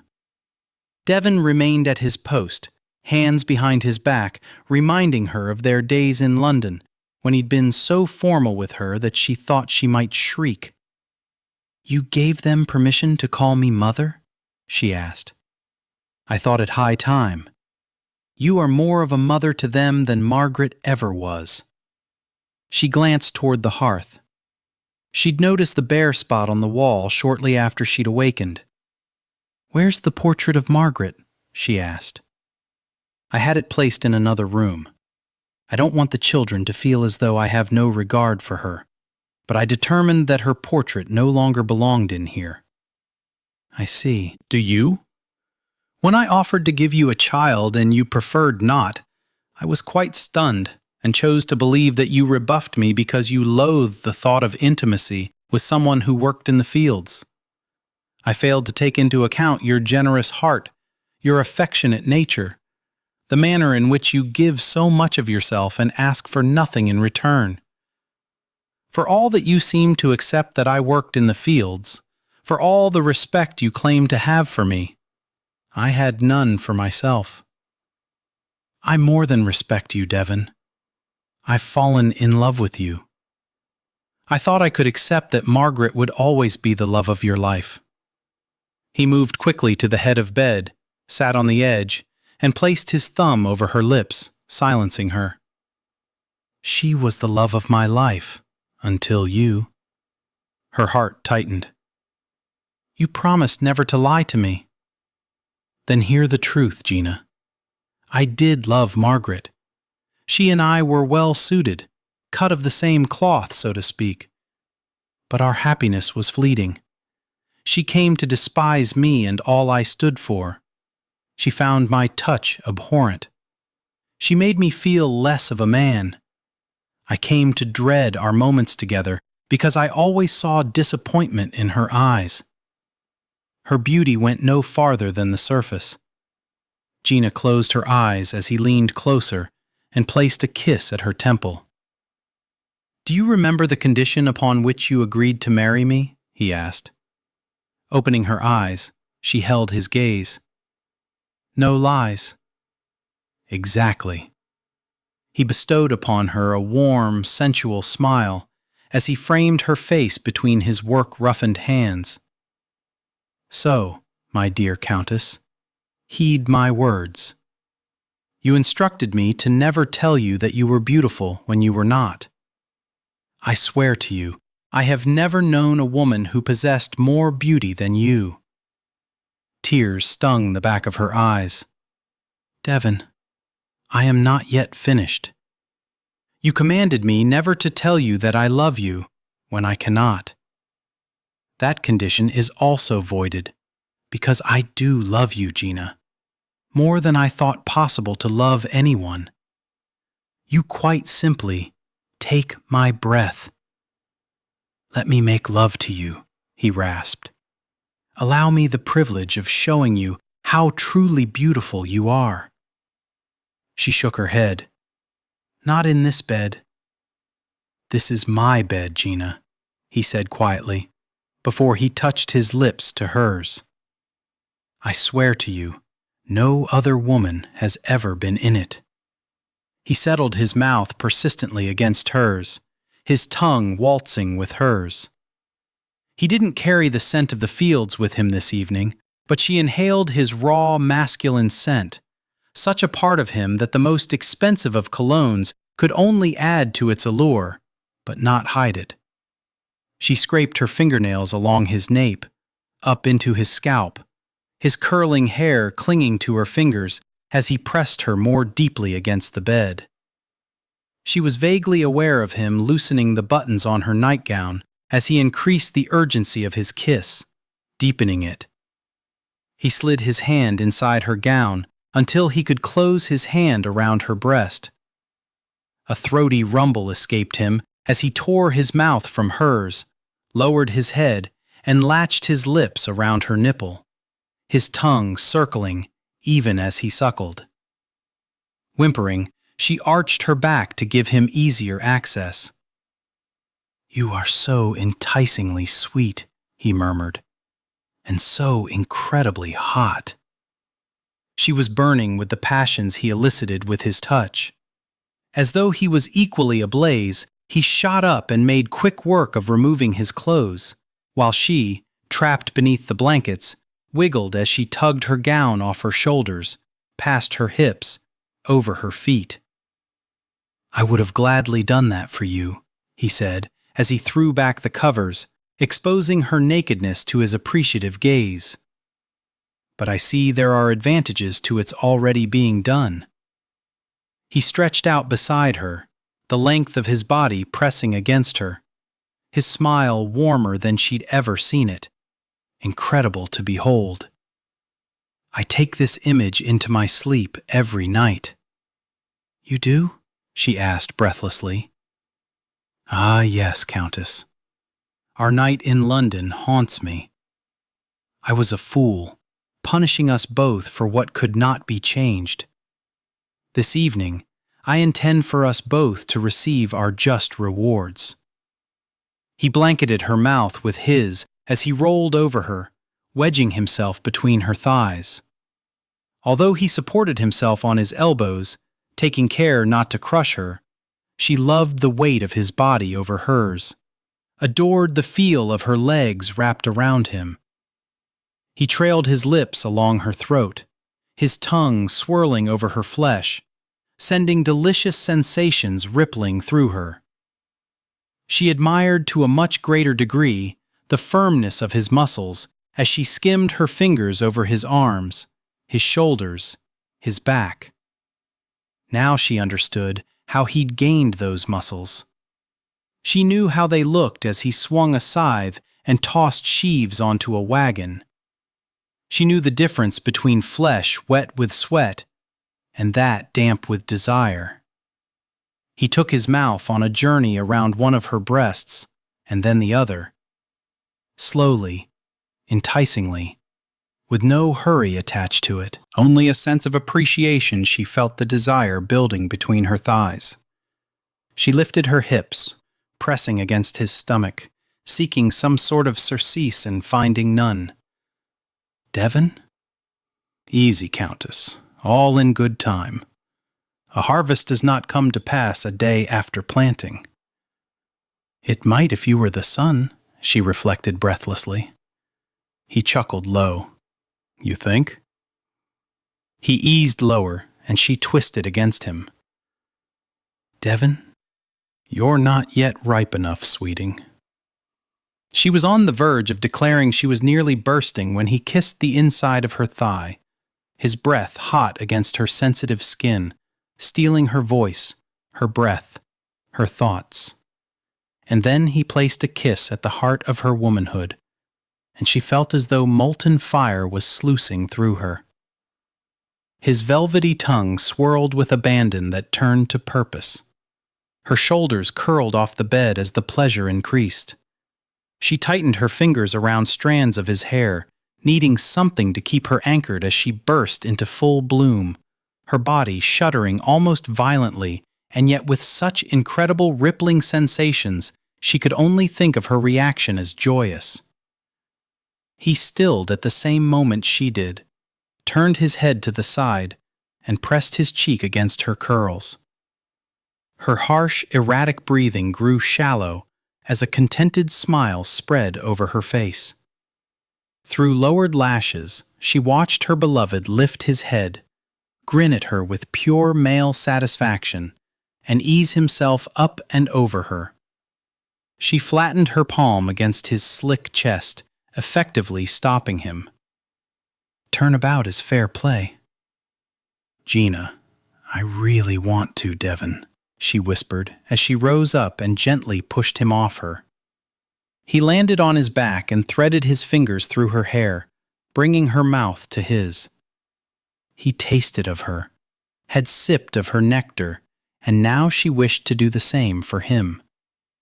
She began her journey slowly, hesitantly, but willingly. She loved this proud man who fought to remain equal to his peers, never realizing that he stood far above them. This father who adored his children, this husband who had sought to spare her shame and in the end had allowed her to work beside him, had made her a partner in the marriage, not simply an observer. She wrapped her hand over him and lowered her mouth. With the first contact, he twitched, his breathing labored, his fingers tightening their hold on her hair. Gina, sweeting. He sounded as though he was strangling, and for reasons she couldn't explain, her own pleasure increased. She slid her mouth over him. Come here, vixen, he rasped. Now. With a triumphant smile, she allowed him to guide her hips as she mounted him. The feel of his fullness never failed to amaze her. The rightness of two bodies joined as one. The joy of moving in tandem. She lowered her mouth to his, their tongues darting and thrusting in rhythm with their hips, the tempo increasing, the pleasure mounting, until they cried out in unison, their bodies jerking forcefully before quivering. Satiated, she relaxed completely and sprawled over him. He lifted himself up slightly, grabbed a sheet, and spread it over them before kissing the top of her head. He folded his arms over her as though he intended to hold her for the remainder of the night, the remainder of his life. I want you in my bed, he murmured. I am in your bed, she reminded him. He slid his finger beneath her chin and angled her face until their eyes locked. This business of your bedchamber, my bedchamber, is ludicrous. I want you in my bed every night. Even if you've no desire to make love, I want your scent wafting around me. I want to be able to curl around your warm body any time I wish. Every night? Every night. A smile blossomed over her face. I think I can accommodate that request.